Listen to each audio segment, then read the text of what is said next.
大家好，我们这边在 EWC 的现场利雅得，那现在跟我们坐下来一起聊聊的是 Falcons CN 赛区的队伍。各位好，可以跟大家说声好。大家好 ，Hello， 大家好，我是来自 Focus 的李少。Hello， 大家好，我是 TeamFight 的宁理。那首先想问一下你们这个队伍，是因为你们其实有3位选手是之前的卫冕冠军狼队的选手这样子，你们会把自己当成是卫冕冠军来看吗？至少我们3个肯定是，但另外一个就不知道了。那想问一下你们这一次就是前往 EWC 的旅程嘛？那当然你们是 ACL 跟 CN 赛区的都是拿下冠军这样子，但是路途上其实也有遇到蛮多的一个困难，比如说像特别打 T1。又是一个老对手，这样你可以跟我们讲一下当时的赛局情况吗？谁来讲一下？你来吧，你来讲一下吧。打 T1 就是在 ACL 的时候嘛，然后我们当时是版本更新了，然后我们又是比较散嘛，因为刚刚那个拿了 EWC 门票，然后当时刚开始打 ACL 的时候，我们训练也比较少，然后心态比较放松，然后打他们的时候，然后自己也没做好，一方面是自己没做好，一个是训练没到位，然后当时输了他们之后，就是也给我们打起了一个警钟吧，然后就我们回去好好复盘，然后好好训练，然后就是开始重视了，就是感觉输了不对劲了，不能可以输那个自己国家的队伍，不能输T1，然后我们就好好训练，然后后面就是再次遇到他们的时候也算是就复仇了吧。对，那时候直下3-0嘛，那你们有做了什么样的一个调整吗？可以跟我们分享吗？主要还是我们端正了自己的心态吧，然后队内沟通更加频繁一点。当时是我们沟通出现了点问题。然后在决赛的时候，我们就是，默契还是像以前一样好，然后沟通也变得正常起来了，也比较顺吧，主要还运气也比较好，就顺利就是3-0了。那很恭喜你们还是有办法继续赢下 T1 这样子，就延续上一次的这个冠亚赛。那除了 T1 以外，你们还会觉得谁可能是这次 EWC 最大的一个竞争对手？竞争对手，你说一个竞争对手？我觉得 VIT 吧。里面有很多知名选手，老牌选手。对，VIT 应该也是这个西方呼声最高的一个队伍这样子。那可以请问一下你们跟他们这个交手的经历吗？为什么会觉得他们可能是最大的劲敌？是跟他们打了很多训练赛吧，就是有来有回，但是感觉他们藏了很多东西。对，他们感觉是一个比较活泼一点的这个队伍这样子。那其实对很多你们的粉丝来讲，看4v4最有趣的事情就是看你们4个人彼此沟通这样子。那可以跟我们描述一下你们队内的沟通情况吗？其实沟通真正到比赛上，其实也不会什么搞耍，就是还是也看对面玩什么，也不会有什么那个，就偶尔可能调节一下气氛吧。正常还是以赛场上的一些信息为主，也不会去聊其他的东西吧，专注比赛。队伍上谁是气氛大师？有这个吗？负责调节的，差不多吧，都能调节。就打完的时候，就是赢了一场，赢了一小场，可能会调节一下气氛，可能那个一下。那如果假设一个4v4的比赛里面啊，那你们是需要抢击的，你们通常这个队伍会觉得希望谁是那个抢击的选手，让你们心里觉得最踏实、最稳？他来 MVP 李少，对 MVP 这都一样。那去年的 Falcons 其实我发现队伍风格很明确，就是很喜欢打那种节奏的压制，所有的胜场都是那种把人家直接压在后四的这样子。那这一次的 Falcons 你们会觉得你们的队伍风格你们会怎么样形容？这一次的话就是有上限有下限吧，就算我们队友里面出现什么老八，但是我们也觉得这把游戏一样能赢。有老八一样能赢，就是很会找上限的。通常找上限的可能是哪一位选手居多？其实都能找吧，都有吃鸡能力。我们4个人再聊一下，可能就是现在变成了 S5版本嘛。那因为你们4v4的经验很多，你们会觉得 S5带给4v4有什么新的事情吗？带给什么新的东西？S15 是吧？S5，对，因为这季的改变其实也蛮大的，这样子对4v4的影响可能在。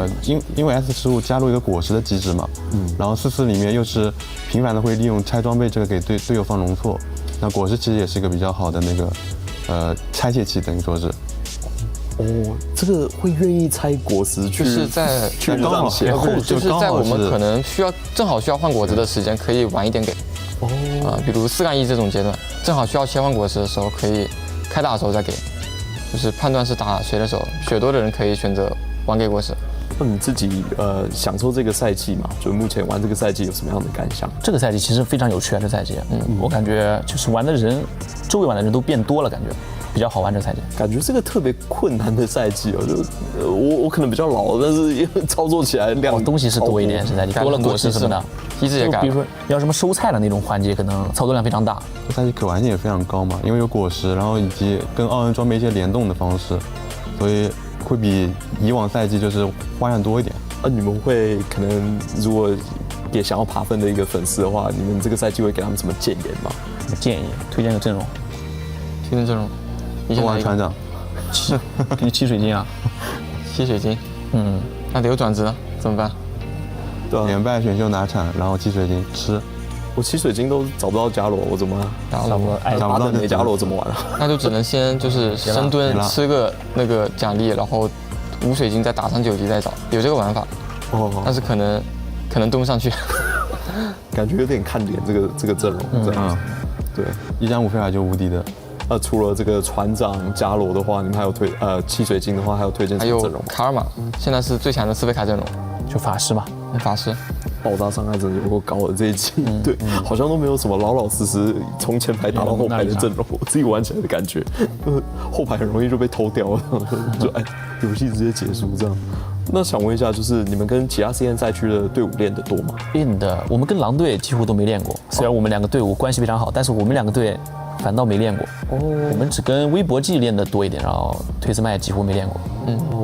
所以其实反而比较不熟，因为人们可能还想，对，可能是看着关系非常熟，但其实实际上一场都没打过。跟 Wolves， 所以可能跟你们比较熟悉的队伍会是 Vitality， 或者是还有其他队伍。是的，还有微博季。可以请你们依序讲说你们想要遇到哪一些选手，然后什么原因吗？这次 EWC 的，李子川你先讲好了。想遇到哪个选手？我想一想，Vitality 的 塞勒苏口吧。痛死了！为什么是塞苏口？是他最喜欢的选手。塞苏口。我先把他想说的抢了。为什么要抢塞苏口呢？因为他最喜欢的应该是个选手了。OK， 纯粹要抢老大了。OK。但我反倒不想遇到塞勒斯科吧，我最想遇到的是，我想遇到推斯曼吧，想遇到他们这个队伍。他们队伍在我们国内不是天天都说什么3个双冠王，什么1个双亚王，吹的不行，其实都是闹的。那我问一下，你觉得推斯曼这次比赛最后的成绩会落在哪？看什么时候碰到我们吧。大家画出来。我想看到那个，我想遇到那个塞斯科，然后问他为什么跟我们训练的打野怪被击落了4个。他打野的时候被击落了4个怪。这有什么战术吗？这个知道野怪。他在金色追求，然后5级，然后被野怪入了4个，就是位置也不换嘛，直接被击给入了4个。有一次训练赛，那可能他发推了还，那个，所以就发了个推特。好，我下一个就会采访 Vitality， 我直接当面帮你问一下，没有问题的，这样子。OK， 那就除了 Falcon， 你们自己这次 EWC 的目标会落在哪？冠军，就只有一个目标嘛。确实，卫冕队伍。对，这次是换谁拿 MVP 啊？都一样，团队 MVP， 冠军，团队 MVP。不是，这 MVP 有发5万枚啊，所以这个都会分的，都已经都还好了。那还不错。那上一次是跟 T1 打的有来有回嘛？这一次的话，还是觉得 T1 可能是最紧张的嘛？就可能没有交手，我们还是放平心态就行了吧。就是还是跟上次一样打就可以了。就是上次的 EWC 的话，大家都记得算是球女版本，然后2费当道的一个时期。那这次的版本，你们觉得 EWC 的版本会是什么样子？这次的版本其实相对平衡吧，就是4费有阵容啊，95也有强势的95，然后低费也百花齐放吧，就很平衡。其实就是因为果实的这个机制，所以这赛季的就是阵容比较多，可玩性太高了，所以就是会出现很多阵容，不会像当时那个上次 EWC 一样，什么3、4家那种球女一样，这次肯定不会了。上次我有记得就是这个李少的卡萨丁，就是怎么大家把球女拿光了，然后就突然3星了这样子，对，才拿下一个冠军来，所以可能是个比较平衡的版本。那你们如果自己要预测的话，你们会觉得这一次的这个夺冠可能会是什么阵容？阵容的话会是什么？夺冠阵容就登顶的阵容。我觉得可能是卡特琳娜吧，就是学院战斗学院。为什么呢？因为这个他的果实刷到果实或者是什么光明装对他的提升都非常质变嘛，就打很多阵容都能轻松平推，而且成型条件也比较容易吧，不像那些95可能需要发育时间，他只要能找到并且上到8级，其实就上限就非常高了。两位还有什么这个黑科技可以分享的吗？你觉得这次可能被低估的一些角色啊，或者是玩法这样？熊怪呗，熊怪。这个问题我也问过其他队，像是那个欧洲队友的话，就是大力推荐要玩塞纳，而且最好是赌到3星这样。塞纳，好，我确实也看到过那些塞纳那些吃鸡的。我们推荐熊怪。哦，特别是对你们的时候要拿出来玩了。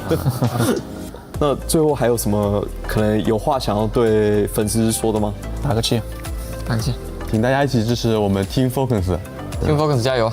冠军，我们来了。非常感谢 Team Falcons 愿意跟我们坐下来聊一下 EWC 的 TFT。那我们11号赛场见，再见，拜拜，拜拜。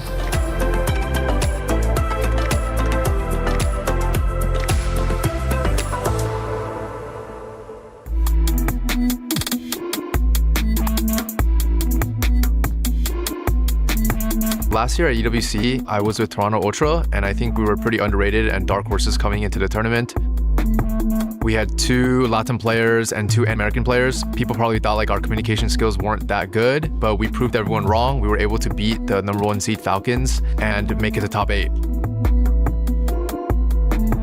During our American qualifiers run, we lost our first match against Jay Dolinsky's team, and they were a pretty strong team, but I think we were just like warming up, maybe like a little bit of jitters. So we got bumped to the lower bracket, but surprisingly, none of us, I felt like we're nervous about it. We were all pretty locked in, and we managed to beat a bunch of great teams. 100 Thieves, we beat the old TL NA team, and then going into the last match against TLBR, we were kind of checked out already because we already made it through. So I think we had a really good run at qualifiers. We beat a lot of good teams.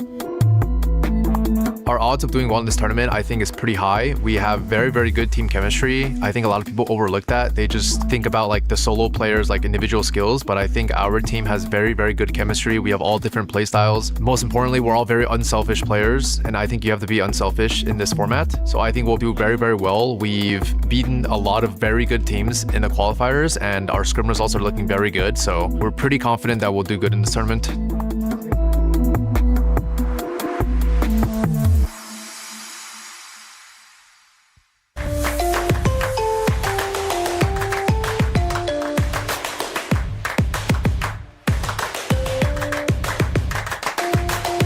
Level up your gaming experience with over 8 billion playlists, only on Spotify, the official audio streaming partner for the 2025 Esports World Cup.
可能是我画的太抽象了。圆怎么画？丢个圆，就圆就丢个圆。那这个很有实力的。雷哥，你来看吧，我看不懂。大家好，我是 Sirani， 我们来自 Team Wolves， 这是我的队员，YGQF 勇敢去飞，这位是我的另一位队员童阳。然后今天的话，我们要玩一个小游戏，你画我猜。哦，我再让镜头看一下。给镜头。这个镜头。就是我这个画，就是有武器，有什么性别啊啥的这些，就是一个英雄嘛，本赛季的一个英雄，很有实力的一个英雄。好，那我其实应该猜错了，因为这不是这个赛季的，我猜错了。你猜错了。这个我倒是知道你画的是。这赛季没这个英雄，很有实力的。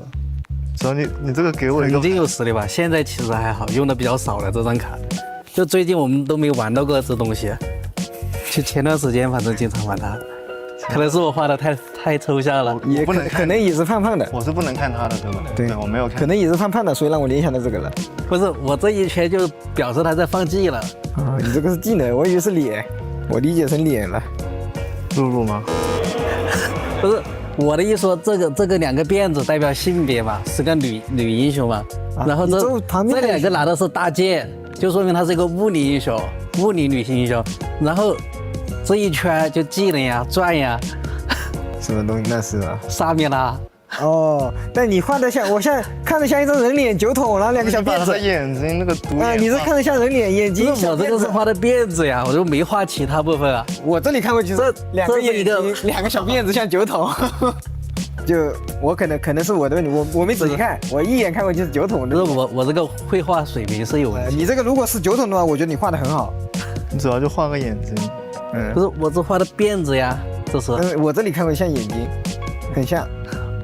给镜头看一下，很像眼睛，它这个。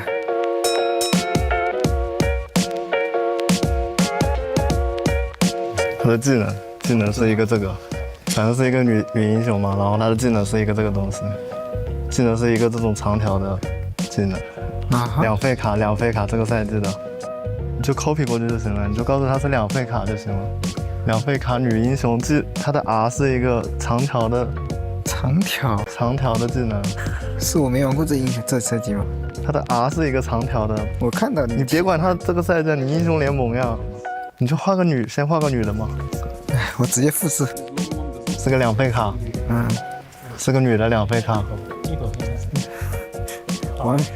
雷哥，你来看吧，我看不懂。差不多了。你想好了？拉克斯吗？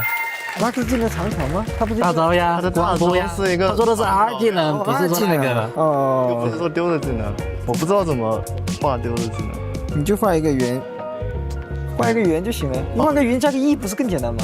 圆怎么画？丢个圆，就圆就丢个圆。这个圆跟 E 就一个圆，然后周围一圈。虽然我这里会脑子里一直想 R 技能的，不就联想不到 E 技能的这赛季。OK，游戏已经结束了，看样子我们的配合和默契不是很好，但是我们在云里方面的默契，相信还是能够做到更好的。希望大家在 EWC 多多支持我们。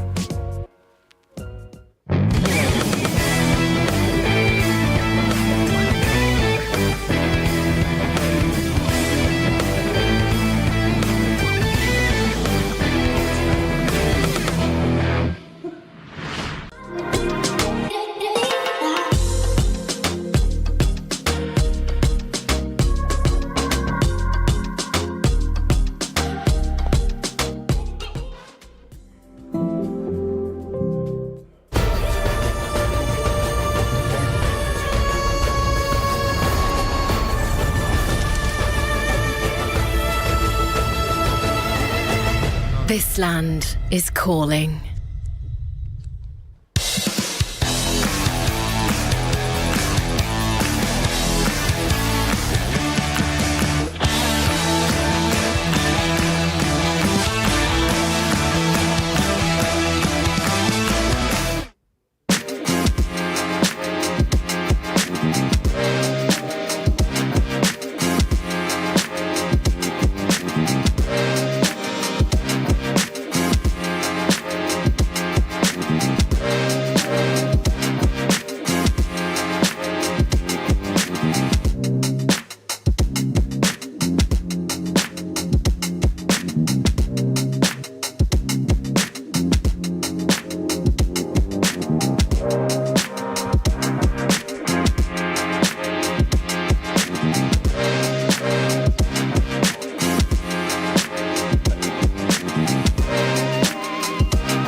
supposed to defend myself? There's like no discussion. I already know who's the imposter. I mean, this one's obvious, man. Probably looking kind of suspicious. Yeah. Hey everybody, we're Citadel Gaming. My name's Robin. My name's Kamwing. I'm Solus. And we'll be playing Who's the Imposter?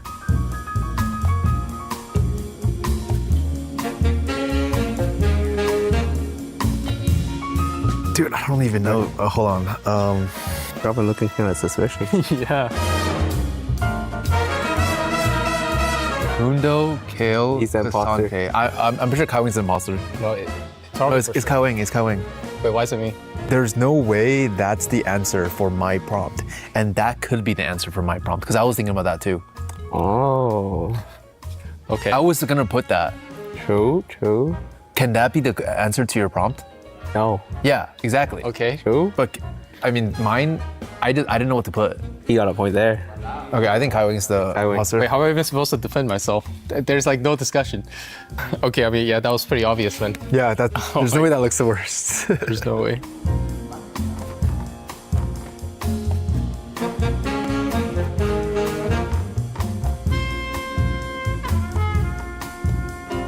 Yeah, ready. We're done.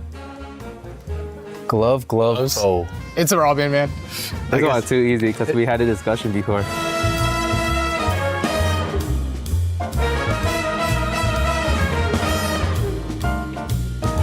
I already know who's the imposter.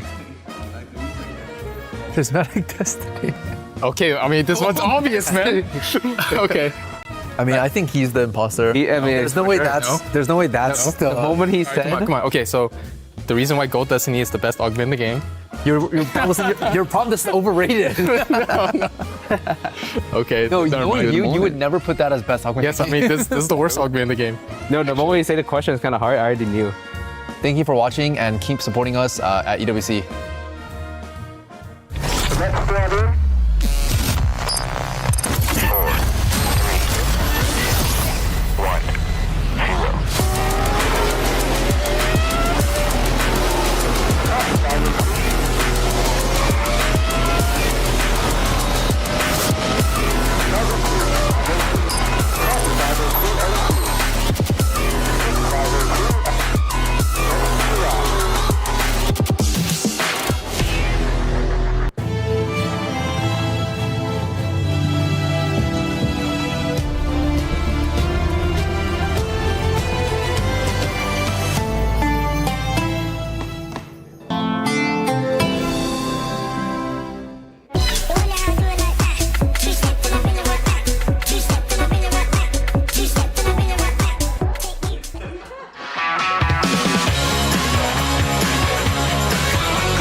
Hey Banda, how's your so far playoff predictions going?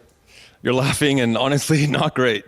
I mean, I know, right? Vitality going on day 3 out, and previously we have Falcons going out on the day 2. What on the F is going on?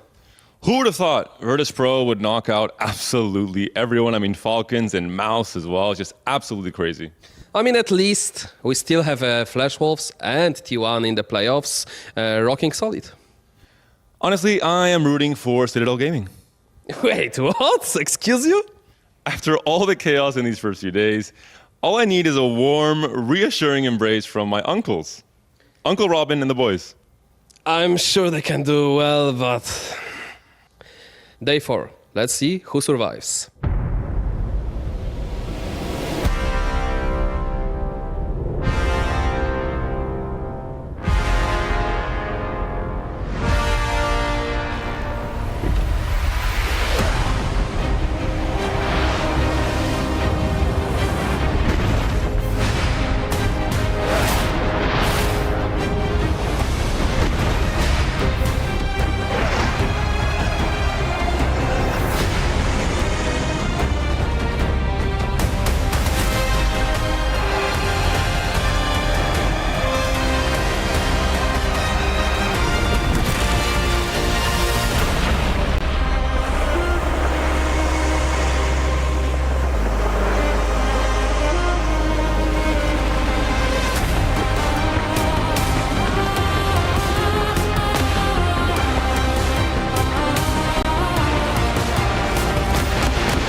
We have officially entered playoffs territory here for Teamfight Tactics at the Esports World Cup. Day 4 is on the way. The quarterfinals are upon us. And once again, elimination is on the block. I'm Ginny, joined on the desk with Fujisan and Stuart.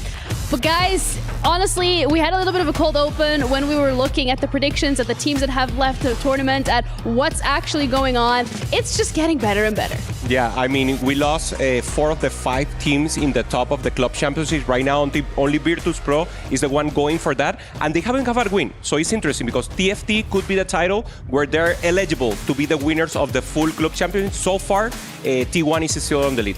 Yeah, and if you're Falcons or Team Liquid, then you're definitely very shaken when you're looking at Virtus Pro, because they had a very strong performance yesterday and coming into playoffs as well. We'll also see some new teams that we haven't seen before, the likes of Citadel, the likes of Wolves, who have been on the B stream before, but they've been 2 of the most dominating teams. Yeah, it's been the story of the underdogs really at the Esports World Cup, and that is something that we have truly enjoyed, because it's not just the fact that these underdogs are winning by small margins or it just being a one-time fluke, but they have consistently and continuously shown up. Yeah, and the underdogs, if you will, for Citadel will be facing this team, T1, that they have been looking amazing. We've talked a lot about Crazy Moving, that has been like the leader, playing X Factor, playing the crew, but I want to highlight also SCSC. We saw him in the front there, and he has been the most consistent player in the team. So even though they're winning, they're losing, he's always up there. So you need that Zero Ego player that's always performing. Yes, absolutely. We touched upon the club championship as well when it comes to Virtus Pro, but if you're wondering how that fits into the larger ecosystem here at EWC, let's have a look. This is the Esports World Cup Club Championship, the ultimate cross-game competition that will crown the best esports club in the world. Let's break down how it works. Clubs will be able to compete at the Esports World Cup and as many titles as they can qualify for. The clubs will then earn points based on their placement in each title. To qualify for the club championship, a club will need a top 8 placement in at least 2 competitions. But to win the championship, a club must place first in at least 1 competition. At the end of the Esports World Cup, the 24 clubs with the highest number of points will earn a share of the $27 million, with the winner taking home a staggering $7 million. And of course, the title of the best esports club in the world. Who will rise above and write their place in history? Watch it all here at the Esports World Cup.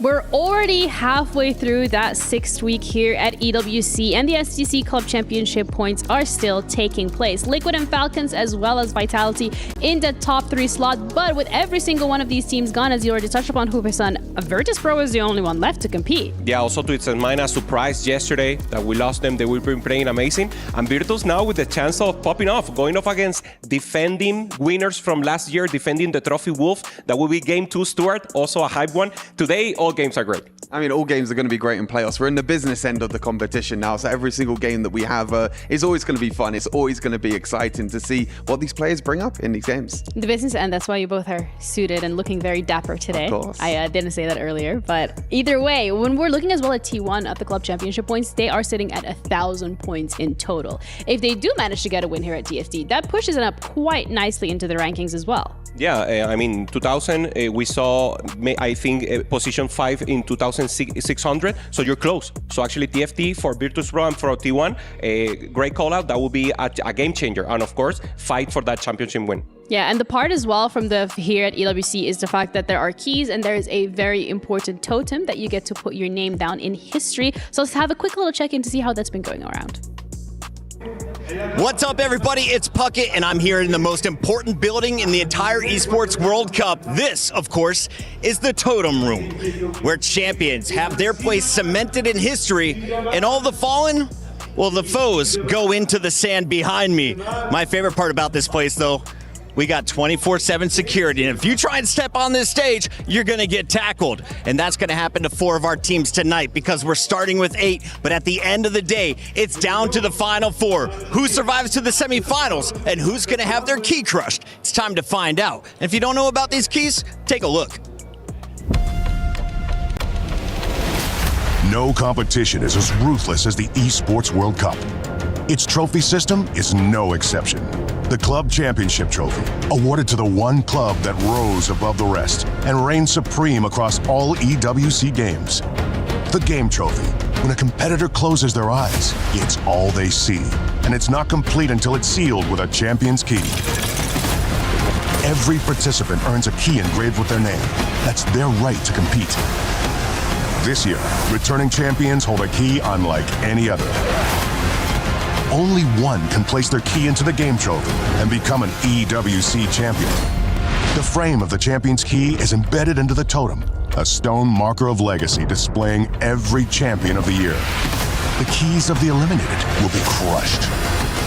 The champion selects 3 broken keys as a personal token, a reminder of who they have humbled. Beneath the totem, a resin block holds the remaining keys, a graveyard of fallen contenders. Will your dreams be broken or your name carved in gold and stone? At EWC, nothing is granted, everything is earned. And the beauty here for TFT is that we've already had quite a few keys crushed. Crazy Moving has been enjoying it so much. But let's be completely fair. Every single team who's had an opportunity to crush one of these keys has it's genuinely been like the icing on the cake. Yeah, 100%. We were talking about this. Maybe they were going for that decider match and loser bracket only to have an opportunity to get more reps into the crusher. And it's so great to see here, Stuart. They were happy. On contrast for last year, they were a little timid. Right now, everyone's enjoying the crushing keys. So you're saying they lose on purpose just so they can crush a key? I'm just saying there's a world. There's a multiverse. That is, I mean, for T1, they were super excited to crush Vitality's key yesterday. You can see, we saw Crazy Moving's reaction, but no one's taken down the key of the previous winners, though, of 2024 yet. No, yeah. So, I mean, we can maybe debate here that Falcons' key has been taken down and that as part of the winner's key has been destroyed. But Wolves is still intact. They didn't drop into this lower bracket. They've had a pretty unscathed run so far. But everyone else has had their hand at that machine. And today, potentially, Wolves as well. But it's also important to keep in mind, Hupe-san, that because we are moving in this top 8 by the end, but we're actually in the top 8 right now, the teams are already qualifying for at least $25,000. Yeah, totally agree. And also 200 points for that club championship. Oh, yeah. $500,000 for the winners, the players. This is great money for players. TFT competitive sim Genie in the last year has been growing so much. Now we have the TPC, the Pro Circuit coming up, EWC, 3 times a year tactician crowns, and players are being able to be professional in this game. I love it. Yeah, I think 4v4 is growing so much in TFT now. We know we had the EWC last last year we got EWC. This year, hopefully we'll get some more 4v4 because I think the players, the fans, us as well, we all love 4 versus 4. I think it's just growing year on year now to see what these players and how these players develop over time. Yeah, it's been very, very enjoyable watching the players here on the 4v4. And for those of you at home, in case you missed any of the action, we have the Kiria top plays of yesterday.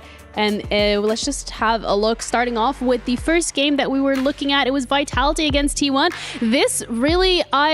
This was potentially a semi-final that we could have had, but instead, because of both of these teams dropped to this lower bracket, this is a highlight from yesterday's elimination match instead. Yeah, with Weibo being the first seed, we get 2 of the favorites really that we thought coming into this, going down into the lower bracket to decider.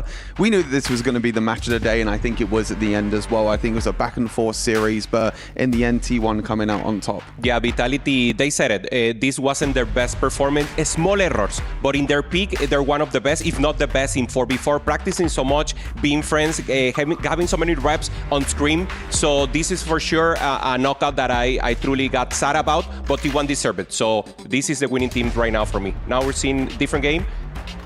Yeah, I mean, for me, the biggest shock of yesterday was EVOS against ROC. I mean, the Polish team again coming out on top. I was able to speak to some of them afterwards as well, and some of them were like shaking. They were so excited. They were like, is this really happening? Are we really in the top 8? And I think that really shows of what you said, Ginny, at the start. Like, this seems like the tournament of the underdogs. We've seen so many of the favorites already eliminated, some of the underdogs shining in this tournament. And yesterday as well, I think the reactions that we've seen after the game, specifically Hupe-san from the side of EVOS, you could tell how much this meant to them. It was beautiful to see that camaraderie outside of the server once they won. Yeah, they're together. I mean, they've been together for so long. We saw one Team Liquid also that they lost in the previous match. So, I mean, this Polish team is just pura aura to see. They're happy, they're making it work, and they were underdogs. No one was trusting them to make it here. Now they're on the playoff and they could go all the way.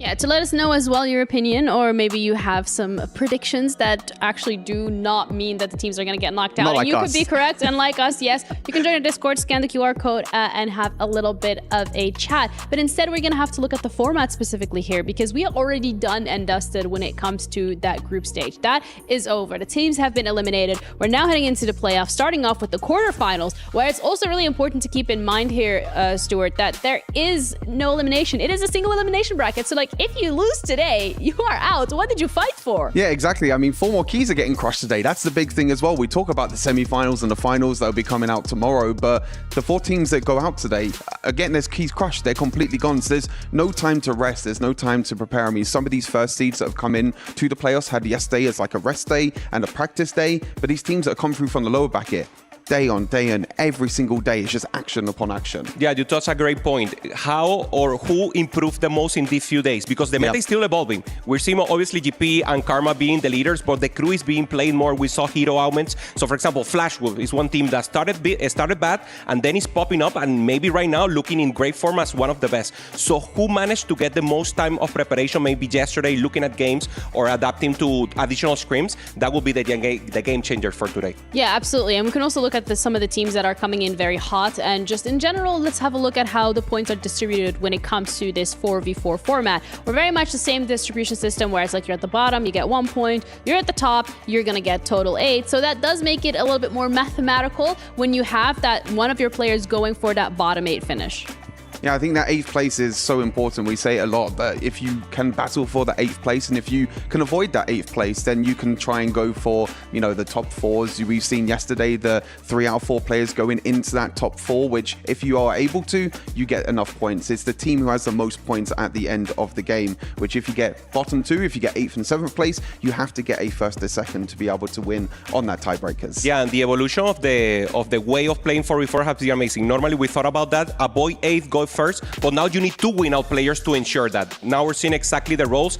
Ace player, who's the one who's going for the place, playing GP or trying to hit a Gwen on level 8, Gwen 2, that we saw so many times. And then the strategist, that sometimes is the leader, is the one that actually is helping the rest of the team. Bintium, for example, 41, is the one doing this. And then the brawlers are just the one in the mud in the middle here. Yeah, they're in the scrap. I mean, they're trying to fight for the top 4. They're trying to fight for that middle of the pack as well. But I like that you bring out the strategist. assist as well, because I think when they do go 8th place, their job is not done. It's not like you're playing by yourself. You still have a team behind you. It's your job to be the one to scout around, to see what's being played, to see what units need to be held as well. You're the one that's the main shot caller, really, which we've seen throughout the tournament. Yeah, and as well, when we're seeing those bottom finishes for some of these teams, and then you fall into that strategist role, the strategy that we're seeing a lot here in the tournament has been to target and to protect some of these players, to ensure that you stay away from that 8th place at all costs and you get that 1st place finish. Yeah, normally it's the Kaisa player that the other team tries to send 8th. And if you manage that, you send one player 8th of the opposite team, you get the 1st. There's only one example that is exactly what we have in the floor that you could lose, that is taking on your team 3 players in the bottom 5. So this is just very difficult to happen. So, I mean, that's why you always want a 1st and about an 8th, and that should be enough. Yeah, there's so many different scenarios as well. Of course, you've got like places where you can go 8th and 6th as well, which means you need to get that 1st and 3rd to be able to, again, secure that tiebreaker. So many different point systems. But again, the most important thing is trying to get at least 2 people and even 3 people to guarantee that you win in the top 4. So now we know everything that's at stake and we know how the teams are approaching it. But what exactly are we going to be watching today when it comes to these games? We have 4 best of 3s coming our way, played out in this single elimination bracket for the quarterfinals to qualify for the semifinals. Wolves VP, Citadel T1, Weibo Evos, and Aegis Flash Wolves. Everyone is a banger, but I'm still gonna have to put you on the spot here, Hupe-san, and ask if there is one that you really cannot wait to see. Oh, for sure. These are all bangers. I love the first one, and we were discussing what is the match of the game of the day, Citadel Gaming T1. For me, actually, is Aegis Flash Wolf. Flash Wolf doing so well and improving throughout the tournament, and Aegis just being a staple. They haven't lost. They have been doing so amazing. First seed of EMEA, doing great. Yeah, they've been dominant since the open qualifiers, Aegis. I think that, Citadel T1 is also going to be a really strong one. Again, same with Citadel. They came through in the open qualifiers, losing their first ever game in the open qualifiers. They made that crazy run in the lower bracket to get here to the Esports World Cup. They came in as like the team where it was like, are they going to do well? They have question marks, but they came through as the first seed. Again, they had yesterday to prepare to scrim as well, coming up against T1, which we saw yesterday have got all what it takes to take down the Titans. Yeah, a bit of a scary position to be in, but here on the A stream, which is also the only stream that we're going to be looking at today, in general, we're going to be covering every single one of these games, starting off indeed with Citadel against T1, followed by the defending winners from last year, Wolf Esports against Virtus Pro, Weibo Gaming against Evos, and Aegis Flash Wolves will be that last game of today. I see what you did there, Hupe-san. You were like, oh, I'm just going to pick the last game of today as a must-watch so that people watch the whole thing. I mean, you have the sandwich, right? T1, Citadel on the first spot. 100 reps, if you will, for T1 playing so many games throughout the series, and Citadel only playing 4, so that could make the difference. I mean, do you want to be the favorite but play more games and have maybe less reps, as you said, Ginny, or do you prefer to just battle it out, Stuart, and now with more experience as T1 is having, make it pop off? And instead, we're going to be heading into the SNB match of the day, Citadel Gaming against T1, which is the story of 2 tales here, because we're looking at Citadel and they were more of an underdog here, Stuart, whereas T1 were the favorites, but yet it is T1 that had to crawl their way through that lower bracket. Yeah, I mean, they really struggled in the first day, unfortunately, but I mean, for T1, it's been a very dominating performance yesterday against Vitality, but Citadel, on the other hand, they stomped through group stage. They wiped everyone in their path through group stage. 2-0 against Fnatic, 2-0 against Twisted Minds, who we thought Twisted Minds were going to be one of the strongest teams as well. But this is a team coming into it who has Robin Songs. That's like the backbone of the team. He's the unk, I guess you can say, like Panda said. Or Grandpa, maybe. Yeah, Grandpa, that's even crazier. Yeah, he's the backbone of the team. And I love the content that Citadel have been doing as well, talking to players like Robin Songs and Kai Wang. Yeah, last year Robin was the brawler, if you will, taking the hit, being the tower for the team, and now he's being the hero. Him together with Kaiwan are the 2 that are actually outperforming the rest of the team and improving. And I just want to highlight in the end, crazy moving with the expression, with the aura in the end. And this is the X factor for T1. This is the player that no one accounted for, taking the spot for Bobai last year, and he's popping off. He's making the win. He and SCSC are the 2 players to watch, the 2 players, the heroes for T1 right now. Yeah, he's had such a great impact on T1 in general, really that backbone when it comes to some of the wins that they were able to close out here. And it's just the sigh of relief that you go through that lower bracket and you haven't been eliminated. So I think this is also maybe a bit of an advantage for T1 coming into today, where it's like they've already played in this lower bracket. They know what it's like to have their back against the wall. They know what it's like, that it's like the pressure on your shoulders. Whereas Citadel, they've been more chilling coming into this. They're like, oh, you know, maybe it's not that serious, but it is that serious. I think the big thing as well is, as you mentioned, I think T1 have more reps, but also Citadel, they feel like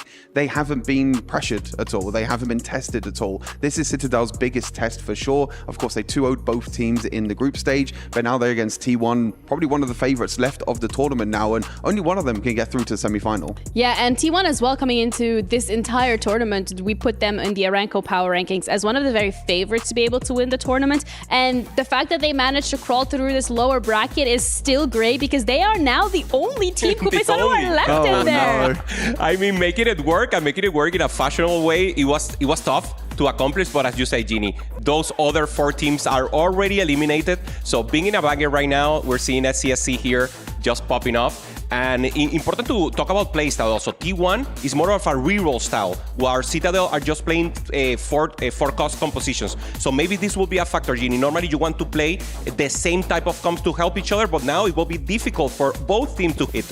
So actually they will have to commit more and more into the play style.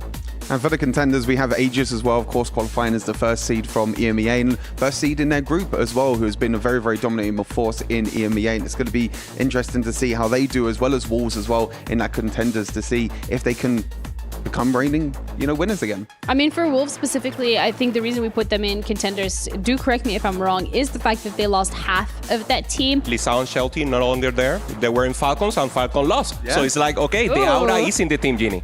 Yeah, exactly. And then you're looking at Aegis, and we touch upon them, that first seed from EMEA. But the rest, Liquid and Mouse, they are also gone from our contenders. Which is, now that I think about it, if I'm doing the math correctly, that means that when we are going to be looking at the runner-ups or the underdogs, they are the ones who had the most surviving, because Flash Wolves is still here, Citadel's still here. No, ROC's gone. Never mind.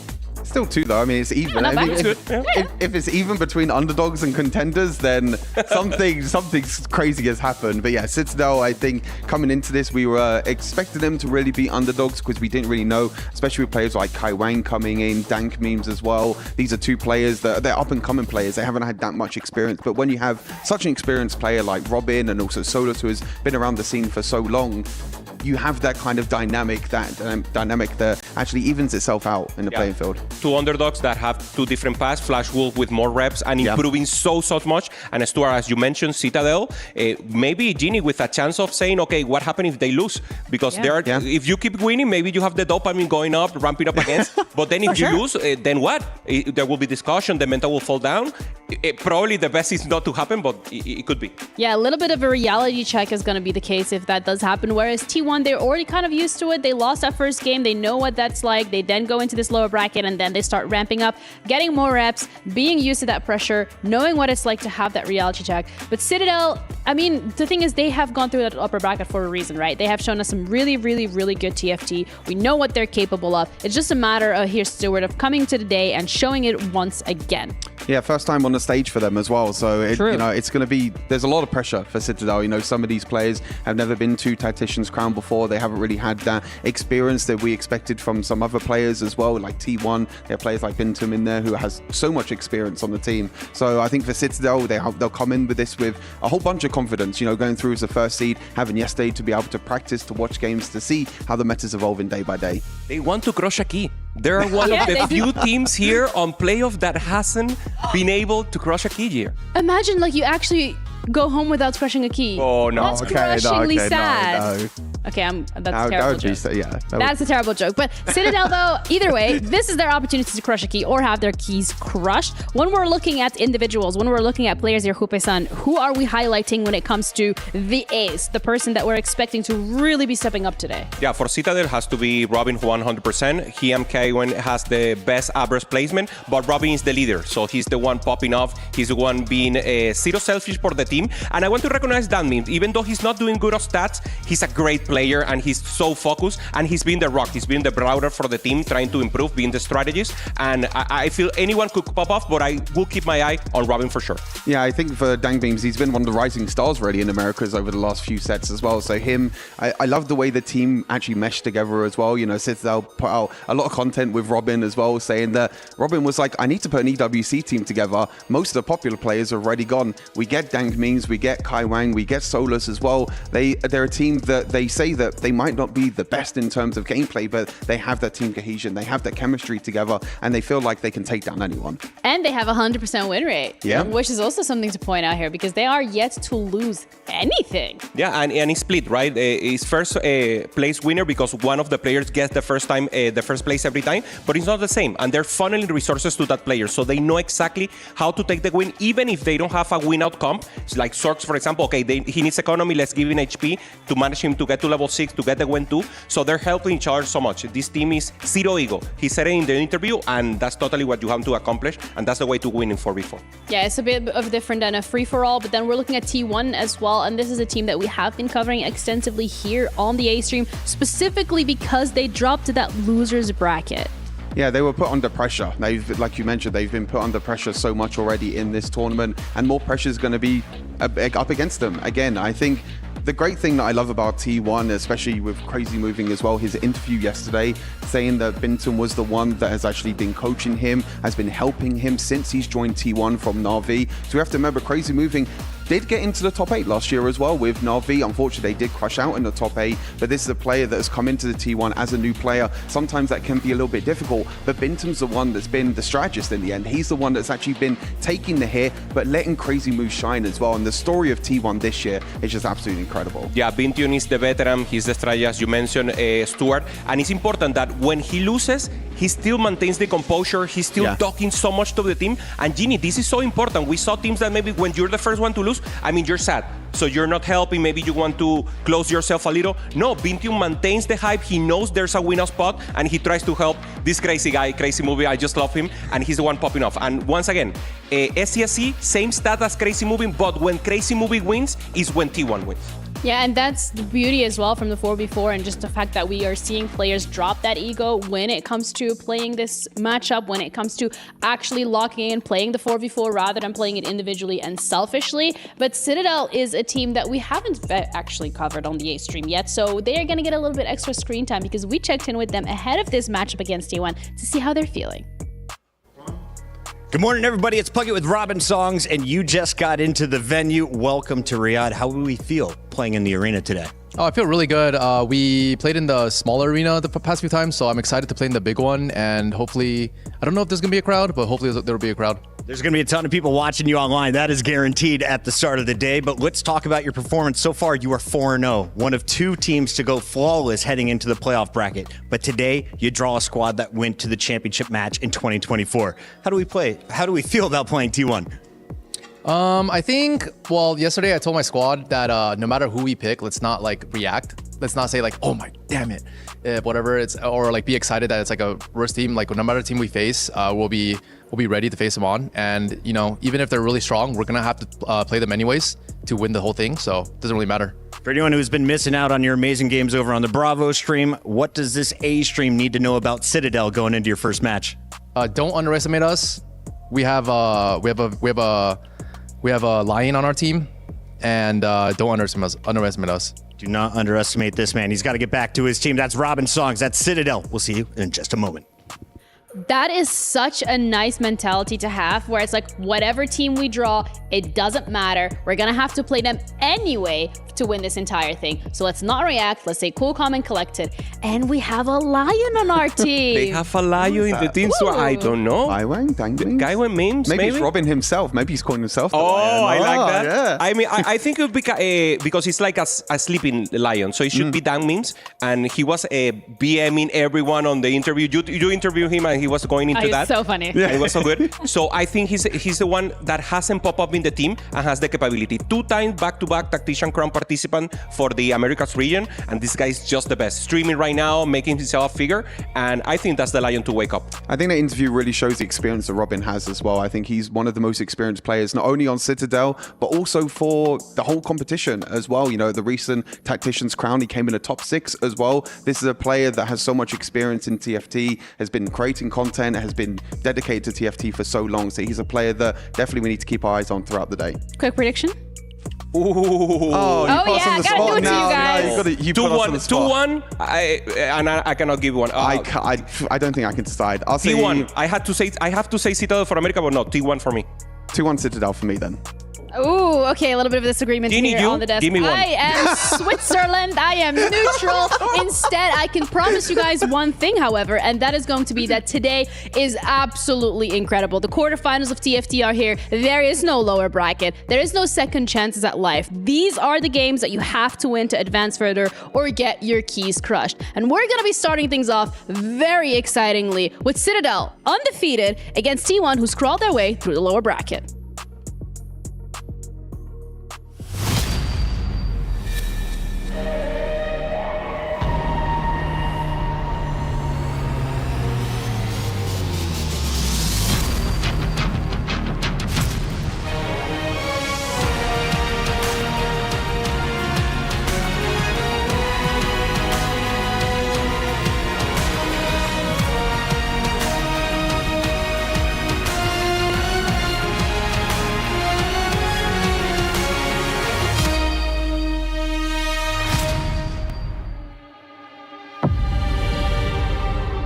"16 teams began their hunt for the crown to chase their dreams. 8 continued that journey today in the SNB Esports Arena. 4 will make it to the final day. The question is, who will hit and who will be getting an 8th? It is the penultimate day of TFT at the Esports World Cup, and if you want to be a top dog here, if you want to be cream of the crop, creme de la creme, you got to make sure that you are tenacious and ready for every single test, because if you fumble, you will fall for good. Shall we begin our first quarterfinal? I think we should. All right, let's welcome onto the stage the Giants from South Korea. It's T1.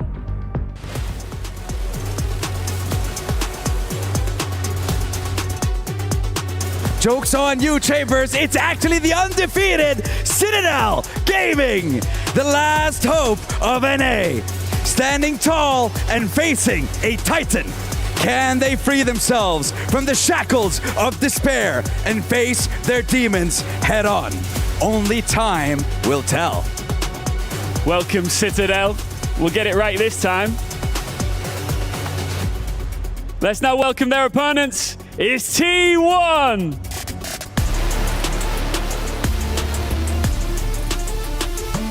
T1 struck down NA's first seed and now face yet another on their road to reclaiming their rightful spot at the top. But with title contenders falling one by one, will they suffer the same fate here, or will they rise above? Time waits for no one. Our first quarterfinal is here. Ladies and gentlemen, let's get the show on the road. Casters, the floor, the stage is yours. Woo! Thank you, Sandstorm. I'm Casanova, joined by Clement on the cast here on the SNB Esports Arena stage for T1 versus Citadel, our very first quarterfinals of the day, Clement. And this one is an absolute banger between these two squads. T1 having to take down Vitality and now being met by another North American threat. Wow, I'm getting goosebumps just watching these lineups. The road has been treacherous for T1, losing to Weibo Gaming and dropping to the loser bracket. But you know what? I think it was just a key-crushing detour as they run through Maus and then Vitality to find themselves back on the main stage. Back on the main stage, and now Citadel in their sights, a team that I think was maybe not having the expectations that they think they can live up to, right? Everyone else thinking, hey, maybe we'll underestimate Citadel. Maybe we don't think they can get there because you look at some of the individual players and they're not the household names of North America outside of maybe Robin Songs. And yet they've come out swinging in their first 4 games, not dropping a single one.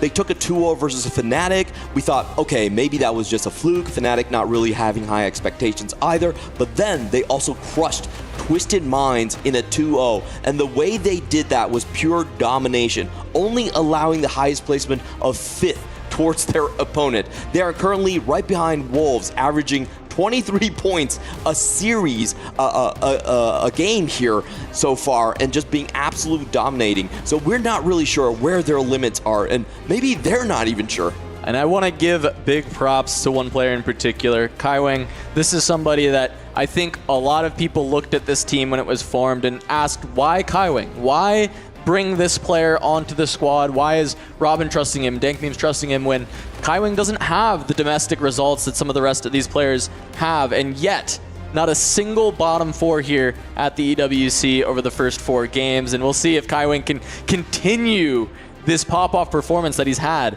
over the beginning of this tournament. What an amazing pickup by Citadel here. Kaiwing, if you look at his record, no trips to the TAC round. He averaged about 100th in terms of placements for Cyber City, so he wasn't really turning any heads, but the synergy they found with him, the ability to coordinate with the team, sometimes it's the intangibles that have to be considered. Yeah, and speaking of intangibles, Solus also on this roster. He was actually won the very first 4v4 tournament to ever happen back in 2020.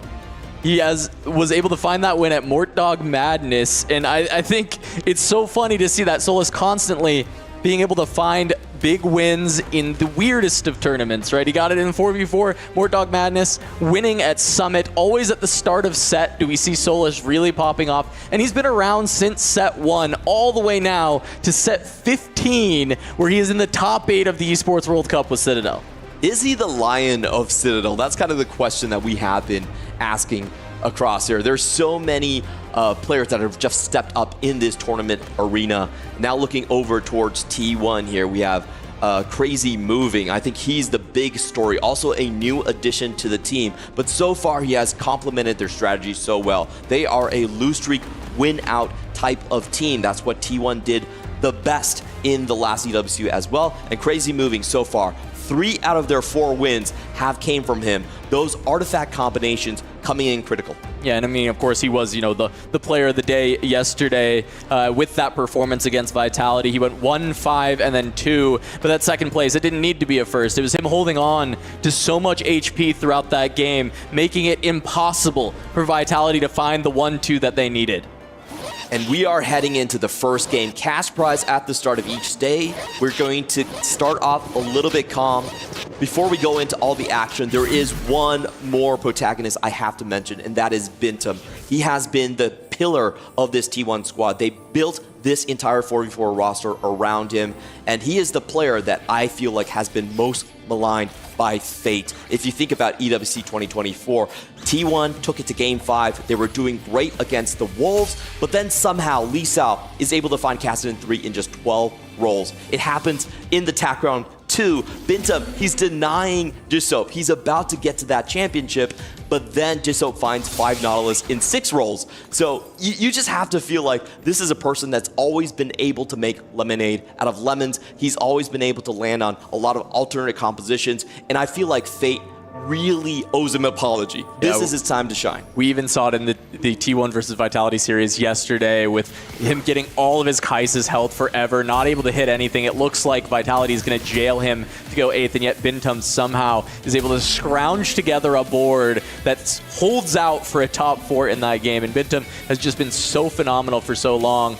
And once again, he's trying to lead this T1 squad to a finals performance and maybe go further than last time. Not just 5 games to the loss, but instead take victory here at the Esports World Cup. So we are jumping on board with Bintum out the gates, and we do see holding on to a couple Battle Academia and finding Katarina, which has improved a lot in the stats over the course of the tournament. Day one, Katarina looked like, hey, maybe we shouldn't actually be clicking this comp. It struggled quite a bit, but now it is one of the best performing comps across the tournament. Yeah, I think people are recognizing that it's actually okay to play into a Katarina and have it contested by the Prodigy line as well. But overall, I think a big thing is also just the artifact combinations. If you want to go into the Katarina line, you have to find those stacking artifacts, max Arcana, maybe wait to go with it early on. And we do have Heroic Grab Bag that does make sure you win any of those 2-cost reroll race. Bintum rerolling everything else, staying on this one, and coordinating with his teammates. Yeah, trying to decide what everyone is going to do. We see the early pick from Robin Songs on the Stars Are Born that can definitely go towards the Gangplank, right? You just find one copy and then suddenly you've got a 2-star Gangplank for the foreseeable future. Going to be a really interesting click from Dooney Zuni going towards the Wandering Trainer. So they pick that first, they got to see what they get, and then they can go from there. Crazy Moving going to grab some calculated loss, get some extra rerolls, get some extra gold. Ooh, and this is really spicy from a lot of these players. We have a full loss streaker from T1 and a full win streaker. Prize fighter plus more valuable losses coming in. So this is how T1 really likes to set up their games. They want to have someone dominating on both ends of the streaks. And here looking at Dooney Zuni's Wandering Trainer, got Heavyweight and Sorcerer, has a Jeweled Gauntlet to slam, so easily, there we go. We've got our Sorks player for T1. And looking at Robin Songs, Stars Are Born has not been used just quite yet. So he naturaled the Mundo earlier on, and this is one of the battles I want to pay very close attention to. The Mundo line has been pivotal for all of these players right here because it just stabilizes you so hard in the stage 3. And for T1, they like to play the Mundo and the Kaisa composition. 3 games already for Bintum. On the other hand, for Dank Memes, he has been kind of the tempo juggernaut player.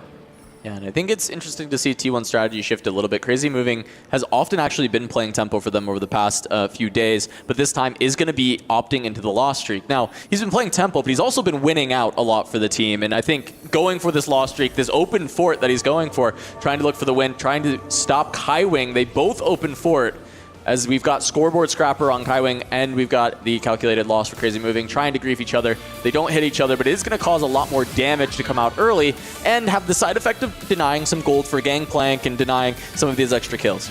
I like this move from Kaiwing quite a bit here. He's just making sure that T1 doesn't run away with the loss streaks. We have talked about T1 being one of the few teams that really likes to go full loss streak, max econ into win-out situation. So they're making sure that Crazy Moving isn't going to get that one. And of course, for Kaiwing, even if his streak is broken, he's still going to get value for that occurring further on.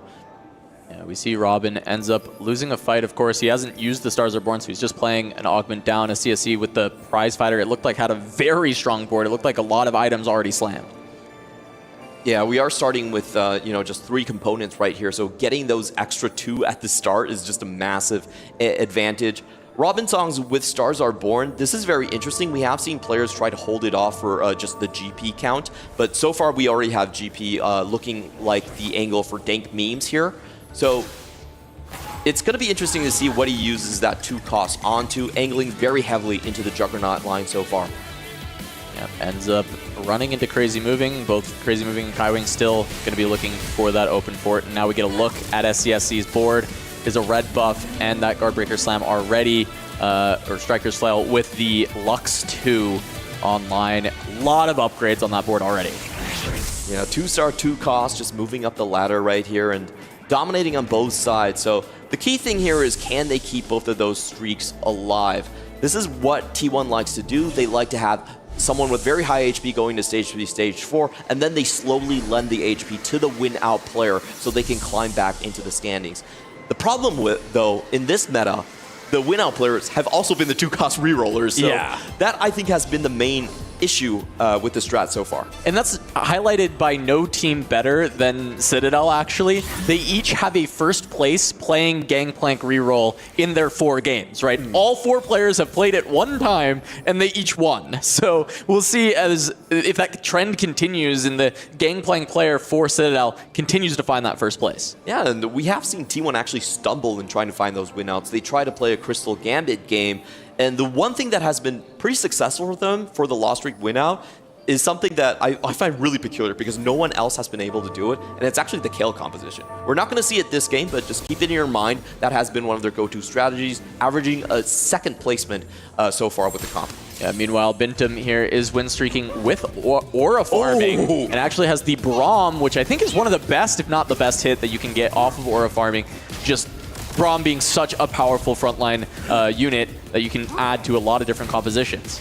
It's going to be crazy if he's going to be playing down an Augment and still full win streaking here. Aatrox already onto the back line. We see the Stars Are Born being popped here by Robin Songs, going for the Jin Mundo, but this is actually not a very good position for it. You would really have preferred the Mundo for more stabilization, and this is a composition where we've seen time and time again, if you manage to stabilize, then it opens up the forecast range, but if you don't, then you have to roll pretty deep on stage 3.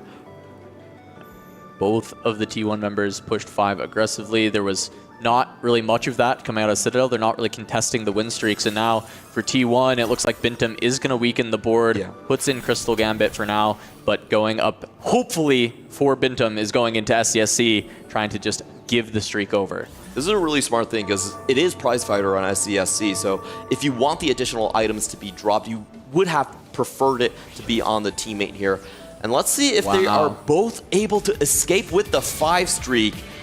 Wow, very good fight RNG for them. Yeah, Bintum weakens the board significantly, but then runs into Crazy Moving, who is just full open, and on the other side, SCSC into Dunizuni. But I think SCSC would beat anyone at this point. When we're looking at these early boards, SCSC clearly had the 5 streak for Stage 2. And the key thing here for Citadel is to see if Kai was able to snipe I believe Crazy Moving. So if they both go into the full loss streaks here, I have to say for the stage 2, it does put T1 in a very comfortable environment in terms of the econ and the streak goal that they're going to get out of the PvE round. Ooh. Dank Memes already with a great find right here. GP2 on the board means that he doesn't have to roll on stage 3 whatsoever. It does open that roll on level 7 line. He's uncontested so far on the GP. This could be the win out player established for Citadel. Yeah, I mean, this is massive for Dank Memes. As you said, right, won't have to roll on stage 3, get those wins. We'll see if he can farm gold. It has double strike, so the fruit didn't give him something like Midas Touch, or just even better, the stretchy arms out the gate to just be playing around that. But as I mentioned earlier, Citadel has failed to ever get anything worse than a first place with their Gangplank. Of course, the sample size quite low, just the 4 games, but they are looking to continue that with Dank Memes picking this up early. Oh, and Dank Memes does have a huge find. Yeah, Mentor 4 going into the board here. I really am quite curious to see what T1 reacts to this. I don't think you can allow an opponent to go solo GP, so it's likely Crazy Moving that has to roll here, but he hasn't touched his gold so far. He's going to wait until that level 6, and by then there's already going to be 4 GPs out of the pool. Yeah, I think that's going to be pretty telling, the Crazy Movie roll down. Does he go directly for the Gangplank like you're saying, or does he try and hold out for something higher? I know there was already a Sorks player locked in, I believe it's Dunizuni, that has the Wandering Trainer with the Sorks. So it does kind of close off maybe one of the other lines you would expect from the full loss streak. Yeah, and it does seem like they will have to kind of position around these 2 players here. This is going to be one of the slowest lobbies that we have ever seen in this tournament. We have people going for aura farming that's not going to come online until 4-6. So a lot of these players are not actually looking to contest that hard in stage 3. All right, looking at our next augment selection, it is going to be golds once again. Seeing backup dancers for the Gangplank, get some more attack speed there. Missing the Ginsu, so this will actually help kind of this early to mid game, as that's the 6th Gangplank for Dank Memes getting picked up already. And Crazy Moving, just like you called out, immediately looking for the Gangplank contest. Already finding some Yasuos, gets a rise of his own, so we'll be able to go for that 4 Mentor nice and early. However, the Gangplanks are not coming through just yet. Yeah, he really would have liked to overtake Dank Memes in terms of the GP count. He did have 30 extra gold coming into this round, but not being able to overtake him. And he's rolling very, very deep for that GP2. Not hitting that GP2 means that you cannot stabilize on stage 3. And we have to remember, he's playing full loss streak already, 61 HP. This could make things very dire for T1. Yeah, it's already a very tough spot. Crazy Moving, our earliest candidate for an 8th, right? Going off the full loss, late on the GP because dank memes hit so quickly. The only saving grace for them so far is that this Gangplank doesn't have a Ginsu's yet, but there's already some things happening to kind of counteract that with the backup dancers, and has the Edge of Night, and plus just so far ahead on tempo, especially with the 4 mentor already online. Really cool moves across the board coming in for Citadel Gaming. So we had Robin Songs not place his Heavy as the Crown, wanted dank memes to continue to farm up and get gold. On the other hand, they also break SCSC's streak here. We are going to be taking a look at where some of these other players are going to be ending up. Solus, even though he's contesting against a teammate, but the important thing here is they have the GP2 while T1 doesn't. So I really like this, just holding 2 GPs against the enemy team right here. What I love about this Heavy is the Crown Mundo is we didn't see it a single time in like the first 2 days, and then suddenly we see it on Wet Jungler, and now this is the 3rd time we're seeing this, and I'm curious if it was hidden tech within certain groups that were playing it, or if instead of that it was just nobody found the spot, and then suddenly we see the spot come up a couple of times in a row, which I think it's probably more the latter than the former, but just neat to see that this Mundo tech has really come up strong, and it's been good every single time we've seen it. It's just so good in 4v4 because you can actually just pop it off your units without using any removers. So you can kind of decide how you want to play every single fight. You can lend HP to your teammates, or you can just go in stronger on opponents right here. And as we see, you know, Robin Song still has not slammed that item, keeping it on the bench, letting his teammates just get a little bit more steam into this game. You know, taking a look at the roles for Solus right here, he already has one of the 3 stars. I think it's 2 3 stars actually, with the Malphite as well. So in terms of tempo, Citadel Gaming looking very comfortable. The only thing I'm a little bit worried about is definitely going to be Kaiwing's board, because it's going to be an 8-loss streak, 40 HP, really not that much to work with. Yeah, we'll have to see the big roll down come through, because it looks like that's a Prodigy emblem on Kaiwing. What? Yeah, Prodigy. Yeah, it looks like slammed. it's Prodigy emblem. Okay, so he is going to be just committing towards that line, and we saw, you know, early on the red buff and the Jeweled Gauntlet, he's scoreboard scrapping, so he's going to be very strong by the time he actually gets the board, but that's the big question is, does he get the board? And we saw some very unfortunate misses on massive roll downs yesterday. This is slamming, scoreboard scrapping, putting everything down on the table to get to that fast 8. And then we just see the roll down, because that is the make or break for Citadel. He does still have a lot of gold, and it gets a great find off the carousel with the Leona. So hopefully this is going to stabilize, but if you look across the board, there are 0 upgrades here. So he's playing from a lost streak position and also very unlucky with the upgrades. That is going to be the board, at least on 4-1, that we're going to have to pay the most attention to.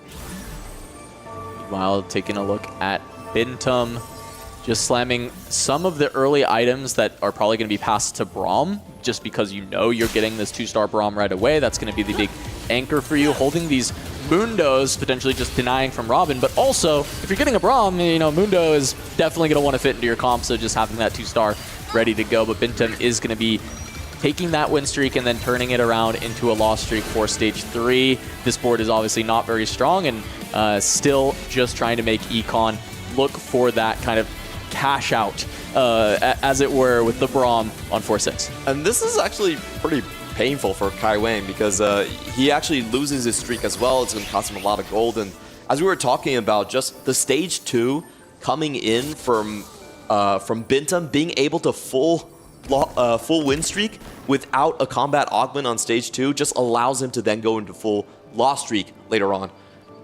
Yeah, taking stock of the HP of the lobby as well. It's actually just incredibly close, because Kaiwing is down at 40. And at the top of the tables, it's really just dank beams, SCSC pretty much tied up. Everything kind of congealing within the middle. So no big leads for either side.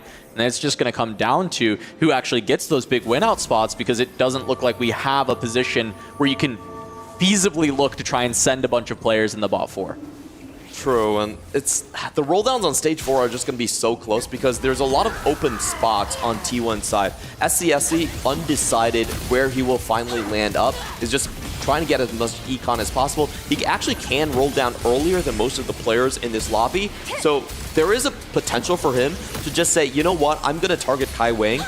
I can roll before him just because of the quiet quitting and the prize fighting full win streak. I'm going to take away those Prodigy units. This could be a very pivotal PvE round. He does have the goal to do it. Let's see if he goes for the play. And yes, he's going he's starting his roll. Kaiwing is, it looks like maybe doing the same. No, going to stop at the pre-level as we do have that roll down all the way from SCSC. Not finding any of the units immediately, though, and I think maybe Kaiwing scouting this as well before trying to start the roll down. Sees, okay, my Prodigy units are still safe and sound in the pool. That miss from SCSC may end up being the opening that Citadel needs to run away with the game. Yeah, I think this is a huge sigh of relief on Kaiwing's part. They don't have one of those open slot players that can go into their lane.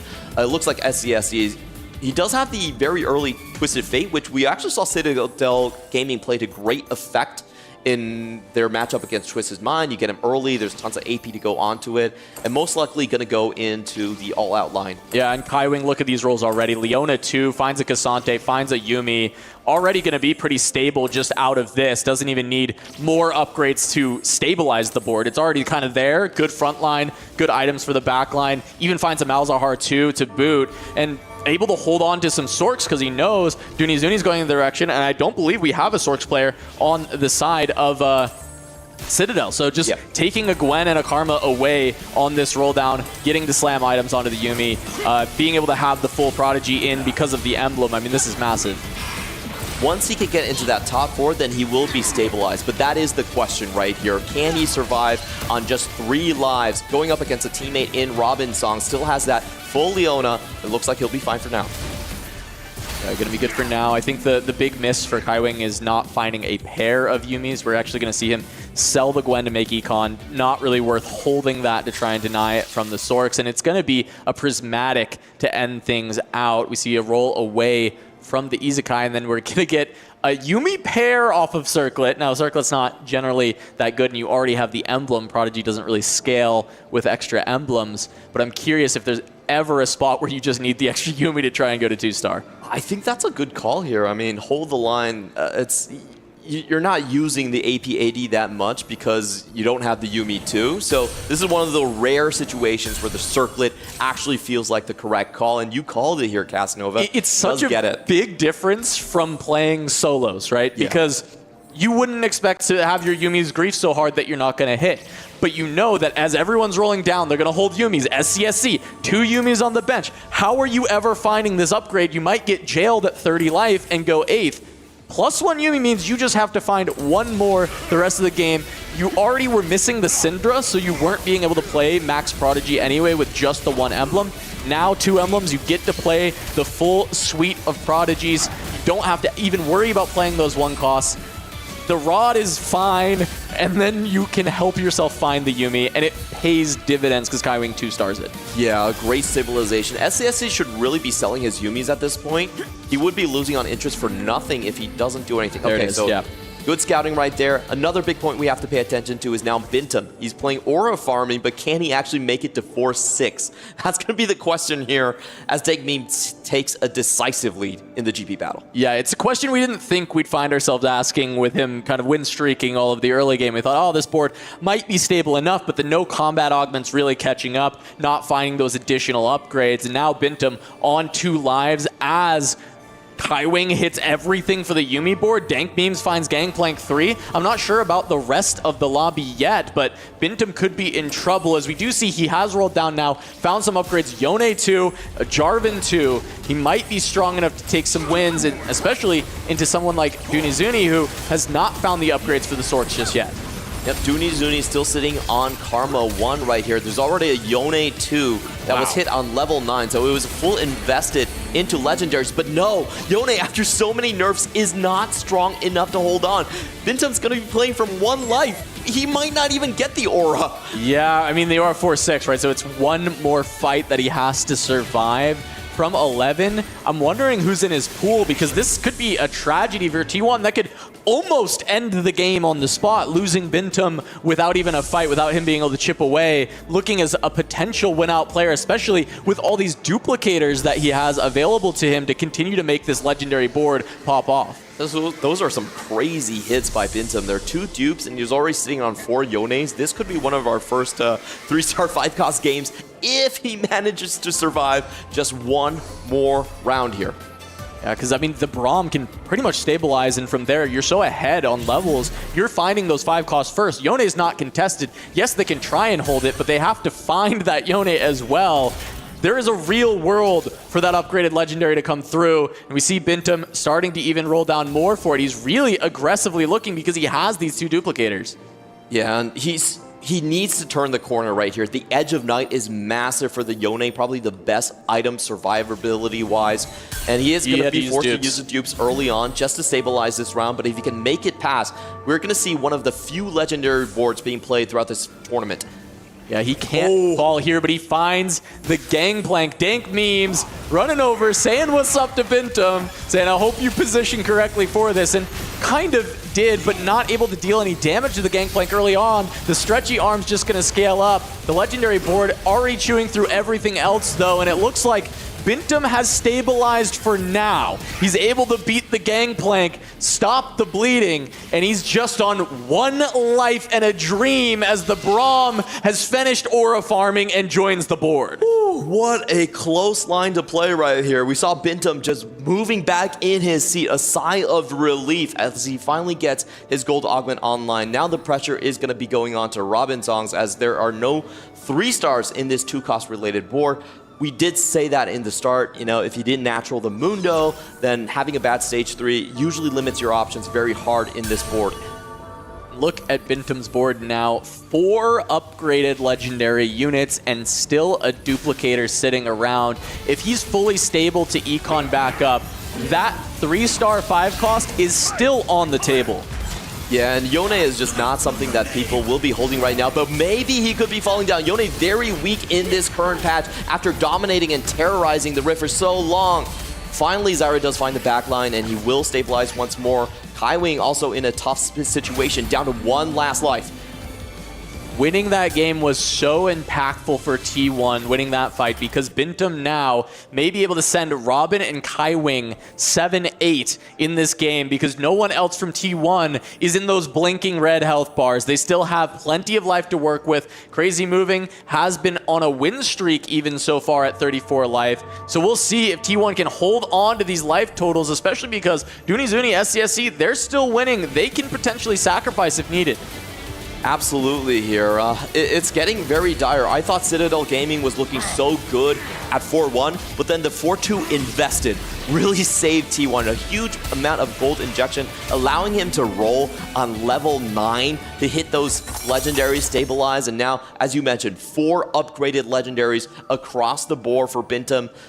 I don't see anything that can take him down right now. Maybe Solus is the closest one that could salvage the game for Citadel. Yeah, the crew, I wonder if he's found like an early Twisted Fate or something. He's got everything online. We haven't seen Solus in a while, and maybe that's possible, but the 3-star GP is the other one, but I don't know that into a Legendaries board that the GP holds up. I mean, it got run over. Maybe with all the mentors getting upgraded, there's a world that it can actually pay off. And Robin, of course, Robin is gone. I mean, Robin just did what he could in the early game. He was supposed to be trying to help out the team. We saw him sacrificing a lot of rounds, and even once again having to take off the heavies at Crown, the Crown of Demacia. He's just going to go down to Dank Memes. They're not sacrificing for Robin, which at this point makes sense. I don't think you could plan to send Bintum 8th here. Yeah, it's very difficult. We just saw Solus's board, and he is only sitting on 3 copies of Ziggs. It's not really feasible for the crew to take out Bintum either. So as long as there's no self-kills, so no self-sabotages coming out from T1, I do expect Bintum to be able to clean up the bottom half of this lobby. I mean, and considering the team play we've seen out of T1, I think it's unlikely that we're going to see that misstep of them actually have that kind of team kill happen. And for a team that has won all 4 of their games in blowouts, sending the opponent to the bottom 4, 3 members to the bottom 4 at the very least, there is a very real chance that Citadel is going to lose in a blowout right here.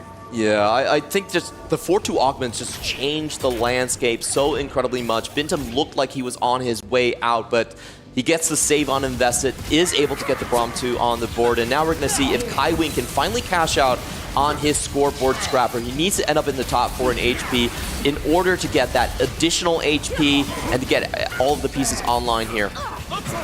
Oh, this is the key matchup. Yeah, if Solus can take out Bintum. Wait, this is close. The target onto the Zyra. There's actually nothing left. Solus might take Bintum down. This could save the entire game for Citadel. And Solus does not get the takedown. Bintum survives on just 2 HP. The fans came in to work. It was the Braum, the aura farming. He was able to get the win streak, and that's the thing about 4v4. You always have to look at that passive from Braum to decide if you're going to be able to take out your opponent. One more life given to Bintum, and that means that he could potentially send Kaiwing down further. Everything is hinging on this fight. Crazy moving out of nowhere. Also, we saw just, not being able to hit the GP3, now sitting at the bottom. That could have made all the difference. If Bintum goes down there, they send Crazy moving in 6th. Suddenly, there's a lot of room for Citadel to actually win this game, but Bintum gets to hold on another round. Facing off against SCSC, this should be another win for Bintum. He shouldn't have a problem. All out Cassante, but it's only 1 star. Bintum should be safe now as Kaiwing will be taking out Crazy moving. All right, so at least they equalize on the bottom right here. It's only a 1-point advantage going in from T1, and Kaiwing is so close. One more elimination, and he gets that 10% extra HP across the board. Dank Memes still not able to find the upgrades onto the mentors, just having it on the gangplank, and I think that just hasn't quite been enough for the team. Still trying to find a way to claw things back after they couldn't push Bintum out. Really cool move by Dank Memes here, actually taking away Shred, I believe, from Dooney Juni. So I think he has a fully itemized GP, but he's looking at the board and say, we need to deny some of these win-out players. We're probably going to get a draw on the bottom side. We need to make sure that Dooney Juni doesn't run away with the emblem. Bintum has now gone to level 10.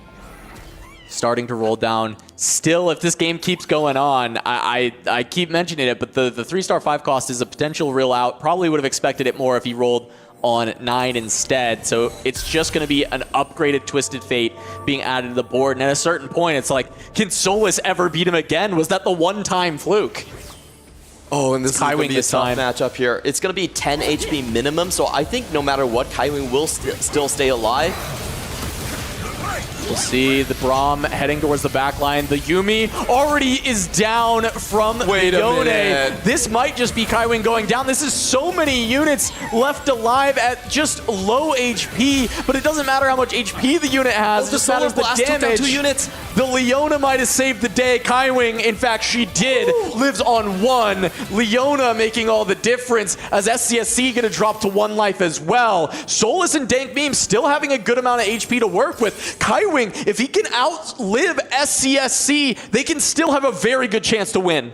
Yeah, this is so close right here. Look at the bottom 3 players. 6 HP between the 3 of them. Everything going to be decided on this finals fight. Let's take a look at the positioning right here. Kaiwing actually taking his main tank really far away from this Yuumi. So this is actually a bit of a risk that he's taking Swaps right last here. second. Swaps last second. Okay. There's the move. Going up against Solus. Looks like Solus could not weaken this board very much at all. Curious if Kaiwing can actually win there on the other side. SCSC going up against Dooney Juni. Looks like Dooney was able to weaken the board a little bit, or at least the Karma is down. SCSC is going to hold on. Leona still in there. Kaiwing's going to the back line. That's way bigger of a loss than they wanted, though. Solus going to go down to single-digit HP, very low. But Bintum is down. Where did Bintum fall? Bintum with the full legendary board drops. He goes 6th place. Dank Memes. The Gangplank, the GP3 is able to take him out. Yeah, it was Dank Memes. Stretchy arms, just targets the back line. I saw the pop-off from Kaiwing. I knew something had to have happened. And it was Bintum going down. Dank Memes with the Gangplank. They have never placed below a 1st with the Gangplank Mentor reroll. Citadel, every time, 4 games, 4 Gangplank firsts, and Dank Meme sends the biggest threat for the win out, Bintum, out in 6th. Absolutely massive here. They avoid the blowout, they take the win out condition away, and looking across the rest of these boards, it doesn't look like T1 has the strength left of them. Who is going to stand up against a fully upgraded crew board? Who is going to take on Kaiwing with the scoreboard scrapper here? It has to be Dooney Juni. Can he get that Gwen 2? Braum upgrade, Poppy upgrade, Duplicator on the bench. There's the Gwen. Dunizuni now has to be the hero for T1. So many times it's been crazy moving. So many times it's been SCSC, the leader, Bintum, but nobody talks about Dunizuni. And now it's the time for Dunizuni to turn things around and win this game for T1. SCSC also has to survive here. If he just falls down, then it's lights out for T1. Taking a look at both of these fights, Solus looks like he's going to win his matchup against Dank Meme, so that's going to go in Citadel's favor. On the other hand, Kai going down. It's going to be about the HP totals right here. There is a chance, we're not seeing SCSC's board. If he loses more HP than Kai Wing, it could still just be lights out. Kai Wing's out, SCSC finds the win, so we still have a game. One pairing won by T1, crazy moving, placing 7th over Robin's 8th. One pairing won by Citadel. And now we have to see this top 4 and how it shakes out. Whoever gets first just wins the game right here. So it doesn't, the rest of the standings do not matter anymore. It's about reaching your max cap. And as we've said before, the gangplank has never failed Citadel. Dank Memes, it looked like potentially sacked a little bit for Solus or Kai Wing there to try and win the game on the spot, but now Solus faces Dunizuni. That is maybe the highest cap. We're pretty sure the highest cap for T1 right now. If Solus can win this fight, that might just spell the game. It's tough though. The Gwen getting the cast, clearing up Solus's board. He's gonna go down. Dank Meme's gonna win the fight as well. It's gonna be heads up. Dank Memes versus Dunizuni to decide the winner of the first game. And we have to pay very close attention to all the minute details right here. One of the key things is which target does the Karma start on early. You typically want to start on the weak side, blow up a couple of carries, and make sure that GP gets focused relatively early on. That was the positioning battle for Twisted Minds versus Flash Wolves yesterday as well. Same exact matchup. It has to come down to where the Karma and Gwen are going to be stacked up on the board. Dank Memes has no margin for error. 13 HP, 1 loss, and that seals it. Dunizuni, on the other hand, 33 life to work with. Can take a couple losses if they're small. There's the positioning. Gangplank on the side. The Braum nearby. Have to watch for that cast, but it looks like the Kabuko is going to have the CC War on lock right away, even hitting onto the Karma. But the damage is too much from the Sorks. And finally, Citadel are denied. T1 will be the first team to take a game over Citadel. What a close game that was. There was 3 players hanging on below 5 HP for a majority of that final stage. And finally, Dunizuni with the great positioning. He makes sure that the targeting is not going to be onto the Kabuko directly, places everything into the middle, into the lineup, so he does get the additional Sork blast, and it's just too much for Dank Memes to hold on. Dunizuni proving that anyone on T1 can still be the ace. You can never count any of them out. This game looked like it was 1 for Citadel very early on, and then suddenly it looked like it was 1 for T1, and it kept going back and forth, once again looking like Citadel had the edge, but finally in the end, Dunizuni just has enough gas in the tank to get it done. Yeah, we're going to be taking a look at the last fight right here. I think a couple of critical things is that we do have Dunizuni finding Shred at the last carousel right there. It was a great job by Dank Memes to deny that, but wasn't able to keep him down forever. All right, well, we'll send it over to the analyst desk to break down that game 1 before we get even more action between T1 and Citadel. T1 are coming out on top. That lower bracket run, that steam, the win that they got in their sails, really carrying through. But this was such a strong and close game. Yeah, totally close and a spicy game that we got Stuart. So many things happening, especially in the early game. Bintium going for the lose streak, trying to go against using Krisakami, using Aura farming. This is an element that I didn't expect to see here, Stuart.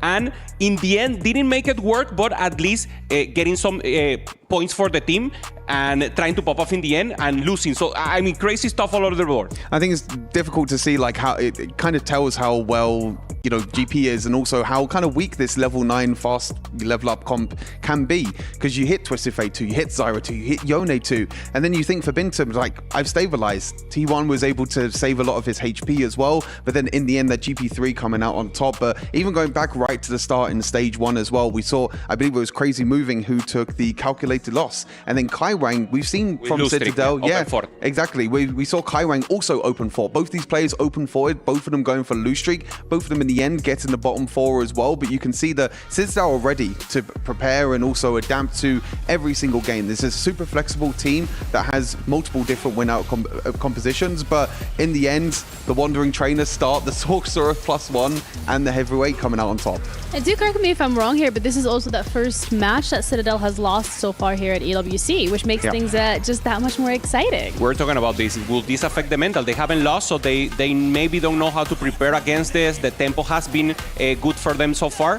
And once again, the win-out players that were supposed to be Robin and Cowen didn't perform, but the Sleeping Giant in that means was the one taking the second place here. Same thing happened for T1. Normally it's Crazy Moving, popping off SCSE, and this time Dunisuni, playing amazing with the swords, risking the Wandering Training that you mentioned, Stuart in the early game, and then find the Gwen 2-star that is the win-out condition. Yeah, I was able to go level 9 as well. I think with it being gold subscription, it just put such a big injection of gold onto all of these players, allowed to go for level 9 for Bintum as well with the invested ++ in the end, allowing him to go to level 9 to try and stabilize it in the end. But it was such a close first game. I think that it just shows that how close these two teams are, how flexible these two teams are as well. With, as you mentioned, sometimes it might not be the star players, sometimes it might be someone else that might be coming out on top as well. But you see, the celebrations in the end, like T1 are so animated as well, and the same with Citadel.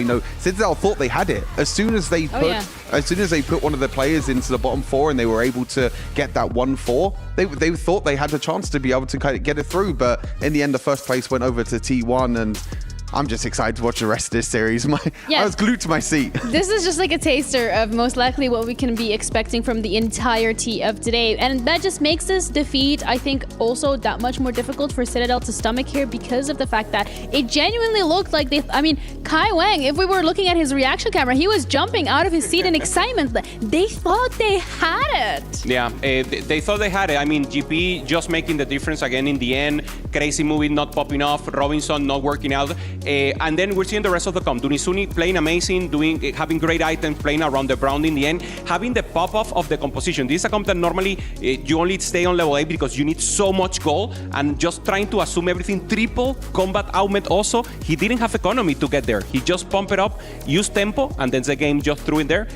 Clean play from him. Yeah, it's clean play overall. I think for all of these players, I think that it was a game that came down to small margins in the end. It came down to one lost fight, really, that decided the entire game. So I think for both of these teams, I think for Citadel, they still had a great performance. I think they still played it very well. They had that full open player that they've been playing throughout most of the series that we've been seeing so far today. They have the win out with the GP3. Unfortunately for Robin, was very far behind in tempo, didn't hit Jin 3, didn't even hit the Dr. Mundo 3 as well. We saw Heavy as the Crown again, something that we've seen so much in this tournament be such a strong factor, but this time, unfortunately for Robin, went 8th. He tried to help his team out. Did help his team out, I guess, in a way by helping them, take down Bintum, the level 9 comp, but in the end, it just wasn't enough. Yeah, it wasn't, but also at the end of the day, both of these teams really need to approach this and go, especially Citadel here, that was a close game. We almost had it, but we didn't, and that is okay. It's part of the process. What we've seen from every single one of these players so far is that fortitude, it's that resilience, it's that adaptability. Adaptability, you said it. No ego, and normally we like to say, okay, this is the hero player, this is the one who should pop off, but in reality, we saw it in this game. The roles can change in a moment. It depends on who has that scenario, who has the start, who has the possibility to actually be the winner player, and then the rest of it is like, okay, it's your turn right now. You have to be the winner player, you have to be our hero, and you see the expression. They're all enjoying, they're all screaming, and having fun, and also funneling aura to the rest of the team. I think the big thing for Citadel as well, before this series, that every single one of their players actually plays different comps. Everyone was able to get there in the end. Yeah, and that is just the first match that we've seen here today. We still have at least potentially 2 more coming into the series of Citadel going up against T1, with the second matchup, which could define whether or not a key will be crushed, coming up next after the break.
自己要画什么了？真的很明显吗？想象力不够丰富。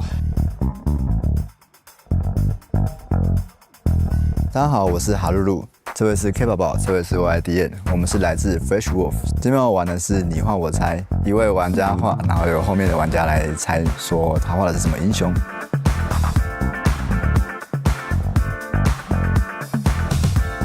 我都不知道我自己要画什么了。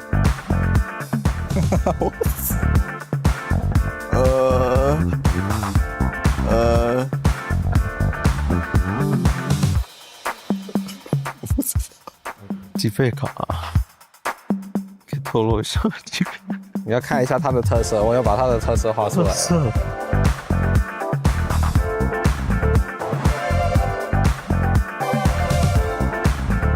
啊？喂，你猜中了！天才，真的是天才，这你都猜得中。啊，这是耳朵不是吗？这是那个摔跤场的摔跤。哦，这是胡子。你怎么猜？盲猜？你怎么中的啊？很夸张。怎么做的？我以为是牛哎。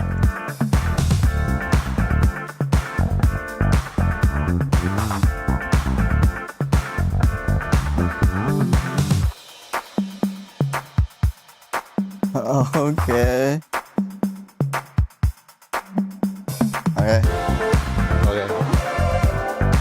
这个是。我画的很好哎，这次。你不会真的猜不出来？我看你猜得出来，这个你猜不出来。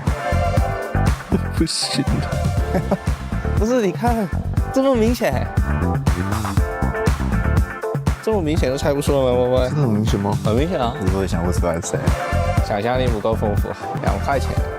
啊，这不是一讲就知道了。不然叫什么？他叫可不可啊？他叫可不可啦？可不可？谢谢大家看我们的视频，请在 EWC 继续支持我们。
We are back for more TFT at EWC here on the SNB Esports Arena stage. I'm Casanova, joined by Clement.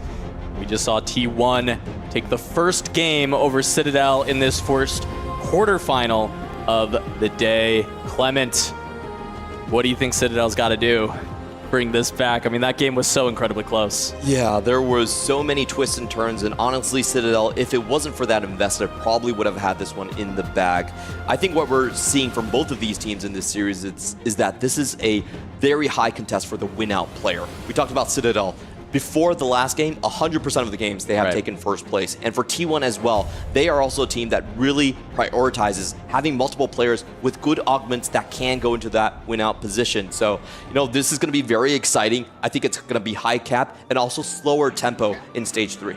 Yeah, and this time around, no potential for the invested bailout. We're going to have 3 gold augments from the Yasuo here. So no more of those pesky prismatics creeping around. So you jump on board with Dunizuni to kick things off. The winner of that last game with the Sorks coming from that Wandering Trainer start.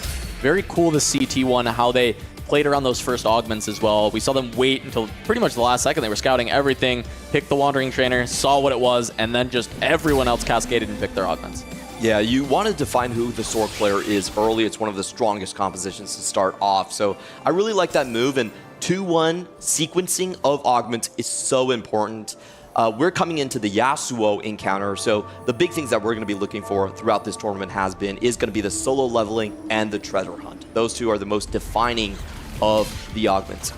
Yeah, and the thing is those have not been infallible. We've seen players kind of fall flat because they don't select the right reroll line, especially with the treasure hunt in particular, right? The solo leveling has really depended on what the openers are. We've seen some games end from 2-1 because there was like a Gangplank 2 with solo leveling. So we'll have to see what is found from there. But once again, a potential Katarina opening for the side of T1 as SCSC sees a pair. And Hero's Arc has been one of those power-ups that has been slowly gaining more and more attraction. It gives you 4.5% damage amp every level, so a lot of times you don't need to hit the level 10 plus 35%. Right. The dream scenario is not necessarily needed to play this line, so I'm very interested to see if SCSC stays here. As we've been talking about, Katarina is one of those lines that has been slowly rising up the ladder. Definitely a champion that gains a lot from high amounts of damage amp to kind of scale with the crit you'll usually put on it as well. SCSC, the option of Hustler, we've seen this be picked up with Gangplank to try and get ahead of the curve. Not going to go for that time skip instead as a potential to go towards that level 6 very quickly and start your roll downs. Yeah, this has been a surprising augment. It's usually not considered very strong in solo, but in this 4v4 situation, just hitting level 6 almost instantly, being able to dictate what everyone else plays around you has been invaluable here. So we're going to be taking a look here. We know that T1 is pretty slow on picking their augments. The first thing we're going to be paying attention to is definitely, has anyone hit those OP augments? Oh, looks like we're clear. Yeah, none of the craziest ones, but I will say right away, we saw Dunizuni be the first to pick for T1 with that artifact anvil coming through. Dank Memes is going to be seeing Edgelord Executioner as the pickup for this Wandering Trainer, so not the premium pickups. Definitely not there, and I'm very curious to see where he goes because in both of those lines, it's not necessarily needed to max out the two separate traits here. In here for Dunizuni, he is going to be playing into the Silver Mare Dawn, and this is one of those artifacts that actually opens a lot of weird lines for you, especially in the 3-cost space. I'm particularly looking at Darius. That will still be playable with this, and also one of the best augments coming in for someone like the Jace. Yeah, exactly, and we saw a lot of those Battle Academia already on the bench, so maybe Jace being an early consideration for sure. Darius, I always want the Dunk Master coming back in TFT. I love the reset Darius, and they did bring it back for this set, and it's been a bit of a bummer that the comp is a little bit unplayable unless you find that Silver Mare Dawn. So it'd be really cool to actually see that brought out in 4v4. However, 3-cost rerolls historically have struggled a lot in 4v4 with the ability to be griefed.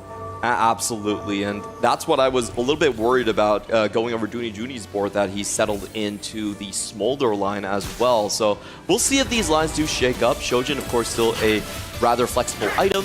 In the meantime, we do have 2-Trick coming out for Bintum, trying to full win streak his stage 2 once again, and just going for the strongest units here. A lot of people don't know this, but Kalista and the Nefiri stage 1, their stats are just bonkers.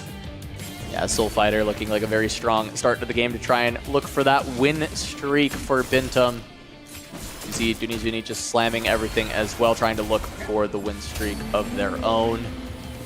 Across the board, I'll have to see what else can work out, as we do have that Wandering Trainer on the side of Citadel is kind of worrying for me. I'm wondering, what Edgelord Executioner, what do we even have open there to actually play towards? So we have seen Edgelord Volibear be kind of the go-to composition, and it's been a great tempo comp, but not necessarily a win-out situation. So I think that does limit the sort of strategical implications for Dank Memes, that he's likely not going to be the win-out player. He's likely just going to be for top 4, and make sure that the team isn't blown out.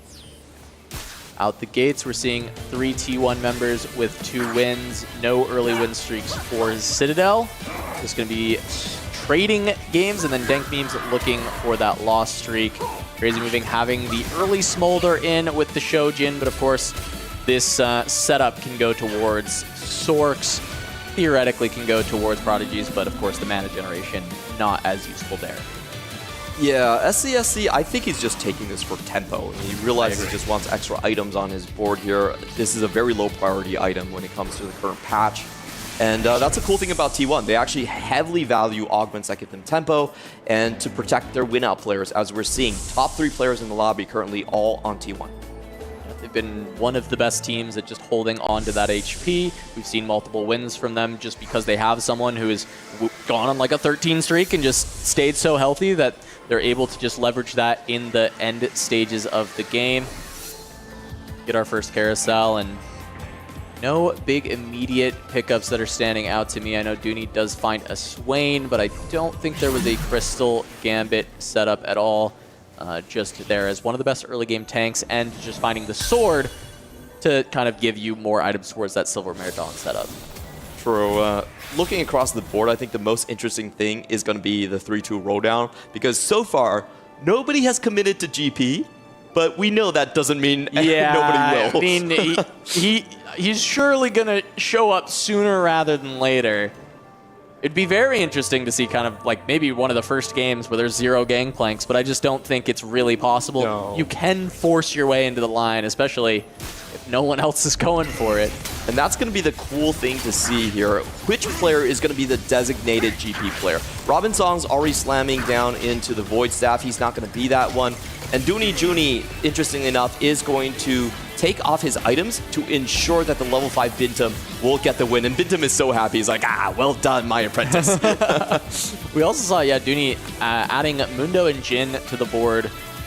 Potential to maybe go for that reroll, but I believe Dooney is the Silver Marathon player, which I don't believe that really works for that composition. I mean, I guess you can throw it on Mundo because he does do just a big amount of damage. There was a lot of theory crafting about it working on Jin because he's also gated by attack speed. Slowed. But I just want to tell everyone that Silver Marathon actually takes priority. So that item on Jin is a plus 1.4. do not play that combination. Pretty good delta there. Yeah. Good delta if you want to lose. In the opposite direction, unfortunately. All right, still looking at Crazy Moving, having another great setup to win streak, avoiding Bintum once again. And we're having another game with T1 just controlling the win streaks. 5 streaks for 2 members of their team. This is really critical for Bintum. He picked a full tempo augment, now going up against Solus with Keepers, one of the strongest combat augments early. Can that Callista get the pierce through? This is the old patch. Callista is not going to skewer your entire team. He doesn't go on the right target, but still has enough in the tank. Yeah, relatively close fight, but still, I mean, end of the day, it's a 3-unit loss for Solus. Kaiwing able to hold on to the full loss streak. Robin with a 4 loss, but double win streaks in stage 2 once again for T1. This is their comfort zone. And, well, we found the gangplanks, Clement. SCSC is going to be on a pair of those already. We knew it was going to be coming at some point, and SCSC using that time skit to hit level 6 early. No rolls so far, just natural these 2 GPs, and we do have our GP mirror already established. It's going to be SCSC on T1, and then Solus on the side of Citadel Gaming. Yeah, we saw that Keepers with the Gangplank Slam. Seems like that is an easy bet that we're going to be getting the Gangplank here, especially having that Chain Vest ready to go into an Edge of Night after finding a sword. This is very interesting because SCSC, with how much gold he has in advantage, he could decide to roll on 3-1. He could decide to race this one and take copies before Solus even begins. Already seeing a couple of rolls, finds the 2-star, so might not want to continue rolling because he found the 2-star, but I also kind of like the idea of ripping more out of the pool before Solus even gets a chance to find his first Gangplank. And this has been a really big discussion about this tournament. How deep do you want to roll? How much do you want to deny? And I think what we finally settled on is if you hit your first 2 GPs, GP2 before the opponent player, then you still want to roll on 6, but you can slow roll afterwards. And I think that's the line SCSC will be going for. We'll have to keep our eyes on Solus. It's quite a bit behind, actually, on the economy, just due to the augment difference, right? It has the higher cap-out potential with this Keepers, for sure, but trying to get to those gangplanks, especially being this far behind. We saw how big of a problem it was. Dank Memes hitting so much faster than T1 in the last game, being able to get that Gangplank 3 and never finding a Gangplank 3 for Crazy Moving.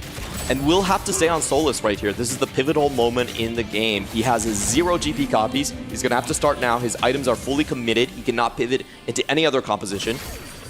So can he find them on the 3-2? If he doesn't get them here, it's going to be increasingly more and more difficult in the future. Could just grab more gold. Yeah, raining gold immediately seems like a great pickup. You just need some extra money to try and catch up because you're behind. Finds the first 2 copies. If he can get the 2-star in the next few rolls here without completely having to grieve his econ, it can make a huge difference.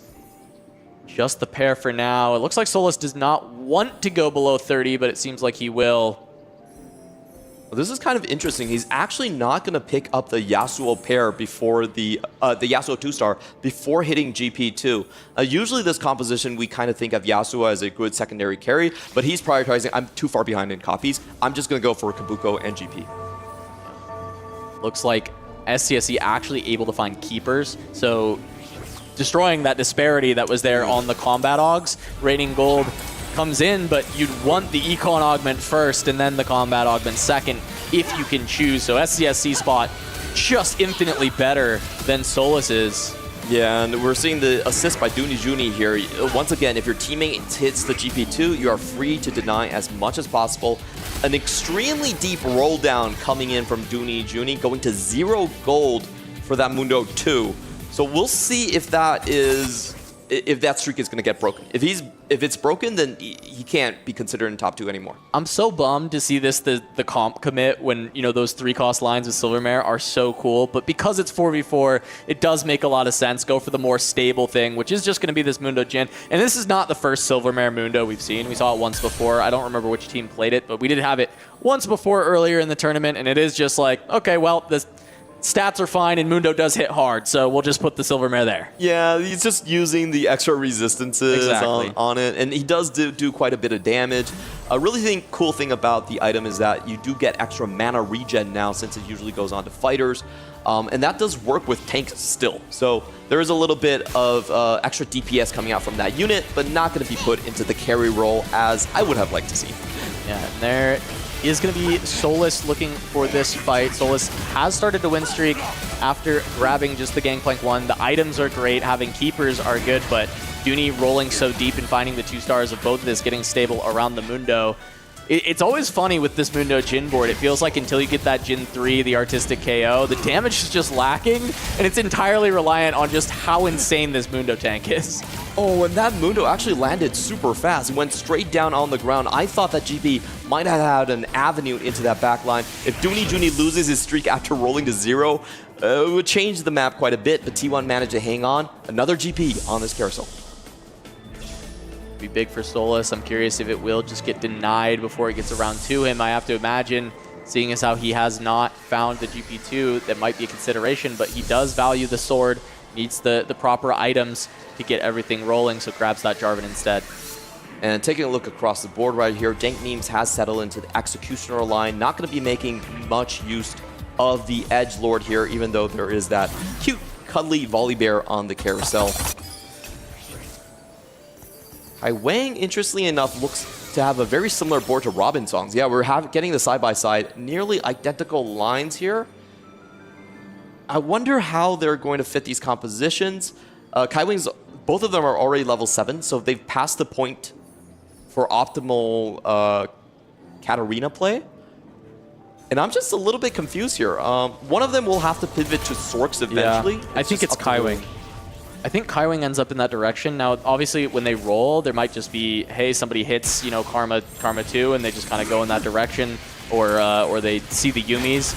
I think they have to be open and really good communication on this roll down. It's something to watch maybe on 4-1, 4-2, a side-by-side of those two, and see how they're actually communicating that roll down and making both of these comps work, because it's going to be maybe easier for T1 to grief them because they're stuck in these AP lines. They have to play Sork's Prodigy, and they have to hit right away.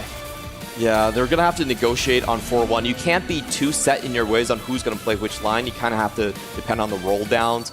And currently looking at the board here, there is a huge HP differential already forming. 1 to 4 occupied by T1. It's going to give them about an 80 HP buffer. But we have seen in yesterday's game, Rock versus Evos. It was the same script, very deep roll downs, Evil's still able to flip the script. Yeah, I mean, really the tail of this game is going to be on 4-1, on 4-2. These first two big roll downs that these teams are going to be going for, especially because these are massive loss streaks. There's a lot of econ that Citadel has been building towards this spot, as Dank Memes even pivoting out of Gangplank towards the all-out Cassante. Yeah, and this is a very rare strategy that we've seen in 4v4, but if there was one team to pull it off, it would be Citadel. They're going for 3 fast 8 compositions at the same time. So the key thing here is, okay, we need to decide who rolls down first.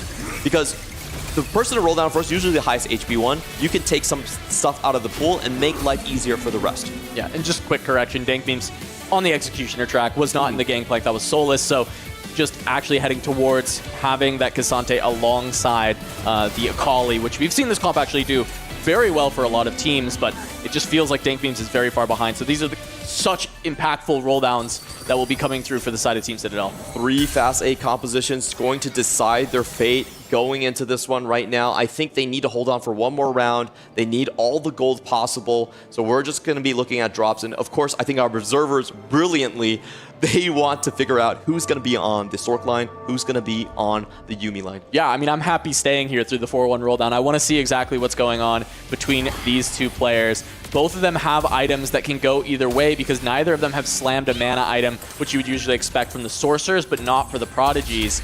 Kaiwing, please don't lose to neutrals. Please don't. I think he's fine, but wow, that was a little bit spooky for Citadel. A little sus. It looks like Robin Songs is going to be given the Leona, but as I've said before, you cannot be too dedicated. Robin skipped to Jarvan immediately. I think they've already committed their lines, but he did grab a Karma on part of this roll down. Looking on the other side, I'm not seeing any big hits for Kaiwing. It feels like this might just be a tragedy for Citadel. Neither are finding the Yuumis, neither are finding the Karmas that they need. Both of them find a single Karma. Robin sold it so that he can go towards Yuumi, but he didn't find a single copy. 2 massive roll downs, 2 massive misses, and that might just be the tournament for Citadel. 100 gold spent here, but no upgraded carries, no upgraded front lines. This is a bit of a disaster, and that's the risk of playing all these 4-cost fast 8 compositions. You can see in their faces, they know that they're in a very difficult spot. Maybe the 4-2 augments can save them here. It is going to be gold as we are in Yasuo and Encounter, so I'm trying to think of a reinforcement could be a really big one coming in for both. Think that's a great call out. Reinforcement is probably the best augment they can ask for. Both of them have even missed first copies on some of the units that they won. As you take a look at Junizuni, 2 Yuumis on the bench, immediately rolled down at the same time, trying to find his own units but deny the 4 costs, and T1 have been successful in the griefs, especially because that was on level 6 that he found 2 Yuumis, and the level 8 players are not able to get there. Big grab bag potentially for Robin, just trying to find a little extra gold, a couple extra items, not even upgrading his front line with the Recon until he can try and track down a Yuumi, and it just is not showing up. Not even Dank Memes being able to hit any of the 4-cost upgrades. He has that Executioner in, but no Akali so far. So this is just looking disastrous in terms of the roll down. One of the worst roll downs that we have seen in the tournament. Did Dank Memes accidentally buy this Jarvan? Is that reinforcements? It is reinforcements, but he can use it for his own composition, and he's also on a 6 loss streak. So I don't think he's taking away from his teammates unnecessarily. It's just he's forced to do so. Yeah, it just feels tough when you're missing a single copy of Akali as well, and it's exactly like very, very relevant for your composition. You know your teammate needs the Jarvan. I agree with you. It's maybe not necessarily a mistake, but it's very tough for this team in an already dire situation. Dank Beam's on the 6th loss. He does get to find a stable board. He's got frontline, he's got a carry with the all at Cassante, and he found his first copy of Akali, so there's a little hope for Dank Memes, but the problem is just Kaiwing and Robin are so likely to go 7-8 here, and the HP disparity means that 1-2 is going to be nearly impossible with how much life that T1 has. Yeah, I think there comes a point for Citadel Gaming where they have to say, you know what, we just have to cut Robin Songs and Kaiwing loose. We're not going to sack for them. We have to preserve everything for Dank Memes and Soulless. Are they at that point, and when do they pull out that call, that's going to be a critical factor. Yeah, I mean, they have to fight for themselves, but even Solus, right? We take a look here, 4-3 on a 2-loss streak, no gold remaining. Gangplank only 4 copies, and yes, he's able to find the heroic grab bag for 2 duplicators, but unless you can find these last few Gangplanks, Solus is not going to be able to win this game from this spot. Yeah, this is just looking so tough, and this is why 4v4 has been a reroll dominated meta. I think this was a thing that Citadel Gaming said, you know, we were winning so much, we were getting a little bit worried that maybe our playstyle was untested. And this is one of those results of what could happen when you're going for this 4 cost. It's very easy for the rerollers to deny because they've been rolling the entire stage of this game. Yeah, looking just there, Dunizuni has found the 3 stars that he needs. He finds both Jin and Mundo because it's uncontested in this lobby. Citadel doesn't have the gold to hold units. Robin and Kaiwing had to look for their comps but found nothing. And it looks like this may just be T1 running away with it because there's not a lot of recourse when we look at the side of Citadel. Also, pretty low roll on the 4 cost being offered right here. It's going to be a Volibear and a Samira. None of those lines are useful for the side of Citadel Gaming. I think this is the 2 last rolls. You know, we're going to have to take a look at Kaiwing's board here. Down to 7 HP. Can he find that Karma 2 that he's looking for? Yeah, and meanwhile, SDSC, 7 copies of Gangplank. 10 win streak. 84 HP. Doing the thing that T1 has done all tournament. Having people hold on to that life lead, hold on to those win streaks, rolling aggressively. Kaiwing did find a Gwen to go alongside this Karma, but it's just double adaptive with a jeweled gauntlet. This is just Scraps trying to put together a composition. Gonna run into Solus, and I like Solus is not removed. They are just cutting Kaiwing loose if Solus wins the fight, and you can see the Gangplank already moving onto the Karma. That's just going to be Kaiwing very likely going down here as the Gangplank cleans up the last few members of the board. Maybe the Lux can make it a 1-unit loss instead, but no. Kaiwing goes down in 8th on 4-5, and the hope is dwindling for Citadel in this second game. Yeah, the HP leads are just massive for T1 right now. They're still holding on to 1 through 4. So over 100 HP differential between the 2 teams. Crazy Moving manages to find the 3 cost early on with the Smolder.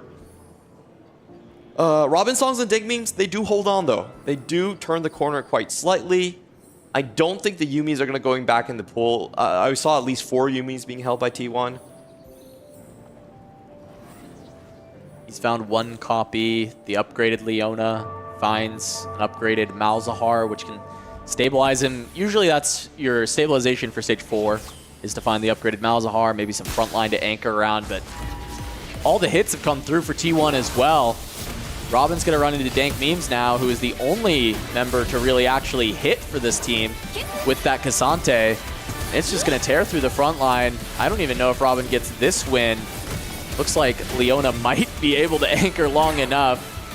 Big for Robin to stay alive, but you lose HP on your most likely win-out player here with Dank Memes. We were curious if the 3-cost reroll would come through for T1. We thought maybe Silvermare Dawn turn into a Darius or a Jace, but no, it's Smolder, which is, I guess, the harder to grief 3-cost in the set.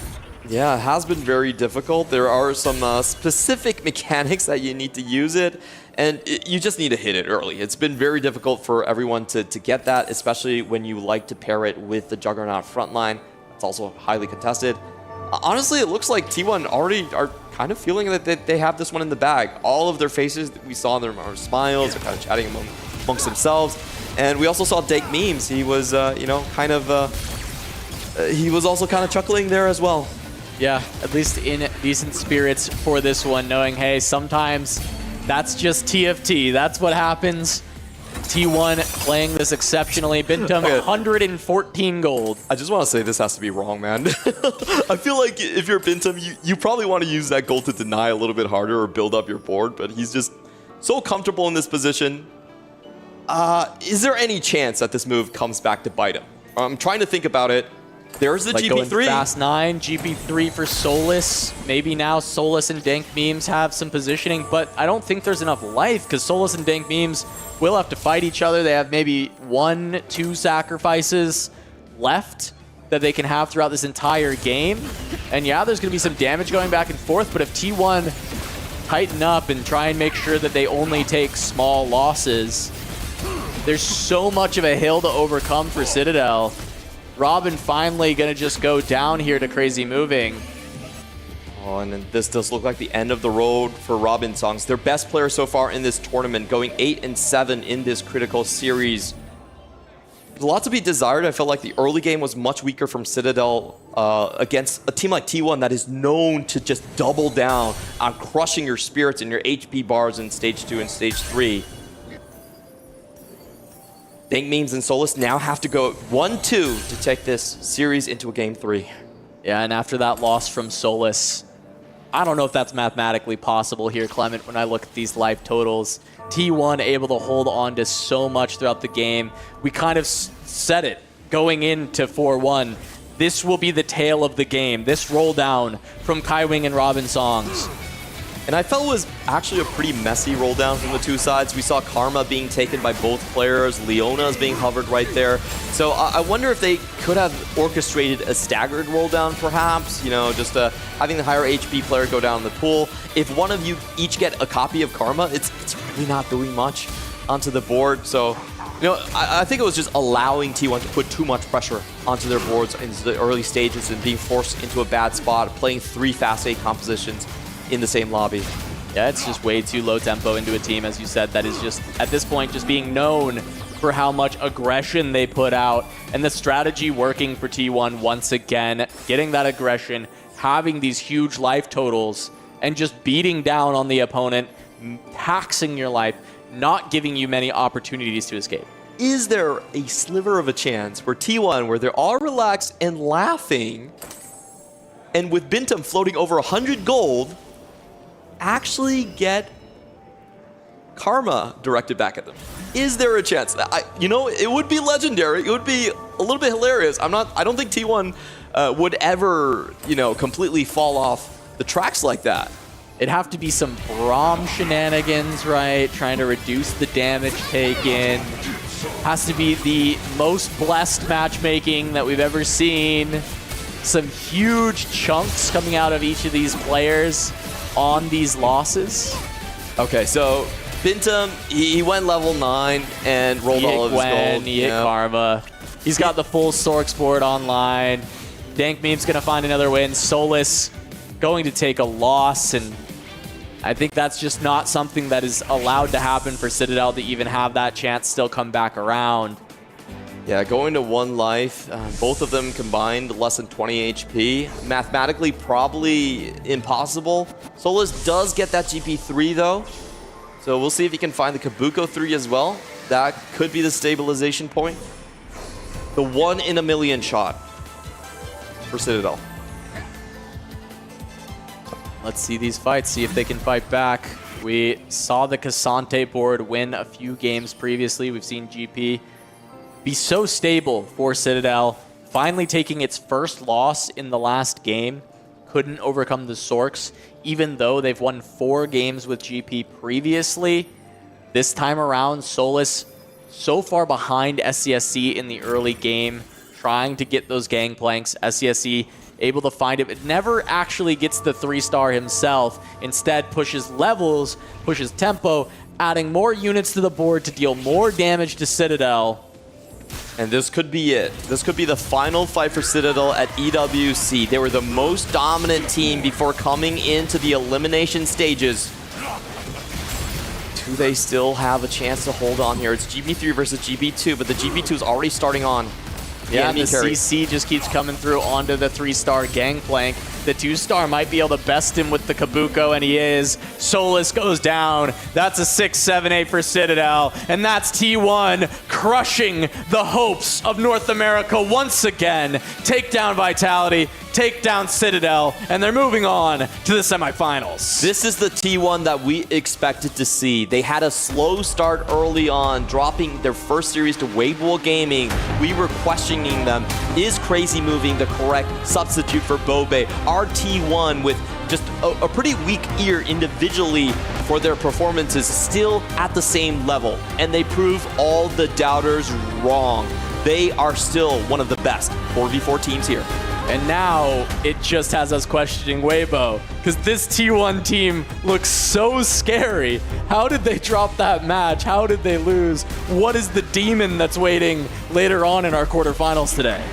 Oh yeah, this is going to send a lot of shivers, I think, down the spines of everyone. And honestly, for Citadel Gaming, we were kind of questioning maybe their matchups were a little bit easier going through Fnatic and Twisted Minds, both teams that were eliminated relatively early on into this tournament here. And I just really wanted to see their style of workout. What I think they were missing in this series, of course, was just that stage 2, stage 3 tempo. Yeah, absolutely. I mean, they lost just way too much HP throughout the early game. T1, a team that is already known for taxing you. Their style feels like it kind of counters Citadel's style, and they were able to take it down because of that. We're going to send it over to the stage for the interview, and we'll see if we can hear more from T1. T1 are, of course, your semi-finalists, the first team to lock in one of those coveted spots. I'm standing by with Dooney Zuni and our translator, Maddox, to talk through what just happened there. That is it feels like a statement win, taking out the flawless Citadel. Do you feel like you've made a big statement to the rest of the teams here? 일단 도니준이 선수 승리 축하드리고요. 첫 번째 질문은 어떻게 보면 무패 행진을 기록하던 시타델을 이렇게 정말 완벽하게 꺾여내셨는데 이 승리야말로 다른 팀들에게 좀 메시지를 확실하게 전달하는 게 아닌가 싶은데 좀 어떠신가요? 네, 사실 뭐 지는 건 계획이 없었고요. 저희 팀이 사실 우승 팀이라고 생각을 해요. 그래서 끝까지 가가지고 결국 아무에게도 안 지고 우승하고 오겠습니다. Yeah, I mean, we were always confident. We didn't think that we're going to lose to anyone. So that being said, we're always ready to lift the trophy. You've always been confident. However, you did start this entire tournament on a loss. Did that give you a bit of a wake-up call? Did it make you realize, okay, we need to fix some things here to get back to the T1 that we know we can be? 이제 첫 번째 경기에서 좀 아쉽게 패배를 하시면서 사실 좀 위기가 아닌가 싶었는데 어떻게 보면은 T1에게 어떻게 보면 첫 패배가 좀 되게 경각심을 불러일으켜 준 것 같아요. 그래서 첫 패배로부터 확실히 좀 많은 걸 얻으신 것 같은데 좀 어떠신지 궁금합니다. 네, 사실 첫 경기에서 좀 평소와 다른 환경이 많이 나왔어요. 맵이 예를 들면 뭐 1템판에 돈을 엄청 많이 주는 맵이라던가 조련사 골렘이라던가 이런 평소에 많이 준비하지 못한 상황에 직면을 했는데 그 부분에 대해서 끝나고 같이 연구를 했고 그걸 확실하게 보완을 했고 다음번엔 같은 상황이 나와도 절대 지지 않습니다. Yeah, in the first game, we faced on very unusual situations like lots of golds or even trainer golems. So that being said, we have fixed a lot of problems on that unusual circumstances. So now we're trying to face anything, and we're not afraid to, face anything. 2 wins away from potentially raising this trophy this year. You came agonizingly close in 2024. How much did that loss drive you on to make sure that you never lose this opportunity again? 이제 작년에도 사실 우승을 앞두고 좀 아쉽게 패배를 하셨는데 이제는 2승을 남겨두고 계시잖아요. 그래서 이번에는 좀 얼마나 간절하시고 또 어떤 자신이 있으신지 궁금합니다. 사실 지난번에 이 준우승했을 때가 아직도 기억에 생생한데 이 트로피를 눈앞에 두고 지고 상대팀은 기뻐하고 이 모습을 보는 게 생각보다 되게 쉽지 않더라고요. 그래서 이번에 그만큼 열심히 준비를 했고 절대 지지 않을 자신 있고 반드시 우승해서 트로피 들고 한국으로 돌아가겠습니다. Yeah, last year I remember vividly. I mean, the feeling that I have to stand and watch the other team lift the trophy was not easy. So that being said, I'm really, really passionate and ready, and we're not going to lose to anyone, and we're going to lift the trophy this time. I love that confidence. And you didn't lose to Citadel. They put in a phenomenal shift here at the Esports World Cup this year. And you can see behind us the Key Crusher. Unfortunately for them, this is where their journey ends. Are you ready to crush a key? 이제 시타델의 여정은 여기까지인데 이제 시타델의 키를 부술 준비가 되셨는지 궁금합니다. 당연하죠. Absolutely. The players always love this part, and so do we as viewers. It makes me a little bit guilty, if I'm being honest. Congratulations once again to the magnificent T1, deservedly booking their spot into the semi-finals. I'm sure that you agree, Jeannie. Oh, a hard agree, not just from me, but from every single person on the desk as well. Hupe-san, what an incredible performance from T1. 1, 2, 3, 4 finish. Yeah, total blowout, and it started from the start, Stuart. Normally, they both played their level, reroll for T1, fast 8 for Citadel, but they didn't have a chance. Since the start, they were not comfortable, and T1 is just full of confidence, taking a win in an abrasive way. Yeah, I think in the end, Citadel, with, I believe it was Solus on the GP in the end, taking the early keepers, trying to go for a bit more power in terms of the GP composition, but in the end didn't have enough gold to roll down, and it was actually T1 taking things like time skip, getting the extra experience, having the extra gold to get that GP2 to play for tempo. And as you mentioned, Hupe, I think with Citadel playing 3 compositions that are all going to fast level 8, it's very difficult to try and play that sort of style because you're playing at high risk, because if you miss on that roll down, as we saw in this game, you go 6, 7, 8, and then T1 just run away with it. Yeah, T1 with everything 3-star, and as you said, you don't hit, you get a pair or you get something, it's just not enough. T1 on the other hand, Vintium having fun, 140 gold in a moment, crazy moving, playing the Smolder and getting the 3-star. We were talking about this also, very expensive composition, and there it is. This is my guy, crazy moving, just laughing, going to his mentor, Vintium, who is also so proud both of crazy moving and of course of the full team.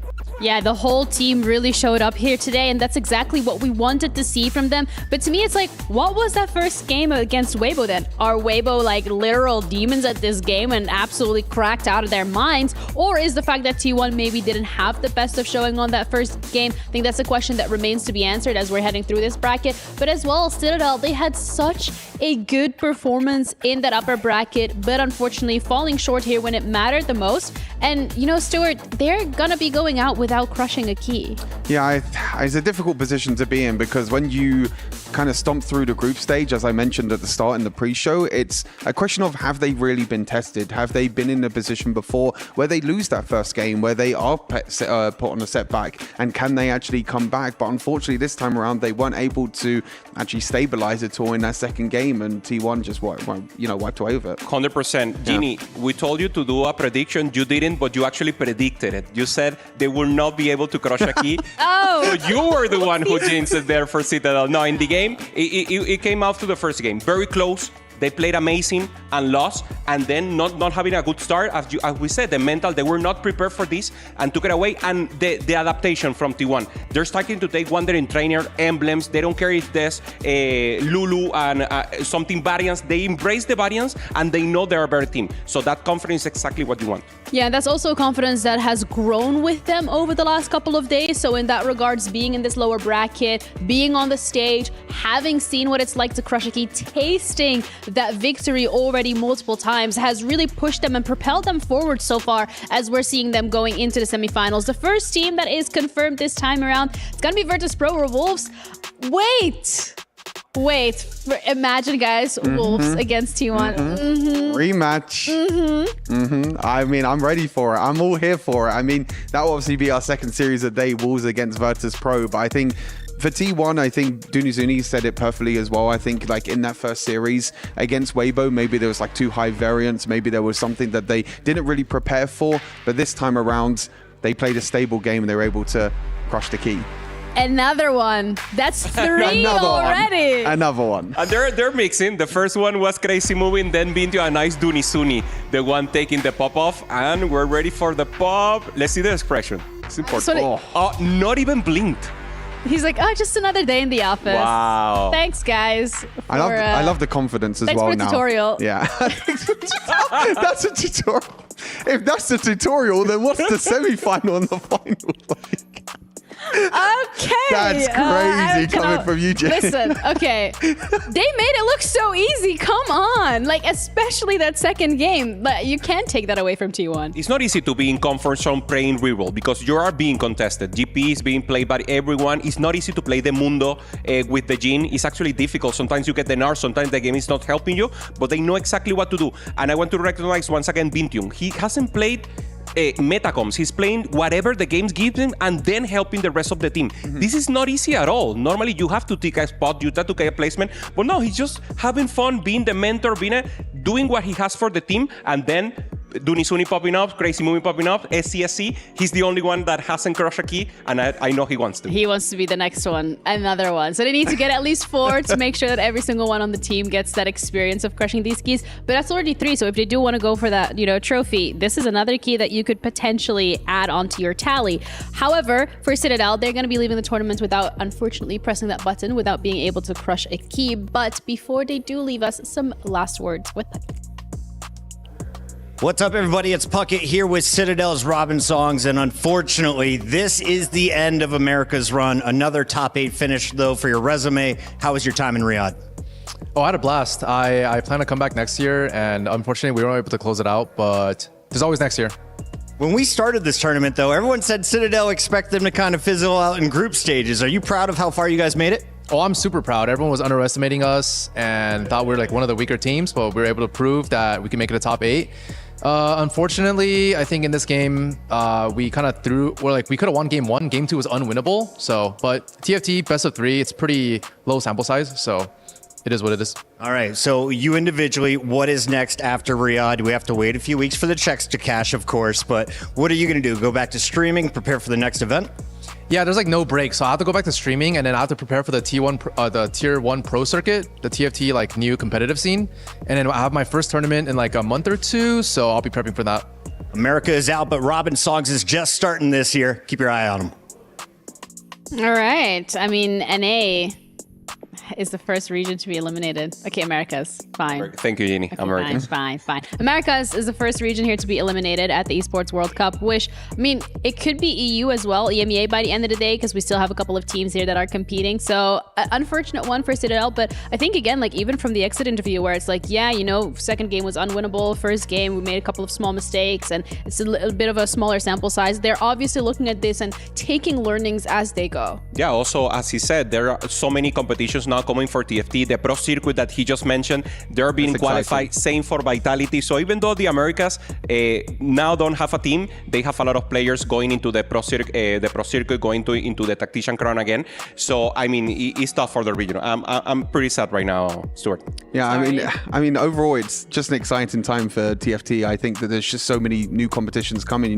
We've had the last 2 years of Esports World Cup. You just mentioned, the Pro Circuit coming on through as well. As you said, there's no downtime, you feel like, really, for TFT at the moment, which is a great thing. There's just so much time to learn and explore and experience new events and experience new sets as well, and new mechanics coming on through. Yeah, a lot of learnings, and it was just great experiences as well for the players to be here on LAN and to have that opportunity to meet everybody from casters to players to coaches and like really be in person. But that was our first match of today, and we have another one coming your way because we are not done yet. Wolf Esports, the defending winners of Esports World Cup last year, going up against Virtus Pro. Very much the underdogs here at EWC. Yeah, underdogs that did amazing. They want to get that club champions in points. They're on 5th or 4th on the top 5, and it's very important for Virtus. They haven't got a first, so they're going to qualify for that possibility of beating the winners in the club champions tour. More than 27 millions in that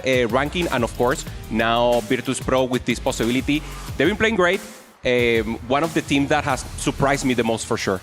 Yeah, definitely. I think coming into this, they were a team that we expected to do somewhat well because of how well the qualifiers went. Beating the likes of Talon and Zeta Division, I think they're a team that came in with a bunch of confidence, and they carried that on as well. I think in the group stage, they played very well yesterday against Mouse. They adapted mid-series, and I think that they can look to adapt against Wolves, a team, again, that's coming from that upper bracket.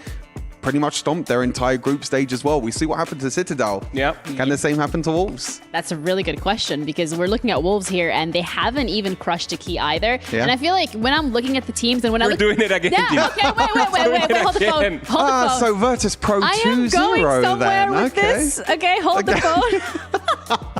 No, but it's like when you look at the players when they do crush those keys, Hoopsan, and like just the hunger in their eyes where they're like, I want to do this again. I feel like that's just a little bit extra fuel added to the fire of coming into here and being like, I want to crush another key. I'm not going to drop a game. I mean, if you have a guilty pleasure, it has to be the crusher. It's so amazing. I want to do it. I mean, we're casting right now, but maybe take a set off, just try to have the opportunity of doing that. I mean, give so much magic, giving that possibility to the players that they are not accustomed. They're very cold. Normally, they don't have this type of opportunities even to travel and have it, and the expression is just valueless. What if next time casters have keys and whoever loses a prediction gets to crush the other person's key? You guys would have lost your key on day one. Oh, well, yeah. Come on. Have you guys seen I'll that leave the building then, Aramco okay. power ranking that you guys threw up? No, hell no. Either way, we do have an interview ahead of this matchup, so we're going to head over to see what the teams are feeling like before we head into this quarterfinals. Hey everybody, it's Puckett, and I caught up with Virtus Pro right before they take the stage. Maris, congratulations, you are in the top 8. How did you guys win your match yesterday? Because of the effort of a team, and I just used the 15 power of me yesterday. You were an MVP. A lot of people were watching your games. We saw you on the top. How do you stay on top against Wolves? What do you think about this match? I think this match is so important with us because the tickets in my hand and my enemy is above it. So we will use hundreds the power to win the Wolf. We're going to harness the power. Virtus Pro ready to take the stage. If you do, you'll go up in the club championship. A lot of people are cheering for you. Best of luck. Harness the power to win. I like that, especially considering how much there is on the line here. Besides just that top 8 finish, besides going to the semifinals, you have all of Virtus Pro fans from whatever game watching this right now. Yeah, so important. I mean, having this win, being an acolyte both for the team and for these players that haven't been recognized as much as others, and looking strong. And as you said, Ginny, he like made the metaphor there with the hand and the crushing with the confidence, and that's exactly what we came to see. I think that's what we've seen from these players as well, that they're just growing in confidence as the tournament is going on. You know, the crushing the keys, as you mentioned, you know, gives them that extra thrive, that extra push that they need to try and play as well as they can and go back home after these games that they play. Because for these teams like Virtus Pro, and also with in the previous series as well, we had these teams that have just been playing game after game, day after day. It's a lot of game reps, but it gives them time to actually adapt throughout the tournament. Yeah, which is a little bit different than when we're looking at Wolves, because they had only 2 games so far, which only, I mean, again, they were very dominant and had a really good performance, but it makes things a little bit more different when you're looking at a team that has gone through that lower bracket, has had the reps in, has been on the stage as well. Yeah, normally it's very similar situation about the last game, Citadel and Wolf. They both with 100% first placement in the compositions in the end, so they know how to win out game. This is one of the players for Wolf, Hong Liang, Suru Wurud also doing amazing, Serain the other one, and this is just YQGF, the ones who's repeating actually for Wolf coming up again, and they want to defend the title. They want to say, hey, it wasn't just Li Xiao in the end and Shelty, it's us. We have the game, we know how to win games here in 4v4, and we're prepared. Yeah, when you look at last year, of course, as we've mentioned already, with that Falcons taking 2 of the best players from Wolves last year. And the coach. Yeah, and well, the coach. Yeah, and the coach. I mean, you would have thought that Wolves were going to be weaker, but they just went through the groups. They see that they have kind of that same core in the end, as you mentioned, with YGQF and Serain and Hong Liang coming over from Weibo Gaming as well. Interesting stat from Wolves as well. They have the highest average points at the moment remaining in the tournament. From 3 out of the 4 games that they've played in this tournament, every single one of their players got 1, 2, 3, 4. Yeah, of course. That is dominating. It's massive. It's massive. Obviously going for the GP line that we know, but all Alcazant is working out for them. That is the counter. So it's perfect. They know how to play their best comp in the game right now. Look at that, 25.25 average. Crazy. It's totally crazy. I mean, the best performing team. We saw obviously Citadel also 2-0, but in terms of average raw placement, Wolf should be the favorite. Yeah, that's then a really scary opponent to be going up against, because if they're approach to the game is so dominant. What exactly is Virtus.pro going to do here to be able to at least try and get a little bit of a leg up? I think the big thing for Virtus.pro is they're able to adapt on the fly. We saw yesterday they lose that first game against Mouse, but in that second game, they were able to play 3 reroll competitions. I think we're seeing in general that, rerolls are becoming more and more popular, and going for that fast 8 is just too risk, too high reward who pay. Yeah, and all the teams agree. The teams that have the less ego are the ones that are winning. And when we see the stats here for Virtus.pro, there's no one that actually is being the hero every time. Average placing is very all over the floor, so anyone can take it. And this is perfect. This is exactly what you want to see here. Confidence, but confidence to know that your teammate can also take the win and everyone is in the spot to win it all. Yeah, and I mean, for players like Maris as well and NCC won, yesterday getting that 7-8, and then in the next 2 games, they both get 1-2. So these are players that, if they do get on the back foot, where they have done multiple times in this loser bracket as well, they can come back and they can come with a fight. But of course, this is, again, going to be one of the biggest tests that they have against the reigning title holders. Yeah, absolutely. And the pressure is there. To be fair for both teams, really, because at the end of the day, this is a single elimination quarterfinals bracket. If you do lose here, you do have to go home. And if you win, you get to advance to the semifinals. And at this point, you're going from, the flame into the frying pan? Is that the saying? Because it's like, you're going to either win against VP or against Wolves, but then you have T1 waiting for you. And after the performance that we've just seen, I don't know what I would prefer. Yeah, that would be reps player versus rep players. 8 games played so far. T1 had played 9. So this is also a possibility for them, as we were saying. Virtus has been playing so good that it's difficult to get a favorite. You haven't asked, but maybe for me, Virtus.pro, no, Okay. It's difficult to recognize. No, it has to be Wolves. For me, it has to be Wolves. 50-50. Yeah. What makes it a 50-50? Why is your mind not fully made up? I think it's the same thing of we're sitting down in the first series. I think with these players from Virtus.pro, they've been tested already. They've been on the back foot. For Wolves, maybe they haven't been tested. We did say overall Group D was one of the weaker of the groups. They're able to beat teams like EVOS, which we've seen has been one of the underdogs, but has also performed very well and got into the top 8 as that second seed. But again, for Wolves, I think they're going to come in with more of a test against Virtus.pro, and we'll have to see how they do up against this test. I think they've shown that in the group stage they dominated, they got the highest average points out of any of these players, but now the big thing is what are they going to do when they come up against stronger opponents? They got Virtus.pro. If they beat Virtus.pro, as you mentioned, they play T1 decks, which is a rematch of last year's final. So it's a lot to go by for Wolves if they want to make it all the way and be the reigning holders. Yeah, normally when you get that pressure, it could be bad for you, but in their case, it's not. It's like it's fueling them. They're like, okay, we won last year, and now we're in contenders, are not favorite. And they showed amazing Game 1 of Series 1, Series 2. They have that confidence to demonstrate they're playing clean TFT, going for crew, going for anything within the meta that makes sense. When they play Source, they cap up the board once again. That is not easy. It's too much gold. And they have played so many comps, not dropping a series, not dropping a first place. For sure, the favorites right now. Okay, that's some very convincing analysis that we have here when it comes to which team is going to be able to win it. But either way, it's going to have to come down on how they perform on the server.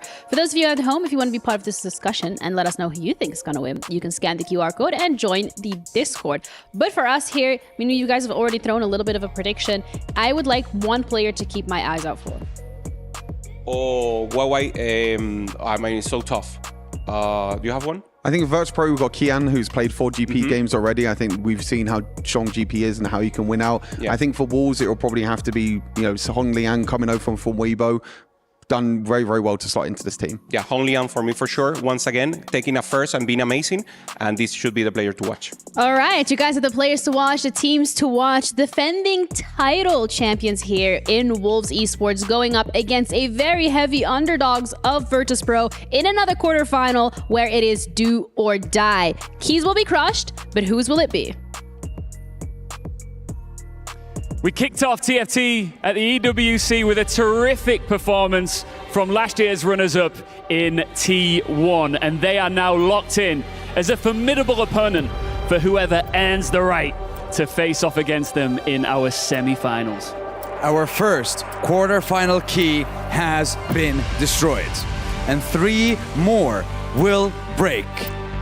Teams will either crumble or they will conquer.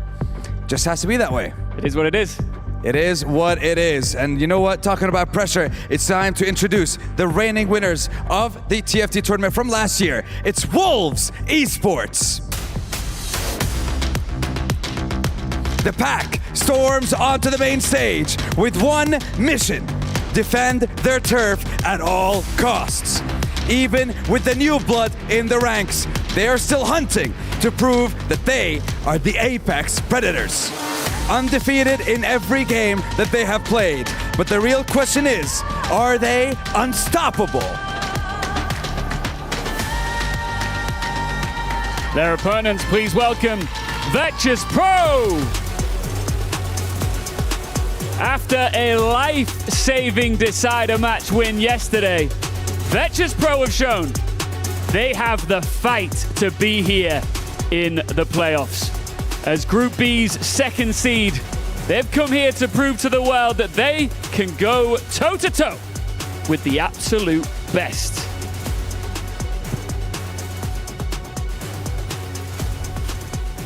Quarterfinal 2 is on. Let's once again put our teams to the test with our casters. Thank you so much, Ian and Sandstorm. This is a quite spectacular match to follow on to our first of the day. Of course, bidding farewell to Citadel. We now go in with our returning champions coming in. There were a lot of questions following the Wolves, losing half their roster, coming into the tournament, losing their coach as well. But it feels like they have managed to really defy expectations, are massively coming in. 4 wins so far and only 1 top 4 allowed towards the opponent team. It has just been domination after domination, especially with their series versus EVOS, where they went 1-4 in both games. They are the most crushing team so far in the tournament, but as we've just seen from Citadel, also another flawless team losing in the quarterfinals very quickly.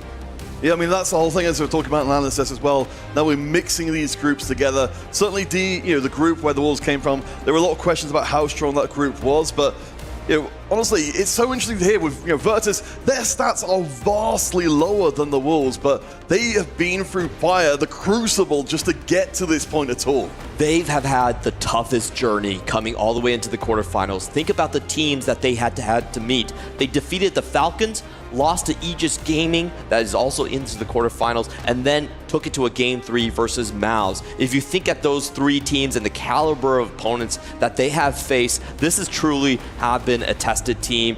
They are just running headstrong into Destiny. They also had to go through Tidal to YBY1 to finally make it here. Particularly with Falcons being the team who actually knocked Virtus Pro out of the Asian Champions League recently. That was one of the things that kind of contributed to Virtus Pro having a lower profile come into the competition. So getting the revenge immediately in the competition and coming back this far. I mean, we've seen from our previous teams, from our previous matches, these teams get so much better game by game. And you're right, Virtus, they've had more games than Wolves to develop.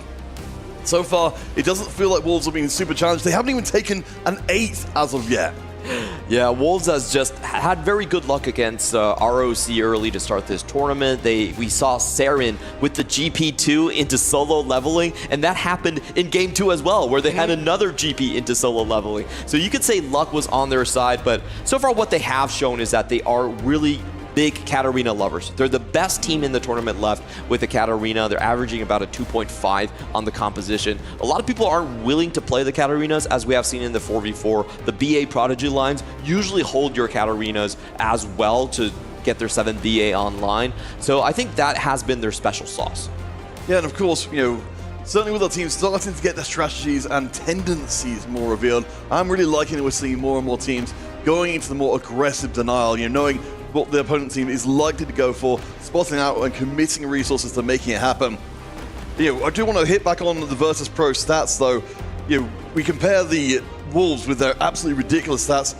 Virtus Pro, they've got the lowest, or one of the lowest win rates in playoffs overall. So, as much as we've been saying they've been fighting tooth and nail to get to this point, they've only barely done it. Hey, that's what happens when your opponents are also the toughest ones in the entire draw. So I give them a pass on that one. They have also shown some really cool, unique things about them. Number 1, they have a dedicated GP player. That's very rare on the team. He seems to be, Keon is the one that has the most GPs into the game. But this time though, we're going to get a lot of randomness. 3 random emblems going into it. All right, well, we've certainly seen this be a way to completely throw out levels of expectations. I mean, I think if you're Virtus Pro, you're certainly coming to this one as something of the underdogs. This is potentially a great way to see some momentum. And I think whenever you have Lulu encounters, you're looking about alternative win conditions. You're looking about those compositions that are not typically contested. This would be one of the great ones. We have seen Varus Legendary show up again and again, especially for a team like Wolves that already has some reps on it. No, I'd love to see it. And of course, it has been a big turning point for some of these trainer golem games when teams or individual members of teams can't fully take advantage of the setup that they are given, just circumstances not allowing, because there's so much potential power over a regular game of TFT just in this portal by itself. And there's a lot of tension. Do you actually want to go for the meta-defining comp, GP? Even if you do not have any related emblems here, I think the comp is still perfectly fine by itself. And that's always an interesting thing to play around. Are you willing to sack a player to contest the GP, or do you want just them to play towards their strongest emblems? We'll keep on looking out for which one of these emblems seems the most promising. Maris here has the opportunity to potentially go down the Sorcerer line. We've certainly seen him playing AP before, but of course we've also got the Crystal Gambit in there as well. We know that's incredibly powerful. Ooh, an Edgelord's Volibear just given to him here by NCC1. One of those compositions that could use both of them quite well. So we are seeing some relatively strong ones. Usually when you have an emblem that gives you a clear direction with 2+1s, then you should go for that one. And I think NCC1 has a great fast 8 lane here. Oh yeah, I mean, it would seem wild to kind of divert too far away. Keep your eye on the left-hand side. You can see the gold augments pouring in. We'll see if our players manage to find anything especially spicy. Ooh, Milo with the treasure hunt coming into this one. If he gets a good reroll line, that could be absolutely devastating. Probably our best performing gold augment of the tournament. Also throwing even more randomness is going to be Saren's going with the portable artifacts. All right, we'll keep an eye out for the rest. So we'll keep looking and see if anyone's put anything super committal as of yet. If he can get a snipers, that would be massive. It goes directly with the compositions. Your units already have additional range, but he hasn't popped it just yet. Oh, we've seen it now. Triforce, so he could either put that in the front line or in the back line, depending on his needs. Yeah, I mean, certainly early on, of course, we've got the extra body on the board, we've got the extra activated traits that will let our players put together much, much stronger boards, especially if we can get some of these 2 stars in place. YGQF decides to go for Raining Gold, holding back a little bit. We do see the Kaiser in the corner. Kraken Slayer already slammed. Yeah, and I think YGQF is going to be the one to do the fake out. He has the Supreme Cell, he has the Kaiser. You're like, maybe I'm rerolling this. But if you look at his board, that Yasuo and that Kraken Slam looks suspiciously like the GP. Well, I mean, I'm never going to say it ain't so, even in a situation like this. If we check in with Hongland, we can see we've got a chance to, again, really set up an amazing board. The Mogul's Mail being put in early, of course, to make sure that front line stays intact very well. We're keeping an eye out for which of our players is able to keep together in the early going, given how powerful all these boards are. And I think for Hongland, this is one of those boards that is going to be more locked in. When you have Star Guardian plus Prodigy, and you already have the Seraphine plus the Syndra in that tree, it is going to be Battle Academia into the Prodigy lines. So, he might be shifting around his units just for some strength to continue his win streak, but we expect him to be very well established. Oh, for sure. Personally, I really like being in the trainer golems, seeing people who can try and find unusual and otherwise impossible boards to put together to even temporarily take advantage of as many emblems as possible.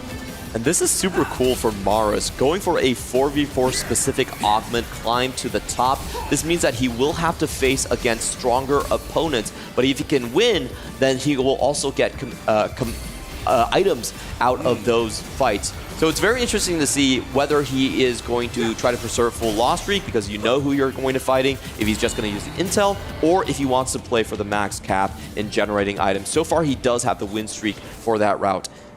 And yeah, I mean, it's been something that's been discussed multiple times over the stream, but I think it's worth repeating because a lot of people wouldn't necessarily have heard that specific one. The Organ being able to tell you who your opponent is means you can also feed that information to your teammates and therefore give them the benefit of your future sight as it would have been in previous set. And YGQF now just ditching the Kaisa. You have done your job. We had the fake out complete. sole player so far established into the GP line. We'll have to look at other players to see if any one of them will contest here. I wanted to see Keon pick up the Xayah. There was one in his shop. He has the Bastion plus the Edgelords there. But no, not going to go for that line. Instead, going to be going for the Wraiths. And that's going to be interesting because Saren is also headed towards that direction. Yeah, I mean, we've certainly seen, we've got a little taste of what the Wraiths can do for us long term over the course of the tournament, but certainly not a whole lot of it. So we are at least seeing some of our players being forced to just, stick to the more standard setup here. Asmaras will take the first loss. Looks like Pseudo-Uno and Serene will be our 2 players from the Wolves, both of whom will maintain win streaks. Yeah, that's a very good news for Wolves there. They break Mars's win streak. They deny him that extra component right before Carousel. So he's going to have to make subpar judgments based on missing intel coming into this one. Taking a look at the Carousel itself, do we have any high-value units? Doesn't look like we're going to be seeing any of the GPs here. Those are typically the most contested ones. And Yasuo for NCC1. So we'll be seeing if that will be the contest player, and it does look like it. He already has the trade sector selected there, and even in an Emblem encounter, you don't want any solo gameplanks. Oh no, absolutely not. I was just looking around some of the other bits and pieces coming together there as well. I believe, hopefully we're going to be seeing some of our players try to leapfrog each other throughout this game and really get ahead as we keep our eyes closely on our 2 streaking players. Of course, for Serene, I believe we've got ourselves a pretty decent start here. We mentioned, of course, the Sniper in here, the Wraith as well, keeping the Kale on the bench and the Zac as well for long-term potential. Yeah, there's a lot of Wraith players coming into this lobby. 3 Wraith emblems being doled across the board, and 2 of them on Wolves. So we'll see how they pivot their positions. Sudowoodo with that Wit's End.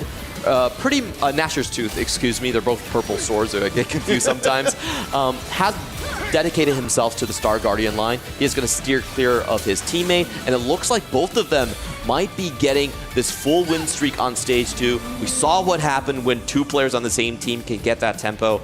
It could be a blowout in the making. Yeah, I mean, particularly, of course, we've got so much more power potentially in the verticals here as well, just because we've got that extra +1 on the board. It's not even having the emblem, it's having the extra body on board that can push you to the next trait break coin in a hurry. So extra gold could mean extra levels and dramatically stronger boards. And Wolves really crossing their fingers, hoping that they don't run into each other. I'm a little bit more worried about Saren here. He's level 4, has no upgrades on his board. It would be a little bit unreasonable to expect him to come out of this unscathed. It definitely can happen. I mean, I thought, of course, we love Portable Forge. It's been such a transformative. In this case, still keeping to relatively uncrazy instances. But I think maybe you can get away with it. Certainly, Kid is pretty far away from the Gangplank. He's got no defensive items. So in this case, it's good over on the right. On the left, we've got another Gangplank, and it's dropped as well. What a great positioning from Saren right there. He actually targets the Gangplank first. He goes down with the initial 4th shot. So artistic KO there coming in, and he is able to provide his streak. So 2 Wolves players now dominating on the top of the leaderboard, and then we have Virtus Pro having to claw themselves back later. Yes, I mean, I suppose the good news is for Virtus Pro, they've maintained both of their loss streaks in here, but we'll have to see how that works out longer term. Of course, we know we haven't seen for a little bit. Has got the treasure hunt, of course, building up, and we've got a Katarina brewing here as well. I mean, we've seen this particular setup before, or variations thereof, go absolutely crazy. Yeah, this is a great setup. He's taking away one of the most comfortable compositions from the Wolves roster. But one thing I will point out is that he did miss out on the scaling power-ups. Typically for Katarina, you're looking for Max Arcana, or you're looking for something like Weights just to give you a little bit more combat power. Over 9,000, of course, one of my favorites. Doesn't find them just yet, and I wonder if he wants to start tailoring this for Stage 3. It is a huge difference in terms of the power level, and he really doesn't need the Fusion Dance at the moment. No, so yes, it's just going to give a little injection of power, but right now Milo is, of course, on a loss streak and not too worried about immediate power. So I'm with you. I'd like to see an investment towards long-term potential. NCC also down there as well, the trade sector. We can see 7 banked rerolls so far for this Gangplank player. We'll be able to get into level 6 and start raiding through the Gangplanks very quickly. Wow, and what a good roll for him. He actually manages to find the GP2 before even hitting level 6, before the 3-2 breakpoint. So that means he's going to get another augment check. He can decide a slow roll on 7. He knows he's going to be contested on the other side by YGQF, the Supreme Cell player that has transitioned off. But the cool thing is both of them actually have duelists in. So they're going to be playing an extremely strong stage 3 with the 4 duelist board. Oh yeah, I mean, that's the whole thing. Every ball we're going to be seeing here is going to be at least one step stronger than it would be otherwise, as, hey, why not throw more into the mix? We've got ourselves, as we see on the right-hand side, the chance to double down on some of these emblems. Ooh, a bit of a miss coming in from Milo. Oh, Radiant Refractor does find it in the last roll. He really wanted some extra juice in the Radiant items, does get it. Great find for him, and it's probably Prismatic Pipeline. Going in for NCC1. Doesn't really need the 6 duelists in this composition whatsoever. No, it does re-roll that one, so a lot of thought going into here. Again, particularly from the Virtus Pro side of things, trying to make sure they keep themselves from falling down too much in the HP standings. Wow, going for a lot of swords, so that means he's heavily considering going for the Yasuo 3 as a secondary carry. I'm just kind of surprised about that move because usually Yasuo 3 is a very tertiary objective when you're playing the GP composition. No, I'm with you there as well, but I guess this is the case of just trying to find as much strength as you can in perhaps more unusual places than normal. During though, of course, we've been talking a lot about the Mundo, already prominent coming into the competition. He's now got the Anima Visage to make him even stronger. We do see some situations where, of course, Mundo can't save you from the Gangplank, but a lot of the time he'll save you from a lot of things. This would be pretty terrible for these two players. They're on the same team. They should have coordinated to be on opposite sides. Instead, the GP goes directly for the Jhin, and wait a minute. Wow. They still know what they're doing. They're actually getting the perfect win-loss, the 1-unit win for Saren to continue his streak. I was the one that didn't understand their brilliance. I saw the GP walk down and I was like, oh, Saren's going to lose his streak, so is YGQF. No, they planned that perfectly. That is absolutely astonishing stuff. And Strain is doing well, Hongyan is doing well as well. We noted the ability to double down on some of your emblems, and that's what he's gone for. Prodigy coming in as well. So we're moved up to 5 Prodigy at 3-3. And that just gives you the extra healing for the front line. I really think he took that because of the setup on the Nico. Triple tank items, Mogul's Mail, he's going to be able to farm a lot of gold right here. Usually circlets are not prioritized beyond 2-1, but then in this specific instance, he's already found the Yuumi. Everything fits together. What a beautiful adaptation.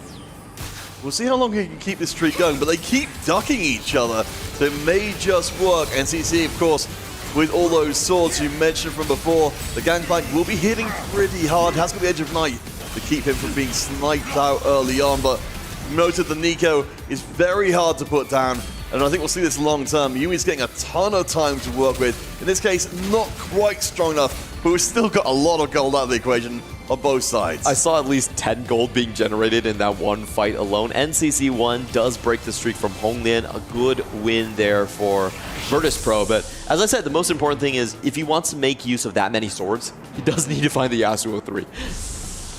We'll keep an eye out for a long term, as we will see YGQF swoop in and grab that one for himself. So taking a look down the bottom left, we can see we've got the Rainy Gold and Prismatic ticket down there. There's a lot of money looking to be spent. Yeah, and we're going to get a gander at all the compositions being played right here. We have our 2 GP players. Sudowoodo is going to land up on the Star Guardians, and then we have 2 Mundo Jhin players contesting each other from the top side and the bottom side of the lobby. So we're getting a pretty standard fare despite all of the emblems. Not a lot of those crazy compositions coming out. We thought maybe there would be more Wraith snipers in this one. It's just going to be the Jhin Mundo.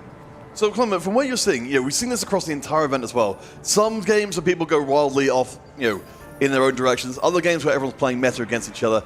Right from the beginning of the competition, we're sort of perceiving it as something of a coin flip. But for you, when you've got teams who are playing pretty much the same way as each other, what creates the distance between them? I think tempo is going to be the main decider here. If you have more HP, you just have more ways to play out the game. If you have low HP, you're typically forced to roll earlier, and there is that balancing act where someone who rolls earlier, hits earlier as well, is able to stabilize, especially with the GP compositions. But in this instant, I would like to point out for YGQF, because he's so low HP, he will have to give up his Katarinas at some point. And that would be huge for Milo. Milo, you know, he's on 66 HP. Not really that big of a difference, 4 HP just between them. But if he can outweight YGQF, that would make his roll down a lot easier. Yes, the strategic flexibility will be available. I mean, certainly, you know, Kian and YGQF both down on 50 HP respectively. YG holding on to the loss streak for just a little bit longer as the second power snack comes in. So we've still got Strain, still win streaking, one more round away from running this through 2 full stages. What a huge find for Saren here, as he does get the Star Guardian plus the Jinx on the shop right there. Only 10% chance for a forecast to appear. The exact right one. He's already rocking 5 snipers now. That's a lot of damage going in. I expect him to be able to get the 10-win streak. Yeah, I mean, that's such a ridiculous amount of damage. Again, this game, you know, it's such an interesting thing that there's so much of this game, like in this case, where we've just got the extra duelist coming in here, which is not making any difference whatsoever for NCC. Just knowing that this board is still worth playing, even if it's not taking advantage of the trainers. We'll see how the gangplanks go face to face. And we have Kabuko rushing into the backline, unstoppable, already found by NCC's board, giving him a little bit of that CC advantage, and should be able to take this one, knocking out YGQF's backline first. Here we can see NCC with the scaling advantage there. Not ideal itemization on the gangplank on the other side. Azarian will not be able to maintain the streak. Holian sneaks in there. Oh, that's a little bit of a miss, unfortunately, for the side of Wolves. He would have liked that 3 additional interest coming in from the creep rounds. But Holian, you know, just getting that forecast on way too early is going to be the big difference maker here. Now we're going to have a second roll down coming in on the side for YGQF. He did bring double econ, and I think double econ is so strong in 4v4. You can translate it into power onto your board much easier. Oh, for sure, and especially when, of course, you know, this lobby is so contested as well. Just adding that accelerant into your ability to hit your board makes all the sense in the world, especially if you're going to leave your opponent, you know, staying on Gangplank 2 for most of the game. And we're going to have to see if YGQF does get those items. He is still looking for that Guinsu's Rage Blade. So far, we haven't had a shot at the components, but we'll figure them out pretty soon. And it's going to be NCC 1 actually winning the race. He's 1 econ versus 2 econ.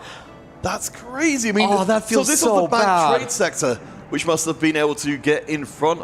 But yeah, it felt like YGQF did everything he should have been doing to win that race. If Mortdog was fair, YGQF should have won 100%. If you're taking double econ, and that just means, you know, there's less GPs in the pool. He can't hold on to those Katarinas as long. That could be a massive turning point if YGQF does not turn the corner with a 7-loss streak.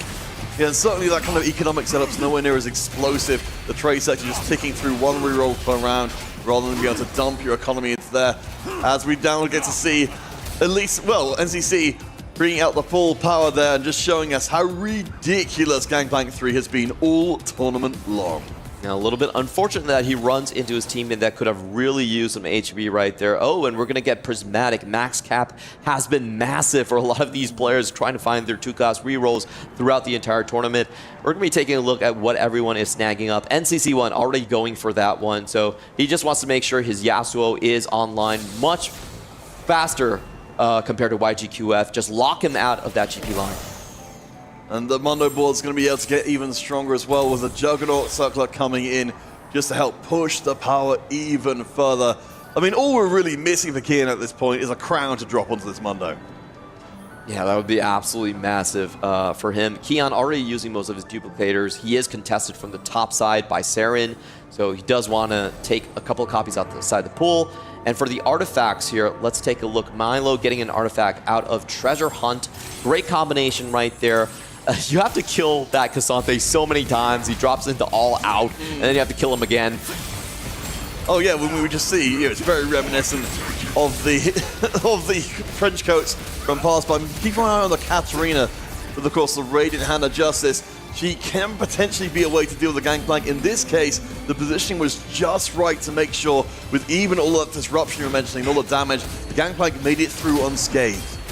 Yeah, I'm not sure if that was YGQF's board. If it was, then he actually hit the GP3. Okay, he did. So we have Justice restored to the land. Sure. If you're taking double econ, you should be able to hit this one. And he does find it in the end. Kabuko 3 as well, plus the Yasuo 3.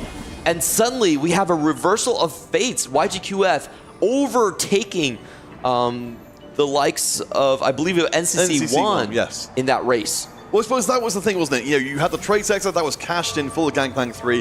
The double econ you mentioned, that's, you know, the continuing power which is letting you hit more and more of that board at 3-star. We did have our concerns about whether or not the Yasuo will be able to make it be a major factor, but I like now at least that YGQF has a more multifaceted board. And this is going to be interesting between these two Wolves players. They're both playing around the Jinx at this point as their main carry. So it's a little unfortunate. And Saren was also taken out of the sort of Jin contest early on. He saw the extra duplicators coming in on the side of BP. So Saren should be starting to trade away his HP. We will see him climb back once it's stage 5, and hopefully he can get a Varus here. Oh, doesn't find it. No, that's a real shame. So, well, we'll come back to this properly in a second, but just in the overall picture of things, before we start to see things kind of drift away between the teams, but right now they are equally divided. You know, the whole ladder, one member of each team from 1st to 3rd to 5th to 7th. So we've got a very, very even first game. Despite the fact we came into this one with Wolves looking incredibly dominant, it's been really competitive so far. Yeah, so far just looking across the board, Wolves only have a 2-point advantage. It could flip in the blink of an eye, but just looking at their carries, they are very much decked out. Maris, one of the boards that have been fully built up as well, and I saw Honglin there with a completed BA board. Now, we know that the Sorks board is actually one of the highest Cat Fast 8 boards here, and we have to remember, Maris is win streaking with Climb to the Top. So he's been getting extra injections of components every 3 fights. Yes, it's almost like a treasure hunt of its own, but you're in such an incredible position where the downside is, comes pretty much purely upside of saying, don't worry to the rest of the team, I'll take care of the strongest players in the lobby and make sure all of this win streak gold stays purely with me. Yeah, I'm very surprised that Keon has been going into free fall despite hitting all of his 3 stars there. So that would be the turning point in the fight. I expect Mars to be able to defeat the majority of the opponents. I haven't seen any board even close to his strength, to be honest. Maybe YGQF can get something off, but that is going to be the key thing. Keon, can he survive? And it looks like he will find a win against Saren. As we said, Saren doesn't spike until he gets that Varus. We still need to be so careful though, because even while this board does look extremely strong, 11 HP, very close to getting that first elimination down, and of course, things are going to start to pile up for Virtus Pro. Even being down 1 player is enough to really change the whole shape of the match. Looks like Keon might be deciding to take himself out. Doesn't think that his position is salvageable necessarily. He's removing items on his GP, and yeah, he's just going to let Maris roll over him. He knows that there's really no point breaking his streak. So, talk to me about this, because of course we've been seeing this more and more as the tournament goes on. What's the kind of the reasoning at play here? Why is this to his advantage to actually lose? Well, he knows this matchup is coming. So Climb to the Top is from Maris. He doesn't want to break his streak, and it's just kind of unfortunate. Climb to the Top, we're not really sure how they calculate the strongest board, but you can face him multiple times. I guess it was just based on the army cost on the board right there. So Keon already knew he was going up against Maris right there. It was 100%. There was no guesswork involved into it. So he just has decided to make sure that that was going to be the story for the game. He takes the 8th place gracefully, but that also puts a lot of pressure on Maris. Maris then has to be the win-out player. And of course, again, for any of you folks coming in for the first time for 4v4, we do remember that one strong player, and Maris is a very strong player right now, is not necessarily the making of a win. We need at least one other player, ideally in a top 2 position, maybe he can afford to be a little bit lower. But look at across the rest of the team, who do you feel like from the side of Virtus Pro could potentially keep up with Maris and go for the high finish as well? I think it's actually a strategy for them to feed Mars components. Every 3 wins, you get an extra component.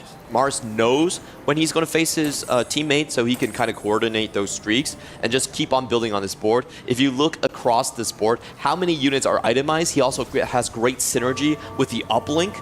This is actually an amazing strategy. All of the augments being used correctly. We're seeing some flair for 4v4 coming out from the side of Virtus.pro. And Wolves are, I think they're in a lot of trouble right now because they have 2 members in 6 and 7, and it's not exactly easy to see how they move out of that hole. Sudowoodo also falling very quickly in the standings against this GP3.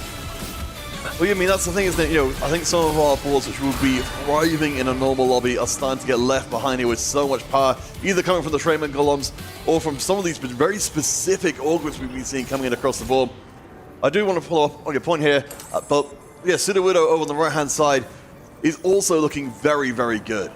I think his best condition is actually going to be the Poppy 3 angle, but he actually sold one of the copies. All right, I was hoping, you know, we haven't seen the 3-star 4 cost happen in a game-deciding match, a fight-deciding manner yet. Skips that one. Saren takes another big loss. He wants to play the snipers, self-contested on his own team, and probably has not hit the Varus.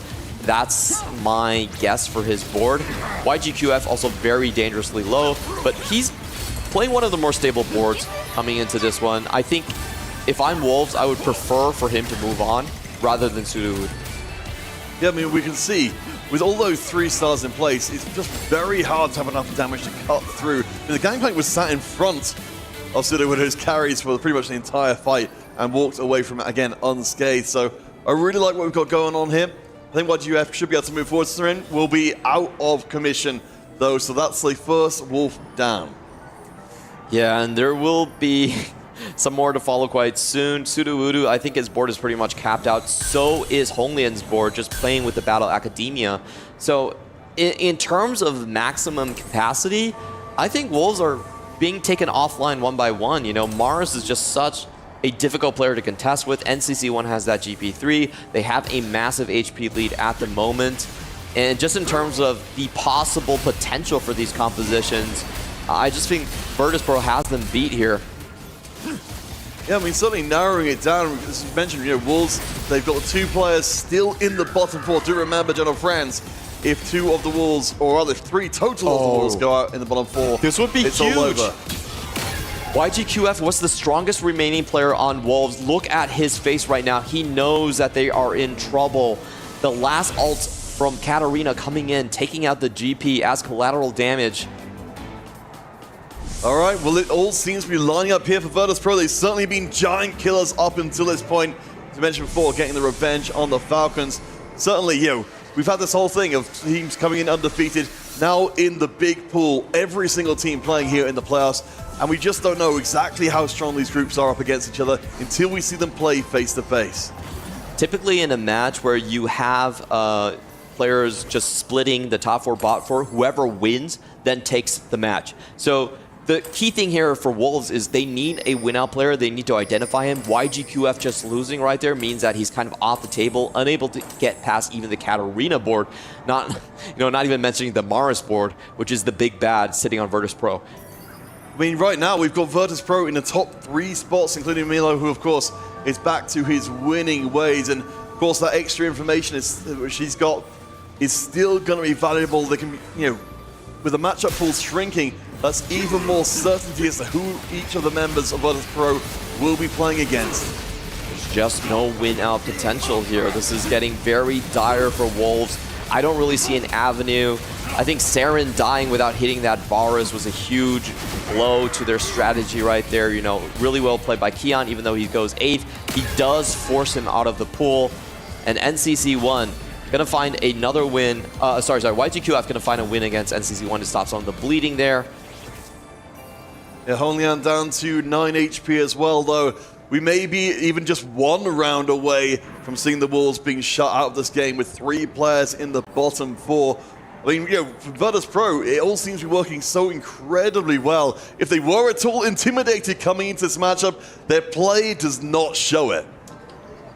Yeah, YGQF really needed to win every single fight right there. Milo now taking hold with the treasure hunt early on, just being so strong, just having a much better cap through augments. Now, unfortunately, they will have to eliminate one of their own, and I think it should be Honglin going out. I would hope that is what they coordinated here, but obviously they're running out of removers.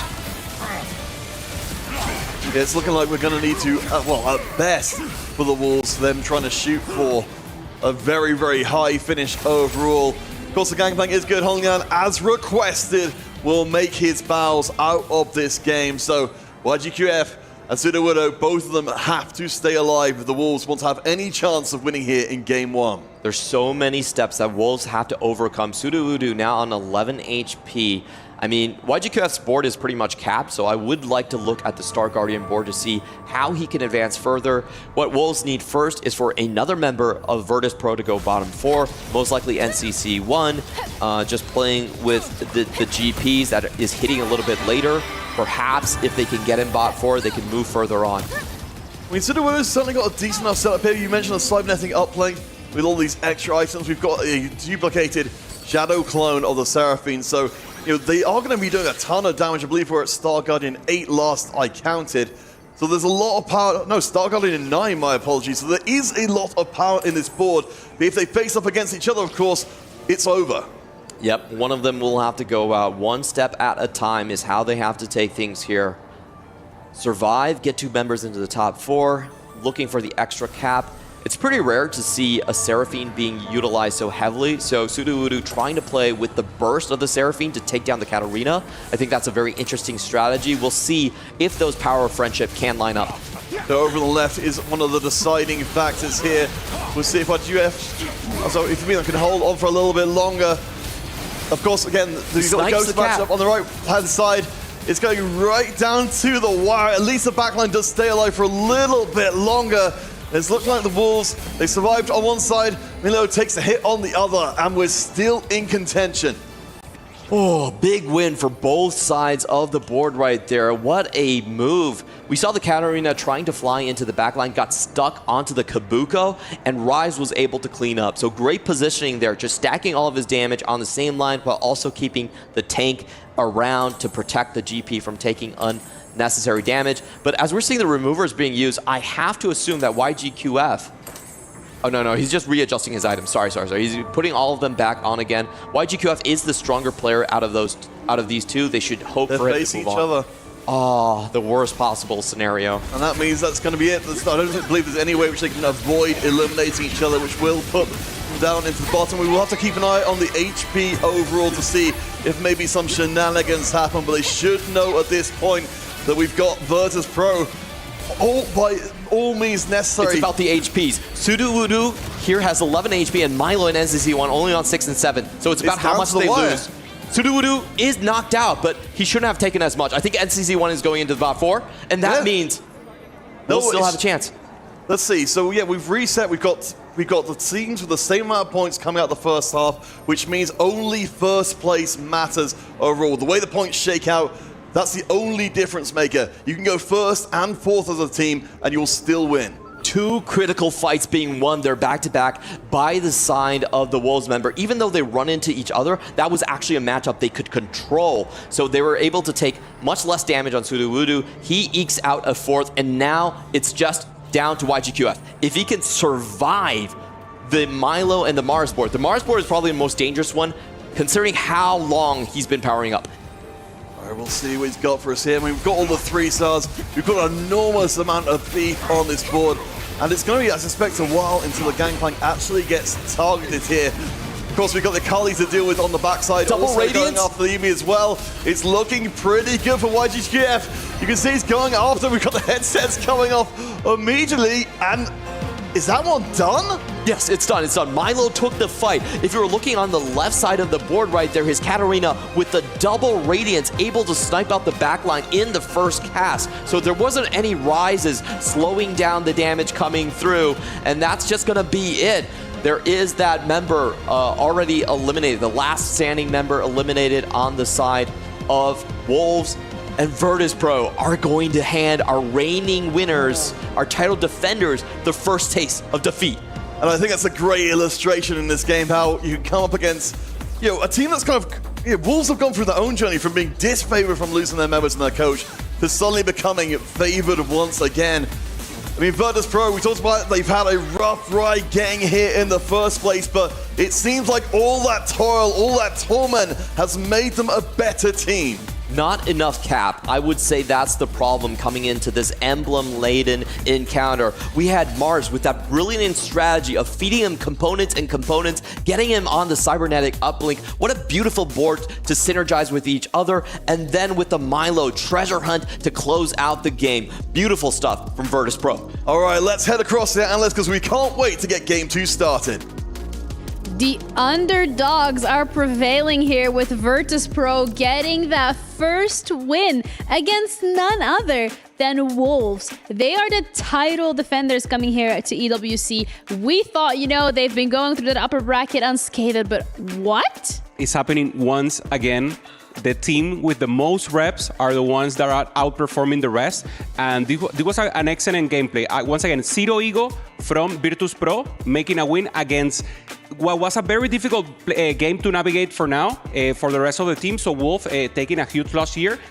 Close in the start, but then it was totally Virtus. Yeah, of course. I mean, Trainer Golem's putting in a huge spanner in the works for this series. I think for the first game, when you see Wandering Trainer, you have to understand the positions that you're in. I think it really benefits the teams that are more flexible than others. If you have players that are dedicated towards one line, which we saw Kian this game is normally the dedicated GP player. He did play that Jin Mundo, which in both, for both teams, the Mundo and the Jin did finish 7th and 8th. So definitely very much struggling there. But we saw in the end, Kian on that Jin Mundo was actually sacrificing himself right at the end of the game. He realized that he couldn't cap out on this Jin Mundo, and Clement said it so well. Maris with this aim for the top, where you are always going to be facing stronger opponents, you force yourself to play against stronger teammates, which sacrifice for you, and then he gets more and more components every time. I think he had up to nearly 30 components at the end of the game. He has unlimited items for everyone on his boards. Yeah, it was totally an augment diff, if you will. So much power and raw combat for the rest of the team, especially Virtus Pro. And then on the other side, Wolf just has to go for economy. The player that had to win, Gini, you told me, is it possible for them to take the lead? And the composition was perfect. He had everything 3-star, but he had 2 economy items. So YGQF, it was just not enough. Not enough power itself, and the units were not capable of taking the win. Yeah, we know how powerful the GP composition can be, but as you mentioned, when you have double econ augments, especially in Trainer Golems as well, I think it's very difficult to try and outcap some of these vertical boards that have +1s across the board and have so much power from Radiant items, from loose streaks early on as well. The roll down was pretty huge though. Yeah, it's also really incredible that VP has been able to do this because besides the 100% win rate that we're seeing from Wolves, they also had, 25 average points when it comes to their matches? They have been doing incredible so far. So this is such a huge feat for VP. Yeah, it didn't happen in the last series, Citadel losing that game and then the mental crush. Will this happen again? And once again, there's a mental aspect that we haven't talked about, and is the fact that they are here and we heard them.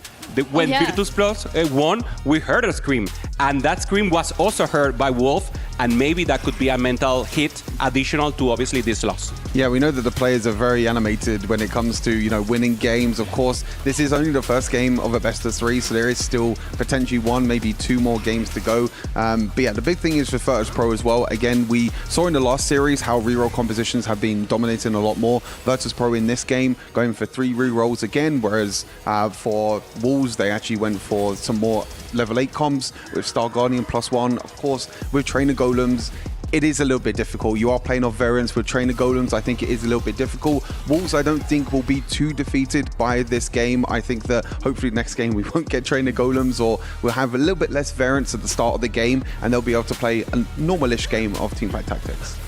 It will be interesting to see if they actually are going for that low variance or they are embracing it. As we've seen, T1 last game, they say, okay, give me Trainer Golems, give me anything you want. I want to go for variation. I'm so good that I know I can navigate this. And in this case, it didn't happen.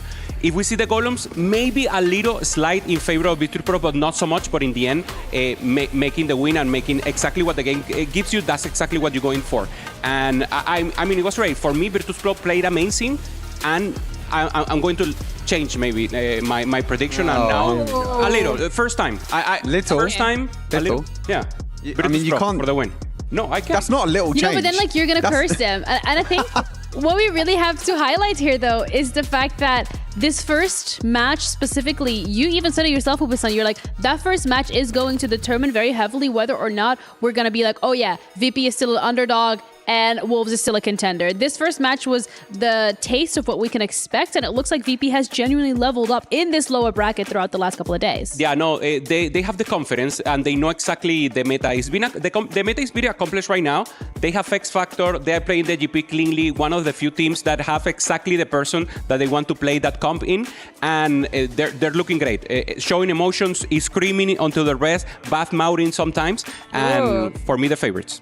Yeah, for you, the favorites. Oh, you heard it here first, guys. VP favorites over Wolves, who are defending that title here at the Esports World Cup. This match for them is genuinely do or die, because losing it means you lose your key and you lose the chance to defend that title. Whether or not that's actually going to happen, we're going to have to wait a little bit, because the second match of VP against Wolves Esports after the break.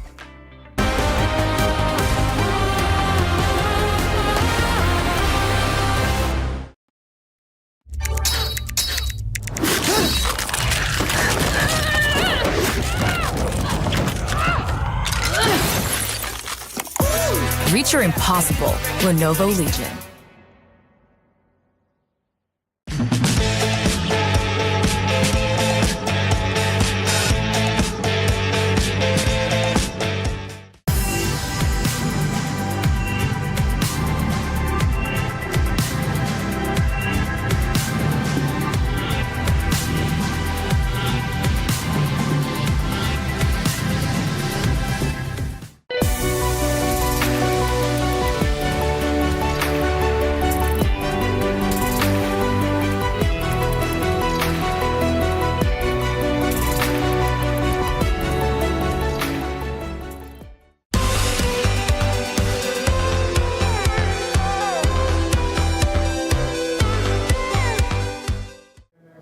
Hey everybody, it's Puckett alongside SCSC and Jade, our translator, as well as, of course, huge person behind the scenes at T1. SCSC, I've been staring at you all week, wondering where I met you last. And today, it hit me. When you were 16, you came to MLG in Rhode Island. Do you remember that tournament? 이제 눈치채셨을지 모르겠지만 일주일 내내 이분이 진짜 빤히 쳐다봤거든요, 승철 선수를.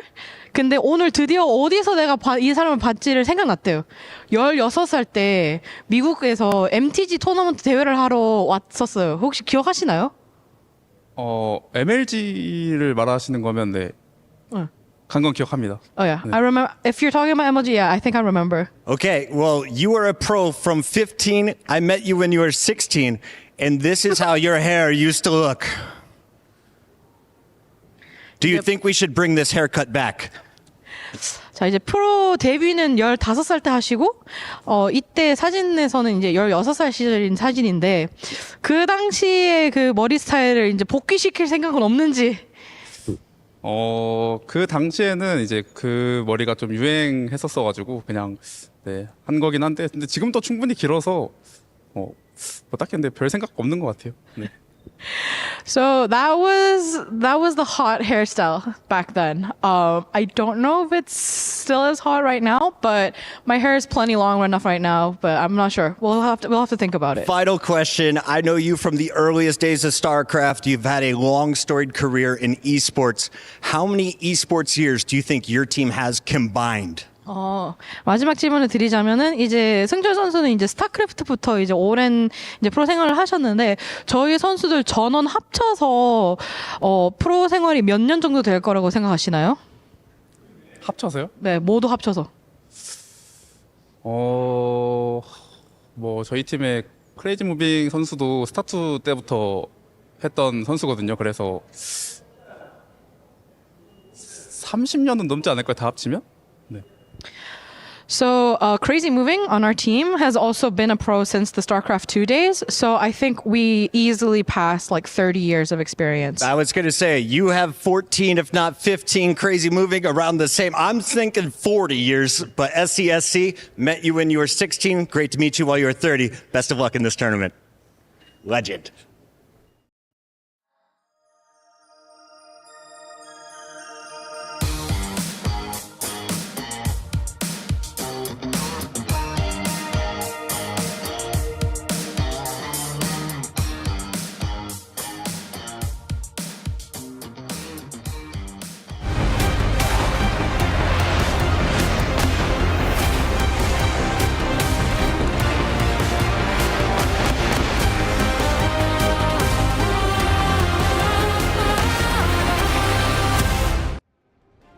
Welcome back on and all to Teamfight Tactics of the Esports World Cup. We're in our second quarterfinal. We're in our second game of the second quarterfinal where the Wolves, reigning champions, look to be able to defend their title in games yet to come. But Virtus.pro have already taken the first game of the best of 3 off of them. The Wolves may not even get the chance. And this is the first time that they're facing adversity coming into this tournament. So far, they've had 4 wins, and that was one of those games where I don't think they had enough in the gas. If we're looking across their compositions, they had the Star Guardian, they were self-contesting on that Jinx to kind of stabilize for Saren. YGQF did his job onto the GP3, but it wasn't enough to go over Treasure Hunt, Double Radiant, Milo Katarina. Well, let's kind of try and take what we've learned in game 1 and apply it to maybe a game that isn't Treasure Golems, for example. Say no Prismatic All Augments, no Treasure Golems, just the fundamentals of what you saw in game 1. What kind of things you want to see from the Wolves if we don't have that level of power in? I think for Wolves, they have been the team that have applied the most pressure in these games. If you look at the way they've been winning, all of their wins have been straight up blowouts, which means that they send 3 players from the opposing team to the bottom 4. So they have been able to coast a little bit, just naturally how good they are at optimizing their early game boards. Now against Virtus.pro, who has also played against very tough opponents, maybe they have to roll a little bit deeper, try to find an early edge to kind of stabilize, while also trying to think about who is going to be the win-out player. Well, we hope for perhaps a lower variance, but instead we go from Trainer Golems to all Prismatic, so there won't be any slowdown here in the second game between these two. The Wolves, again, they are champions right now, but 1 game away from being eliminated in quarterfinals.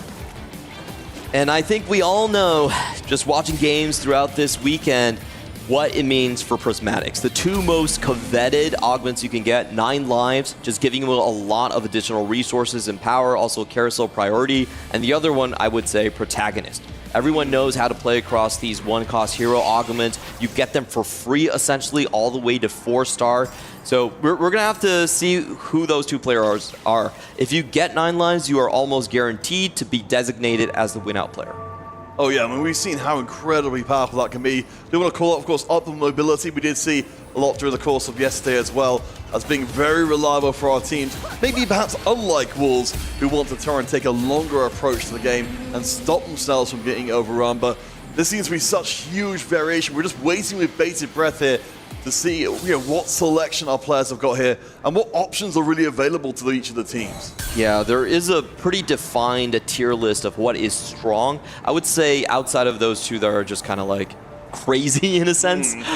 Build a Bud is also something that I thought was very interesting. Oh yeah. Some teams actually ran into each other by going for Build a Bud, but in this meta, especially with the crew, it gives you so much additional power. It's just a 2 out of 14 chance that you hit either Sivir or Malphite, and that sets you up very nicely. You're going to get additional rolls being banked in starting from 2-1. Oh yeah, absolutely crazy stuff, so keep an eye out for that. Of course, yes, evoking mouths from before, when they had a very unfortunate combination of things. So we have got the protagonist coming in. We saw this from before, and it's snap taken, so it's going to be Garen. I mean, we know, obviously, not all hero augments are made exactly the same, but this certainly has seemed to be one where the Schoolyard bully Garen can run through a lot of boards. Yep, Schoolyard Justice, incredibly strong. He also gets max attack for infinite stacking right here. 9 lives also being selected by NCC1. I'm just going to call it right now. Virtus.pro already winning the augment war. All right, we'll see what those last few ones creeping in there. So we've just had the 1 protagonist so far. See if we've got any more coming through. Wow, okay, so the Widow. If you're talking about putting pressure down early on, Hedge Fund seems to be the opposite. Yeah, he's going to go for probably more of a fast 8 strategy into Sorks. That seems to be the only composition in the meta that really allows for that. You know, I'm just going to sack stage 2, stage 3 type of playstyle, but still hope to stabilize. We're going to be taking a look at Keon's board here. So the very important thing about getting this Garen online is you want to have Rageblade early. The augment actually turns him into a fighter, so Rageblade lets you stack that HP much faster. And also, it's very important to get Battle Academia online. If you don't get Battle Academia, he doesn't get the potential stacks, so there's actually no additional HP being gained. Yes, and that can stack up an awful lot during the course of the game. Of course, will get even bigger as you put in those more Battle Academia. Ooh. As we've got the Crystal Gambit being offered here by YGQF. Of course, we know that once you get up to 5 Crystal Gambit, you can push through and play really aggressively, really just flipping the trait on its head and getting hyper aggro and getting rewarded for it. Yeah, and what's so powerful about Crystal Gambit is it doesn't really matter about your initial loss streak cash out. We see players cash out on 2 gold and still win the game. The most important thing is, in fact, the 5 Crystal Gambit kill awards. Those will give you things like, there's a certain reward that just gives you artifacts, and all of them are usable by Crystal Gambit units, especially the Flicker Blade on Ashe, the Mana Zane on Zyra. So there's a lot of power right there. YGQF hasn't hit the Crystal Gambit yet, but that's fine. You typically want to put it in a little bit later to avoid getting that double down being stopped. All right, we'll keep an eye on how it develops along time. I love seeing the Spoils of War in here. Admittedly, wasn't directly chosen by Seren, but it gives a huge amount of potential, or at least a huge amount of incentive to get hyper-aggressive early on. Ooh, NCC1 with the 9 lives playing this correctly. You want to lose streak first. If first 3 losses gives you about 27 gold, puts you on a very good footing into higher levels. And he's also found the GP just coming out of the 2-cost cash out there. Probably the best one you could hope for. Oh yeah, I mean, we've seen this time and time and time again. Yeah, we've certainly seen it from the Katarina enough times as well. You know, getting the 2 costs online, getting all the way up to 3-star if you can, and pouring all those rewards in. Scoreal Justice on the other side, though, will mean that there's a lot of early punch. Misikian is going to be hugely transformative in how this early game goes. On the other side, the boards don't even remotely compare. So we are seeing a lot of these players heavily starred for bows. There have been no bows across the GP, across the Keon Schoolyard Justice board as well. And if you don't have that Gwynsus, these compositions don't tend to work. So the carousel fight is going to be very interesting. NCC1, of course, is going to always have priority because he is going with that 9 lives. We'll see if he goes and scoops that bow up straight away. But looking across, the rest of the board, as bow will go to Sudowoodo.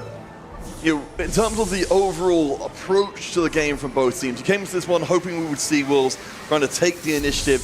Of course, we've seen a little bit of letting go of the reins here, but what's the overall big picture from both sides here? So we have the mirror GP players at the bottom of the standings right now between NCC1 and Sudowoodo. That's going to be an interesting race to kind of catch out. We always kind of go into that on 3-2. On the other hand, there's a lot of rerolls and tempo plays being selected here. Seren, especially with the Spoils of War, he is forced to play full tempo. He cannot get use out of it. It's considered a very weak augment at Prismatic because it doesn't give you any immediate power. You have to fight for it. You have to roll deeper for it. So it's very interesting. I think the reroll lines are extremely congested. The tempo is going to be blazing fast. We have Honglian on Katarina already fishing for a Radiant. Very good find on that Destiny, Prismatic Destiny into Pandora's. Oh yeah. Especially when you're playing over 9,000 Katarina, that's a perfect combo. Yes, and you did say it was a personal favorite rules. I certainly love it. We're on those melee carries where you've got yourself need for all those stats. As we do see on the right hand side, NCC building up all of those rewards from the 9 lives coming in. So we'll be swinging around just a little while with a massive amount of power.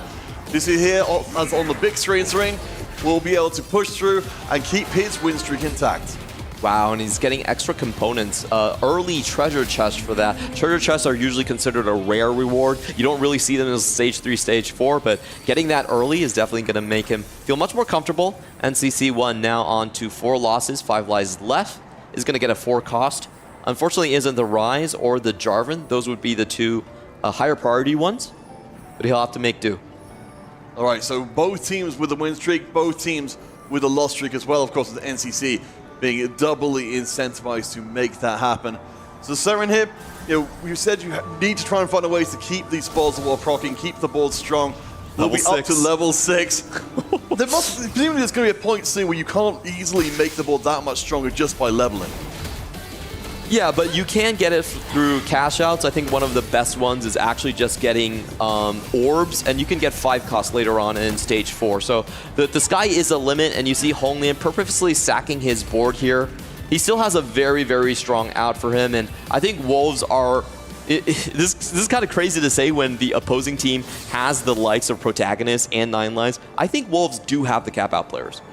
All right, well, I mean, certainly if it's going to be, improving on what we've seen before, I really want to see this one honestly go to 3 games because Wolves, especially coming to this one as our reigning champions, deserve every opportunity to show just how good they can be.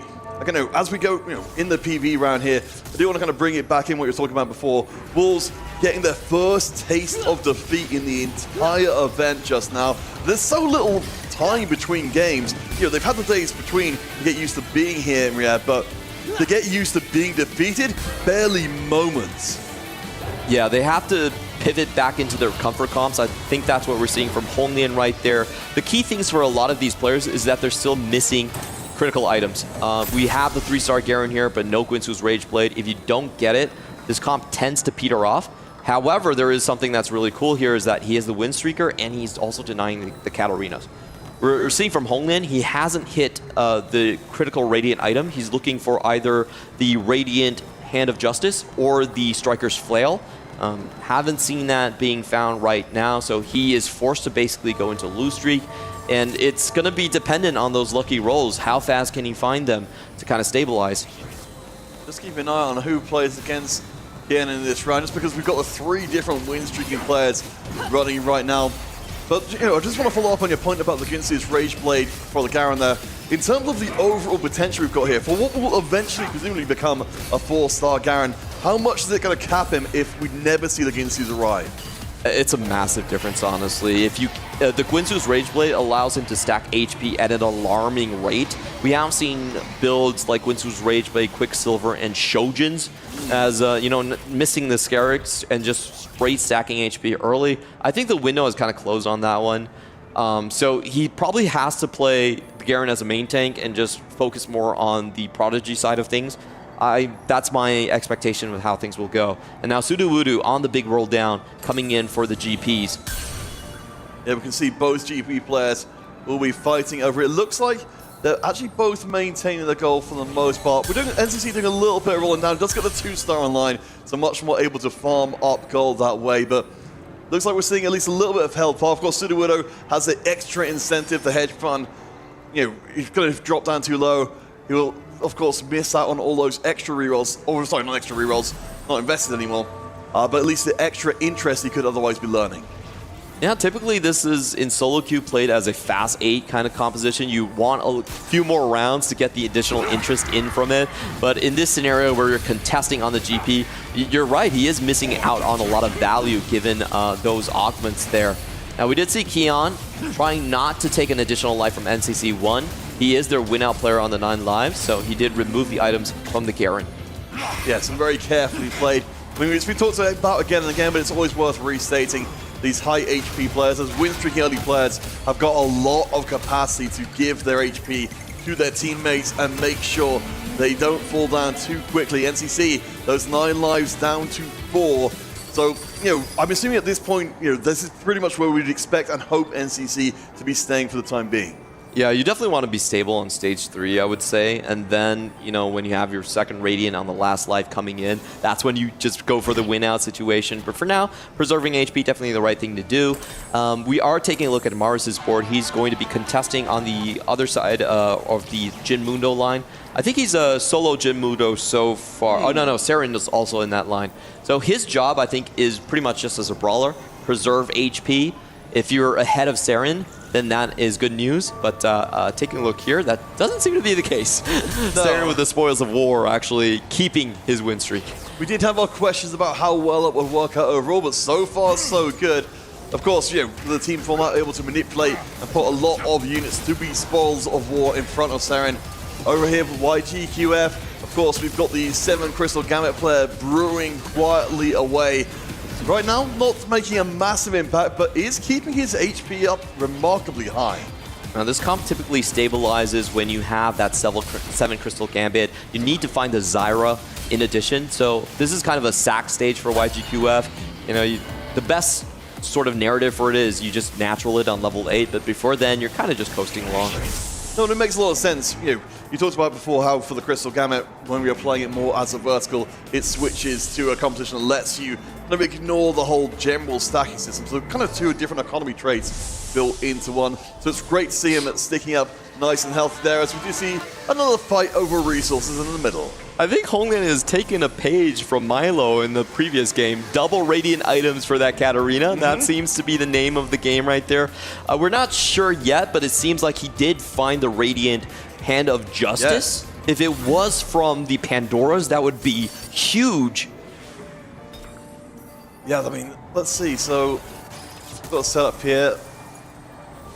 We've certainly seen how ridiculously powerful this Katarina can get. Certainly, we saw in the 9 lives context where going down to a single life and then not losing from that point forwards as soon as the second Radiant item especially landed. Is that an artifact? Where did that come from? Yes, I'm a little confused about that too, but all right, we'll see what we can do with it. Certainly, we've already got a Yuumi in play. So, let's see. So okay, interesting. We've got the Radiant Void Staff in the back line. I mean, that's certainly an indirect way to put another one onto Katarina. Yeah, he's just, where did he even get that artifact? I'm just kind of scratching my head. Masterwork upgrade, Pandoras? Did he get it from a PvE round? Is that what we're going for right now? That's kind of crazy. I'll leave that one to the philosophers, I'm afraid, but certainly it's been good enough for the time being. So here from Maris, we've got the Mundo, and of course the stacking Vince's Rage Blade, not an attack speed, but attack damage. And Mundo has been with the artifacts on the front line. He's proven to be too much to handle, and finally the Spores of War will stop for a moment. And this is exactly the job that he needed to do right there. NCC1 now getting another catch out as he did lose one more. We're going to be taking a look at the GP count. 5 GPs across the board. I'm not sure what Sudowoodo is on at this point. He does have good combat augments for it, I will say. So Sudowoodo very far behind, actually, only on the 2-star. Yeah, so it looks like both players are having a little bit of trouble with putting the board together. I mean, certainly itemization-wise, you can see very, very good on both sides. Of course, Sudowoodo having the advantage of the Radiant Guinsus, which will be absolutely nightmarish to deal with. But for the time being, Gangplank gonna keep his head on his shoulders and not overtake everything. And we finally have the board from Milo. We haven't seen this board for a while. It is going to be going into the, most likely the Sork board here. Mana Zane already selected. He is keeping himself slightly open towards the Yuumi just by holding the Garen. Okay, we're seeing back. It's, I mean, in fact, you can see across the board, I think this entire stage really has been a seeing back for the teams overall. We've not a ton of HP damage with the exception of Hongliang and Sudowoodo. Gold-wise, our players are mostly keeping their gold in the bank rather than anywhere else, and will let the interest run into stage 4. All right, these are the critical roll downs coming down for the Wolves players here. He needs to find the Zyra to get the 7 Crystal Gambit in. It gives you a ton of combat damage and also makes your rolls faster for the 5 Crystal Gambit, so you can get your cash outs in online. On the other hand, for Saren here, you know, he was full win streaking. He hasn't actually committed himself to any specific composition. It looks like once again he's going to be giving over the Jin Mundo reroll spot to his opposition. All right, well, I suppose at least we've got the spoils to rely on longer term. Again, do remember, as you can see in the very top right, Wolves are down 1 game in the series. As was mentioned on the desk, and it's worth restating time and time again, this is single elimination from this point. Even if you went for your group completely undefeated, where it was effectively double elimination, there are no second chances. Full board pivot coming in from Saren. Looks like he's not going to allow Milo to play into the Sork line completely uncontested, is going in for the units right now. On the other hand, for YGQF, does find the Ashe, and the Zyra still has 40 gold to go. What? Huge for Wolves right here, they have their win out player online. 4-1 is a pretty early, and everyone is there. Everyone's like, oh no, he hit Zyra. Did you see that? That is absolutely nuts. All right, well, we just need to start putting the pieces together then. We've got good itemization for the Ashe in the back line. Going to be putting the Power Fruit on her as well for a little bit more punch. You said the big buff across the board.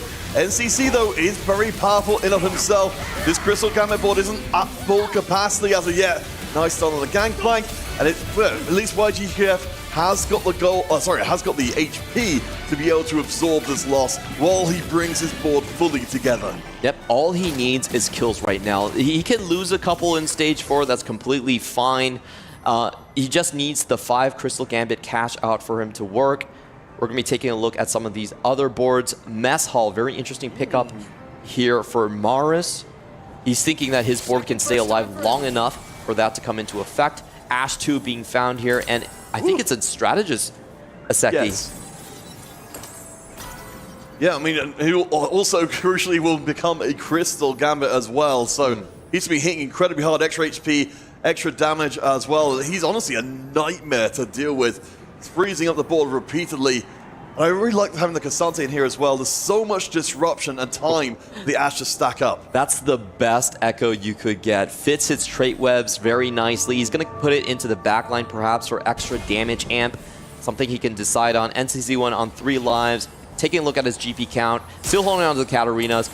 This is going to be dicey for him. It's going to be really bad if you lose a win-out player potentially just by not hitting the GPs. He's down to 3 lives, so he can afford to lose his round, of course.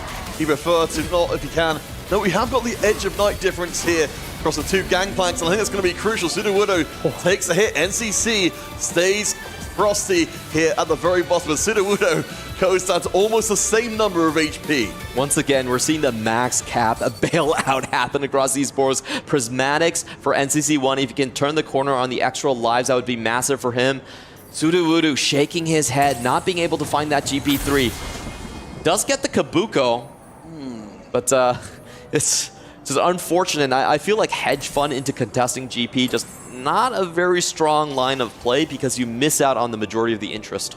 It really felt like it was a sort of very deliberate decision to say, you know what, I'm going to go for the gold injection right now and be able to get to the units faster. But yeah, if you miss, then you're suddenly left holding an augment that really isn't doing too much for you at all.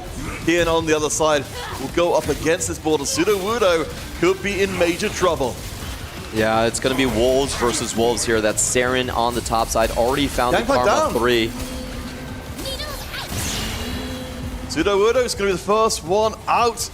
NCC, of course, while low on HP, is not actually in peril at this point because he's got at least 2 more chances, so we'll take the loss and the extra rewards. I think it's not surprising that Sudowoodo, given his line contesting the 9 lines player, is going to go out first. But the question is, how much did he slow NCC1 down? If NCC1 with 9 lives and with them playing with him as the main sort of win-out player for the majority of the game, if he still drops out 7th, I think Sudowoodo has done his job. Well, certainly, yeah, we've seen NCC being kept from that Gangplank 3 for an awful long time. If memory serves, I believe he was on about 6th. I saw another 2-star one being placed onto the ward briefly. So it feels like it's going to be really dicey here as to whether or not the 3-star can come online in a timely fashion. Yep. However, Wolves this time, they do have other win-out players on the comp. So even if they take an 8th place, they can still crawl back. We have that double Radiant potentially onto Hong Lian, though. And of course, we have Saren, 71 HP lobby leader. Plus, he's been going at that Sork line for a very long time. He's getting constant cash outs. And there's also a Crystal Gambit player. So they are lock and loaded. They have plenty of ammunition. And if we look at, I think on the other side for Virtus Pro, unfortunately, some of these boards will start to fall off. I think Mars is probably the prime example of that one. Has not been able to find a single win so far in Stage 4. No, I mean, even with a double Gwynsu's there and a very promising looking Vi front line. I mean, as the boards continue to fill up, Saren has been, of course, scooping up, as you said, with the Spoils of War, extra resources. There's so many more units to proc that onto. We see the board strength being pushed even further forward. It doesn't seem like there's going to be too much left in the tank. At least clears a decent amount of board, but it feels like we're just moderating the descent here from Maris more than anything else. Yeah, the question now is for Virtus Pro, who can carry? If I think everything still hinges on NCC1. He is the most likely player to get them through this. The other one is Milo. He is being contested by the lobby leader, so rolling much later, harder to find his units here. And if we're looking at his board, does get Fusion Dance plus the Sniper's Focus Gwen. So he might be cheesing his way into a couple more wins here. Yeah, when we know how nightmarishly difficult it is to deal with. But it does, Clement, it feels like this board could get quite a lot stronger. Certainly we've got Cassante at 2, but a lot of 1-stars otherwise. Oh, we're seeing on the bottom side that there's still 6 Gwens in the pool, and he's sitting on the pair, so he definitely could just find them in the PvE round and go further on. He has a lot of potential, but right now he needs to get lucky in the preceding shops. All right, well, we've seen Maris again. It would be a little bit unfortunate if Maris doesn't get the win here to push his more promising teammate away.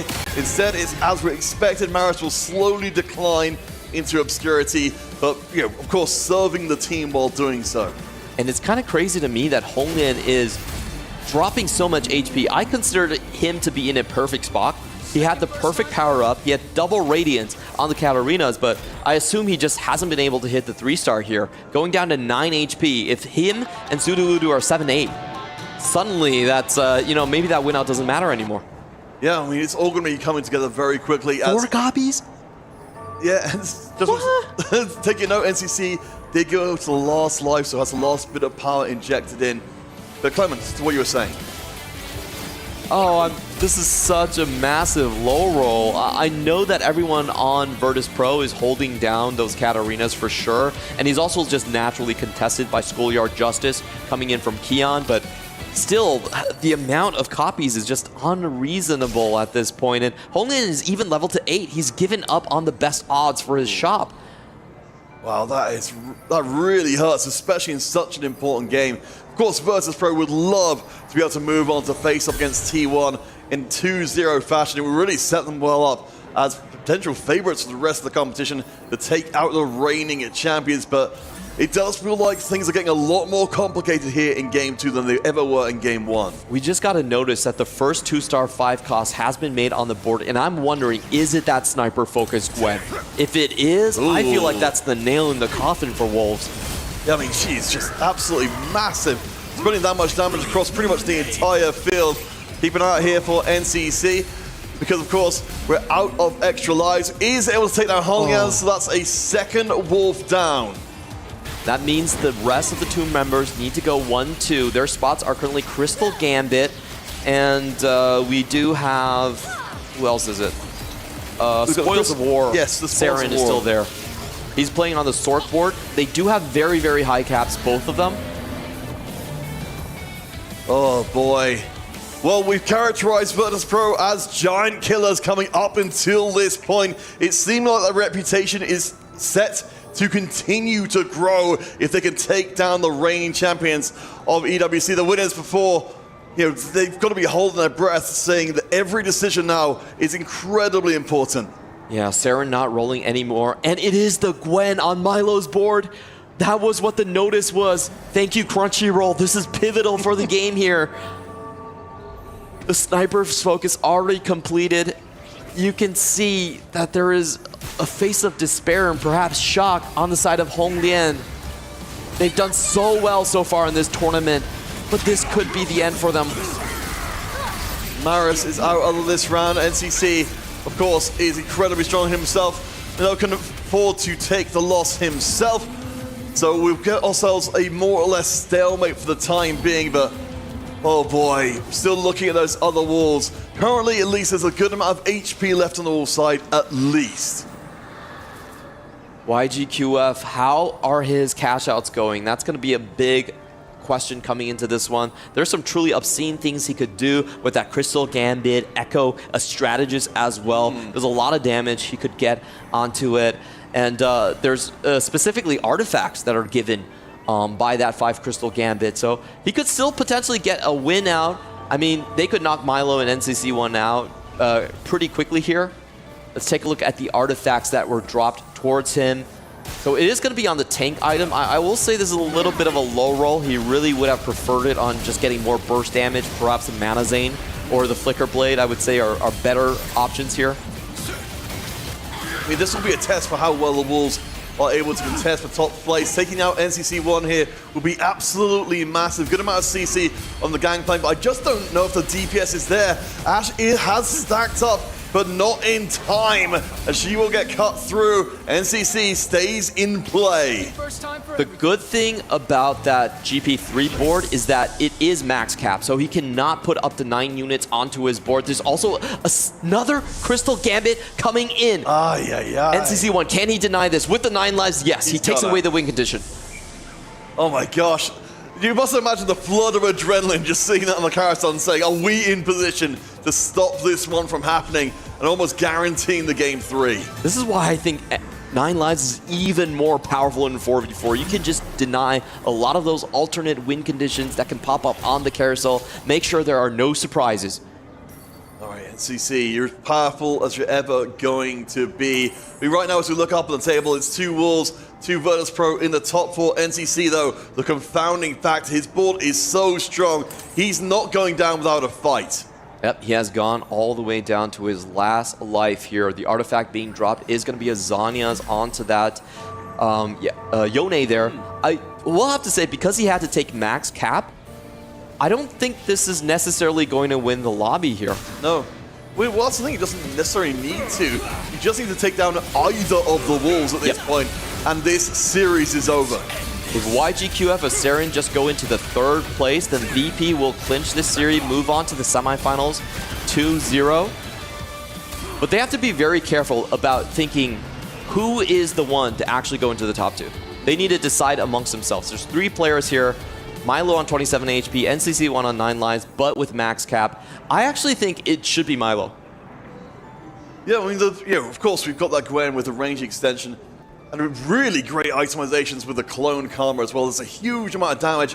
I'm certainly complaining a little bit about the frontline not having the star levels, but we're very close to getting that properly shored up, so at least these backlines have all the time they need to just wipe the board. This is a disgusting Living Forge, by the way, to do perfect items for the composition that he's playing for. I wish my Living Forge games always looked like this one. VP, who are you going to decide on? Personally, probably Milo, but 9 lives is also kind of hard to pass up on. We're going to be looking at Saren's YGQF's 7 crystal board coming in here. And the thing which we're missing for was the damage, but of course Karma will keep on spinning her blade even during that big board-wide stun, so not a great matchup, and unfortunately Cassante, not our all-out Cassante which we would see normally, will just fall down. That was actually expertly done from Wolves. They got the least amount of damage dealt. That was a 1 unit win from the side of Saren, so beautiful stuff right there. YGQF, they need some luck right here. He's basically going into stage 6. You take 12 damage minimum. You still have 1 life to give, essentially, but you have to manage that AP very carefully. He's going to get another cash out with the artifacts right here. We'll take a look at what he selects. Looks like it's just going to be the Despair. Unending Despair frontline. Okay, so a little bit more time being bought for the field, but I mean, at this point, we've got the 2 Wolves players left, and again, they need top 2 to be able to win. YGQF, of course, on 17 HP, the most obvious one to be paying close attention to, the most vulnerable to being taken out in a hurry. What is that HP bar on that GP? On that Schoolyard Justin Garen, already 4-star. Got a lot of potential, what can I say? Yeah, is it enough to chew through the board, though? The big problem about this is you really need secondary carries. Usually Caitlyn is the best one since she has multi-target, can clean up the backline, or else Garen himself is just a little too slow. I do wonder, if we were talking about caps from before, if maybe this ball, without the Quincy, as you mentioned before, might cap a little bit too low, but we'll keep our eye on the Garen. So I'm just watching where he goes. The stun, of course, will provide a lot more time. And we can see, Garen, he's very, very tanky, but he's not cutting through the board super fast. And even with the Prodigy, I think the Ashe has got enough. He takes him down, and that means that YGKF will keep himself nice and healthy.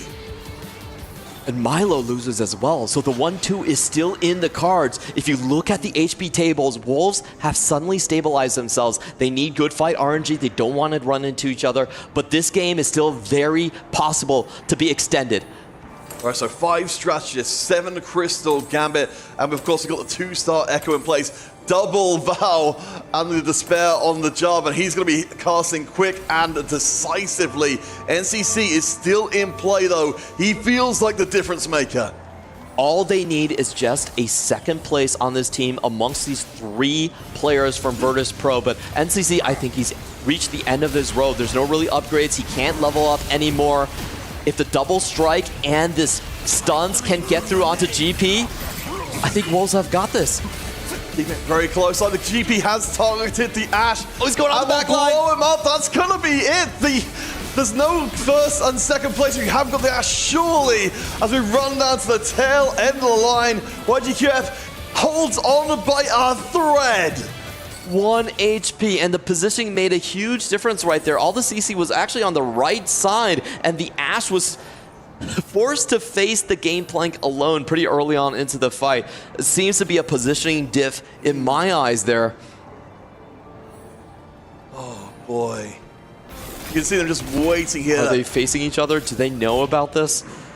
I think it seems like it's likely. There's enough HP to absorb it on the Seren's side of things.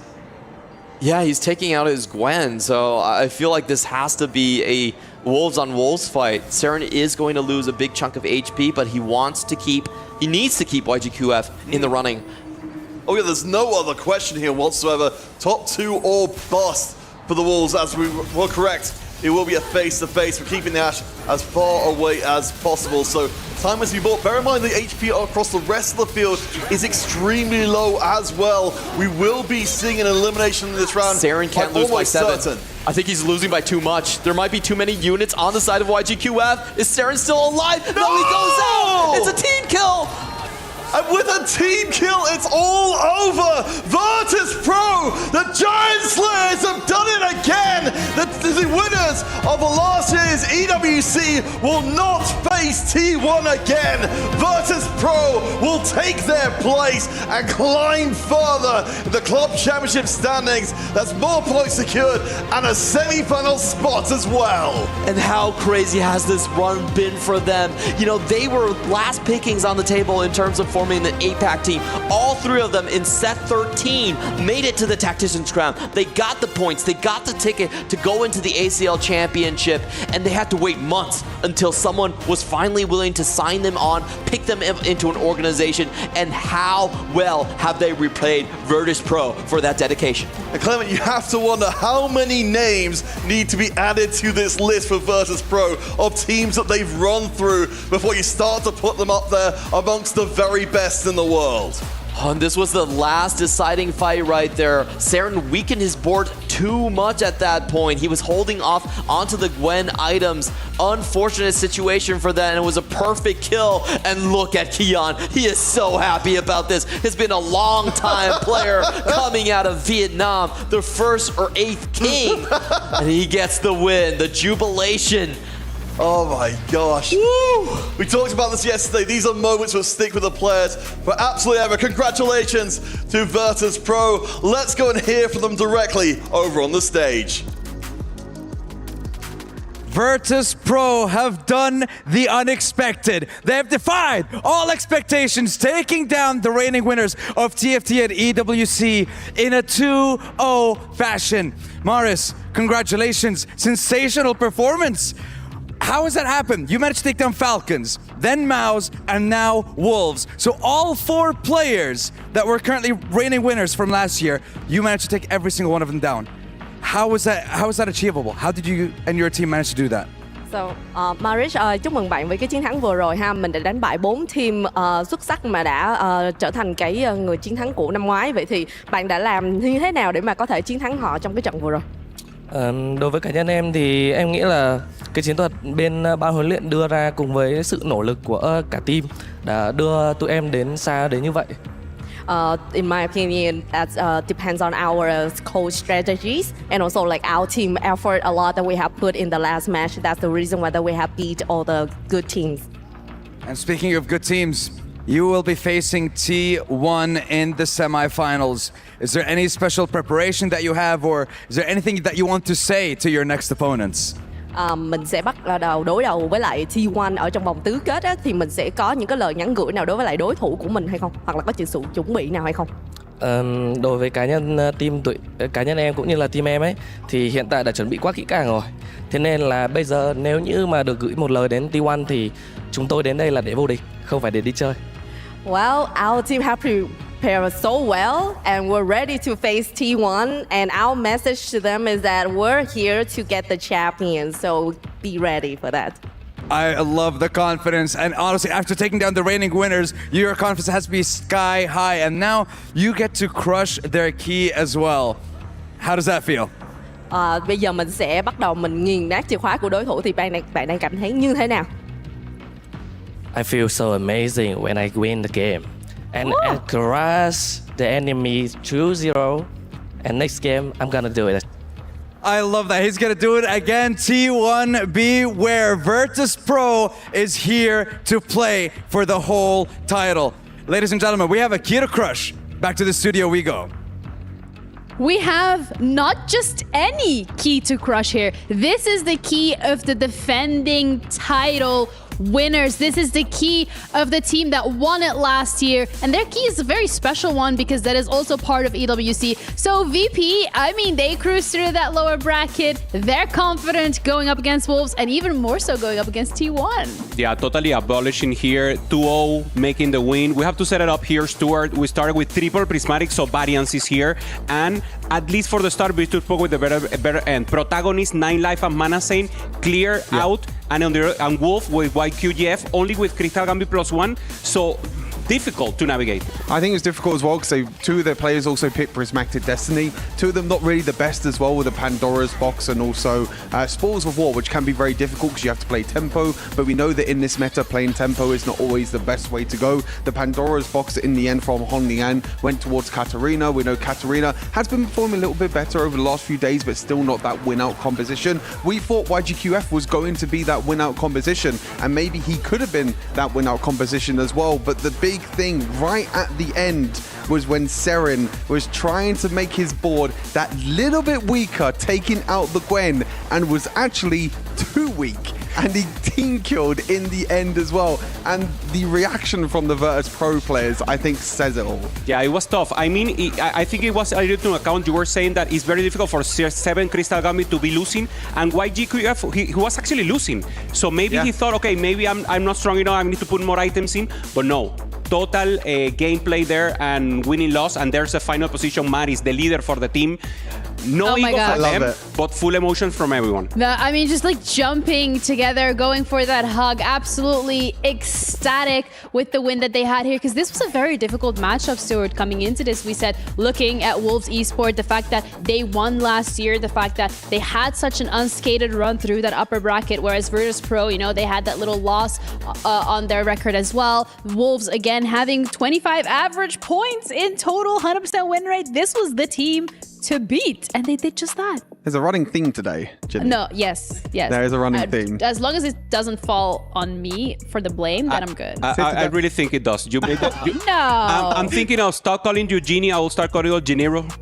So maybe if you like it directly, because it actually happened. They crushed so many keys last year, Wolves, and now they didn't even have a chance to crush one.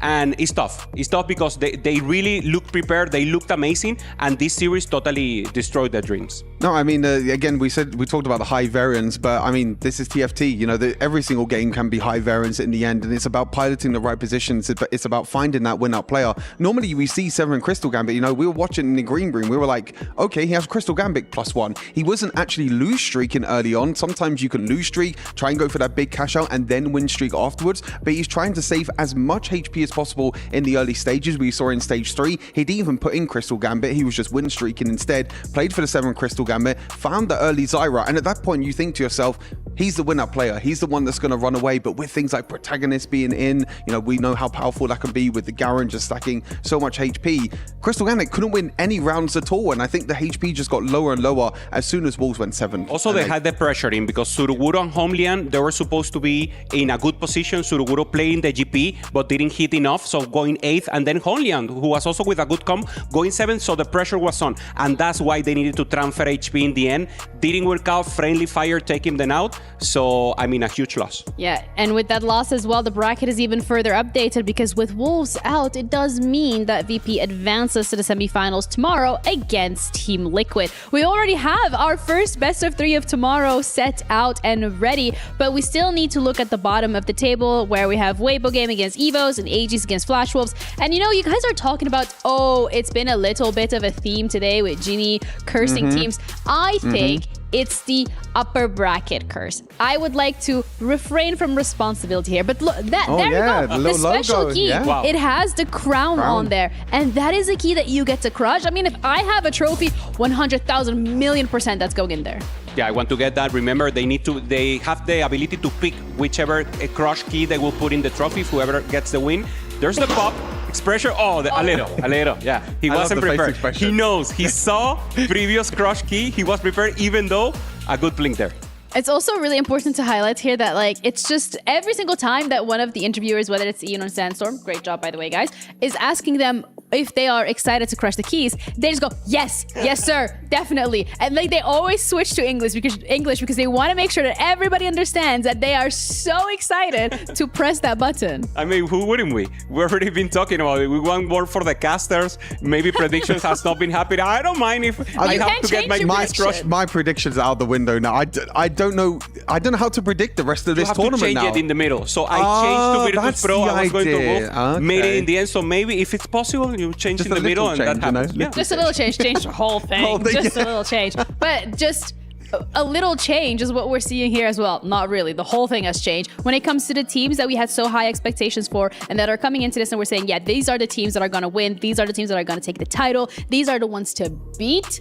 They've all kind of fallen flat on their faces. T1 so far is the only one remaining that has done really, really well in that lower bracket, that has done well today. So I am also a little bit worried when it comes to Weibo, who has come through that upper bracket, and AGs as well. Yeah, I mean, for Weibos, it's important that they beat excellent teams. They beat T1, they beat Team Liquid. Group A was one of the death group, if you will. Yeah. And they've done amazing. Some of them have got maybe more of a clear pass with some positions there. So Weibo, once again, I feel in a great position, but as you said, Ginny, maybe the curse of that upper bracket could make a difference, especially if they lose game 1.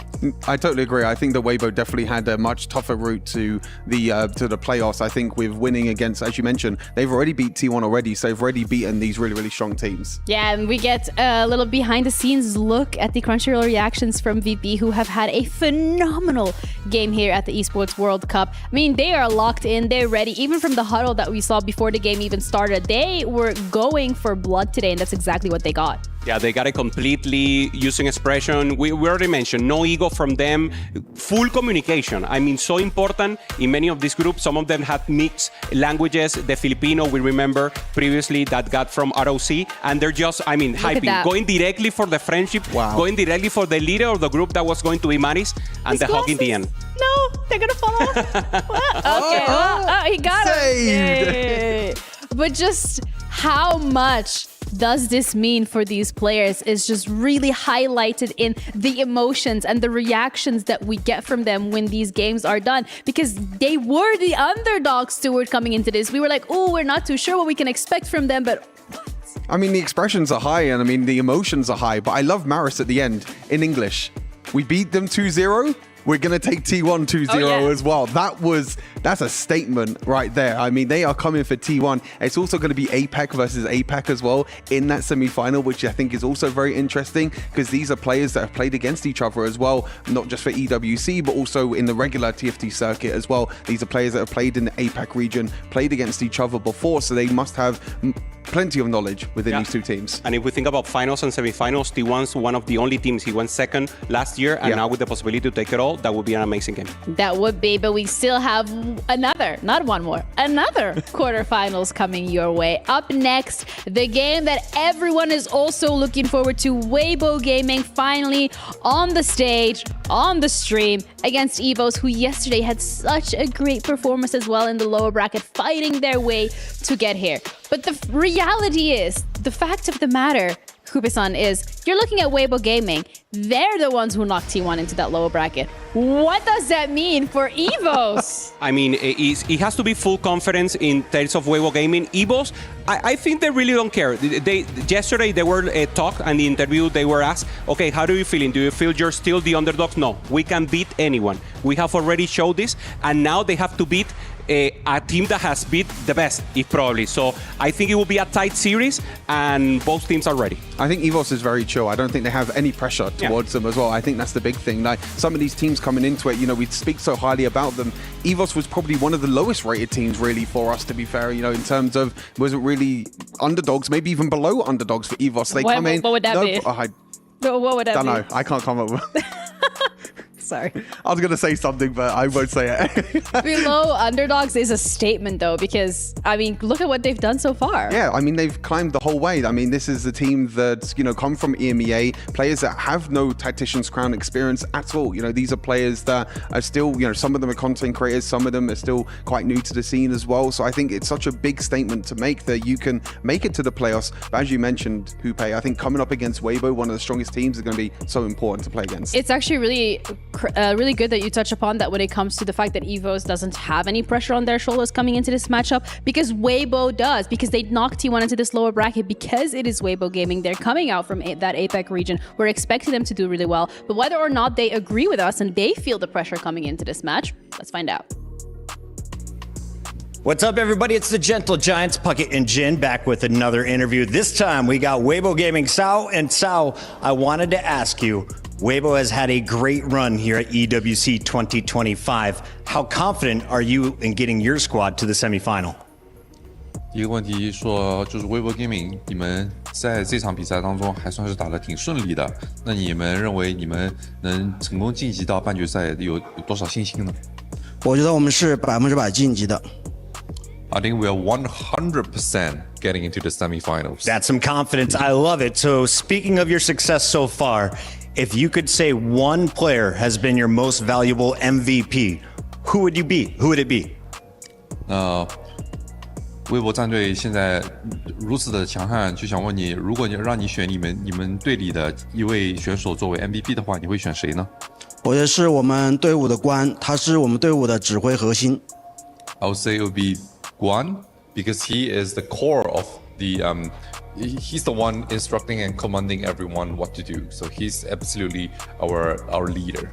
I love that. Final question. You are representing China in this event. How do you feel about your performance so far, and how far will you go? 你们作为也是代表中国的一支战队，想问你，你认为你们在这次比赛当中到底有多少信心，以及你认为你们会走多远呢？我觉得我们会拿下冠军。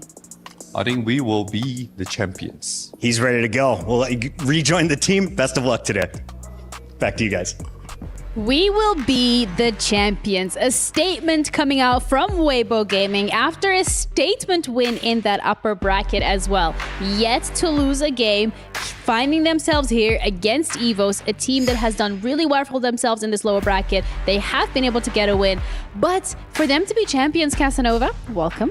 They actually have to beat this hurdle first. Absolutely. And I mean, I think we've been waiting for a while to see Weibo on the main stage after seeing how their group went, taking down T1, taking down Vitality, two of the favorites to win the entire tournament. And you're mentioning, EVOS, not worried about who they're facing. There's not a lot of expectations on them. But this is maybe the strongest group going up against what we thought might have been the weakest group. And this is the big test for, is EVOS the real deal? Can they take it to Weibo Gaming? Yeah, in terms of Weibo's directly, they have been playing very differently, not prioritizing the GP that much, and even taking the win. I want to highlight one. He's been playing all-out Casante, that is normally the counter to GP. So it's very interesting because in TeamFight Tactics, counter normally don't exist, and in this case, making it work. Yeah, and I want to continue on talking about Guan. Into the Arcane, he won a couple of tournaments in the CN region, including the regional final. And going into the World's Championship, we thought that maybe Guan would be a contender. He kind of fell out in 30th there, and since then has kind of, I think, got a chip on his shoulder for coming to an international stage and popping off, and has a chance here at EWC. What if I flip your question, Casanova, and I ask you, is Weibo the real deal? Because we haven't seen them struggle. Yes, they were in Group A, but it was day one. Maybe T1 was under the weather. It's true, right? I mean, the T1 team we've been seeing on stage the last 2 days has looked like maybe the best team in the tournament remaining. And the question is did Weibo catch them slipping? Exactly. I agree with you. I think that this is the time we are going to get to see that. I think the expectation coming in with the wins that Weibo picked up is, hey, maybe this should be a stomp, actually, over EVOS. And from there, if it's not, is there maybe a little bit more that we're seeing? Maybe we were underestimating EVOS, or maybe we're overestimating Weibo. Yeah, the one thing that every single team today has had in common, Hupe, when it comes to being knocked out of the tournament, is the fact that they had a 100% win rate. So, I'm not saying history might repeat itself, but it does feel like there is that lower bracket buff, so to say, because you have that experience of being on the stage. Potentially, you have a couple extra games under your belt. You had a chance to play in this environment and really see what it's like, and you tasted the hunger of crushing a key. Yeah, I truly believe it. The reps are making the difference, but there's something to recognize that Weibo, they have been playing the games that we normally see on day 2, on day 1. So they have a broader understanding of the meta, playing the crew, playing all of Casante, and playing GP, obviously, is Yumov. Maybe a little less source that I would like to have, but I mean, they are prepared. They are doing great, and their understanding of fundamentals of TFT is top-notch. Yeah, and for Evo, I want to be able to highlight a little bit Kesman. He's got the highest AVP on the team. I think a lot of the eyes have been on Shredden. They've been on Aki playing the kind of defender role. He's been taking a lot of hits for the team and having to play the spots, trying to go for 7th, and succeeded, but they've kind of had Kesman as this rock, being able to place in the top 4 very consistently, find a couple first places, and that's so important that you have both sides of it. And really, it has been Kesman for this team that's been in the spot over and over again, and he's converted. Yeah, the power of communication, talking every time. When things are going good, they're happy, they're transpassing. Where things are going bad, they're helping each other. Once again, making sure they know the win-out possibilities, even if it's Lane Genie, and then trying to convert.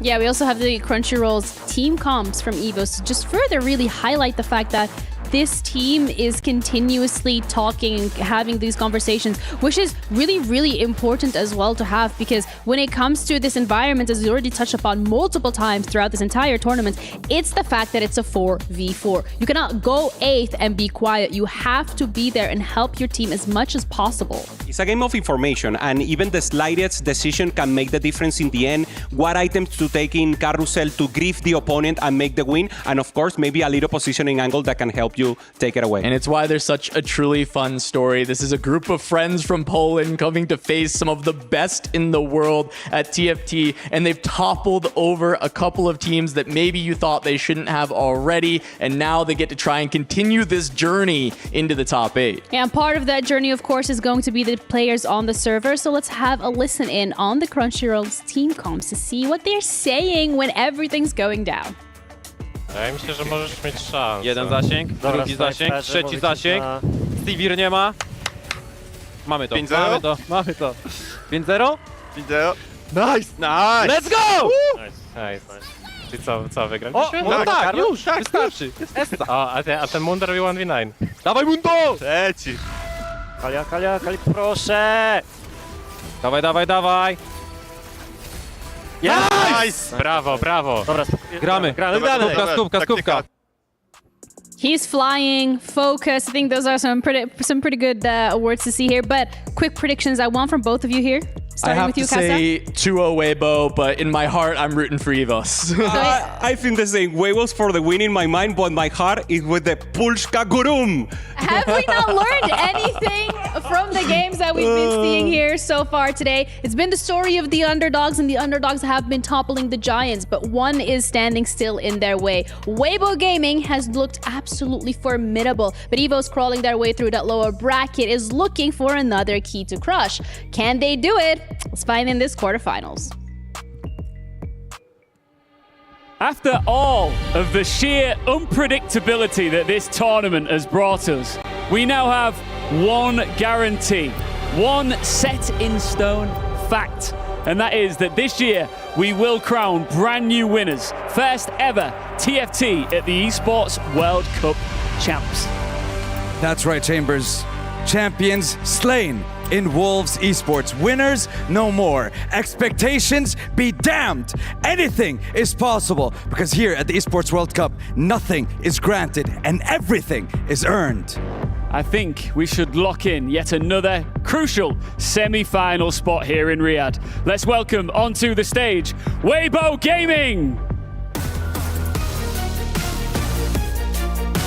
This team have proven to be the most feared roster here at EWC, taking down T1 and Vitality with a commanding performance, but we've seen giants slain here before, so they better not get too comfortable. And beware of their opponents. It's none other, the one, the only, it's EVOS Esports! The Polish prodigies are no strangers to the stage and the pressure that comes with it. Can they claw their way through another behemoth of TFT and claim a spot in the semifinals? The second half of the show awaits. The clock is ticking. Time is running out. So let's keep it going with our casters, with our third quarterfinal of the day.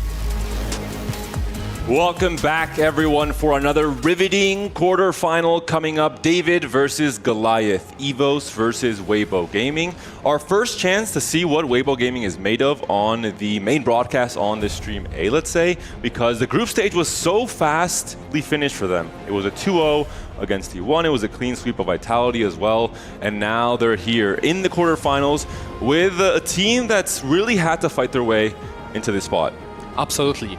We've had Weibo being the Grim Reaper of the group stage, and we've talked a bit with the EVOS, and they said they had a pretty good time on the scrims against Weibo. So we'll see if the Weibo was the one testing, or they just got lucky, or they're actually having a good strategy against them today. And like yesterday's final series that we saw EVOS clutch up their win to playoffs, it is once again Impetuous Panda joined by Alan ZQ. We have some biases, of course, for these Polish players. You being Polish, of course, we know these players very well since all the way back to Gizmos and Gadgets, where Aki really started popping off as a player individually. But all four of these players have storied careers, although not quite hitting the individual peaks that we see from pretty much every single other player in a tournament as grandiose as EWC.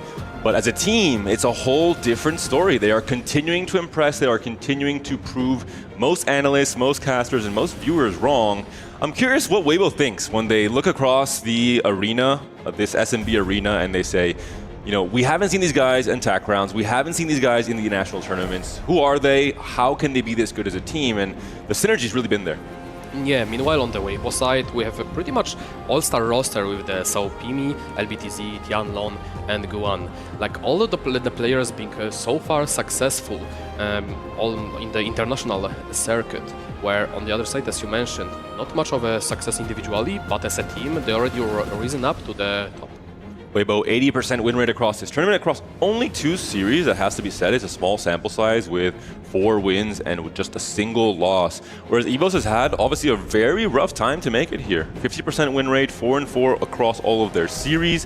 1 major smash loss against, it was Wolves in their Group D, which is in theory the easiest group for Wolves to make it out of. But EVOS came in as that second victor to come out of the group stage, and now this is the real test. Do they have what it takes, not just to win this series, but to put up a strong fight against a team of the caliber of Weibo? Yeah, the main downside, what could bring Weibo potentially down, is they are underplaying GP from what we've seen so far. They are staying away from it. It could be either their strength or a downfall. On the other side, we've seen that EVOS absolutely love playing GP. At least one per lobby. Someone is designated to go there, and usually the same person is the person griefing other rerolls, as we've seen pretty much Aki masterfully was doing yesterday. And for Weibo, it's only 5 games, so maybe it's sample size issue that there's only been one GP game from them.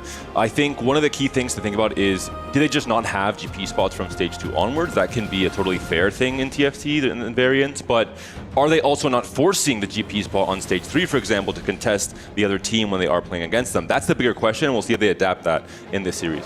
Okay, as my fellow co-caster, I know you're a GP enjoyer, and I'm pretty sure you know it. Whenever you want, it might be a GP spot. There is no such thing, oh, this is not a GP game. It might be always a GP game if you just want it to be. That's exactly what I mean. Some teams are kind of forcing the spot, even if they don't have the natural path into it, as long as they have the chance to lose streak, get a bow, maybe have the right, augment for it from an econ perspective. But it seems like maybe Weibo is not going down that route, only waiting for the key spots early on. We will be seeing Yuumi encounters, so extra loot going to come in for this game 1. Some extra crops providing juice, so we should see less rerolls, a part of like the more powerful ones, such as GP. But you want to avoid Mundo reroll comps because they do not cap as well. They do not punish the fast 8 comps well enough that don't hit. So we want to stay away from those unless you are trying to target the other reroll players. So I wouldn't be surprised if you're gonna have one reroll player per lobby, per team, and then the rest are just playing fast 8 boards, all out Cassante, Sorks, Battle Academia, maybe even Star Guardian without emblem. One flip side, one reroll that is enabled with Scuttle Puddle is Kale reroll. We did see it on day 2 of the tournament, still in the group stage, and we saw it to a 2nd place, I believe it was on stream, and that's off of the gold injection you get from Scuttle Puddle. We're able to 3-star the kill and also make it to 9 very consistently. We're seeing here from Guan potentially angling that route with a pair of kills now with Shadow Clone. If we're thinking about the same game, I believe this was worth the wait. Kale going the fast 9. At the end being just on the 2nd place, fading. I think there was 2 kill games that popped off. One worth the wait and one Scuttle Puddle. They were separate ones. We see that Tianlong already checking the power-ups on the Kale. If he finds the prestigious fast 9, fast 10 ones such as Heroic Arc, or the final form for the 5-2 for Kale 4, Kale 3. And he is the first to find the Mundo with the Nar already. There are some playstyle differences between these players as we move into this very first game, especially for Weibo. We haven't seen much on the main broadcast yet. Guan especially, he's a player who's been playing only AD this tournament. 5 different comps, 5 AD comps, different ranging from fast 8 comps, fast 9 comps, and reroll comps as well. So it seems to be that he is definitely favoring AD as a whole, while Tianlong is usually favoring more AP, playing things like Prodigy, Katarina, and even 2 games of Star Guardian. So I think a lot of the Eastern teams are giving a lot more prio on the off-meta verticals like Star Guardian and Soul Fighter. You will see that it's gonna be Gold Augment Opener, and Golden this team being already offered with it being the dummy. I believe it's a scapegoat, so will be, oh, never mind, it going to the backline. It's probably gold for dummies, just for the each 10 seconds surviving. It's gonna provide 1 gold. Not a very good outcome on the encounters such as a Scuttle Puddle, given all the resources you get. It will eventually just transfer to a front lane unit that you'll utilize. But yeah, Gold Destiny is Gold Destiny. It's 6 gold, allows you to break the tiebreakers on the econ early on, so you take those. It is gold for dummies. I do think that overall the Destinies in Scuttle Puddle have a little bit less value, where the randomness can be punished a bit more in terms of you already having a huge injection of gold. We are seeing potentially a kill spot here. Worth the wait is going to be Zach, because we only have 2 kills for now. So it will be a guaranteed frontliner at least. You can 3-star the Zach for free, which is... Someone has a problem with Kale, right? You roll for Kale, you find Kale 3, you don't quite find Zach 3. You don't really want to roll more just for Zach. You want to push levels, but you're in an awkward spot. This shores up that weakness. Only 2 kills though. Are you comfortable and confident on the spot? I think this is just a fast 9 Kale transitioning into the Zyra plus TF type of board, picking up either playing 6 Juggernauts until the end while griefing the lobby, or transferring later into some Cassante type of 4 Juggernaut, the board with just premium front lane units all together with the Braum. We did sell one of the Jins there to make 10, and yeah, we are level 4 already, so you're right. This I don't think will be Kale. It will just be a tempo option. We'll see if Kale will be that backline carry or one of those backline carries later in the game as well. For now, Kraken's Fury Slam from Shredden, and this could definitely be a GP spot. Yeah, and we have the time skip argument allowing to go for that early amount of the XP and rolling on the 3-1 for that GP2 early spike. We've seen throughout the whole tournament so far, players just rolling to 0 for the GP2 spike because it allows you to build the icon pretty fast if you have 2 or 3 items given all the kills that he gets. And for Kesman, he does seem to be locked in for this Prodigy line for now. Pandora's item, so he's been able to slam ideal utility items on the AP tree, which still keeps him open to playing both Sorks and Prodigy with these items going on Gwen in the late game as well. Yeah, on the Sao Pimi, we pick up the Treasure Hunt, probably the strongest gold argument there is available now. The amount of the resources it provides, especially if you get to stage 5, stage 6, it pretty much reaches to the double prismatic augment values, but you are playing down throughout the stage 2 at least, and the stage 3 is where you slightly catch up if you manage to roll 20 times, and then stage 4 is where you start applying pressure to the rest of the lobby. And Wojtek does seem to be leaning into this Sork line, not surprised across the I think 8 games or 7 games total that they played. No, 8 games that Evo's played throughout this tournament up until now. Half of his games, 4 in total, were in this Sork line. So Wojtek has been a designated Sork player, as we've seen from a lot of different teams as well, like Hibaba, for example. On Flash Wolves, there tends to be one player that seems to be most comfortable on this Sork line. We see Wojtek pushing for level 5 here to put a Smolder, and rightfully so, because he faces Sao Pimi. He decided to play a Smolder to get access to that anti-heal that he'll desperately need against the Mundo with the Anime Visage that will secure a nice streak going into the carousel. Heads up play, of course, gold and econ thresholds matter a little bit more because of the massive rejuice you get from every single PvE round. You are not punished by going to 5. Even if you would have lost a streak here, in games without gold injection, that would be maybe game over already. That's how much it slows down your econ gains, but in here it's not really the case. Now we see the spots from other players pretty much. LBTZ picking up the salvage being just slaying for the tempo, blue buff, the spark, and my eyes are fooling me. It's the Bramble, I believe. Yeah. Just, but deciding not to push level, still level 4, and we see the players from that went to level 5 is just Guan with the Worth the Weight Zac and Wojtek in case they face each other. Now LBTZ is going to be on Salvage Bin, so has a chance to break up his blue buff, isn't necessarily forcing himself into kind of a slightly subpar item for Karma and locking himself out of Prodigies altogether. Has a chance to still break that up and play into any of the fast state AP lines still. Absolutely. We'll see that swap from the Smolder that was there for one round to go for the Ahri. Very strong early on, given that Ahri does struggle a bit more with the bigger boards, so she falls off stage 4. But until stage 2, stage 3, she's a true powerhouse with her single target.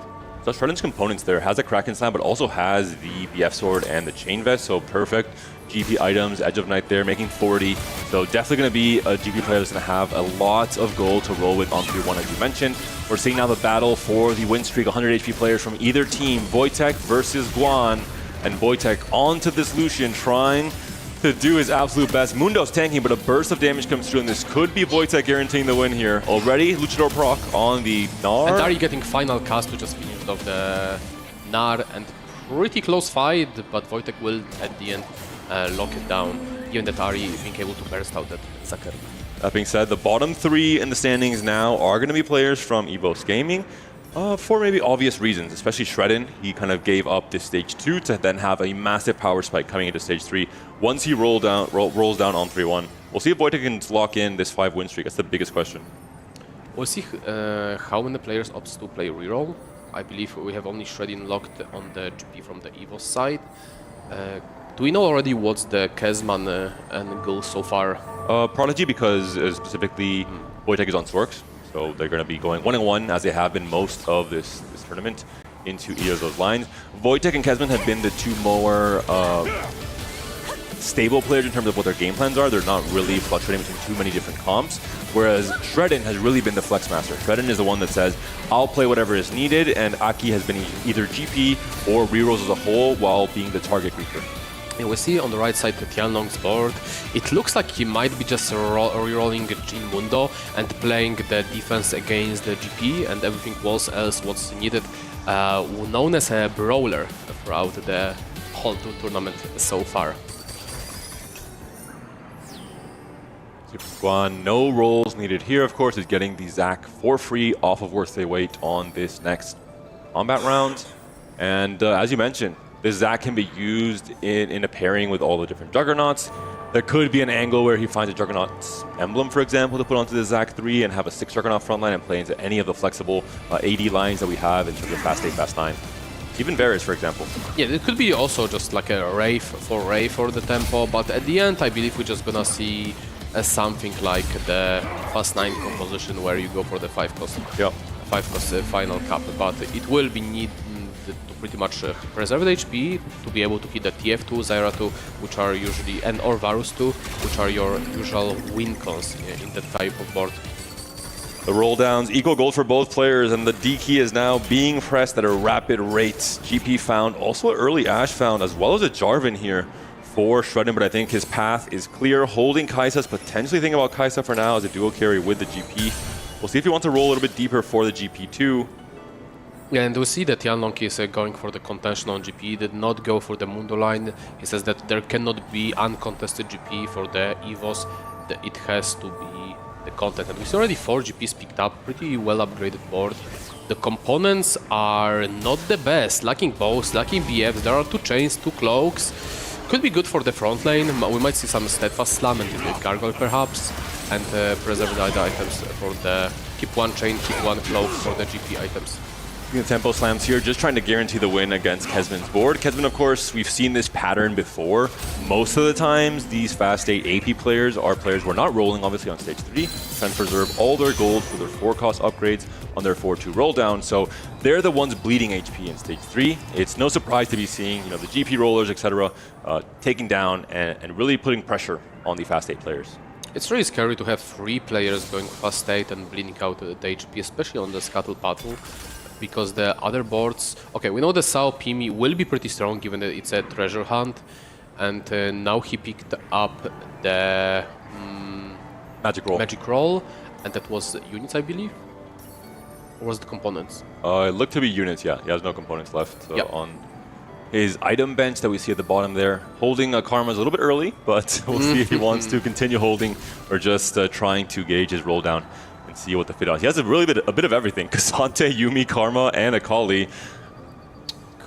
I was thinking if he could decide to play all-out Cassante from this spot, given all the units he already has found. Especially with Keepers. Oh no, that's Wojtek here. So Wojtek going for Keepers and Crimea River. Both LBTZ also found one. Both players playing for tempo, trying to reserve the HP, where LBTZ can pretty much play anything due to the salvage bin, so whatever he'll find on the roll down will be pretty much good for him, as much as he doesn't grieve the teammates, and he will take down the Vortex streak at the end. And 2 Keepers players, we saw obviously the prevalence of Unstoppable as a power-up and how that really messes with Keepers as a whole. We saw it at the end of the ROC Game 2 versus EBOS with that Poppy Unstoppable knocking up the opponent's board again and again and again. Yeah, Kesman picking up the Blazing Soul, which is not very effective when you're playing Prodigies due to the long length of the animation of the Prodigy units, such as Seraphine, such as Yuumi, and the AP already have the scaling from the Archangel, so it's a bit redundant. There is a lot of better arguments, but tries to pick up the combat argument given it's the extra resources from the Scuttle, so you usually cannot afford to take too much so known as fake arguments that are just econ or like 2 free components. The biggest concern here is Shredden. Shredden is the GP player. He has rolled for stability and to put pressure on the rest of the lobby, but he's the one on a 7 loss streak now. Still has not broken that loss streak across these first 2 fights of stage 3. He's the one we have to look at to offer some stability and some total HP preservation for EVO to the team as they move into stage 4. 4 players like Kesman and Aki just trying to make these losses hurt as little as possible, kill as many units as possible with, in this case now, the Syndra as the item carrier over the Ahri. This is very unfortunate for Kezman because he has Rising Chaos Syndra. That would be a true powerhouse from stage 2, stage 3, but it's Syndra 1. So he's not able to save that much HP against even a board such as Ruans. The win for Shredden, he does finally turn it around, and now the Carousel full priority in the first pick and part of the second pick for EVOS. Do they get rewarded for it? Not really. Only going to be the Rise here. No Karmas, no Jarvans, none of the key forecasts they're looking for. Yeah, especially that Shredin already found the Rise for the Mentor, so it's not something that he's looking for. He just wants to finish the proper itemization for GP, given that he has still that inefficient Hodge that will go down to the Yasuo later on once he bans the Rage Blade. The Yasuo GP is that one unit that really can do well with the random items until stage 4, but later he really needs precisely 3 items that allow him to outscale pretty much everything with the stretch arms. Naki does find a chance to finish off one of these Mundo items, so maybe we'll be a little bit more stable with all the 2-stars he has now with the Mundo and the Jhin. Currently sitting at 62 HP. Tianlong here also rolling for more GPs, rolling heavily all the way down to 10 gold. Has a chance to recoup some of it, obviously by selling the Jarvan or by just GP farming a lot of the gold in these last 2 fights in stage 3. I'm looking that Tianlong, he's holding Jins, which could indicate that Aki is playing towards the Jhin Mundo. I really don't like that comp on the Scuttle. I think it, like without Fishbones, it really falls behind. Especially from this position, right? If he was currently at 90 HP or 100 HP, like we've seen happen a lot from the stage 3 Mundo players, that would be defensible. But if you're already low and you kind of miss your opportunity where you should be power spiking as a comp, you end up bleeding out even more from a lower position in stage 4 and 5. And that could really doom the team as a whole coming into the late game. We see that Kai'Sa walked up, got one shot to the face, but it wasn't quite enough to take her down, and in the end will close against the teammate. The Kai'Sa player scaling up further, but the problem is it's only 3 Kai'Sas. So like Saopimi, even though he has treasure hunt, he still didn't roll throughout his chest on the stage 3. He might struggle if he doesn't find more copies of Mundo and Kai'Sa soon. And there we see the defense played from Shredin. Already 6 Kai'Sas. But only 3 GPs. So is offense the best defense or is defense the best defense? The question will be answered as we see Shredin's position in this game come forward. He went to level 7, so maybe playing more of a tempo GP and making more of his main duty, not being outplacing everyone else, but instead trying to drag down Saopimi alongside him. I mean, we see that like Aki and Kezman are bleeding on HP. You cannot have another player trying to play for a win out. He needs to be playing for HP because he's gonna fall behind after 4-2, especially with the board. Perhaps if he can hit a few more Yasuos, get that carry on. This part is looking very scary from Guan. He's gonna have so much HP to work with, currently 96 HP to end this stage, potentially a 6 win streak as well up against LBTZ off of the Zac, worth the wait, and a chance to go fast 9, to play around a Varus, to play around this 80 flex that we've been seeing less of, but that can be very powerful in the right condition. Yeah, but the streak looks like it'll be taken down by the LBTZ, and not too bad of a loss. I'm not sure if he's too unhappy about losing here. It's more like preserving the equal HP among the Weibo. The team HP might be more valuable than keeping the 6 streak, especially when you're fast 9ing, and you will lose that streak in the stage 4. We're seeing the HP totals. Tianlong has fallen, a 4-loss streak now, even parity a little bit more across the rest of the players. It is no longer EVOS occupying all of those spots, but it's really just Tianlong. The rest of the players in the bottom 5 are all players from EVOS. So we saw this in Game 3 yesterday with EVOS and ROC. We thought the game was partially over, and then EVOS proved us wrong with a massive comeback in stage 4, especially from a board where Shredin did not look that strong, but still managed to come back. Yeah, but in this case, we have 2 players from EVO that are rerolling, and we didn't see Aki's board, but Shredin is pretty much doomed to go 8th or 7th. Being just the strategist player, and we see another Kai'Sa just being held here from Wojtek, and we'll see the roll downs now going from Kezman and Wojtek on both screens. Wojtek looking for Karma, looking for Gwen, looking for Jarvan, and Swain on the side of Kezman. We're looking at Yuumi, and we're looking at Leona. Can they find it? There's 1 copy of Leona for Kezman, but still no Yuumi's. Only 20 gold left to roll with. A lot of Karmas as well. You have to roll past these quickly to allow your teammate to find them. Varus is being held to deny from Guan, but are you in a position to deny for Guan when you have no frontline right now? You have 6 cannons, and that's pretty much it. The thing is, you are denying at 4-1, where Guan is still ahead, like... And he's not even rolling right now. Yeah, like Guan is 4 runs away from rolling. And we've just seen, I think, Aki's board, which was the Jin Mundo. Against Shredden, though, he's holding 8 Kaisas on his bench, so definitely playing a whole lot of defense and hoping this GP can carry him through most of this stage 4 as well and preserve HP for EVOS as a team. Yeah, so here, losing, like Shreddy would love to donate HP. Ooh, that's actually and a perfect win for Kesman. I was about to say, that's exactly what you want to do. Those players that are fast 8, now you want to keep them healthy. Shradin will be free falling. He's playing the defense, he will not be winning out with those arguments. It's just a matter of how well Saopimi can hit with the treasure hunt and if the Tianlong can find the stabilization. Augment's coming around, Saopimi hitting Lee Sin and Yone off of his duo Q. Lee Sin can fit for... Yeah, Lee Sin is a very good hit. I think that's exactly what you want. Yeah. To get the 6 Juggernaut. Pretty much premium unit to allow you to do a bit more of AoE damage. And we see Guan decided to roll on 8. Perhaps because they are so ahead, they want to keep up the pressure and they don't want to let the fast 8 players to hit and stabilize. Yeah, because even if he fast 9, he might not be able to beat them if they don't keep up pressure. So really wake call from the Guan to decide to roll on 8 and not go fast 9. If he finds TF, we'll see if he chooses to play it. Especially because you saw the roll downs from Kesman and Wojtek, they were not ideal, so they're smelling blood in the water. They're seeing there is some weakness still, they're seeing that there is a chance for them to just knock them out in this stage, apply the pressure now instead of waiting to do it later. They were expecting a power spike from both Kesman and Wojtek, they haven't really found it. Wojtek is still on a 3-loss streak now. Facing Guan here, and Guan's strategic call, does it pay off? Can this Lucian carry for a win? And no, Wojtek has entirely missed the karma. It is a disaster for the EVOS player. And this is absolutely the deep of rolling down here.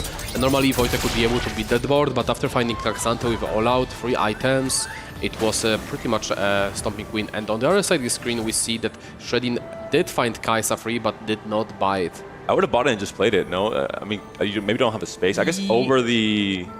you don't really have the space. Yeah, she doesn't have the scaling and you need to go to hit and like he needs to preserve the HP. Like if the Kaisa player is broke, it's probably a good call to not buy it. Did Saopimi hit the Kaisa? Because all the Kaisas have been sold at this point from Shredden, so potentially that was the hit and just the delayed hit at the very least from Shredden. And Aki throughout all the defense that he's been played, he was able to hit on the back of the heroic grab back, having 2 icon arguments and the 1 healing one. Not bad at all. Not on 3 win streak as well, so this is now maybe the chance, the rock that EVOS can rely on in this stage 4 to try and knock some of the HP down from Weibo Gaming as a whole. Mundo standing strong, Jin, no Edge of Knights, no Gunblade, so any chip damage coming through now when only Mundo that's alive could be a problem, but for now, Lux Carry not really doing too much. Karma's last disc comes out, but I think it just bought just enough time from the 2-item Mundo. Never mind. Sork proc. Pivotal last loss with a Sork proc there. Lucian just barely surviving.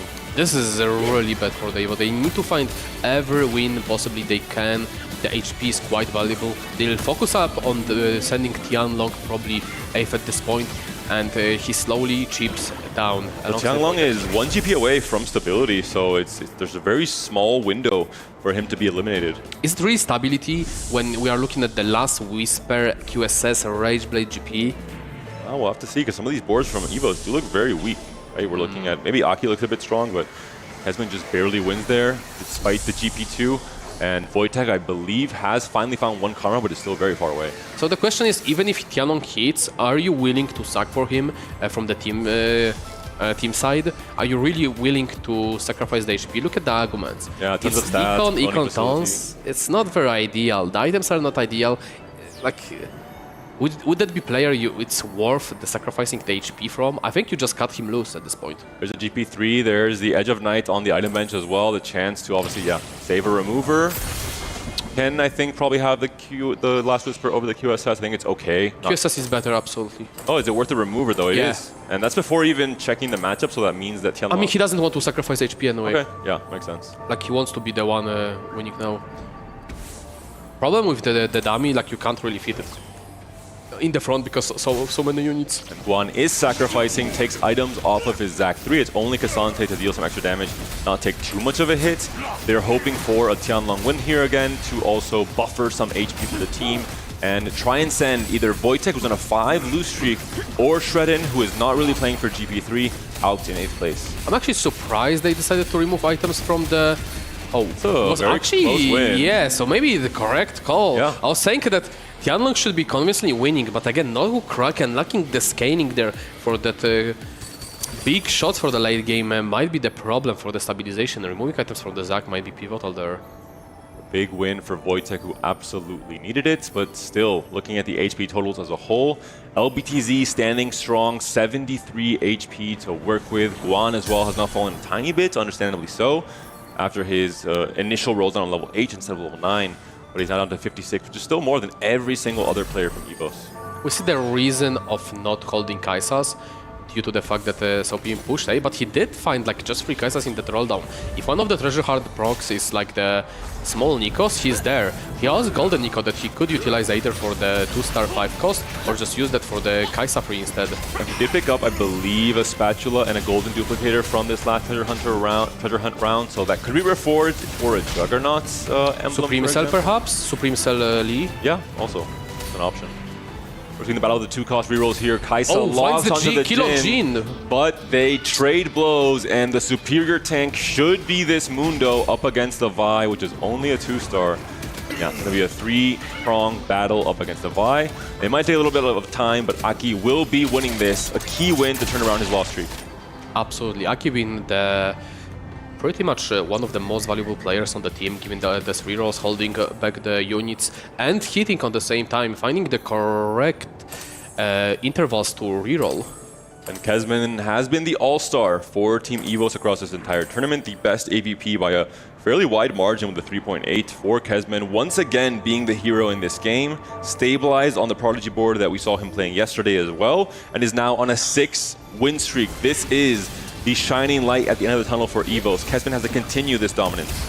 Yeah, they're slowly turning it back, similar to the pattern we've seen yesterday on the game 3, stabilizing on the pretty much Astral Beast Leona items, just being provided enough front lane where Yumi can scale up.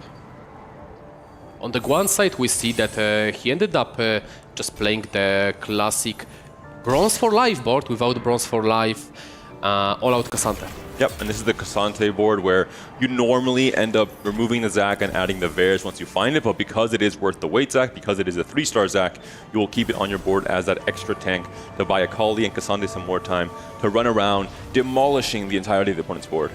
Insta pick from Saupimi, I believe it was Katlas, given the bleed positioning. Oh, puts a late, because didn't want to jump right on the top of the GP. Yeah, it is going to be Tianlong, his teammate, so understandably so, trying to delay that. That might be a pretty big loss, so again, we saw Tianlong barely win earlier against Guan. That was perfectly calculated. In this case, a bit bigger of a loss, maybe allowing the lead to jump onto the rise. This is a really bad loss. Yeah. Like, Saopimi here tanking. I think at this point you should be trying to kill the most units. I don't think Saopimi was ever winning this, even if he jumps there. And Tianlong taking a big chunk of the Saopimi's life might be really bad. And we are looking at the LBTZ board. Went fast 9, rolling for that. Went to, finds the Braum too. Not just insane for the power Braum adds to the board here, but also the chance to save some more life with the Poro fans helping you out with the 2 Poros per win, as well as the risky Karma 2 on 9 with very little gold to roll for instead of rolling on 8 and guaranteeing it, tries to play for that riskier win condition spot and has maybe found it. I mean, rightfully so. We have see really powerful arguments. And he was playing the Lux carry until stage 5, which could be an interesting tech to try if people don't do that. Usually we see Ari as an item holder, but since the Lux does a bit more AoE damage than the Ari, it might be the better Very holder. tanky Swain here, buying so much time for that GP to not target onto the backliner. Shredder now down to 1 life, so a massive roll down from LBTZ comes in clutch at just the right moment at the start of the stage 5. Absolutely, we have to see the outcome of the fights with Wojtek and Tianlong. Tianlong able to secure the win. Wojtek at 1 life, Shadin at 1 life, and Saopimi also now free falling. And this could be it, because even if Kezman somehow becomes the strongest player in this lobby, which I think is doubtful considering LBTZ's spot, we're seeing Shredden and Wojtek both with weak boards, weak game plans, and on their last life. And we talked about Aki. His game plan was to preserve HP, was to apply pressure in the earlier stages, but not really to win out.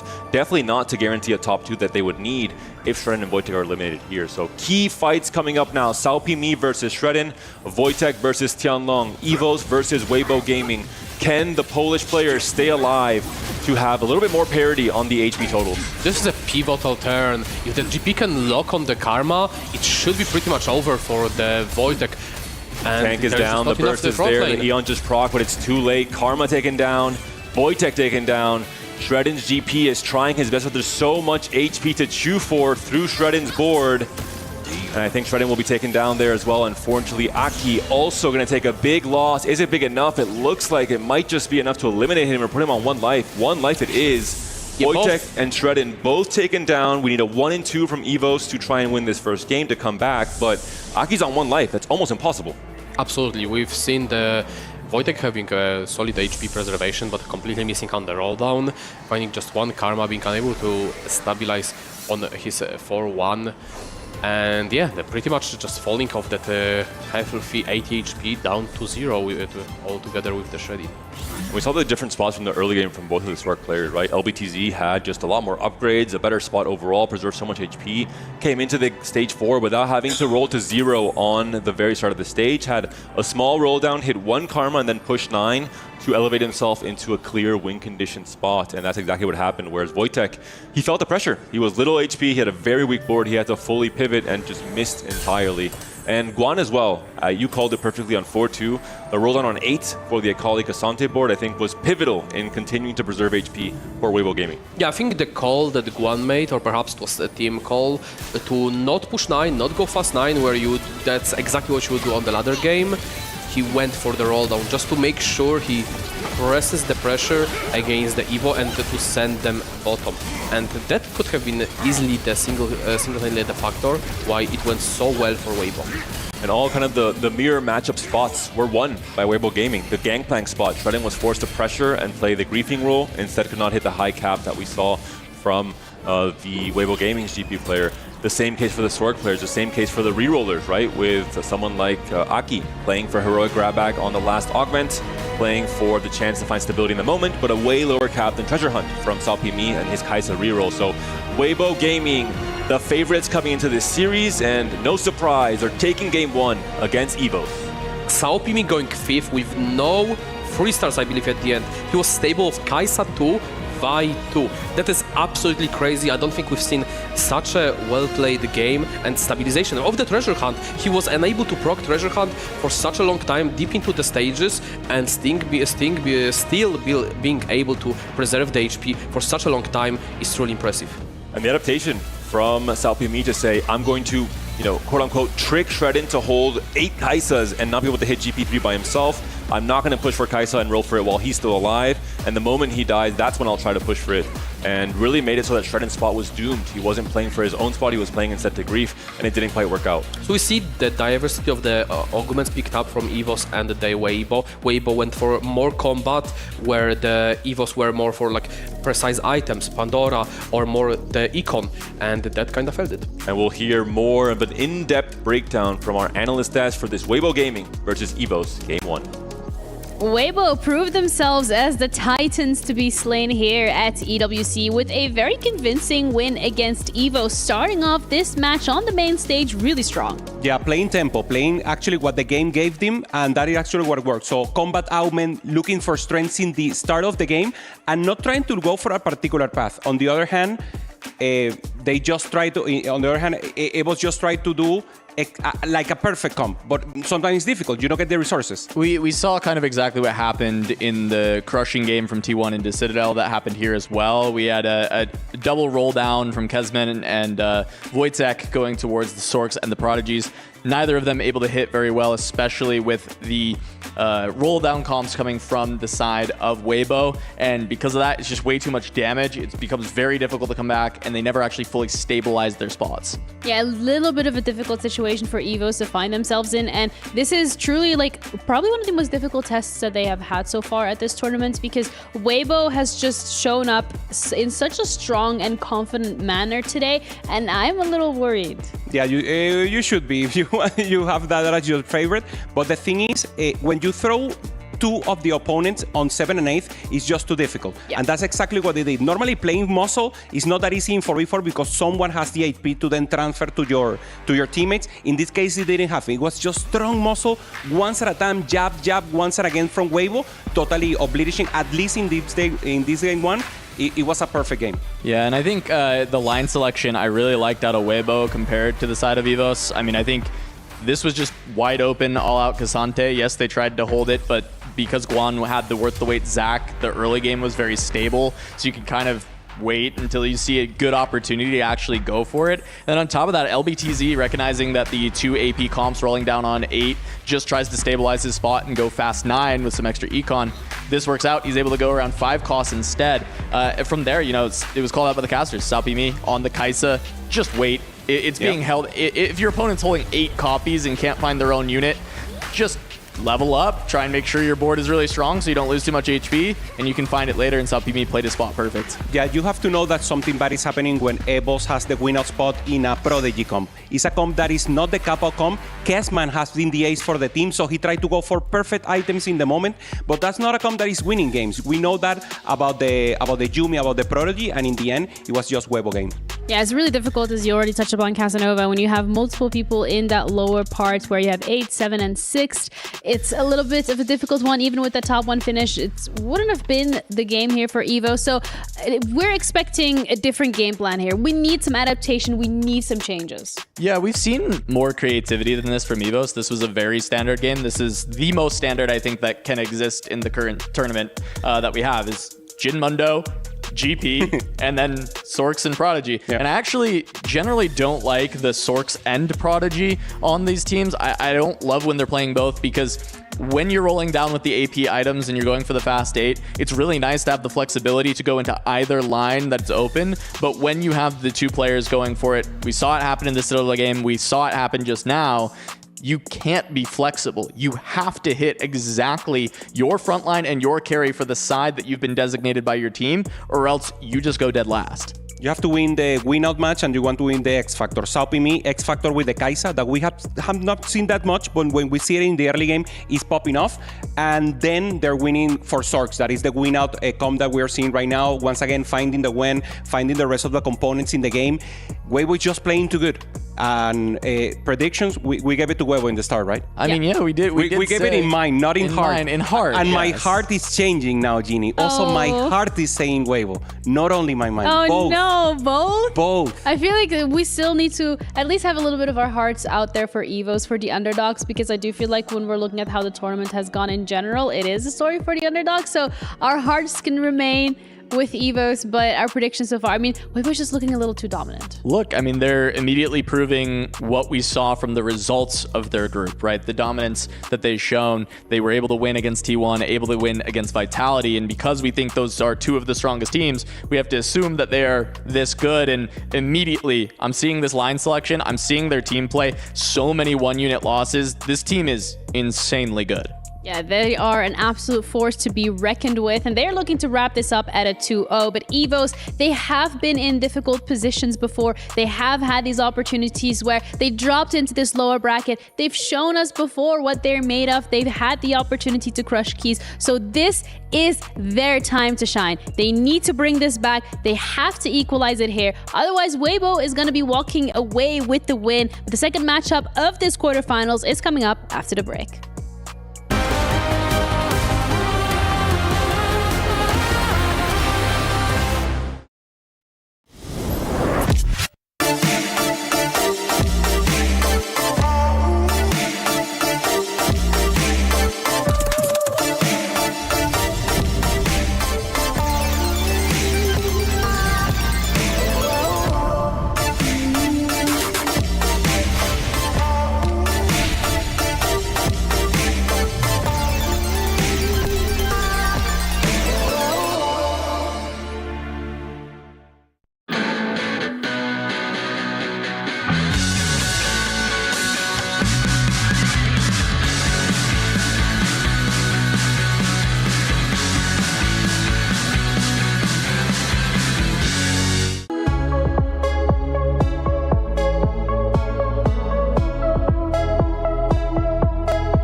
What does it mean to me to be at EWC for the second year? I'm able to prove to people that I'm able to make it multiple years in a row. I plan to come back next year as well. Yeah, I'm excited to be here. The chemistry for our team is very, very good. We like vibe really well. There's no like one person that's like very selfish trying to become like MVP or something. I feel like some players are very, very good on paper, but then they always want to make the decision that makes their placement the highest, when overall it's probably not best for the team. So it's like a completely different mindset. I think you just have to be unselfish, and I think all of us are willing to give up our lines for our teammates, and our teammates will do the same for us. When I look at my team, I felt really confident because those are the players I've known for a long time and played with on ladder. So I was pretty confident that there's a team that has potential to make EWC.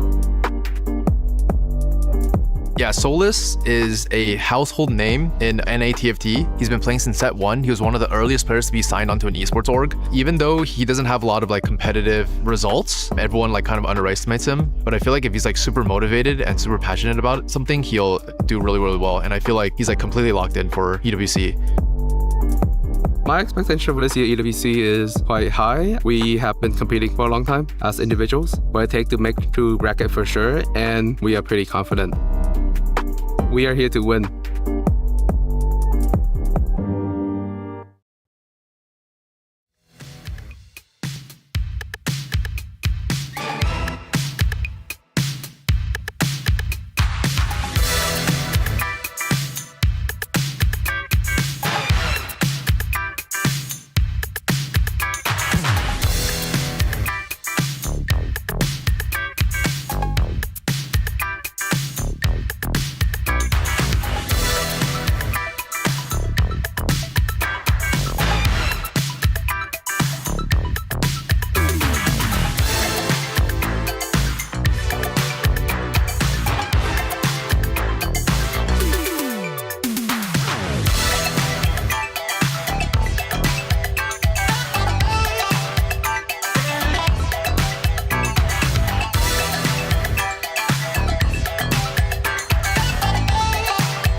Welcome back, everyone, to the SNB Arena. Game 2 starting up very soon for this third quarterfinal matchup on this day for EVOS versus Weibo Gaming.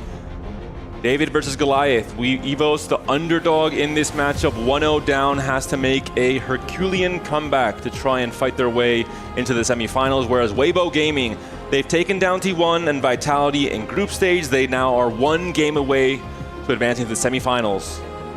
Yeah, from the game 1, we've seen a dominance from Weibo, just on the back of the good tempo combat augments, being able to lock in stage 2, stage 3, and the roll on the stage 4, finding the stabilization and just keeping the pressure on the missed roll down from the EVOS side. They didn't let them stabilize off the 1-star forecast. They needed to find they needed to keep donkey rolling every turn while holding those units, making those rolls more inefficient from the EVOS side. Really masterfully played from the Weibo. We're moving into game number 2. Prismatic third augment will be our encounter. Thank you, Zyra. So we'll see some explosion of variance and power budget coming on to all of our players on 4-2. A pivotal decision on that round that could be a round where they have to execute massive roll downs as well. One key thing to mention from last game from Weibo Gaming is that mastery is king. We had someone like LBTZ, who was the player playing Sorks and dominating the lobby. That's his 4th game of Sorks in just 6 games total. So really this is the AP Sork player for Weibo Gaming, as well as Guan, who once again played AD. He has only played AD comps across all 6 of his games. He seems to be favoring these lines in particular. Absolutely.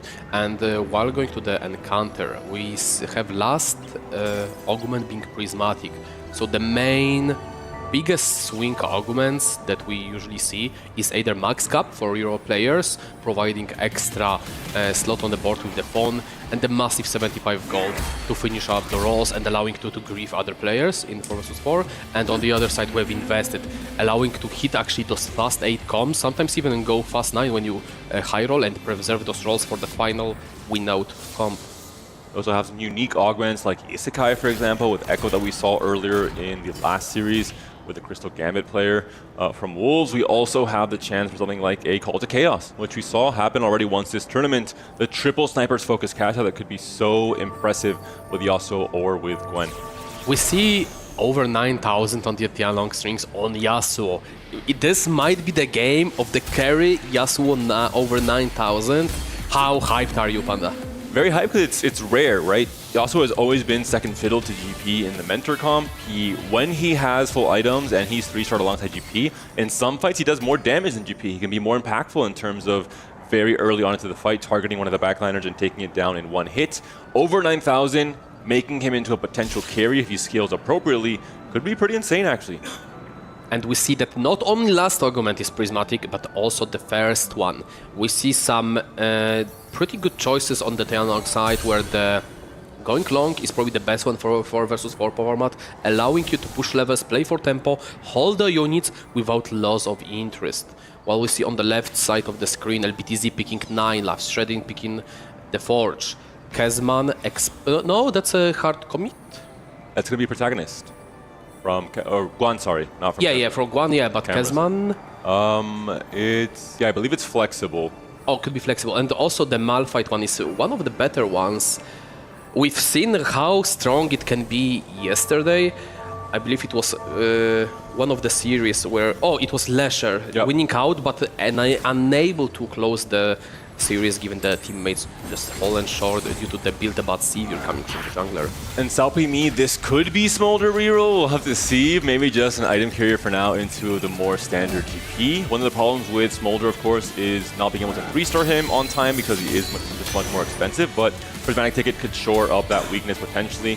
We do also see 9 lives from Aki, so an augment that we've seen can be very powerful. We've also seen players really fumble this augment, lose too much HP early, or too many lives early, and then end up in 8th, as we saw from Solgasong yesterday when Mouse was eliminated. So the usual way to play with the 9 lives is to lose first 3 to build up the econ, and then start building a stronger board. Shredding picked up from the Forge the Silver Mire. We'll see what he opts to go for, but the scariest player would definitely be Guan, with having that Malphite from the protagonist, opening that 5 crewmate line, which can pretty much outcap everything. It's kind of crazy how we live into the world where Rageblade is B's item on almost every hero argument. And he had an open bow as well, so the chance to obviously try and blue streak some of this stage 2, and then, just immediately slams the Rageblade here off of the amp that he got. So very, very strong initial setup here. I believe the best in slot could even be just Rageblade, like Hodge, JG, for example, from Omnivamp. Yeah, just Omnivamp and just extra speed, damage. so he can actually go infinite later. 1 vs 1 against like GP, just chain CC it. Yep. And then we see Wojtek getting Sivir from Build-A-Bat, while on the other side there is a Malphite, who is in a better spot in this Does he take a page out of Salvi's book, just sells the Sivir and plays Sorks instead? We'll have to see. Wojtek is the designated Sork player in most cases for EVOS, but I assume that with the early start and without contesting his teammate, he will be playing for the crew, and we'll have to check out his 3-1 roll down. 9 lives from LBTZ as well, so Aki and LBTZ going to be facing each other in a mirror match, both in terms of their prismatic augment as well as their comp going forward throughout the stage 3. The big question for me is, what is Shredding going to be playing with Silvermere Dawn? The highest cap version of the comp that you want to play with this artifact will be that Jace Caitlyn reroll. Very expensive to play for though, in terms of 3 cost and 3 cost reroll being that much more expensive, and not really performing well in this tournament up until now. We do remember it's a last argument being prismatic, so something like max cap could enable the Jace and Caitlyn reroll. We see LBTZ choosing to loss streak early on, while Aki is maintaining so far the extra lives. And the idea usually with 9 lives, at least the default understanding of the game plan, is going to be losing 3 fights, you get 27 gold in total, and you get a huge rejuice, and then you're able to try and start stabilizing and save a lot of those extra losses for later in stage 3 or stage 4. See Xiaopimi picked up the prismatic tick and we saw already the Smolder on the board, bunch of Juggernauts. Could it be Smolder or reroll? We've seen so few so far. I believe it's 4 or 5 total plays in this tournament. The AVP was not looking good as a whole, I think somewhere around the 6.0, but there have been some standout games where Smolder finished, I believe, with a win or a second place. So I think it's a comp that from the right spot can be very strong. I think you have to snowball with it, of course, to get the extra takedown, extra XP onto your monster trainer, onto the Smolder himself. So when you pick up 9 lives, what's your usual go-to? It's either Katarina or GP, right? There is nothing really else unless you high roll stage 2 and you can go into Sorks. Exactly. I think it's mostly a comp that can play around as many artifacts as possible, as well as a comp that benefits greatly from the Radiant Refractor you might be getting on your last life. That's the key thing. We've seen the variants that can come into play with 9 lives. Sologasang yesterday got eliminated on 9 lives in an 8th place because he found Death Defiance instead of a Flicker Blades or a Sniper's Focus or an RMC for his GP reroll. So there is going to be a lot of variance, and we'll have to see how the comparison is going to look between Aki and LBTZ as we move into the late game. Yeah, most interesting to see the interaction here between both Wojtek and Guan, because Guan cannot pivot out of the Malphite, but he could opt into playing like a Protector Malphite. He doesn't have to go into Crew. And for Wojtek, I don't think he can play anything but Crew. He has to be locked in on the line. So we might see, and the problem is, Wojtek took only 9 copies of Sivir. Meanwhile, Guan will be taking every copy, every round from the pool. An awkward but setup here, but an early Yuumi, an early Katarina, the Rakan as well. You can pivot this into a Prodigy line, but you have a Shojin Slam, which is not ideal, obviously, for Prodigies, who the trait itself gives them so much mana regen. They're essentially down an item. The Shojin is pretty much useless in terms of, in TFT it usually wants what you don't have, and Prodigies have more than enough mana regen to sustain their power, and we're seeing there. The sell on the Yuumi, instead it will be the Sorcerer line that Tianlong tries to go for. And pretty much smoking down his own teammate by level 7. A clear indication that it's just, as you mentioned, gonna be Sork line. Might just probably push A, fast 8, roll down, find the Karma, find even 1 Karma, 1 Gwen, and perhaps push 9. So given that Tianlong is locked in on the Sorks, we'll see if the LBTZ picked up 9 lives, so he'll probably swap just to the GP direction. Oh, we see this actually Malphite winning out. This is really bad for Tianlong, because going long usually relies on the econ from the winning streak or GP printing the gold. Taking away the win streak by Malphite is crazy bad for them. Insane aura coming from this Tectonic Titan, 5 units versus 7. But Rageblade Malphite scales in a very slow fight with very little DPS, and he's able to clutch it up. As you mentioned, tragedy for Weibo Gaming as a whole, and their econ game plans coming to stage 3.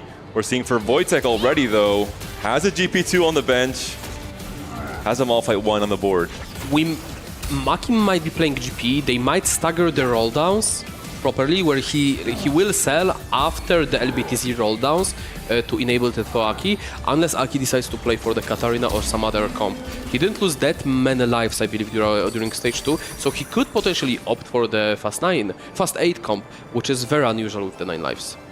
We are seeing, of course, he already has the Silver 3, so there's no downside to going 5, for example, for Wojtek in terms of... Oh, he got there by rolling. We've seen he rolled all around yeah, exactly. Exactly, but there's no need to roll on 4 from Malphite because you already have the better odds, or the normalized odds from the Crew effect as well. So I think he is locked into Crew here. He will be holding extra GPs along the way, but is going to be locked into a Shen 2, 4 copies of Malphite at the very least, and the chance to just push for a tempo Crew game where he can go right to 6 off of the Build-A-Bud. This is one of the big conditions that you can play for the Crew. The biggest downside is every turn if he doesn't roll, it becomes less effective because one will be taking those extra copies with the protagonist. Not a great wrap here from the GP, maybe on purpose, so that the GP player can maybe win against the Malphite because he is 9 lives, but Malphite, surely he can do it again. There is going to be more DPS here from the Yasuo and the GP. The Malphite is looking scary, maybe one more? Could have been it, but in the end, it will be a win for LBTZ. I think this is good for Weibo Gaming. They want to try and conserve some of the lives from the 9 life players. Gold augments sandwich between 2 Prismatics in this game number 2. Absolutely. We'll see on the left side Shedding going for more of an econ just to enable those rolls, being able to find more of the copies of the Jhin. I believe this is gonna be a reroll. Is it gonna be Silver Mermundo? It looks like. It could, yeah. We just saw Kaylin picked up here. There's a Jace as well, there's a Mundo as well, so both paths are now being offered to Shredden. Jace, Caitlyn in the shop? Yeah, exactly. Is it time? We do see for now the sell on the Rammus. Oh, okay, it's not. Yeah, it'll be the Jhin instead. We just saw this today, actually. The Silvermere Dawn on the Mundo, allowing him to... 2 sets. Set the Silvermere is also not too shabby. Oh, okay. New tech dropping in here from Alan ZQ. Oh, I don't know. I'm just guessing. Okay, never mind then. Keep it on the Mundo, but no, it goes on the set for now. So maybe Alan is right. We'll see what this set can do here. It's set 1, like with the Nafiri, like it can be bet on stage 3, no? Looking at Kezman's spot, has a very early karma with the Shojin already, so Kezman will likely be, well, guaranteed to be the Sword player. No longer going to be playing down the Prodigy line he's been playing the last few games for EVOS. We yet have to see what Aki angles towards from his 9 lives. He's already on the 4-0 streak, 4 HP remaining, 25 gold, which indicates that he did roll deeply. So assuming that Wojtek didn't sell the GPs, it has to be Katarina.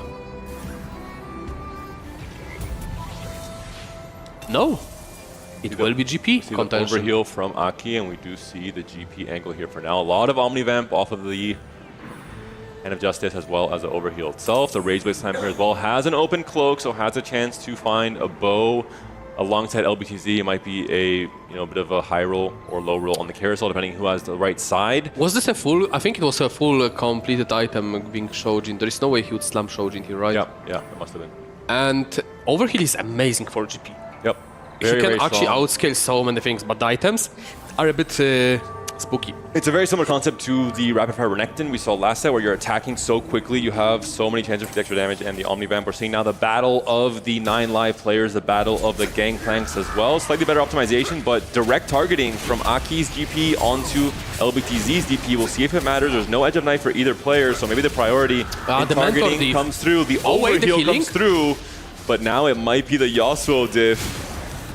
Oh wait, hold up. The Water Gun Rise trying their best. The battle of the Udyr versus the Kabuko. This is a surprisingly dramatic fight for this early in stage 3.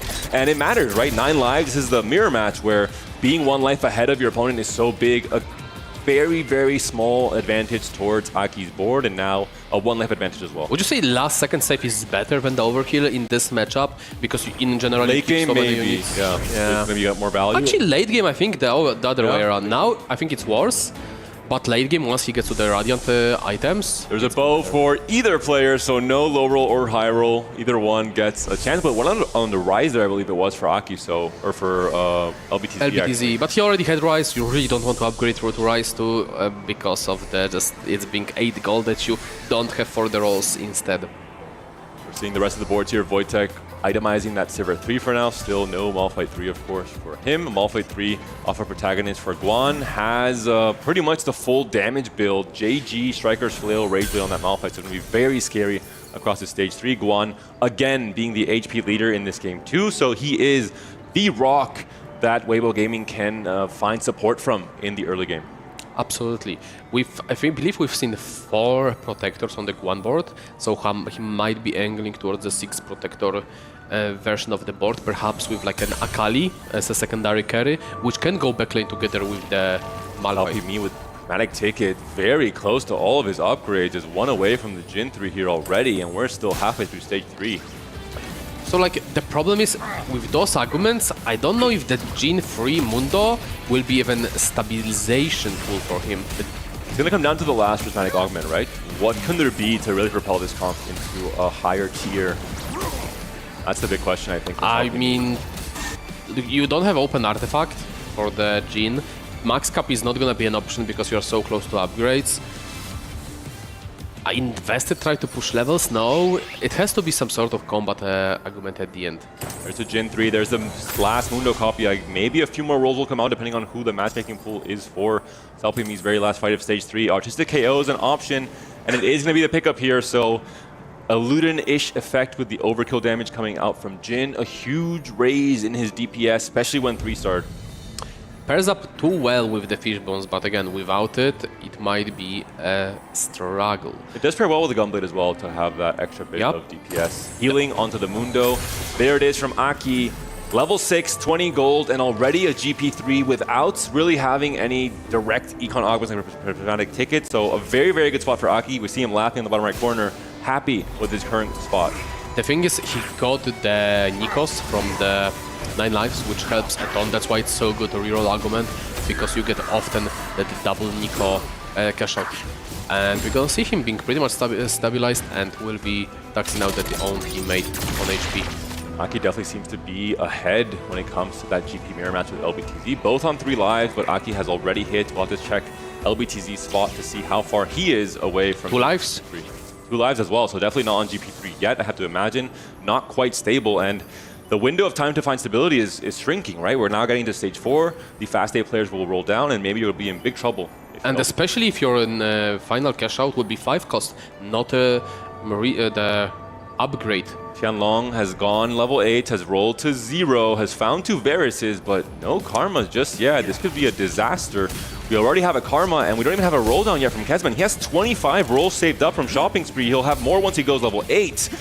A huge economic lead from Kezman, and right now EVOS is looking very good coming into stage 4. Tianlong might be looking into pivot. Wait, I was about to say he'll pivot out into Cassandra all out, but then he proceeds to sell. Look at that. Karma 2 already with still 33 rolls to go.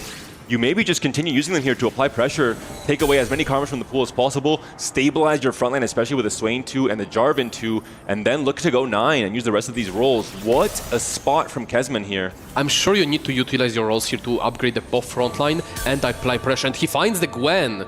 This is really important to use all the rolls here. You are not saving in versus for them. You can find high roll the Gwen as he just did. You can find the upgrade front lane, and you can grieve the opponents while not using the econ on the rolls. I believe it is a fusion dance for Gwen. Not quite able to proc at the start of this fight, but we'll get it later on. For Karma, we'll see if with this 2.5 item setup, he can clean up, but no, Aki's GP is a little bit too strong. Maybe a good win for Aki regardless, of course. The 9 life player wants to save some of these lives for when it matters most, whereas Kezman has still a pretty deep pool of HP to share with his teammates. There's a problem. LBTZ pushed level because he's seen how far he was on GP. There are 2 Nikos on the bench, one being small, one being big, probably both going towards the GP. And he will find the Refractor. He could go for the double Radiant item GP if he gets another Masterwork upgrade from his final cash out. Maybe invest it to hit. I don't know how far away he is. I don't know if you can afford it. I think it has to be Refractor. You need to go for final cap, assuming you hit anyway. You are too far behind to pick invested here.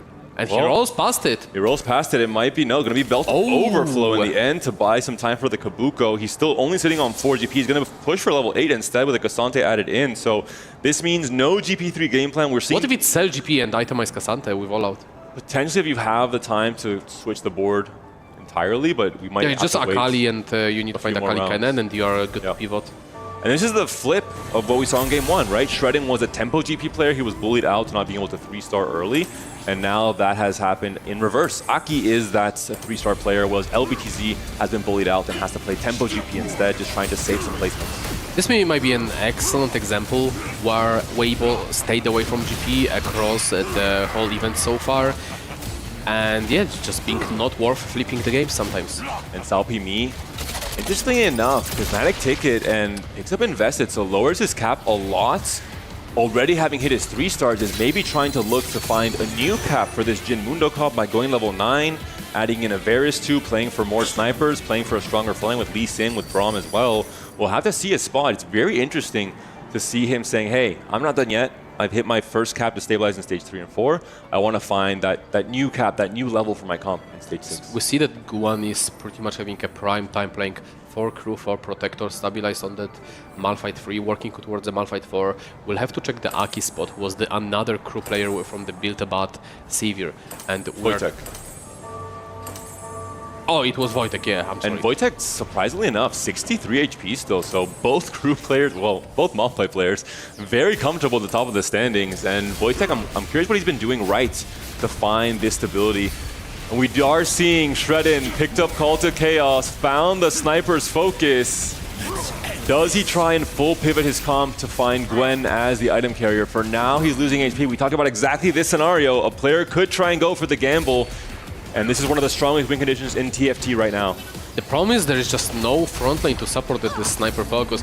We've seen the utilization for the YYDM, the sniper focus on the Yasuo being very effective before if you cannot find that Gwen. And even if you do so, the important part is not playing Mentor with such Yasuo because he will jump to the middle from the safety. So you want to play just with one Mentor or three. Aki playing Bodyguard on the Gwen. He wants Shredder to try and pick it up maybe, but he also wants to deny it from the Sork player for Weibo Gaming, and in the end picks up the Gwen, denies it from anyone else in this lobby, one of the key 5 cost in this meta.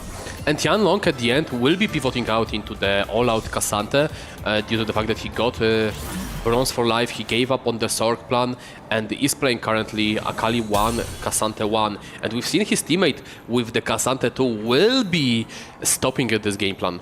And that's an Akali with a dual gauntlet. Not really ideal. Obviously, executioners can already crit for themselves. Not terrible, you get some extra crit chance, but not really the best in slot. So the forced adaptation for Tianlong after having missed the karmas altogether and seeing Kezman in a spot where he could have held so much extra karmas as well with the shopping spree rolls. So right now, Weibo Gaming certainly on the back foot. You have to imagine Guan is that one player that is still standing strong at the top of the HP standing. Oh, I don't think it's all-out Cassante.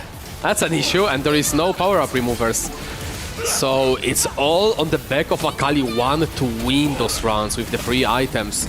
And she's trying her best. There is a good positioning from Kezman to counter the Akali positioning, so she just doesn't jump on her, and it will be absolutely mayhem for Tianlong. A big win for Kezman. Tianlong now down to which could still be 1 life in stage 4, 12 HP, a 3-unit loss, and that means that it's the end of the road. Aki now win streaking, LBTZ now win streaking, understandably so. This is how 9 lives work. You lose HP early, you lose lives early, but then you come back stronger when you're on your second or your very last life with the big resources you get.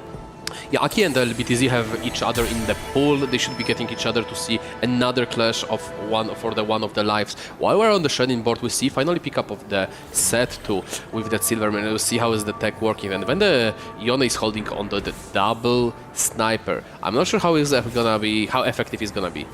There's a decent as well in the shop here for Tianlong. It's a different player altogether. So we're now seeing the Akali player again, who is on his last life, facing off against Guan. Guan, I believe, has took out his Malphite, or has took off the items, removed the items from the 3-star hero augment. So this should, of course, be a clean win for Tianlong, and the preservation of HP, the preservation of this life for Weibo Gaming. It's very efficient to just swap out one map for another one without losing the crew value. Pretty close win, maybe not too close, but all in all, Tianlong still has to find a lot of things to stabilize on. Xiaopimi, though, we're seeing his game plan now of trying to push level 8 with Invested and find a new chance to cap out this comp with the 3 stars. We're getting to the stage 5 where it's pretty much all gonna come together. We are very close to the HPs, and we'll see who trades better based on the matchmaking. Now you have to be utilizing your removers perfectly. The players were holding them for that exact moment. While Aki being on the still 3 lives, LBTZ on 2 lives, they haven't faced each other, both on the streak. Ooh, Braum pair, Bolivar 2, Varus in the shop as well, skips the Varus altogether, so leaning into potentially playing a 4 Luchador setup. The only awkward thing is that you're forced to go down to 3 Juggernaut, I believe, if you're playing 4 Luchador on 8, which means that you can't quite fit everything. I think Xiaopimi would have loved to go level 9, but we're seeing the pressure. He's on a 4 loss streak, he's on 13 HP, 1 life for Xiaopimi, 1 life for Tianlong, 2 lives for LBTZ, and then Guan all the way up in the standings at 37 HP. Braum 2 found as well. Is that enough for Xiaopimi to stay alive? Tianlong finds the all-out on his last power remover. Only Akali 1 though. Yep. And I don't know if it's gonna be live, even enough for this stage, having Bronze for life. The battle of the 1 life players for Weibo Gaming. It is possible to keep both players alive, but it is very, very hard. The 13 HP player, Xiaopimi, has to lose by 1 unit. This has to be 2 units or 1 unit alive. Yep. Which is a very hard Akali thing is applying to the plan pressure for. on the backlane. 1 more cast from Akali, and this Jhin is about to be dead. But yeah, Akali, okay, picks it up, and the question is, can she rock against the Mundo? This is 2 units If Xiaopimi lost. wins, it's over. Yeah, it's 2 units lost. It's a perfect kill against the teammate. Tianlong will go down. Unfortunate, Tianlong goes down in 8th. Xiaopimi also on 1 life. LBTZ did win again, so still on 2 lives. And Aki also winning again. 7 win streak now for the EVOS player on 3 lives. Kezman yet again becoming that all-star player. Game after game after game. Stage 4 rolls around. His roll is always pristine. He hits the comp he has to hit, and he almost always comes to stage 5 with a 4 or 5 win streak. So has been so important for EVOS Gaming. Absolutely, yes. We that Guan is still missing out on that Malphite 4, being unable to hit the big spite with the crewmate, and is still sucking for the team, holding off on that Malphite items. Is now Shredden on his last life, could not make the Sniper's Focus Yone work. Now it's going to be onto the Gwen, but the Gwen has been popped. She has been taken down. It's only down to the Axe. I think the Axe does not have that DPS check. She cannot make it past here. Shredden will be taken down as well. One player from EVOS, one player from Weibo down for the count. Wojtek also taken down despite, I mean, look how close the HP totals were. All of a sudden, Weibo Gaming coming back into this game off of Guan's great Malphite game. Absolutely, and we've seen the decision there from the Sao Pimi to pick up the Invested. We discussed what would be the best prismatic for him, and we talked that Invested Max Cap might not be it because of the final cap not being there without combat arguments, but he made it work through the double econ argument. And I wonder if there's a way for Shredden to keep that Gwen safer and have all 3 snipers focused on her to try and win that fight. But in the end, not quite enough. If one more player from EVOS goes down here, that will be it. Weibo Gaming will win this series 2-0. Aki is still on 2 lives, or 3 lives. And Kezman could go down with a big enough loss. We're looking at Kezman now. He has to take a massive loss against Aki. Aki has removed items from... No, has not removed items from GP, but it looks like the Karma is going to be strong enough here. Aki taking down to 2 lives now. Kezman still on 15 HP. Does Sao Pimi stay alive? That's the big question. There's so little HP to trade around even from all of the players left alive. Sao Pimi taken down, so even parity between the players in the bottom 4. Winner takes all as we move into the top 4. EVOS needs to win this game to force a 3rd game in this quarterfinal series. Guan still on the inefficient GP items. We are yet to see the final cash out from the both 9 lives. Whoever gets the Masterwork upgrade will be in a great advantage. And if the Kezman manages to fight Gwen too, he should be the win-out player for the EVOS. And also whoever gets maybe an artifact anvil as well from that cash out, if it is one of those artifact anvils for GP, for example, that could be game-winning in and of itself. Maybe the idea between trying to play around Yone's Sniper's Focus was to maybe buy some time for Kezman to find his Gwen to upgrade. But in the end, Fusion Dance Gwen won for Kezman here. He has to win this fight. He is the player who is 1 life. Everyone else has at least 2 lives. So Guan should be playing against Kezman, Aki should be playing against LBTZ right now, and that's exactly what we're gonna be witnessing. Guan missing on just a few more Malphites to find that Malphite. Ooh, he plays double Malphite on the board. Where does this Malphite go? Does it move towards the Karma? No, Karma left untouched in the top left corner. She's dishing out the damage. Malphite taken down. Malphite is down for the count. A big loss for Guan. Who wins from the 9 lives matchup? It looks like it's going towards LBTZ.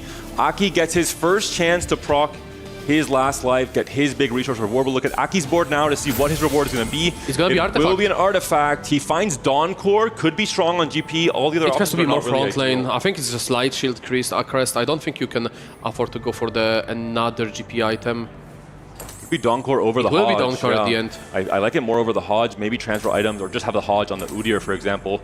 Is this going to be enough? Is Aki facing Guan? That's the bigger question. If he's facing Kezman, this power is essentially wasted due to the matchmaking of this 9 life proc coming at this time. No, the Kezman will be against the LBTZ. Aki versus Guan. Can Aki take down Guan from Weibo Gaming? That's the big question. And can Kezman survive against a 2 life player with LBTZ on his GP reroll? Looking at Aki, that's a pivotal matchup on the left-hand side. Dawn Core GP3 is the answer. Hero versus hero, GP versus Malphite. GP clears, and LBTZ also cleared Kezman also gets Kezman. cleared. Yep, it will be 9 lives against 9 lives at the end. GP versus GP to decide it all. A pivotal Yasuo 3 found on the very last turn for Aki. 1 PvE round and we move into stage 6. LBTZ has 2 lives, so he has 1 buffer of fight RNG to go his way. And also one last upgrade. Will it be a Radiant Refractor? Or will it be an artifact? If it's an artifact, does he miss entirely on one of the strong artifacts for GP? I mean, LBTZ is not playing the GP anymore. He's right, on he the put it off. Yeah, you're right. Cassante now, which is a great pivot given that he was so behind. Finding that in different line, even though his teammate was playing all-out Cassante, he still went to it as he's one of the only outs as a win-out. And what a great pivot. Picking also the belt just to get that extra front lane. What do you think the best option will be for the Cassante if it is an artifact? Hard call. With certainty, GP should win this next fight with the artifact advantage. It would be surprising to see a win from LBTZ from this spot, no? I mean, he destroyed Absolaki on last fight, and it's just downcore, swap out, and Yasuo upgrade. The fight starting now. If LBTZ wins this on a 10-win streak right now, that would be GG, game over. Weibo Gaming advances to the semifinals, and EVO's run ends here. The stuns coming onto the Cassante, the main damage dealer. Another stun yet again for the unstoppable Kabuko. That could be the difference maker. We're looking at GP. GP is no longer there, I believe. GP is down. We don't see GP anywhere. Down to just Rise, and that's going to be it, I believe. Unless the Yasuo 3 that was just recently upgraded can carry, but I think that's going to be the end of the road. Aki taken down. LBTZ wins it all for Weibo Gaming. And a clean 2-0 sweep yet again. Weibo looking maybe like the tournament favorites coming into the semifinals. Giga CC went off on the GP. He couldn't pretty much move, and Cassante just locked in, went in, deleted altogether the GP very, very smoothly. He didn't let him to ramp up. And such as fast comp can just destroy the GP, which requires that scaling from the both Rageblade and Kraken. And the Dawncore as well, with the max mana being reduced after every single cast. The fist pumps all around, but in the end, a dominant win yet again from Weibo Gaming. They're looking scary as we move into the final day tomorrow for the Esports World Cup TFT 2025. That was a very, very convincing win, asserting pretty much dominance. Anyone that will be facing them in the next match should be frightened. Flags out, full of pride from this CN roster with how strong they've been. A good fight from EVO's Gaming. I think they have to be proud of their performance to make it into this top 8. I think it was a great run all the way back in the qualifiers in set 14 to make it to the main event. A big surprise from EMEA, but all in all, top 8 is where their road ends. Yeah, we see one final replay of the fight. It was indeed Kobukokas together with the Rise just melting down the GP. So it might have all came down to positioning. It's hard to establish here, but GP being in the middle, being unsafe there. LBTZ knew the moment that GP went down, they had done it. They had secured their spot in tomorrow's semifinal, and maybe their spot in the final, depending on how that goes tomorrow. But congratulations to Weibo Gaming on another very strong performance. Let's hear from the winners on the stage, Weibo Gaming. Indeed, Weibo Gaming lock in a semi-final spot, and I'm standing by with LBTZ, with our translator Jin as well, and of course our lovely little mascot. Before we get into the result of this one, tell us more about this little guy. 能不能跟我们讲一下你这个幸运物名字叫什么，代表什么？这个就是我们微博战队的幸运物嘛，然后叫什么我不是很清楚。 Well, it's the mascot for Weibo Gaming. It's our team mascot. Although his name, we haven't decided on one yet. Okay, well, he's definitely a good luck charm, that's for sure. Now, your team said in our pre-match interview that you were 100% certain that you were going to lock in and make it into the semi-final. Where is this incredible confidence coming from? Because you did it.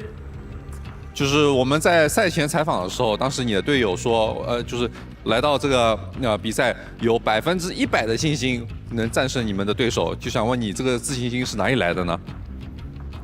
就源自于我们对彼此的信任吧，我觉得对。I'll say it stems from the trust that we have for each other. That's definitely there, and I'm sure that you have a lot of trust in yourselves as being arguably the scariest team here. A lot of people are calling you that. Do you feel that yourselves as a roster too? 那现在呢，很多人会说你们微博战队是目前最强、最可怕的一支战队，因为你们就打得很顺利、很顺利，碾压性非常非常的强。要问你是否自己也这么认为，你们的实力确实有那么强呢我觉得我们的实力肯定是没问题的，只要我们自己不输吧，我们大概率是能拿下冠军的。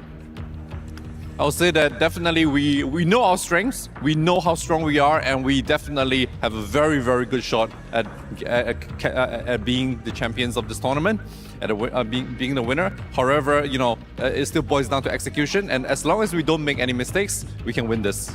Well, the next piece of execution will come against either Aegis or Flash Wolves. That is our final semi-final to happen here this evening. Who would you like out of those two teams? Do you have a preference there?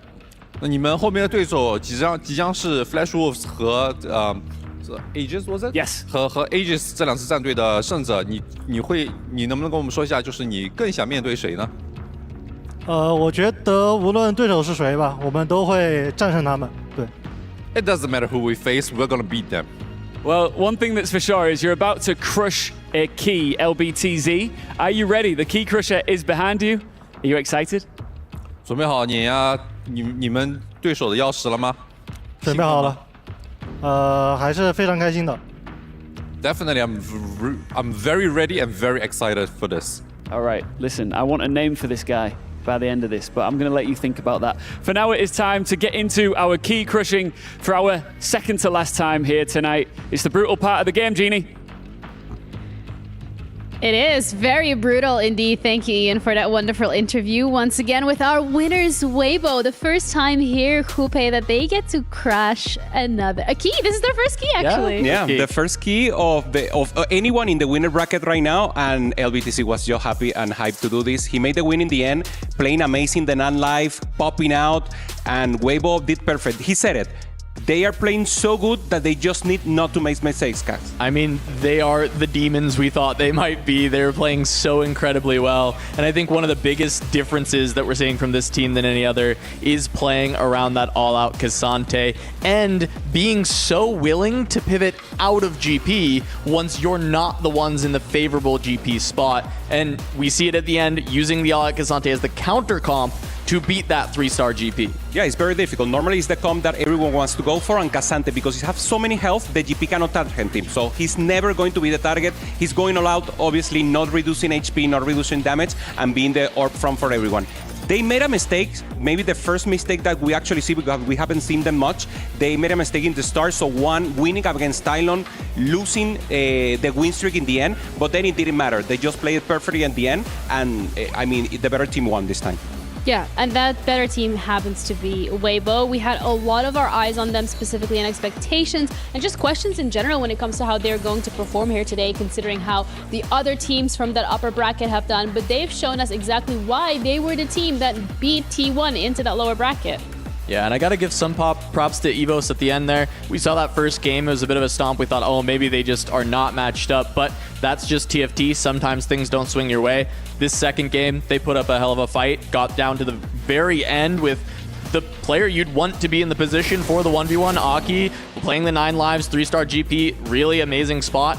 Problem is, the counter comp was there, and he just couldn't quite push it over the edge. Yeah, 100%. Also recognition to Casman, that was the leader of the game, playing also Sorg, playing amazing, and trying to pop up for the rest of the team. Here are the results. LBTC with a great counter. He was playing our DP, and as you said, Katz, he pivoted out of the GP to play the Cassante, so the perfect position there, using the GP in the early game to generate gold and to achieve the possibility of doing this transition and then winning with the all-out. Yeah, and we've seen, once again, you know, protagonists just being pretty much undefeated as far as making that top 4. Guan being able to pick that up early on and just find the wins.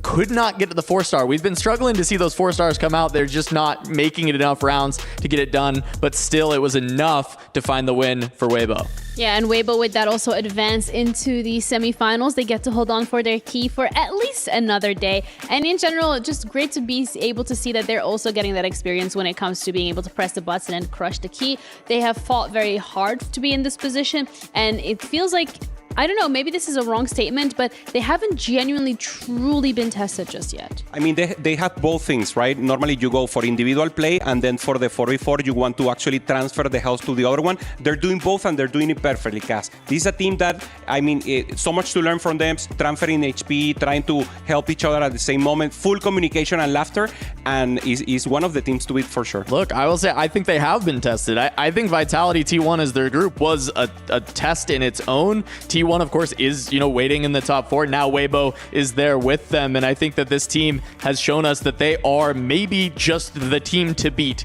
in the tournament right now. That could be a potential rematch that we're looking at when it comes to T1 as well as Weibo. But with that as well, Weibo is advancing further into the bracket. They're now going to be sitting patiently in that semifinals, waiting on the winner of Aegis against Flash Wolves. Aegis being the first seed of the MEA, total powerhouse here, doing amazing. The team that has plays the most reroll. So what are they going to go against Flash Wolves? Flash Wolves, the opposite, being just flexible, doing whatever they can to take a win, maybe more in the modcast, and they are the ones for me that have improved the most in the tournament. So this will be maybe the Kings versus the ones that are from the ground been improving and want to take them out once again. And that is the first key that Weibo Gaming is gonna have the pleasure of crushing. All right, Guan, show us what you got. Oh, they're already closing their ears. I think they're heard from other players potentially that this could be a little loud. I'm not sure if it will be. Any flinches?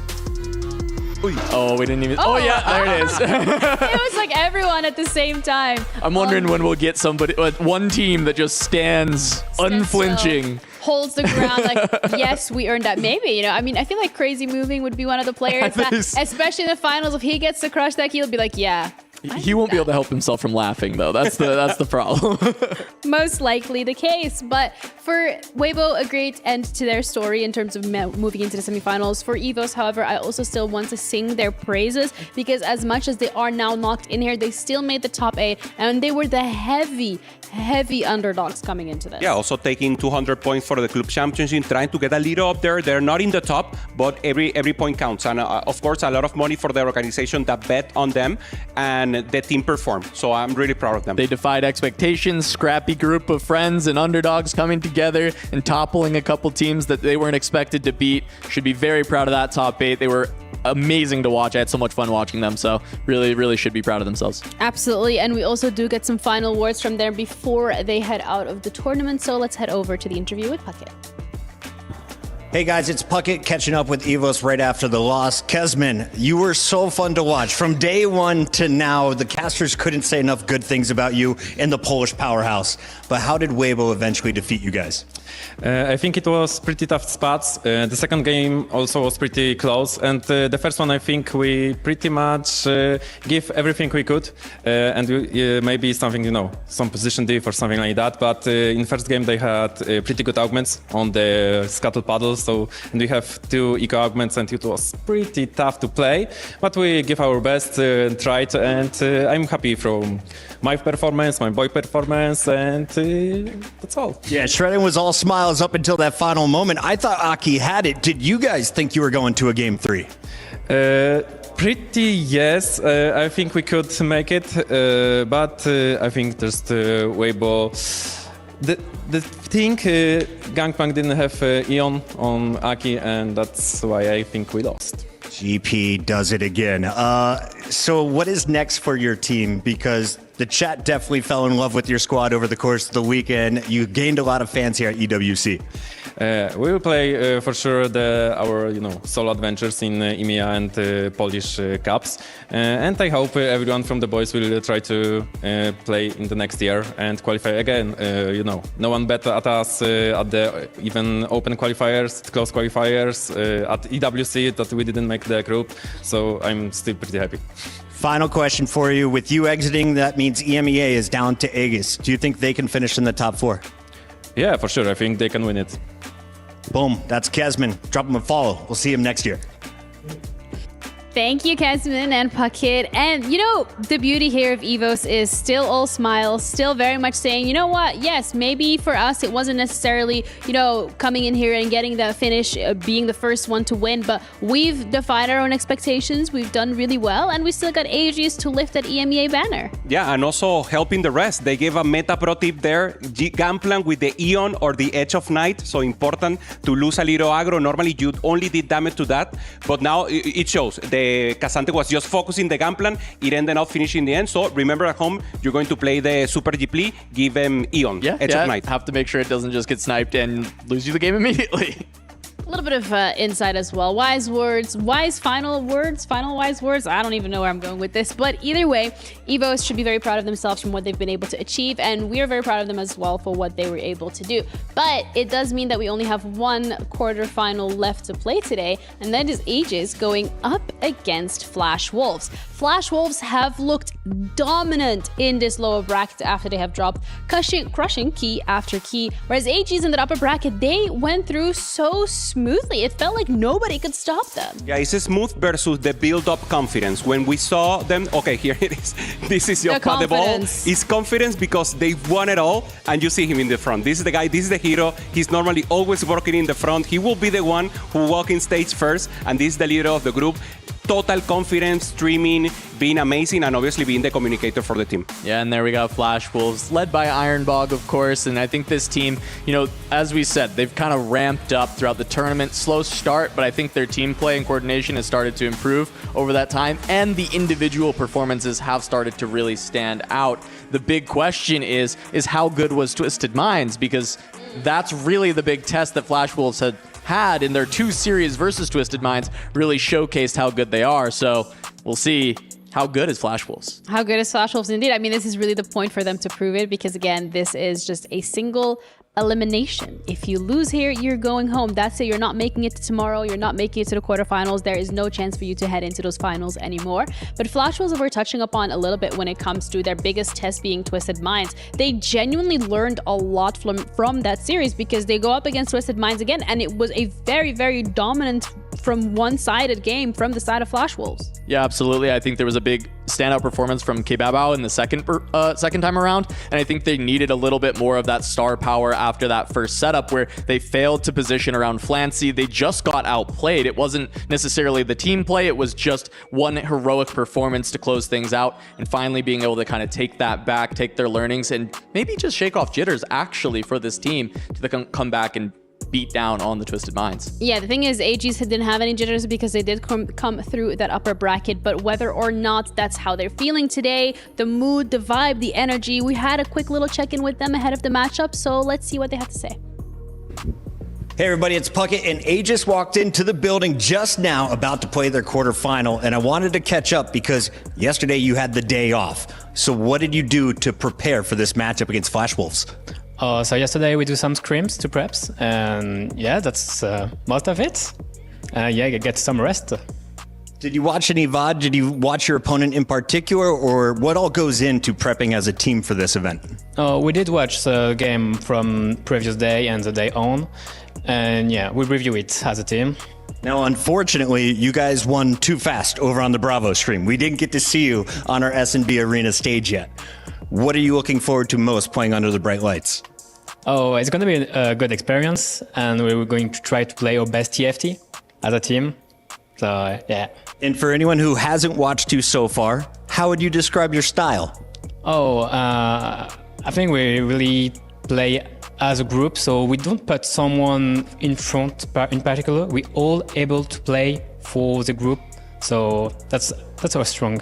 I love that, and I have to ask the hard question because the stats wizards are creating their own answers, but I know sometimes you have to lose on purpose. But has there been an MVP or most valuable player of the 4?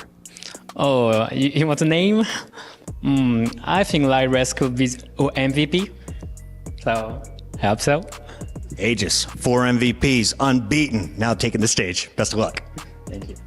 First time that we're going to be seeing them going on the stage here. Also, Alan, welcome. Thank you for joining us for this lovely last quarterfinal game today.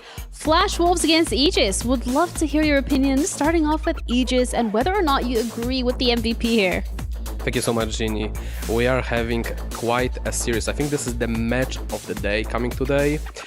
Both teams, I think Edge is being the strongest team coming from the EMEA, and Flash Wolves, I wasn't expecting much when we started the EWC, but now they got my respect.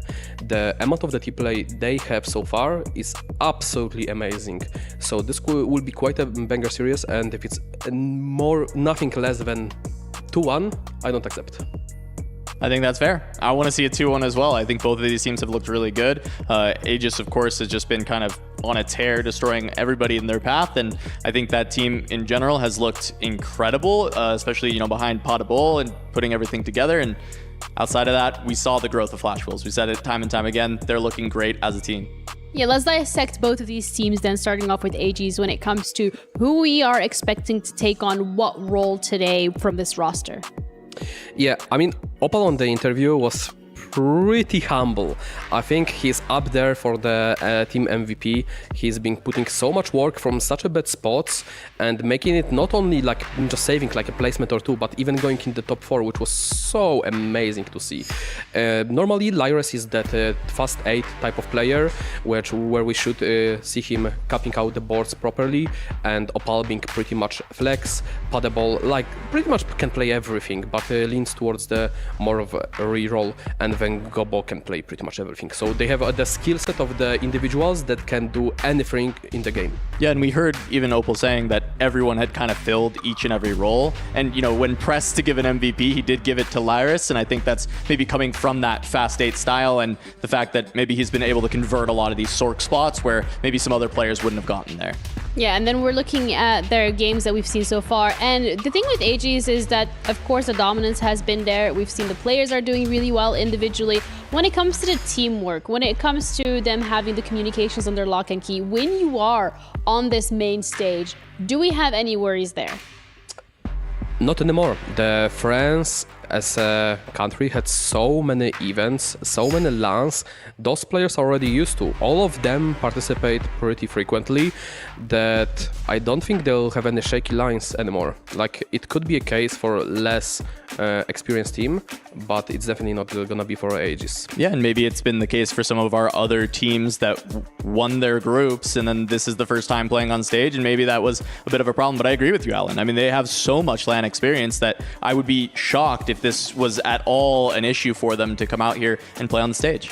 And then they're going up against Flash Wolves, and that's a team that now also has quite a bit of LAN experience, especially on this stage, specifically considering that they did drop into that lower bracket and that they have to crawl their way through it, which they have done successfully and quite dominantly as well. The main pretty much breakthrough for me is YYDM. I was expecting the most, I think, from the Iron Block, while YYDM and Haruru was pretty much the star players for me. Just the amount of the stuff they pulled through throughout the last few days is truly something else. They seriously were the ones who showed, I think, most of that team play and actually bringing everything together. And then on top of that, they had Kebabao being able to pick up some of these big wins throughout the day. And I think having the ability to have multiple players look for those win out. You've got Ironbog, who is always going to be a rock to be able to do that, and that Kebabao was able to show that. And on top of that, the rest of the team just coming together to make some of these really amazing team plays. I think that's why this Flash Wolves team has started to show magic. Yeah, the magic as well we saw yesterday, specifically against Twisted Mind, Alan, when it came to how it was first match that they played already, that it dropped them to that lower bracket. It was really down to that final stage, to that final thing from the side of Wolves against Twisted Minds. But then yesterday, it felt like a completely different story. What do you think has been the biggest difference between the Flash Wolves that we saw in the first game against Twisted Minds and the one that we saw yesterday? I mean, they got the left swing, but they did the one delivering the knockout punch at the end. And they took their lesson, they went back to the drawing board, and the team play they had at the end there was pretty much flawless, where it could be the thing that was missing out on the day one, but definitely that's not something we were missing on the last few days. Yeah, I mean, the ability to just sack for each other, we saw a lot of that coming between those two, and then setting up the different lines for the team. I think the line selection was a lot better as well out of Flash Wolves, and I think that's been one of the important things on this patch that's been hard for a lot of teams. They kind of fall into those Sork Prodigies, GP, Jin Mundo, but when they can actually swap it up, find a couple of different ideas to come through, like we see out of Weibo with the all-out Cassante, I think we started to see some of the same from the Flash Wolves when it came to that last matchup against Twisted Minds. So really quick predictions here, because you've been 1-for-1 so far, Casa. True. I still think I'm going to go Aegis 2-1. Okay. 2-1 Aegis. I mean, the Urban Boys. Okay, the analysts seem to be in agreement that Aegis is the team and the favorite here. They are the ones also to be coming through that upper bracket. Not yet played on the stage, not yet to crush a key, but they are confident and comfortable. Flash Wolves has crawled their way here. They have been fighting tooth and nail for this position. But let's start the quarterfinals between Aegis and Flash Wolves. Semi-final spots here for TFT are almost sold out. They are the hot ticket here in Riyadh, and there's only one left. To take it, you're going to have to show will, courage, and sheer determination. Blink and you miss it. Because today, our players woke up and chose violence. 2-0s across the board. And now it's time to lock in the final spot in the semis, and it's time to send one more team home packing. Who's going to step up? Will it be Aegis? This team has looked mega strong here so far. EMEA's hub on the grandest stage of all, soaring high above the rest in their group. And now one challenger stands between them and a shot at glory on the final day. Has their time finally come, or has their performance so far been a flash in the pan? Speaking of that, here comes their adversaries. It's none other than Flash Wolves! Taking down title contenders in Twisted Minds with a revenge clean 2-0, making their way to the quarterfinals. And now, Apex representative is aiming to break through the EMEA wall and France's own Aegis. One final showdown. One team will rise, one team will fall. Casters, who will it be? Thank you so much, Sandstorm and Ian. We are so excited to get the final series of the day underway. One more elimination to go. As was said before, David, we've had 2-0s across the board. The desk doesn't think this is going to follow the pan, but they are favoring Aegis in between these two teams. Banner, what's your personal opinion?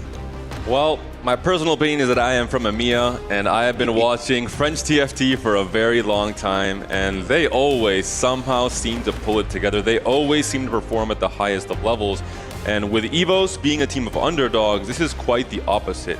These players have almost in their entirety all made it to the Technician's Crown, to the international stage. They know what it feels like to feel the pressure, and overall, I think this is the most even matchup between all the quarterfinals on paper. I think Aegis performed better and had a very close win against VP to make it into the playoff directly, but Flash Wolves has impressed across their run back into this top position, and I'm very excited. I think it's going to be, as Alan mentioned, for me personally, the match of the day in terms of the even parity, in terms of the expected skill level I expect from both teams. Well, certainly for the Flash Wolves, of course, they've had their own journey. For anyone who's joining us for the first time here, you will have missed out the encounters between the Flash Wolves and Twisted Minds, starting us off with a 2-1 loss to the team, which was down to 4 HP, dividing the line between the two. Then revenge in the final match play before going for the clean 2-0, blowing out in the first game. If we're talking about teams who have grown throughout this experience, Flash Wolves definitely feel like they've stepped it up. Aegis as well, they took down VP to make it into that playoffs, and VP is now in the semifinals. They've taken down a lot of top teams as well on their path to make it there. So both teams know what it feels like to face all-star players, all-star teams, to really get tested and yet still come out ahead, have a strong enough mental and a strong enough synergy as teammates to make it out of those tough positions. I know that Aegis, on their very last game against VP, they propelled Lides on a 7 Crystal Gambit strategy into first place off of perfect team play. I want to see something like that in this series. I want to see those high highs when it comes to team synergy. I mean, certainly looking at the numbers for Aegis here, Lyris, as you mentioned, Padabol, they've both been locking down some great numbers for the team overall. Over on the Flash Wolf side of things, though, of course, Kababo, has been standing out way above. His average is crazy, mostly occupying the Sorcerer line. That's right. There's 2 MVP players when it comes to their current AVPs in this tournament. In a small-ish sample size, obviously 5 to 7 games, but Lides a 2.5, Kebaba a 2.7. Both are slightly angling some key comps you're mentioning. 4 games of Sorcerer out of 7 total for Kebaba really popped off and always seemed to find a way to make that Karma comp work.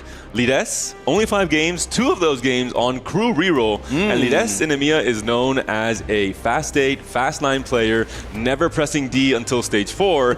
The crew, you're pressing D very, very often, and still he found ways to make that a win condition and to have, I think it's a 2 AVP or so on the crew. Really good results on the comp, not just playing it, but also finding success with it. So I'm really excited for these 2 players in particular, for both teams.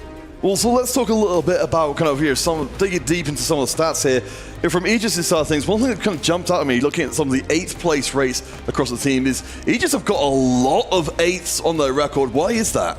I think they're playing in some ways more 1st or 8th. I think Alan mentioned that his MVP was maybe Opal.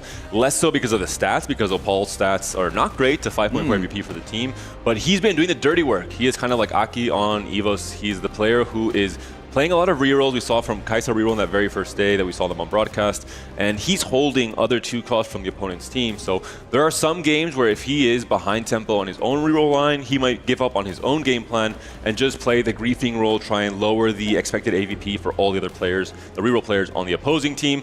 Maybe finish 8th, but if he drags down another reroll player on the opponent's side from a 3rd to a 6th, his job is done.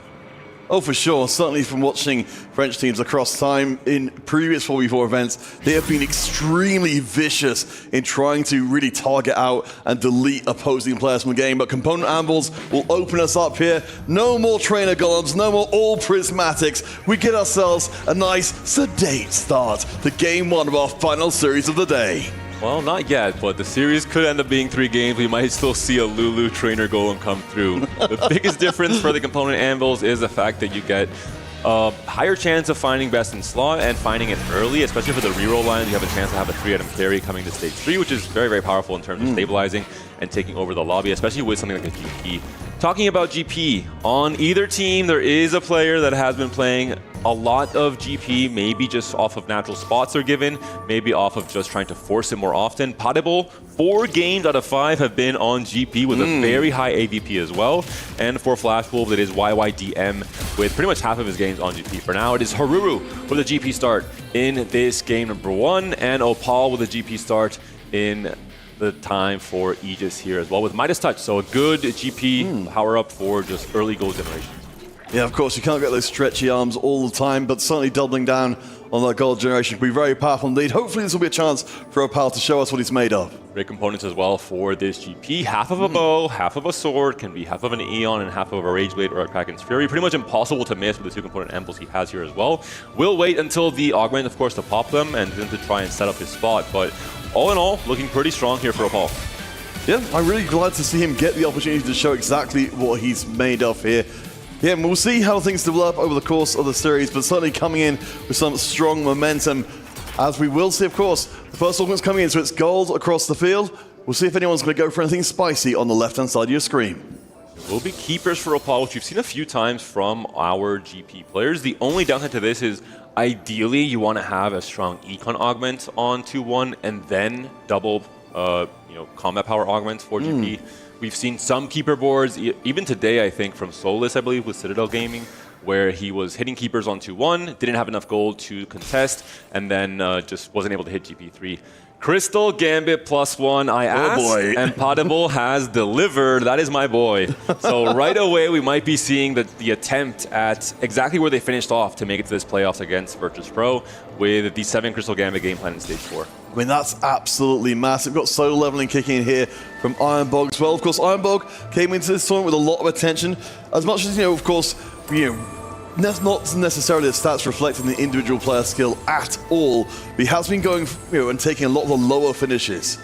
And solo leveling, we talked about one of the premium augments in this current first patch of set 15. Just incredibly strong, especially if you're able to find a key carry for it. We're seeing it here. Can this Gnar take down the entirety of the board for Potable? I think the answer is going to be yes. And with Potable, despite playing Crystal Gambits, usually in TFT, the cash out trade, you want to lose from 2-1 and just continue losing all the way to stage 4. And then you have a massive comeback turn where you cash out and you get incredibly strong.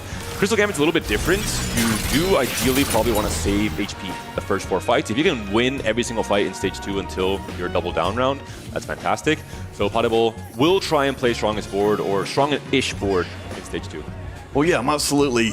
I really love the idea of being able to turn around the economy trade that way. We do see, of course, speaking of economy, there is with the infamous treasure hunt, which, of course, has been massively warping across so many of our games. Solo leveling is very strong. Treasure Hunt, I would say, is equally as strong, or maybe even stronger with how it scales into the late game. We just saw it from Salpimi in that last game as well. Huge prio on this golden augment from pretty much every single team and player. And I'm already liking the composition that we're seeing from Aegis. We have a win-out potential player with Crystal Gambit for Potable, HP savers with the reroll players with GP, Opal, and Lires on Jhin, and then Gobo to find out. I assume Gobo will be leaning into that fast 8 AP spot with either Sorks or Prodigies. So would you say overall, in terms of what you generally like to see from team compositions, is to have those 2 players who are trying to go for the really high end, and the 2 which are generally going for more reroll mid-game? It's the perfect setup, in my opinion, and it's also the setup where you're leading into the strongest reroll line, you're leading into it from very strong gold augments. We saw with Kesman's interview with Evos, he mentioned, hey, we had a good game plan, but the augments were not quite there. We low-rolled a bit here and there, but for Aegis, I think they have to be very, very happy. And we're seeing exactly that. Gobo is leaning into the AP line, still open to both Prodigies and Sorcerers with that mixed front line and back line that kind of tailors to both comps, and it will have to probably depend on what we're seeing from the opposing side and if Gobo wants to play a little bit of griefing duty as well. Oh, sure. Well, again, we mentioned French teams very quick to pick up. I mean, I think there's a good chance to bring in Azeni. It was mentioned briefly before, but of course, the French history in competitive TFT, particularly the LAN history, to see the GP players up against each other. They've just got so many more reps being playing in the live environment, but we'll see how these GPs face up against each other. And Kebaba, we're seeing here, most likely going to be that contesting player on the Fast 8 AP line. Shocker, Counterfeit, considering that we just mentioned at the start of this game that he has been the designated Sork player across this tournament, 4 out of 7 games. Well, I think this will be a 5th because with a Shojin Slam, you're not playing into Yuumi Prodigies because you already have the mana regions for the trait itself. So most likely Kebaba will be once again in his comfort zone. Can he continue this absolute tear on this combo? He has a 2.7 AVP across these 7 games. I mean, it's kind of hard to argue with that level of success, isn't it? You at least know that one part of your game plan is completely locked down and solid and say, we can rely on this. We can build an entire game around Kebaba. Kebaba picks up another glove, so great for the Striker's Flail Jewel Gauntlet combo. Opal, unfortunately, obviously with Keepers, he's playing for a win streak in stage 2, and the bow was just taken away by Haruru on the 3rd pick. I think strategically so, understanding that Opal does need at least one more bow to try and finish off that Rage Blade onto Gangplank. YYDM says, Kebaba, let me play Karma, man. I have a Karma in my shop in stage 2. It's a really good spot to play it. I mean, and he's still open. He has time skip and he hasn't opened his canvas. I think this might be a pivot, but what does Kebaba play now with Shojin? I mean, it's a consideration at the very least. Yeah, I mean, again, it's really interesting to see if we can see the Flash Rolls kind of expand themselves out, and perhaps that's what we'll be seeing here from Aegis as well. Throwing in a different player up towards the top. We certainly know there's enough raw power there. Opal, that player in question right now, but Aegis, we'll see if he's able to get through. I imagine he's pretty surprised to see the Karma right now facing him off. So with this Gunblade Slam, I think that YYDM might actually be playing for Yuumi and just using the Karma obviously as a very strong 4-cost AP carry for stages 2 and 3. If that is the case, I have to say, Kebaba probably has a lot of aura and a lot of relevance on this team. He is saying, no, that is my spot. Please go play something else. Well, let's take a quick look as we come close to the end of stage 2 then, as to how the land is lying. Gobuster, of course, is ruling the roost, the 4-round win streak at the top, but Kebaba down at the bottom here. Maybe they'll trade. There is a Leona now. He says, okay, I'll play Prodigy. Can I send you my Shojin as well, just in case then? That would be a good trade. No, I think, incoming auction house, hopefully. But, I mean, right now at least, Flashful's managing to control things at the bottom, but notably no actual loss streaks in place for them. So Goboso is currently, really controlling a lot of ground. And this means more than it would if this was any other player. The fact that it's Gobo, I think the best thing that can happen in a 4v4 setting is for your fast 8 player who's playing into Sorks or Yuumi to be able to play it from a high tempo spot, because you no longer have to do this desperate roll to 0 on 4-1 and try and hit anything to stabilize and not die right away. You have maybe an HP lead, you're at 70, 60 HP coming to stage 4, and this allows you to greed a little bit more and to overall feel less pressure as a team because your weak link is not about to die. So really good news for Aegis that Gobo is looking this strong. Yeah, and of course we saw that before from other EMEA team, and Mao's having that problem with Salvi, who was in a very similar kind of spot. Gobo holds on to the win streak, so things are looking pretty good so far. I mean, Aegis, they're all in the top 5 coming out of stage 2. Ironbog's solo leveling setup has not looked perfect. He has, I assume, been killing units because there's a lot of burst damage coming from this Nard2 solo leveling setup, but obviously we're seeing there 2 loss streaks, so has not been clearing out every board, has not been maximizing the value he gets from this solo leveling. One more augment to touch on before we move into stage 3. Aim for the top from Bao. If you ask any S-tier player in TFT, is this the strongest augment in the game? They'll probably say no. But is this a very strong augment in 4v4? Their answer would change radically. Oh, yeah. Because you have information on who you're playing, and this information is invaluable in 4v4. This could be the difference between finishing in the top 4 and winning the entire thing or not, depending on how you know how to take off items or not. So relevant, the information advantage that Flashwolf will have in stage 4 especially. Yeah, eliminating potential matchups feels honestly deeply unfair, especially once you start to get in some of these late games where even a small amount of the positioning advantage can completely swing things. Haruru, though, is up towards the top, the Gangplank player, up to 4 duelists now. We'll see how he does with Epoch, managing to keep him a little bit ahead of the curve. He's been slamming items so far, but economically, definitely on the lower end. We mentioned the contrast between Opal and Haruru, the 2 GP players. Opal played more for a win streak, had keepers, has more combat power, but we're seeing there the advantage in econ from Haruru, especially in rolling first. Thanks to the Epoch, you're able to roll right away on 3-1, where Opal will have to roll now on 3-2 to maximize the even econ threshold that he can hit on the 3-2 round. I do want to bring in a point you made before about Partabol with the Crystal Gambit. It looks like in this case, while he hasn't lost a ton of HP, he is on a 4-round loss streak, so it looks like he will get the benefit of the Crystal Gambit early. 70 gold to roll. We're seeing Raining Gold picked up and has been cashed in by Opal's little legend. And what can he translate to? So the econ and the combat power have switched places, but still we're seeing an econ injection for Opal here. At the very least, he has to roll for a GP2, has found it while staying ideally here above 30 gold, maybe printing some extra gold from GP to get there. And Haruru also took Raining Gold at exactly the same time. Gosh, sometimes, David, it's just like looking in a mirror for these Gangplank players. Some players check meta tier list to see what augment to pick. Haruru maybe just checks his opponent's board. He said, oh, Raining Gold? All right, say no more. Yeah, I've never played Gangplank before. I'll lock it in as well. I'll just look over here. So it does mean, we've kind of got the doubling down. I'm sure you mentioned it tons of times before.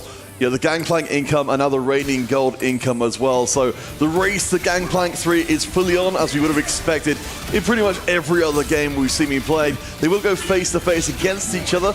Right now, neither of them with a huge advantage, but the Slammed Edge of Night, the 3 items on the Gangplank, they might just better swing positioning, it. better scaling, better. Yeah, the Kraken Fury's killing here as well. Edge of Night will proc. Does that buy enough time for Haruru's GP? It doesn't. So the mirror match goes in favor of Opal. And more importantly, the comparison here is 2 econ for Haruru, 1 econ, 1 combat power for Opal. If both players end up hitting the exact same board, the exact same 3-star GP upgrade, then this could be the difference maker, right? Coming into stage 4 and 5. Oh yeah, well, I mean, we certainly know it's been a classic throughout pretty much all of TFT, that the keepers with those melee carries as Jekko and Lyris, and of course, we've got the treasure hunt, which is ticking away nicely, and we're going to be seeing the Juggernaut Jin board, or Mondo Jin board, coming together very well indeed. We haven't seen much of, exactly this one. Thank you, observers. Ironbog's board coming into this stage 3. He is going to be, of course, on that solo leveling Nard. We've passed the time where solo leveling matters, and with this itemization, I have to imagine that Ironbog might be trying to play for either all-out Cassante, perfect items, or the more off-meta and the more peculiar Volibear carry alongside the rest of the edgelords, but he does pick up a sniper's focus here as well. I was going to say, in terms of looking at comps, these teams have been sort of differentiating themselves on. Certainly, for Flash Rolls, I believe they're the only team to have brought out Edge Volibear more than once, and they've actually got a decent record on it, unlike the other team that has done the same. So I'd love to see that coming in here if that's on the cards. I do wonder if this could ever be a Soul Fighter game as well, with sniper's focus on the Gwen and obviously the direct AD items onto Samira. Maybe a dual carry setup in the late game with something like a Volibear or maybe a Yone, but he's kind of weak in the current meta. There's a Samira going to be on the carousel here, and I think it is going to be first pick for Ironbog. He seems not to be interested. It will be a Kali instead, so maybe deciding at this point in time with this extra 4-cost pickup, while also denying what looks like a sword that Potable wanted, so maybe forced to make that pick instead. Yes, of course, we've got to remember, keep a close eye out on the bottom of the screen. You can see all the boards around the place developing. Looks like Potable hasn't managed to get to 5 Crystal Gam as of yet to start things off really rolling. I think, again, as we noted before, has been sitting back a little bit more rather than trying to rush up to 5 Crystal Gambit where he can start benefiting. But there's the cash out. This frees him up to get much more aggressive. And this, again, is going to be one big high roll or low roll that decides the fate of this outcome. This is why it's a bit of a gamble. There are, of course, fallback plans, but the real kicker here is, on my level 8 roll down, on for 1, do I find a Zyra? If I do, you have 7 Crystal Gambit, which I believe is a bit overtuned for this patch. 35% damage and 500 HP on all Crystal Gambit units. By so much time for Ashe to scale with her Rage Blade. We're seeing here the itemization set up already for the Ashe. And if you don't find a Zyra, you're stuck on 5 Crystal Gambit. What do you do then? Aegis in that last group stage match against VP, they traded a lot of their lives to keep Lides alive, to let him to finally find that Zyra later on, and then win the entire game. So we'll see if that same thing happens in this game 4. I think that does work very well as a kind of a one-player representation of what teams are trying to do overall in the game, with making these kind of sacrificial plays to bring their strongest parts of the composition online. In this case, Potable looks like won't be able to turn into any kind of winning as of yet, but at least it's not a harsh loss. Still though, a long way to go for Potable, down to 50 HP, drawing even with Ironbog. The opposing side, we saw the Unceasing Juggernaut argument picked up for Lides, so very good setup for his Mundo Jin reroll. Level 7, 40 gold for Potable. Opening himself up to the 1% chance at finding a Zyra in his shops now for this last round coming into the Krugs. If it ends up happening, I'm sorry, I'm not the script writer here. It's all a miracle. It's just foreshadowing, it's fine. I'm just keeping that option open for the viewers to get excited for, just in case that 1%. But the biggest thing, as I mentioned, will be that roll down on for 1. Oh, absolutely. We'll keep a close eye out once that comes in the immediate future. Opal, though, again, the player we've said before has been kind of taking some of the L's for the squad to make sure they can get ahead. Seems to be getting his moment in the sun. The 5-round win streak, the Gangplank board is looking very good indeed. As you said, giving up some economic power in exchange for early power, because itemization is very good. No Quincy's Rage Blade, but a little bit more healing. Maybe on an awkward side here, once Jin takes on his target, he could lock onto the GP. We'll see if the center damage helps out when he's moved up now. But the biggest thing to mention, Opal has pre-leveled essentially to level 7. He is not rolling on 6. He only has 3 copies of GP, using this as a tempo option to either roll further on level 7 and try and hit both the Yasuo and the GP, which is behind on econ compared to Haruru, or pivot into something like All Out Cassante maybe with these items and get out of Mentor altogether, which we saw from Weibo Gaming that last game of the 3rd series. Yeah, I mean, it certainly likes the reigning gold in that kind of respect as well to give more of an economic float going forward. So Opal won't carry forward his win streak in to the end of stage 3, but still has made a pretty solid run so far. Gobo, I mean, we've said before, Aegis was up towards the top, still coming out of stage 3. 3 Aegis members in the top 3. We know how important HP preservation is. We'll see if this HP that has been saved by 3 members can be traded to Potable, essentially kind of an IV transfer across all of stage 4 to keep him alive and kicking. He is the more experienced player on this team, so it would make some sense. One thing to mention though, very little gold though for Potable. I think it must be a 4-2 roll down. I don't think he has the gold to stabilize this this game plan on for 1. I mean, you know, it all seems to make sense and sort of fit into place so far. That Potable will be moving forward, as you said. You know, the original member of the Aegis team, who of course has been playing on the squad for a very, very long time. But let's talk a little bit about what's going on from the Flash Rules side of things, because we spent a lot of time talking about Aegis so far. Overall, game plan-wise, what are you liking, what are you not liking? Ironbog rolling down now for all-out Cassante, but no, has pivoted, sold the Akali's, is now moving onto the Volibear, maybe understanding that the Sniper's focus would not be as strong on Akali. I think he's maybe thinking about moving to Soul Fighters as well. He is holding some of those units on the board with the Nefiri and the sets. We'll see where that ends up going. Ironbog, he is known as this 4-cost flex creative mastermind, someone like Bintum from T1, very similar playstyle individually, maybe trying to pull out that experience in this game plan as well.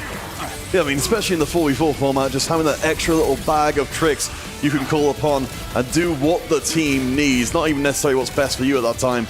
Could mean everything as Gobo will soak a loss up to the top side, giving up a small win streak. Aruru has also pushed 7 on GP, so both players are not rolling on 6, they're playing more of a tempo version of GP reroll. Gobo is the player to potentially look at now as he rolls down on his Sork board. We'll see what he ends up hitting. Opal, a big win yet again against Compatible in this case, unfortunately. Prismatic augments all around. See what the options will be, and this is going to be invested for Potable. He has the gold, he has the power already with the Crystal Gambit game plan. As long as he hits a Zyra, he's good to go. Finds the Lee Sin, has 50 gold still to roll on 8. An APM check for the French player on the right side. Another player from Aegis, Gobosir, trying to roll for Karma, but surprise, surprise, it's only 1 copy of Karma. He's found 4 pieces that are important for the Prodigy game plan. 2 Yumis, a Leona, and a Seraphine. Does he decide to pivot? And for Potable, there's no Zyra. Found the Zyra, so the roll down's not really looking ideal. Potable has wasted his entire Prismatic Augment in hopes of finding a Zyra and has low rolled. I mean, the Twisted Fate is something. It's just a way to tick in a few more resources that way. But yeah, it does not look good. I mean, if you're trying to build your game plan around, we've at least got the 5 Crystal Gambits, so if Potable can start to land out some hurt, doesn't need to necessarily win the rounds, just get some kills in that will hopefully restart his economy and bring him back into this. That's some BM from our production, putting up 909 Zyras left in the pool, but not a single one has been hit by Potable. We'll see if the next few shops maybe can give him that ticket to success. Just 1 copy of Zyra is really a make or break moment for his game plan. Well, I mean, right now, of course, he is towards the bottom end, so hopefully, well, we'll say, we've got the carousel coming up, so maybe there'll be a chance to move in there. Of course, Kabao is in a similar position to keeping his loss streak intact, but he is down to 23 HP, so needs to be a little bit careful. There's Ironbog's flex game plan. Volibear 2 perfect items. Braum, 4 Luchador online. We've picked up a Cultic Chaos Golem, a blast from the past, well, just from last set maybe. And we're also seeing this Yasuo from Ironbog. It was exactly YYDM who, I think for me at least, showed me how strong triple snipers focused Yasuo was in the mentor comp. Taking a page out of his teammate's book, playing this Yasuo with snipers focus. I'm intrigued to see how this goes. As we said, certainly seeing the Volibear as a much bigger part of the playbook here on the Flash Rolls than we've seen from many others. On the other side, Kabao has found the Gwen. It's no range extension, but it looks like a decent enough item set up. The front line, though, is no good. That's a big loss from a teammate. The wrong time to get strong. Kabao, the Sorcerer player with a 2.7 AVP, now down to his last life, despite hitting a pretty strong board and that Radiant Shojin for the Karma and the Fusion Dance on the Gwen. He's on 1 life, and there's some strong players in this lobby, especially Potable. If you finds a Zyra on this carousel, there is a Zyra. Is it on his side is a big question. It's not. And does someone else, and yeah, Kebaba has priority, right? Kebaba's racing towards a Zyra. He's going to make it in time. YYDM also has first prio. Potable is only going to be second pick. So the Zyra denied by Flash Wolves. He'll have to find it his own way. Yeah, I mean, you had to know that was going to be a 50-50 of that happening, even if Zyra showed up on the carousel at all. So Potable, to be fair, over the last couple of rounds, has been getting some wins in, has been starting to get the 5 Crystal Gambit, unit kill version of the trait up and running again to keep his economy intact. You can see on the bottom, Potable has also got a decent unit setup going, but let's check back in with Kabao, because as he said, down to 1 life. This, if he goes out an 8th here, this will be his worst performance of the entire tournament by far. Both of the AP players from Flash Wolves are missing their key upgrades. Pair of Karmas for Kebaba, pair of Yumis for YYDM, and the Leona 1 not even paired up. So the roll downs, I don't think they've been good for any player except for maybe Ironbog, rewarded for playing off meta, found his Volibear too early.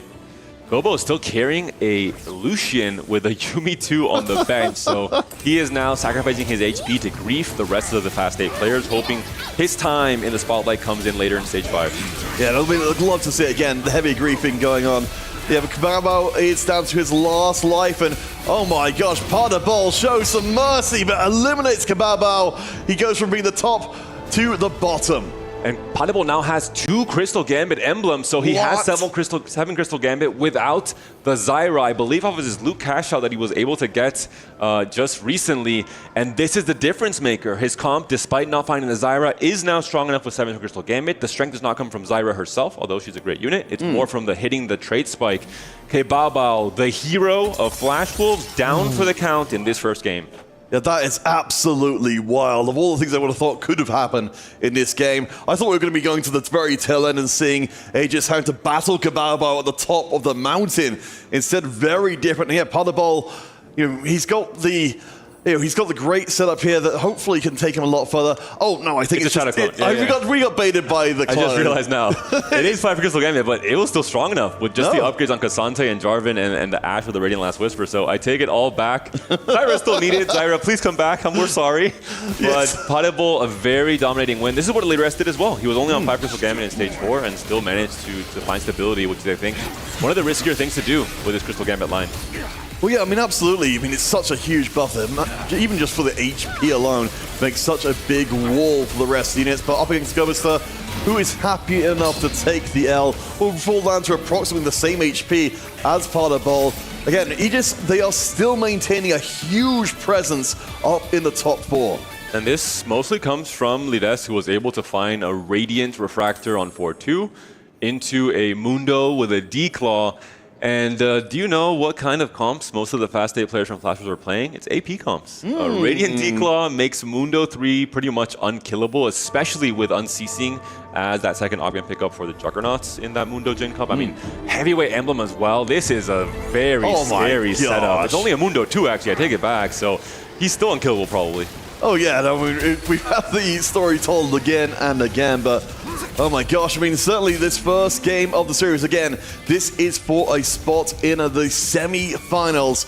This whole series overall, this is only game 1, but right now, Aegis are looking very, very good as Haruru will find the Kabuko 3, but I mean, right now on the 4-round loss streak, running out of cash, we'll be able to get at least a Yone in for a little bit more presence, but I don't know if it's going to be enough. We're seeing from Haruru the tempo game plan with double econ into a very strong combat augment with Bronze for Life. Is it going to be enough? It's only going to be a GP2. We've given up on the GP3 game plan, only 4 GPs for now, and we're already level 8 with no gold to roll. YYDM also on his last life, also on Leona 1. Is this going to be strong enough against Paderball's 5 Crystal Gambit board? I mean, yeah, with the Crystal Gambit Emblem, we've got Twisted Fate in the back, we've got a good double carry set up. And we can see that the Jarvan just creates so much space. It's looking like we're going to be seeing another member of the Flash Wolves put down. And Haruru is only doing slightly better above. Dominant showcase from Aegis in this game number 1. We're seeing now an even scarier setup. The indomitable heavyweight emblem Radiant D-Claw from this Mundo, who is all by himself against a lot of mad sorcerers, and he's still able to hang on for a very long time as a 2-star beater. Yes, that's absolutely wild. So Paderball, gets us up a little bit more. We're still keeping our eyes peeled. I think it's going to go up to level 9 for the better odds of finally finding that Zyra. Not a ton, but hopefully his patience will be rewarded. TF2 would also be big. There's a Lee Sin, there's an Ashe. You want to save your gold for the roll downs here. Maybe looking at trying to find an Ashe 3, but no, probably going to give up on that chance. Because Zyra is a more important power spike. Hasn't found it yet, but doesn't maybe need it. He's been win streaking ever since he was been able to find this TF and find these upgrades as well.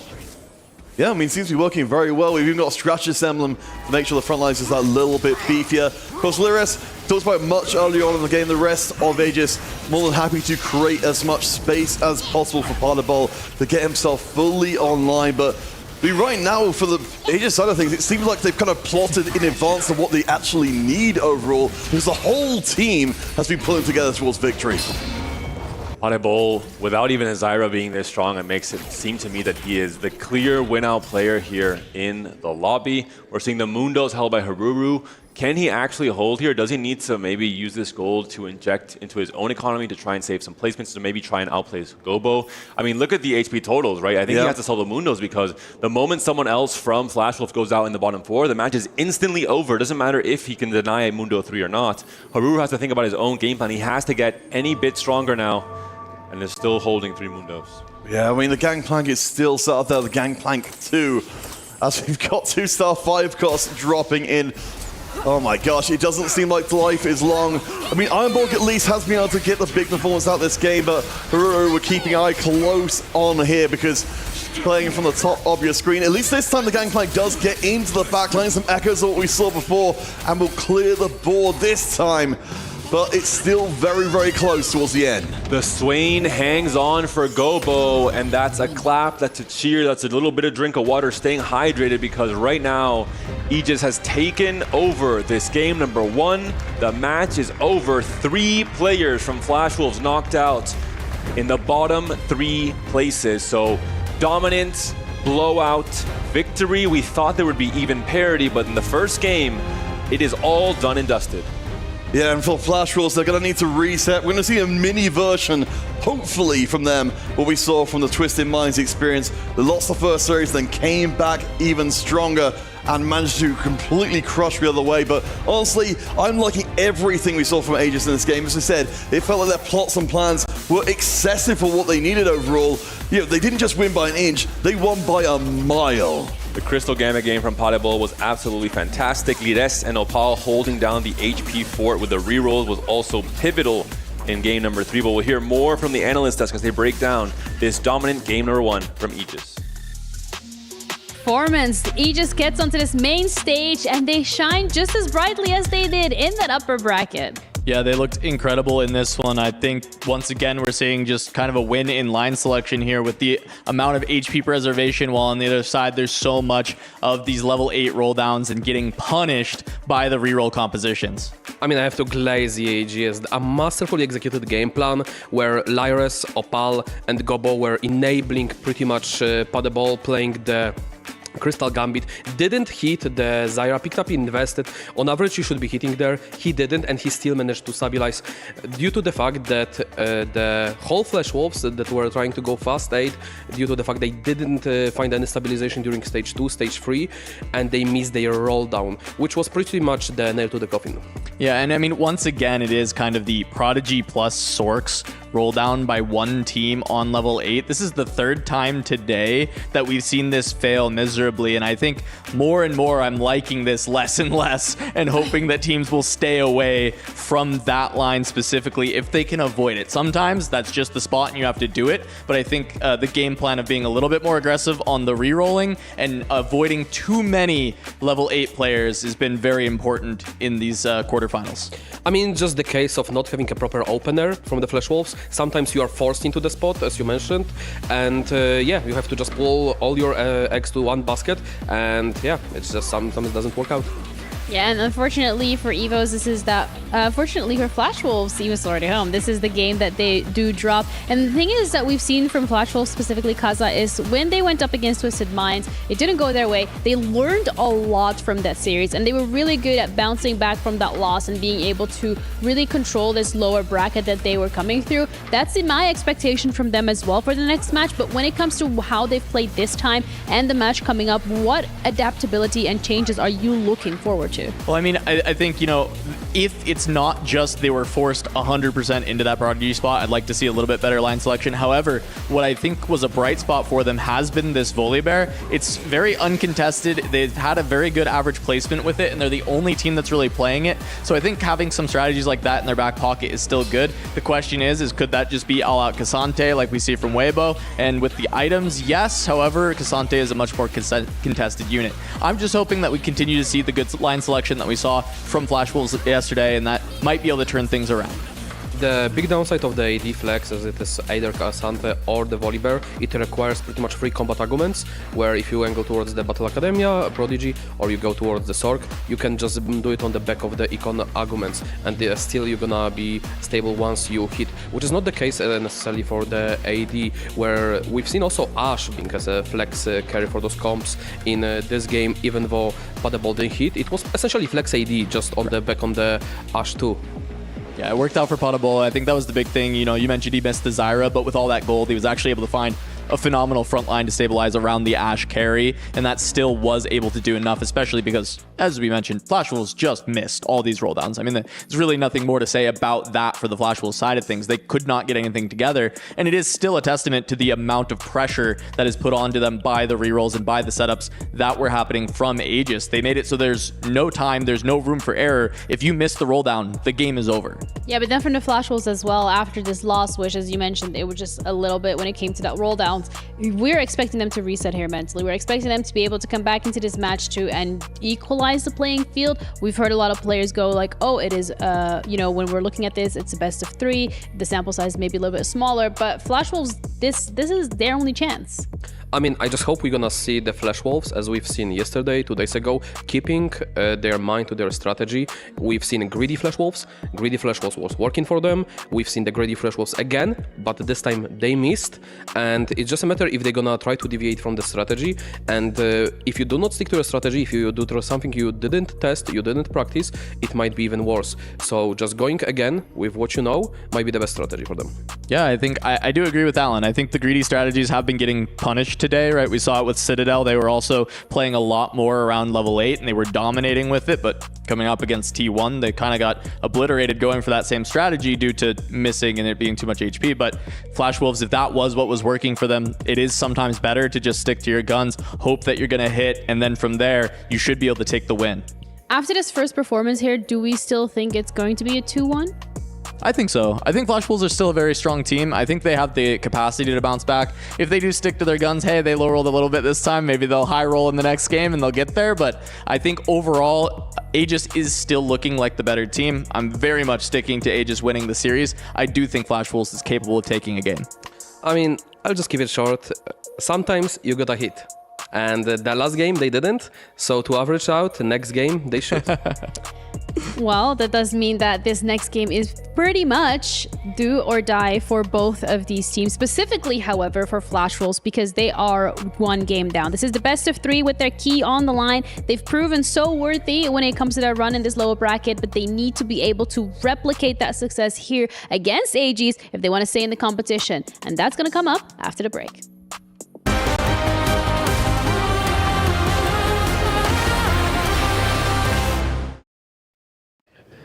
So, Hube, did you see the posts over on social media this week? Which one? The one from the official Polish one with Frodan. Ah, yeah, yes? Frodan said, yes? Polska Golom! Amazing, yeah, Polska Golom. I got the explanation from Panda and from Alan. It means there's like a meme, like Mountain of Poland, but it means like go Poland, like go for the team, and they celebrate every time they go for victory. Yeah, go for victory. And that's what Kesman was celebrating as well. I mean, EVOS has been performing so well here at the Esports World Cup. Yeah, not making a win and not advancing to the semi-final, but did amazing. And of course, he also made the post Kesman saying TFT is fun with the hearts. And I've asked Explo player, why do you play TFT so much? And the answer is always the same. It's just fun. We all love TFT here at the Esports World Cup.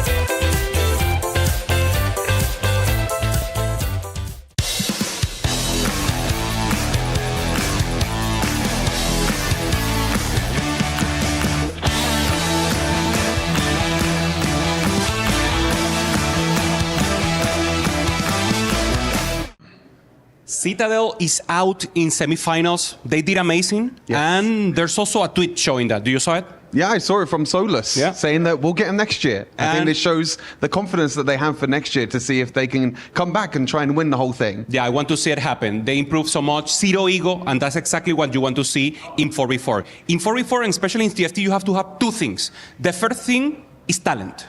And the second thing is love.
Welcome back one and all to Teamfight Tactics of the Esports World Cup. The last hope of EMEA Aegis have taken the first victory against the Flash Wolves for a space in the semi-finals, but this best of three is far from done, David.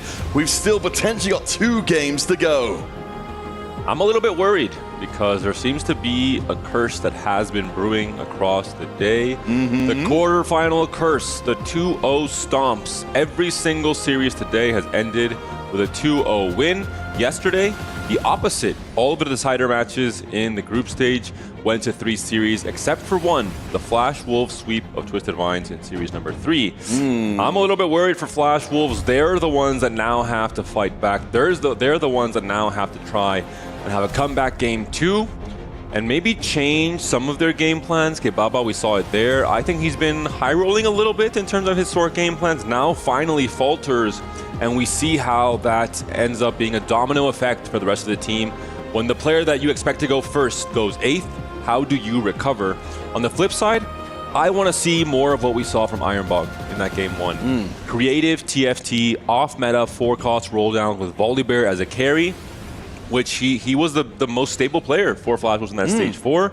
He went from being the worst AVP player to maybe the hero in that game 1. Let's see more of that from him. Game 2. Yeah, I mean, we've got to take the victories where we can here for the Flash Wolves, but I mean, even if they can sort of start moving back in the direction they were doing before, even if it's just bringing Kebaba back into the mix, you know, if he has a good game, Ironbog has a good game, suddenly you've got something competitive. But from Aegis' side of things, of course, for anyone who missed game 1, it was very, very dominant from their side of things. We knew, of course, the French squad are very, very good in the LAN environment, in the 4v4 environment, but they were able to layer their strategy together. Well, ultimately, they didn't need every piece of that strategy even to win.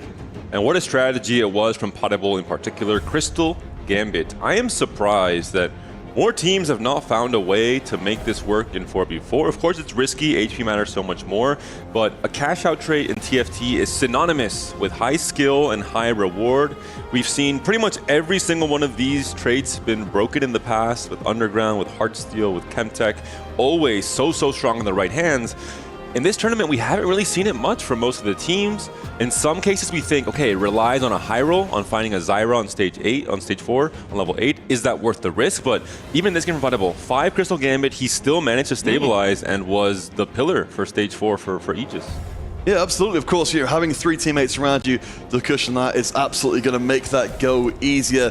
But I do want to zoom out for a second as our players get ready. As you can see, the keys here. So far, Flash Wolves have crushed Fnatic's. One, and of course, Twisted Minds. No keys crushed for Aegis so far. We've seen it's a very huge moment for the teams when that happens. Aegis are so close to getting it for the first time. You can see they're feeling pretty relaxed on the, on the Wolves side of things. You see they're meditating. They're taking the moments to reset themselves. This is a high-pressure situation. I love how just as you said, let's zoom out for a second, the camera violently zoomed in on the Flash Wolves key. Perfect timing there. All our cameramen and production being on top of their game. They are also the cash-out trait when it comes to broadcasts. But looking at Lides, looking at this team from Aegis, we saw Paul saying it. Yes, Lides is our MVP when it comes to the AVP. Yes, he has been the best performing player in the grand sample size of 5 games of TFT. But we all have what it takes individually to rise up and take the mantle Lides is leaving behind. Opal, we saw with the GP game plan. Yes, he didn't hit GP3, he didn't look like the strongest player to win it out. We will never know, the game ended quite soon. But he did preserve so much HP, he bullied so many players, he took down Kebaba to very low HP, punished him for low rolling his roll down on 4-2. So just great game plan from all of Aegis, but Flash Wolves also have great players. They've proven a lot, they've beaten great teams. It's their time to stand up and prove what they're worth. And honestly, from my side of things, what I'd really like to see is something very different from what we saw in Game 1. We noted it repeatedly. Aegis, they had multiple members in the top 4 for most of the game.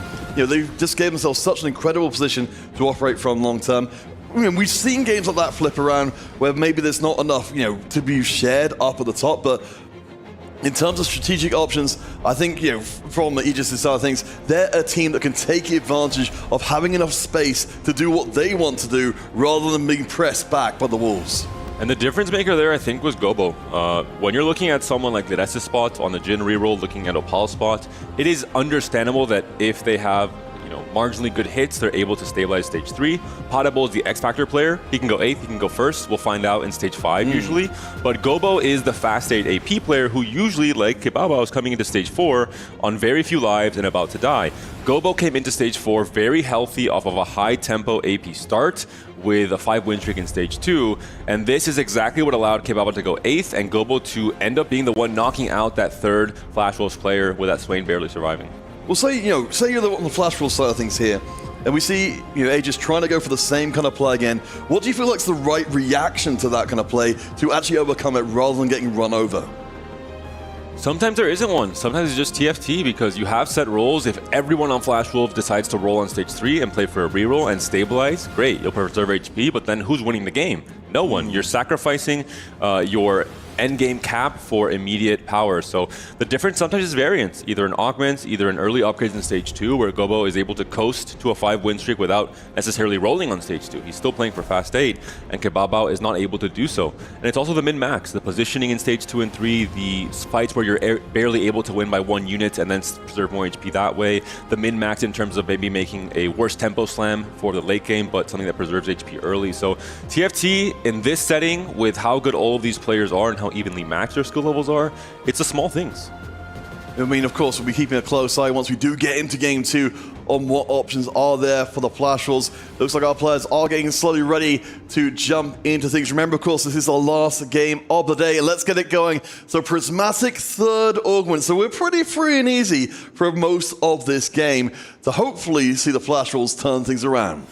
Potable is probably thinking, oh, that's what Zyra looks like. I'll try and find her in my shops in this game as well, potentially. I have to assume if anyone from Aegis is offered a Crystal Gambit game plan, they will take it. And why, do you ask? Because in back-to-back games now in the tournaments, they have found enormous success off of playing this high-risk, high-reward game plan. Yeah, I mean, it's very proven at this point. And it's so interesting to have been through this entire tournament. Of course, we're all playing on the same patch. With what we came in with expectation-wise, Of course, Gangplank remaining a huge part of the conversation, but what has grown up alongside him to make him really much more of a piece of the furniture, but not necessarily the completely defining part. Ironbog has a Lucian 2 offered, but he also has a Lulu offered for a very rare Smolder game plan. And he also has 3 Soul Fighters with the 3-cost Soul Fighter in Viego as well. This is the player we just talked about. He likes playing off meta. He likes playing the lines that no one else is playing, especially from high tempo spots, to find success with it. We'll see if he tries to go for that Inferi purchase. He doesn't. He wants to make 10 instead and play for the more traditional Lucian 2, which fits perfectly into both GP reroll as well as a Sorcerer line.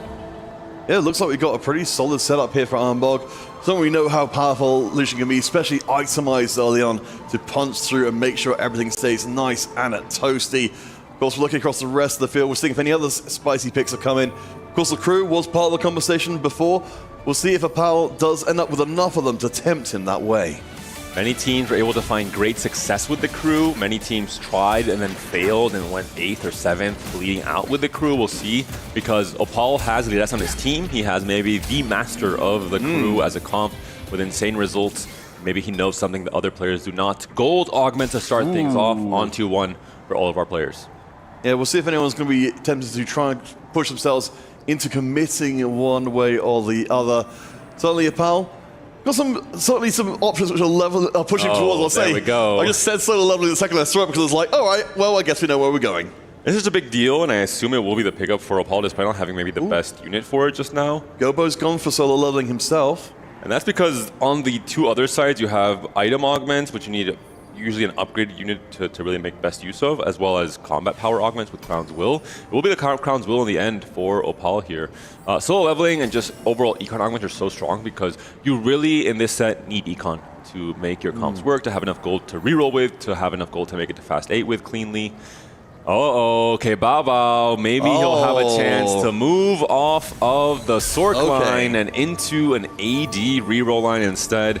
Knuckle Dusters Vi, which we did see target griefed earlier in this tournament. Sangyup tried to play it from ROC and it failed miserably because this is a snowballing reroll line. You need the Vi to get the 2-star as soon as possible. You need to itemize her and you need to start farming loot for you.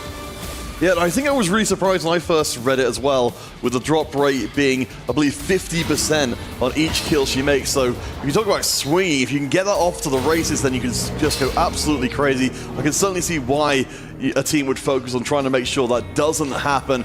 But we'll keep our eyes across the board as these things develop. YYDM here has managed to get himself a strong early start. If we were talking about the idea for the Flash Rules needing to get a little bit more presence early on and preserve HP, this seems like a good way to do it. 2-Trick going to be the option here for YYDM with an early power-up on Kabuko as a main tank here. Not much DPS coming in, but maybe Kabuko himself kind of can be the damage and the tank. 2 Vi's in the shop. Ideally, you would buy and sell them, but of course, there's no rolling happening just yet, so not going to interfere with K-Bao's game plan. Sorry, solo leveling Gangplank, sure. That seems completely reasonable.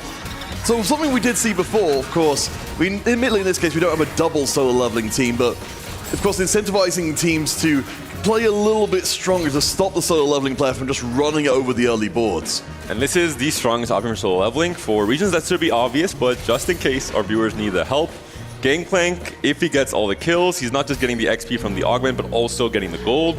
No other units on the board can just take away the kills from Gangplank itself on your own team, so you're guaranteeing you have the highest chance possible to farm gold. No item slams yet for the Gangplank, unfortunately. You had an open rod and a belt, but he can find a Sterax or a Rage Blade on this next carousel and then maybe try and continue farming. And worth the wait being picked up here from Ironbog's side of things. So we've got ourselves a good early amount of presence as well. Just a small note on Gobo as well, that solo leveling had stretchy arms already for the Gangplank, so we're expecting to see big things from him again in the early going. But Ironbog's going to be playing out a couple of these Malfights to make sure he's got as strong as frontline as possible, as Kabao will combine the Smolder and the Vi. This is going to be something special. And from Sangyup, and I believe one other player not playing Knuckle Dusters, but playing a traditional version of Vi, we saw the pairing with Kaisa being the option for having a backline carry. Usually it tends to be Ashe in the late game, but in this case, if you're rerolling, you might as well reroll for a backline carry as well. The early Smolder opens up that possibility for Kebao. The only thing is that it's a little bit awkward because you want to invest your items, no matter what they are, even if it's a Rage Blade, onto your Vi early on to farm loot. But if you're not investing items onto Smolder, you're delaying his level up, you're delaying his takedowns to get more XP for the monster trainer. So it's a little bit awkward, but I think still a cohesive game plan for Kebaba for now. Yeah, and of course, I mean, I certainly wouldn't be too minding if that did end up being binned off for a different choice later on. But we'll keep an eye out. Again, Kebaba has a chance to go off absolutely huge here. They can look across the rest of the boards. Oh, we'll take a break from that for a second then instead. David, anyone else you want to bring into the conversation here from what we've been talking about so far? Compatible with the Rabadon augment with the deadlier caps. He's going to be playing for Prodigies for the same reason that if you see a Shojin Slam in stage 2, it can't be Prodigies because you already have mana regen from your traits.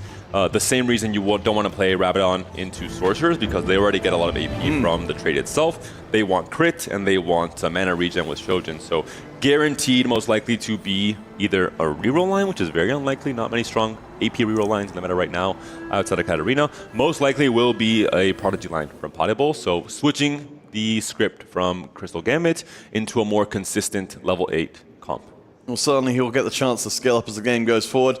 We'll see him popping in on the other side there. Looks like he's actually got a pretty decent start. Of course, Armbog has kind of skewed the early game boards by now having a Malphite 3 in stage 2. So should be able to stand up pretty low. Though, as I'm seeing this, I'm actually seeing that the Malphite 3 is getting ripped to pieces.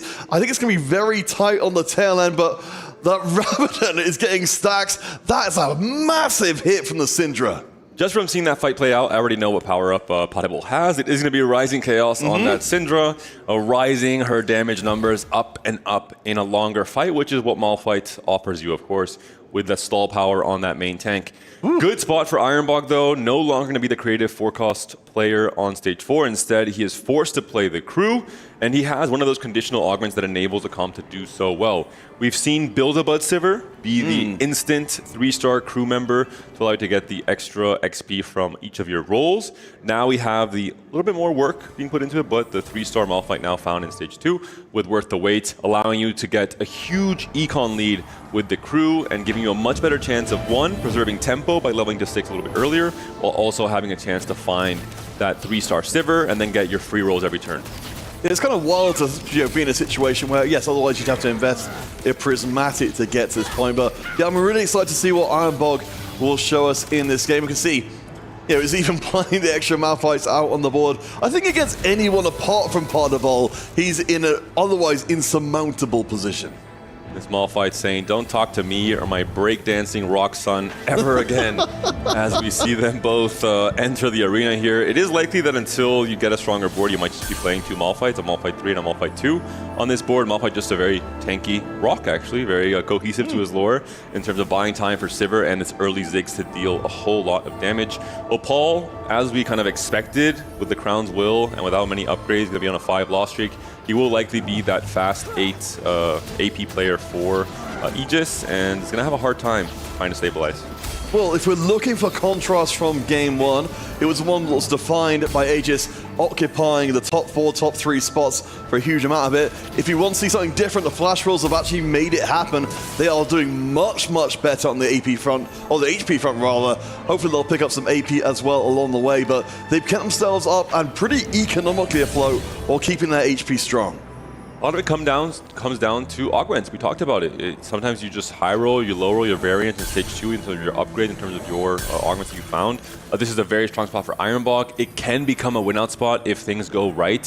For Kebaba with a Vi Hero augment, if he's able to hit on pace, that could also be a win-out spot in terms of how much Vi can snowball. So we'll see what Aegis can do in response. For now, 2-star Gangplank on 3-1 thanks to that solo leveling from Gobo. Gobo will prio playing Vi's on his board as a Juggernaut to try and contest and grief the Vi's from the Vi Hero augment that Kebaba was sporting. And for Opal, we're seeing now perfect items for Karma, but we'll see how much HP he will lose on his way there throughout this stage 3.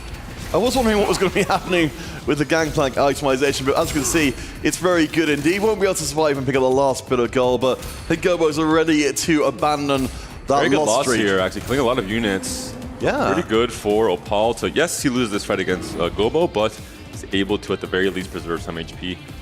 And I have to assume that that's what's been going on for our pal off screen for a little while as we go from gold into gold. Remember, we have Prismatic as our final augment, and it looks like YYDM wants to go for the gold injection.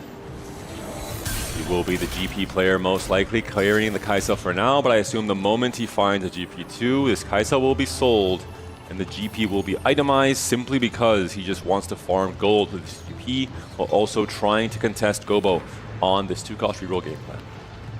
I want to point out some of the other bits and pieces that have been creeping in here across the board. One that stands out to me, David, is a pal with the little bodies being picked up. We noticed him as the Lost Street player from before, so definitely feels like we've got the pieces put in place for a very long-term game plan from him. Yeah, definitely a fascinating game plan, relying on 4-cost and 5-cost, and allowing the little buddies, the trait bots, as some other people might call them, to elevate the 4-cost to higher highs in Stage 4 onwards. We're seeing the YYDM only Gangplank 1 is saving some of his gold for now, not going to dig too deep, utilizing this Kaisa 2 instead of the power spike. The one downside, I mentioned it, you're not really farming gold, so that small margin of less econ, maybe raining gold, will make up for it. And an early Jarvan find as well could be pivotal. Paul will be another good loss, maybe a win, but Ejidai has not procced yet, so I think that's going to be the timing for the Kaisa to win the fight. Yeah, we're seeing it here. The proc. Oh, never mind. Lucian is an ace when it comes to shooting his shot. And look at that, Opal. That's a very important win. This is the fast state player winning against the GP reroll player, which should be the player stabilizing in Stage 3. So it seems not consequential, but when their players are down to 1 life in Stage 4 or 5, this could be the win that matters. We're talking about before, the small little things.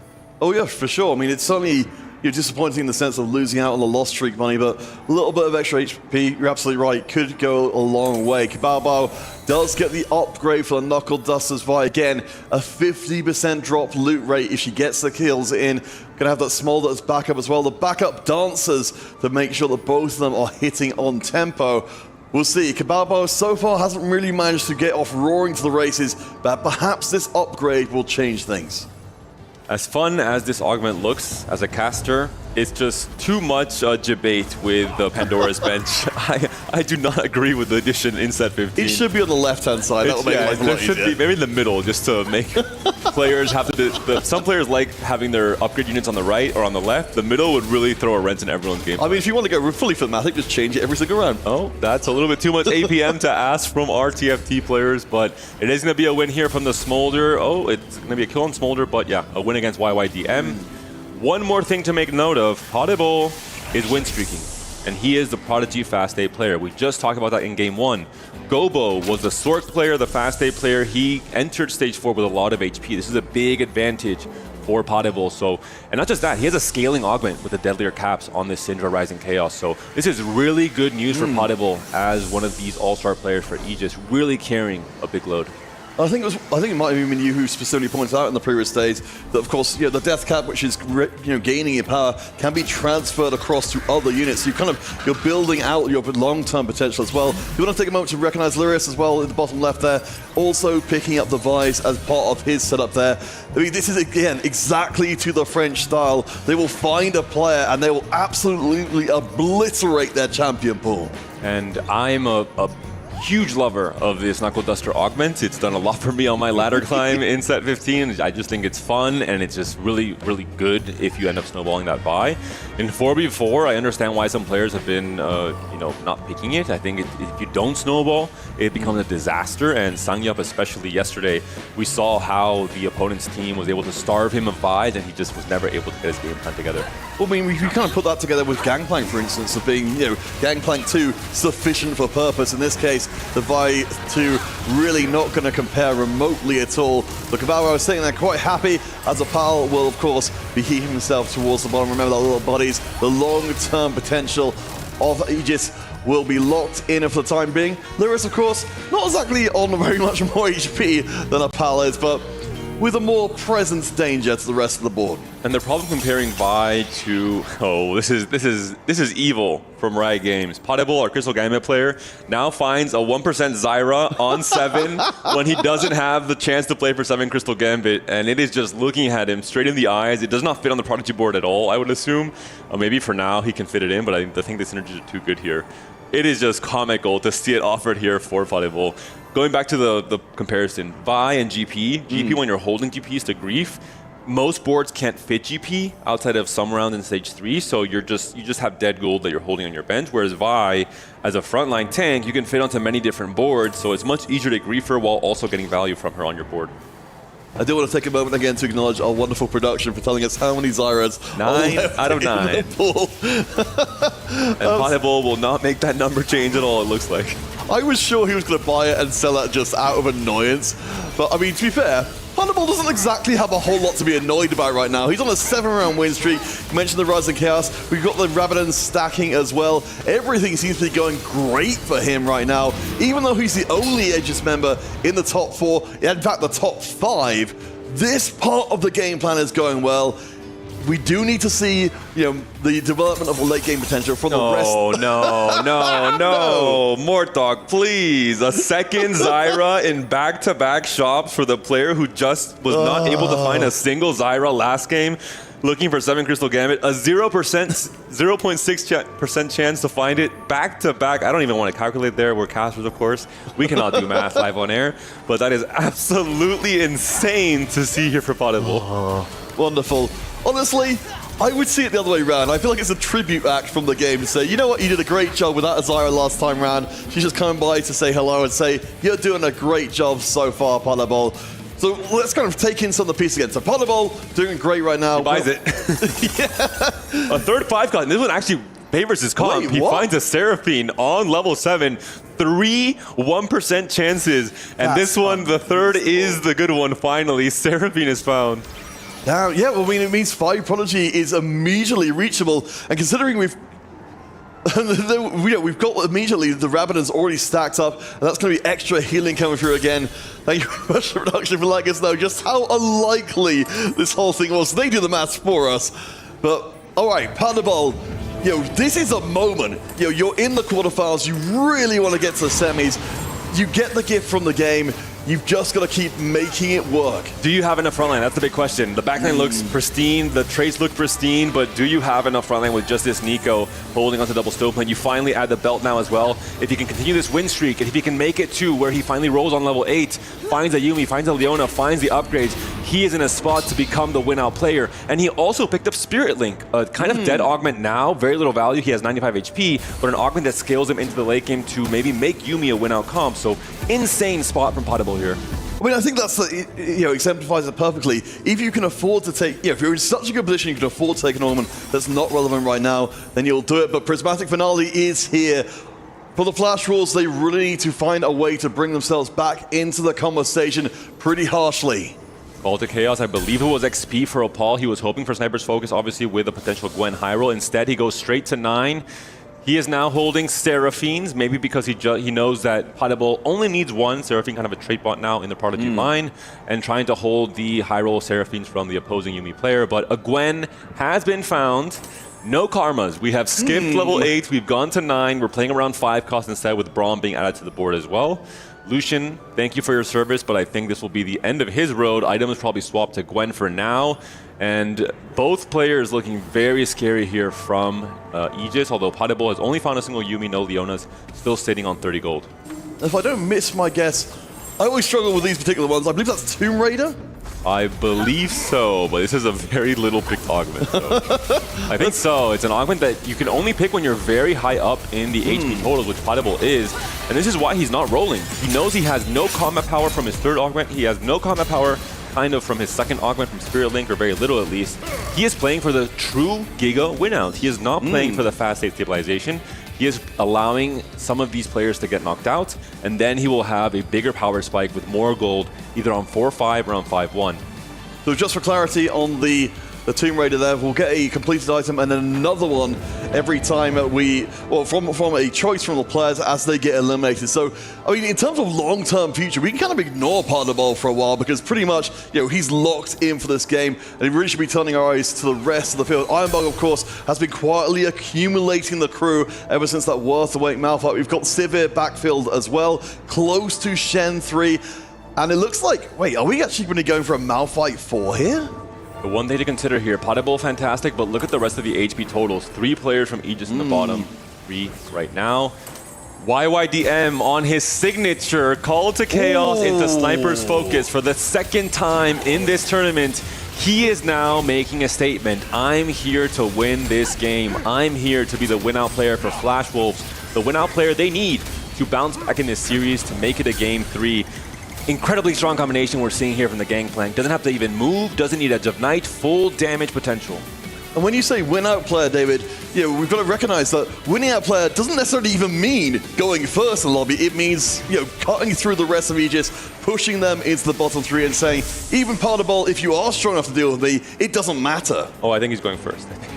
I think I meant more just going first because this is an incredibly strong combination. Fair enough, fair enough. As strong as it would be on Vi. Very interesting pickup from Kebaba. It seems like he needed such stability that he's picked up a Juggernaut Circlet, which is on paper a very weak augment to pick up after the changes to the crowns and the Circlets coming into the last few sets. Triple call to chaos from 3 of our players. These players like their fiestas. These players like to let the RNG take the wheel. Oh my gosh. So let's look into the mirror once again. And let's see if we can find ourselves Go-Star with the 2 Snipers Focus on his Gangplank 3. So we've got ourselves a very spicy late game potential coming in. Again, Aegis are low on HP, but Opal will break into the top 4 for the first time in quite some time. So even if he didn't end up with the Snipers Focus, Aegis, at least the bottom end of Aegis, are starting to show more power. And Opal finds that Karma now, starts to itemize. This is the thing he was missing. He's facing off. I believe it's one of his, it's going to be YY. No, this is not YYDM, I think. There's no Sniper's Focus, unless he's benched them. But it will just be the other GP player in this lobby.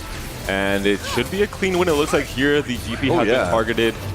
Yeah, it's going to be a decisive win. It is YYDM, so he has benched, I believe, the Sniper's Focus. Okay, so let's start gathering the pieces here because from the Flash Wolves side of things, because again, things are looking pretty good for Aegis right now. Haruru will drop down into last place. So hopefully we can get a chance to drop across to them because down to 24 HP, any Flash Wolves player that drops out on the bottom floor, again, narrows the window of opportunity to go for an early elimination for the Flash Wolves on Aegis. For Kebaba here, he is relatively stable, 45 HP for now, but Knuckle Duster's Vi has been target griefed yet again. Only 4 copies of this Vi for now, only 5 copies of Smolder, and a fairly weak Prismatic. I don't see where this game plan will be going once the rest of the board start really stabilizing. We see Potable has now rolled down to 0 on 4-5, I assume, has found the Leona, has found the Yumis, is now trying to become that stable player for Aegis.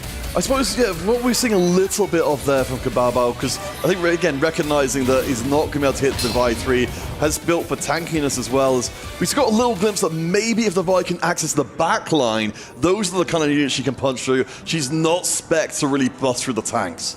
Another Leona. Look at the defense. The entire bench full just denying so many different game plans. Finally gives up some of them and finds that Yumi 2 upgrade, potentially a Seraphine 2 as well on level 8. Really insane chops from Potable in terms of the 5 costs. Oh, very, very nice indeed. And do remember, of course, the Tomb Raider is not far away from kicking in 24 and 20 HP for the Flash Wolves members at the bottom. And Potable can conceivably end up with more items than he can reasonably even use on his board. And we've got, of course, a lot of Prodigies who don't normally get itemized, but when you've got ones to spare, you can certainly make use of them. Baba's roll down here, maybe trying to find that last little bit of power. He's sitting on 6 copies of Vi for now, continuing to roll. 36 gold to work with. It is still possible, of course. You might have to give up on Mundo to do so, but no, you have to make a Mundo 3 regardless to make him a main tank. Probably items will transfer over. Maybe, you give up on the Vi instead because you're very close to the Smolder. So close to everything, actually. And tragic to not hit really any of the bigger power spikes. Items gonna be onto Mundo. I think it's the correct play to make by not having the power up on him. Yeah, I mean, again, it's still going to make a massive difference one way or the other. We do see the Cassante board coming together from the other side from Lyris. Haven't seen him for a little while, but that is a fantastic option to bring in. We can see already that Cassante is just ripping through the board. Only one of the few tanks he might actually have trouble with, but the Akali makes that not even an issue. Lides was playing around the griefing duty on stage 3. He was indicating he might be playing for the Mundo Juggernauts alongside the Kaisa reroll, but quickly pivoted off into a better option once he got Sword Overflow as his Prismatic Augment and really cleaned up his items to be able to itemize both the Akali with the red buff and the Pyromaniac, as well as the Deathblade and the IE and the Edge of Night on the Cassante.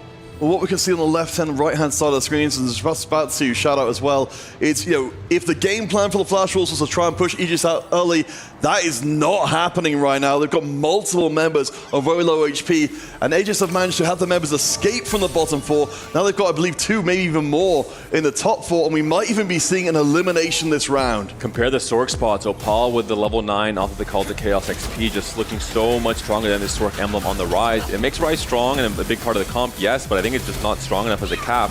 Okay, Bao with the Smolder 3 now up against this Sork player from Haruru on his own team. And potentially Smolder will win the fight here with a few more casts. The Karma, it's a 1v1. It's going to be a very small loss. Is it small enough? No. Haruru taken down for Flash Wolves in 8th place. And YYDM, I believe, has also been taken down here. A repeat of game 1. Oh boy, I mean, this is disaster territory. So the Flash Wolves have to take a total of 29 HP and bring it to a first place. With Potterball again, Tomb Raiding will get 2 extra items as a result of that. Makes him pretty much untouchable. But Gobuster, Opal, and Lyris, they're all in the top 4 right now. And one correction to make. Earlier on when we saw the Call to Chaos, I misspoke. It is Gobo that got those snipers focused. It wasn't YYDM, which is why Gobo is now on a 5-win streak. YYDM was on his board at the same time. Yes, of course. Which is why we saw the confusion. Yeah, and now we're seeing it now. So YYDM, I thought was going to be the chance to come back into the game, but quite the opposite. It's another stranglehold from Aegis onto Flash Wolves, with Gobo hitting a huge high roll for his GP board, and that completely changes the path for both teams coming into stage 5. Yeah, but Kababo and Ironbog, they are almost out, but at least Kababo has finally started to get this fight online.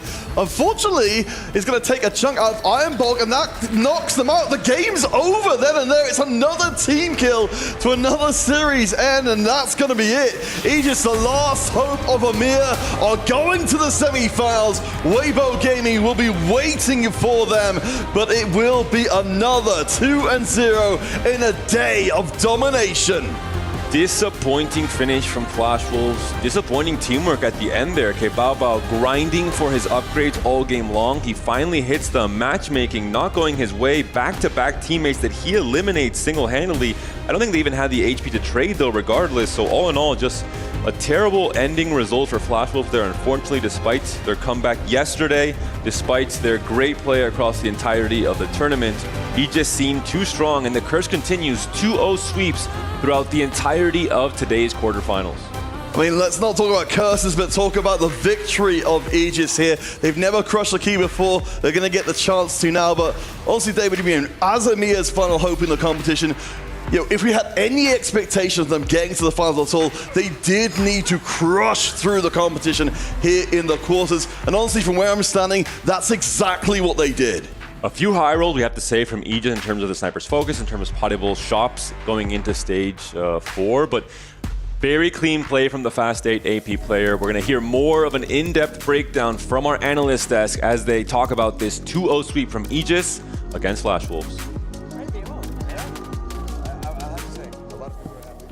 Ladies and gentlemen, another 2-0. That's 4 2-0s in our quarterfinals, and our semifinals are locked in. Aegis will be the final one to join us in the top 4, and I'm joined by Opal. Congratulations.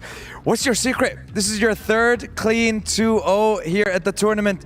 Tell me, how's the team's mentality? What's the team's strategy going into the games? I have to say, I think team is too good. Agreed? And yeah, we practice a lot, and it's worked for us, so we're really happy. And we trust each other, so that's the most important point, I think. Yeah, and I have to say, when it comes to these 2 wins, they were very dominant as well. Clean sweep, I want to say, having 4 of your players in the top 4. Previous one as well, very, very consistent. And your next team is going to be Weibo Gaming. What do you have to say? What do you have to say about that opponent? Do you have any words for them, or do you have any strategies in mind going into that next matchup? I wish them good luck, and I wish we all play our best TFT tomorrow. So yeah, good luck. Well, that we are definitely going to be looking forward to. And one thing you might be looking forward to, I believe this is going to be the first key that you get to crush. Well, if it comes back, it might be doing another 360, going for a 720 on that one. But yeah, another key for you to crush on the stage. Oh yeah, yeah, it's exciting. It's actually our first key to crush. Yeah, that's right. So yeah. All right, you know what? I don't want to keep him waiting any longer, so we're going to head straight to that key crush and head back to the studio. Thank you. Thank you. AGs get to press that button today for the first time ever here for TFT at EWC after another very, very dominant win here over Flash Wolves. Absolutely, it was not even close. Like such a dominant series. Looking back, like playing perfectly paddable, going one game where he was pretty much open forking into the win-out, being a win-out player, then once again playing off perfectly the Rising Chaos Syndra right into level 8, where he didn't hit much, but he was holding so many units that made Flash was unable to pretty much hit anything. Look, I mean, paddable may mean bad luck, but I will say finding Seraphine on 7 when you're already in the Prodigy track was pretty fortunate, but on top of that, he is still just playing outstanding TFT, and that does mean anytime any good fortune shows up, you get to capitalize and absolutely start punishing the lobby. Even going towards Tomb Raider, it wasn't needed, but he was the bailout for his team. If they started to fall down, he'd still have that first place angle. Absolutely, having that extra resources for the late game if they are needed is absolutely crucial. He had all the HP, so he could take that risk. However, Ghoster hitting the premium Call to Chaos, the best one. Triple sniper focus when already hitting GP3. Oh baby, that was a pleasure to watch. Yeah, I mean, AGs have played this flawlessly almost, if I dare say so myself. That first game was really dominant. The second match here was really dominant as well. They cleared us up with a 2-0, which also a little unfortunate for Flash Wolves because we have seen them grow in this lower bracket and we've seen them take down Twisted Minds in a convincing manner as well. And we were like, okay, this team has grown. This is most likely going to be a competitive series. Those were the expectations, but they fall just short. I mean, to not put it on our luck, we've seen Ironbock hitting one of the best, pretty much worth the wait, which was the Malphite for the crew.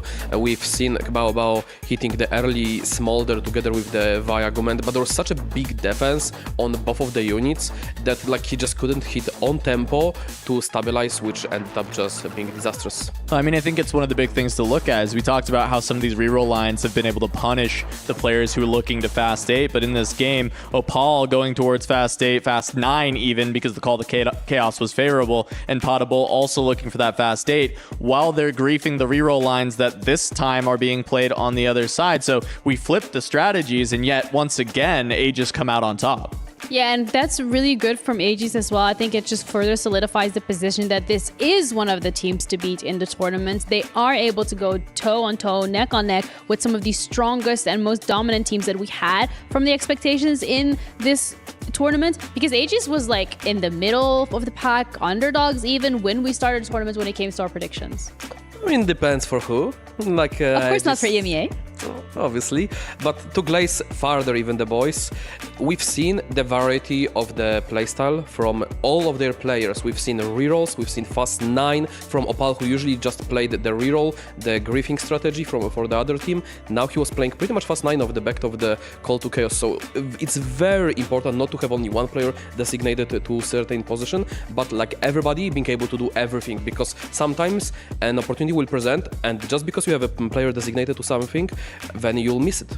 It's been the biggest difference, I think, this year and last year is just the adaptability of everyone being able to play every role. I think anyone in this tournament has leveled up so much since last year, with everyone knowing that, hey, 4v4 is coming back, 4v4 is worth playing for, and everyone is really leveled up for this competition, and now our semifinals are looking absolutely stacked. Yeah, and that's insane as well to say. Like, we have our final semi-finalist locked in now, and is going to be Aegis. They're going to be going up against Weibo. T1 has their opponent locked in for them as well, when we saw the win earlier today come through from the side of Virtus Pro. So in general, like, you can't complain here. This is looking really, really stacked. Tomorrow, we also get to crown our grand finalist, our title winner of TFC.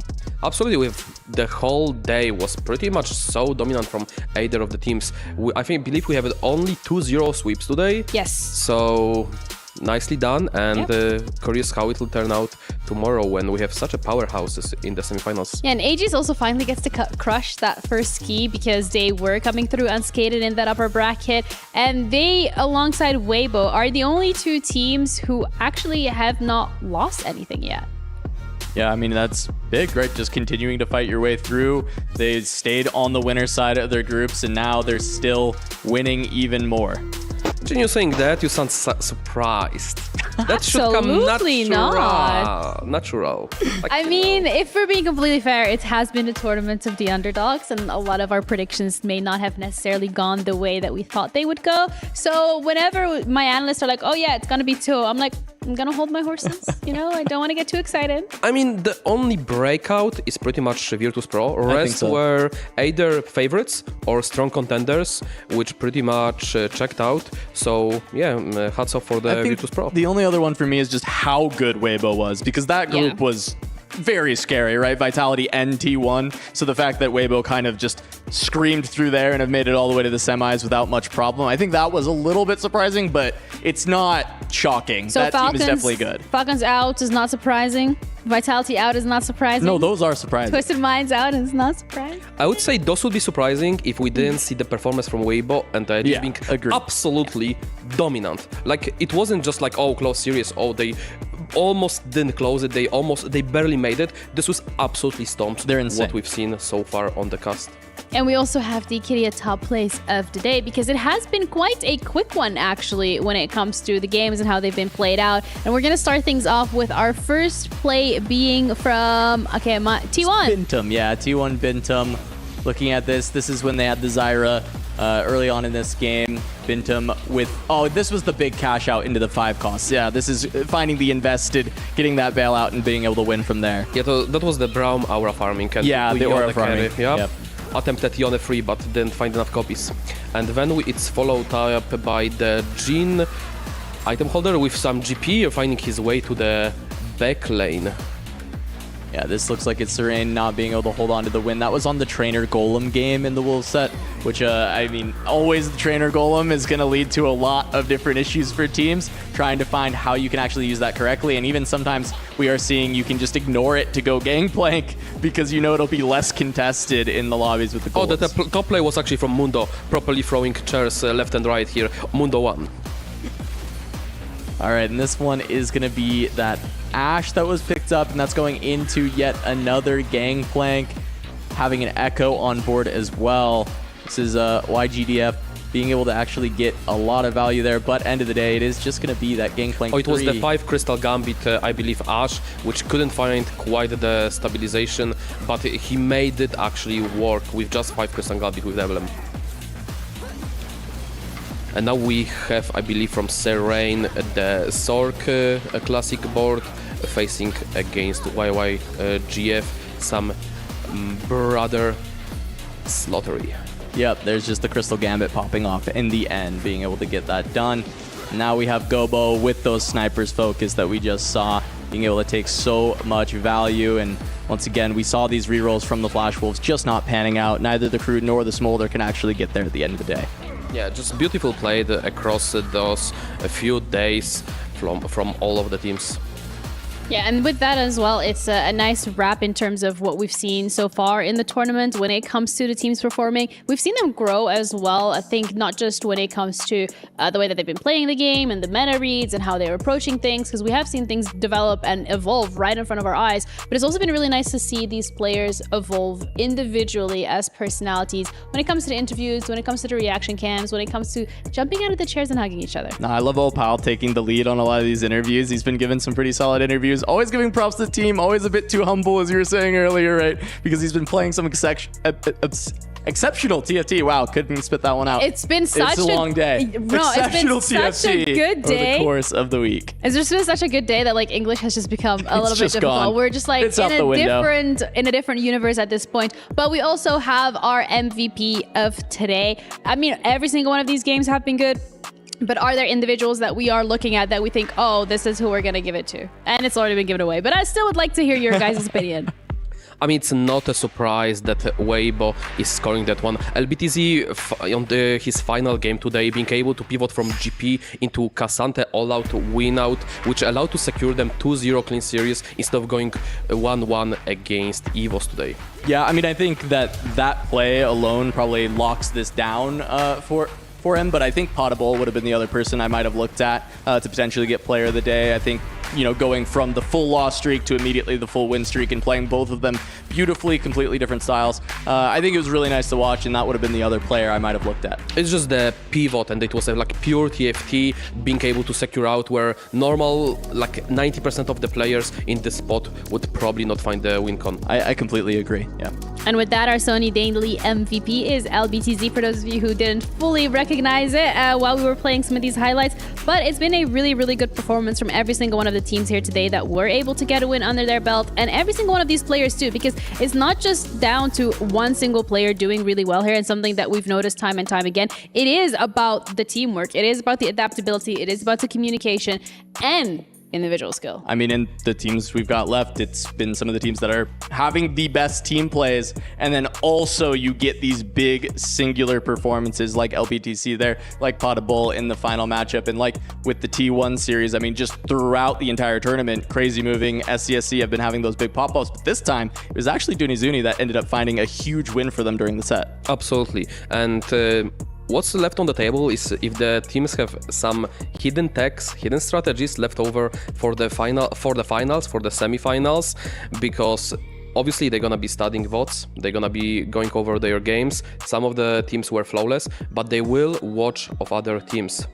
What are the games then, I hear you ask? We have the schedule for tomorrow already. It has been ready for a little bit, but a refresher in regards to what we're going to be looking at. Starting today with Virtus Pro against T1. Second semifinal will be Weibo Gaming against Aegis. And then we're finishing it off with the grand finals of winner of match 1 against winner of match 2. Wish for both of you. I'm going to throw it to you and ask which one's going to be in the final. Who in the final from these two sets? I haven't, had the belief in Virtus Pro, and I want to give them the props because they deserve it, but I still think T1 just has that magic, and they're going to make it back to the finals from last year to get another shot. But between Aegis and Weibo, that is a crazy one to go. I'm going to believe in the French boys. I'm going to believe in Potable. Okay. I'm going to believe in Aegis. I mean, this is very easy. T1 against Aegis. Like, there is no doubt here. You guys heard it here first. That is us done and dusted for today with the quarterfinals. Tomorrow, as a reminder, again, the semifinals, same time, same place, and the grand finals also will be happening tomorrow. We'll be crowning our winner. We'll be crushing 3 more of the remaining 4 keys. But until then, I hope you guys take care of yourselves, and we'll see you tomorrow.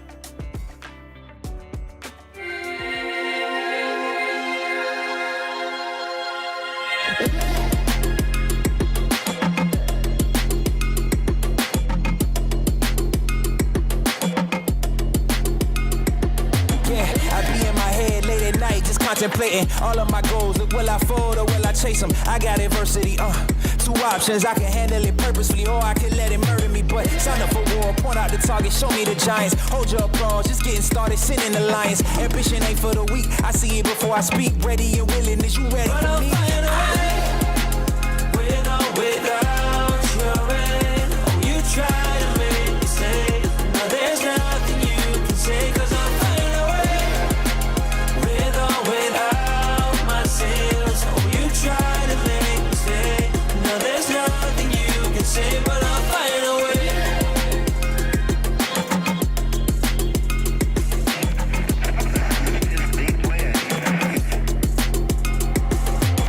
Now I ain't looking for handouts, I'm looking to stand out. Got the vision coming, watch how it pans out. I've been writing my plans down, trying to stay focused, put out the notice. Who the GOAT is, me hands down, yeah. No time for arguments, I cut out the politics, no. It's all my competence, I could cause your apocalypse. Ambition, it ain't for the weak, get it even when I sleep. Ready and willing, what you ready to say. But I'll find a way, with or without your end. You try to make me say, no, there's nothing you can say, 'cause I'll find a way. With or without my sins, you try to make me say, no, there's nothing you can say, but I'll find a way. Ambition ain't for the weak, I see it before I speak. Ready and willing, is you ready for me?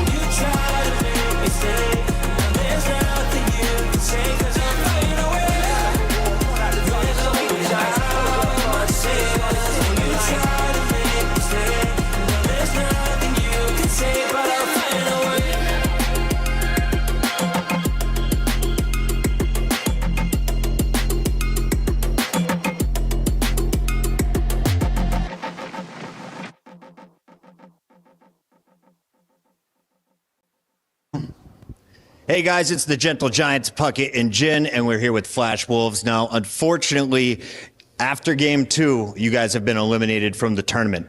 Paddleball on the other side, his name is supposed to mean unlucky. Do you feel like luck was on his side tonight?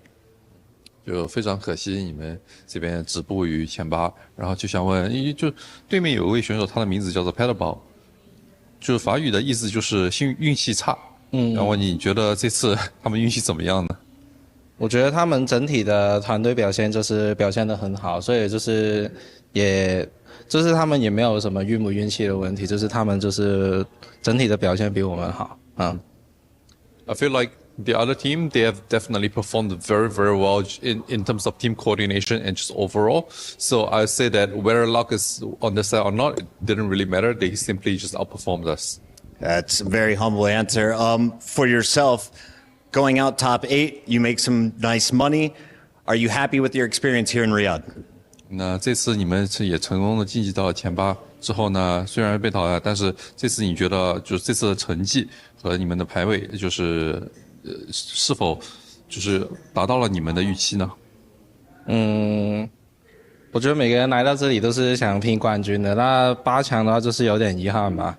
那希望就是下一次还有机会，就是来到EWC拿到更好的成绩吧。I think everyone that comes in the tournament comes in with hopes to win it all. So top 8 is honestly not a result that we are too happy with, and there's a lot of room for improvement. So I hope that next time when we come back, we can do much better than this. Well, I know the Flash Wolves are a big fan base following you guys. We hope to see you next year. What will you do to get stronger between now and 2026? 那也有很多粉丝支持你们。那你说明年要打回来，要打得更好的话，那从现在到明年的话，你们之间准备采取什么样的行动去进步呢？这首先肯定要谢谢支持我们的粉丝嘛。然后就是因为我们也是刚成立一个就是战旗的一个TFT 的战队，就是也是才半年左右，就是我们可以培养更多的默契，就是希望来年就是有更好的然后就要提升我们自己个人的实力吧，然后默契啊，个人实力整体方面都是全面提升，就是希望下次有更好的成绩。Well, Team Flash Wolves have only been around for like half a year, so we're a pretty young team as things goes. So I think there's a lot of room for improvement that we can focus on. Things like our own individual skill, as well as team communication, team chemistry, and we're going to focus a lot on these aspects. And also a big thank you to all the fans out there who have been supporting us. Thank you so much. 谢谢。Thank you.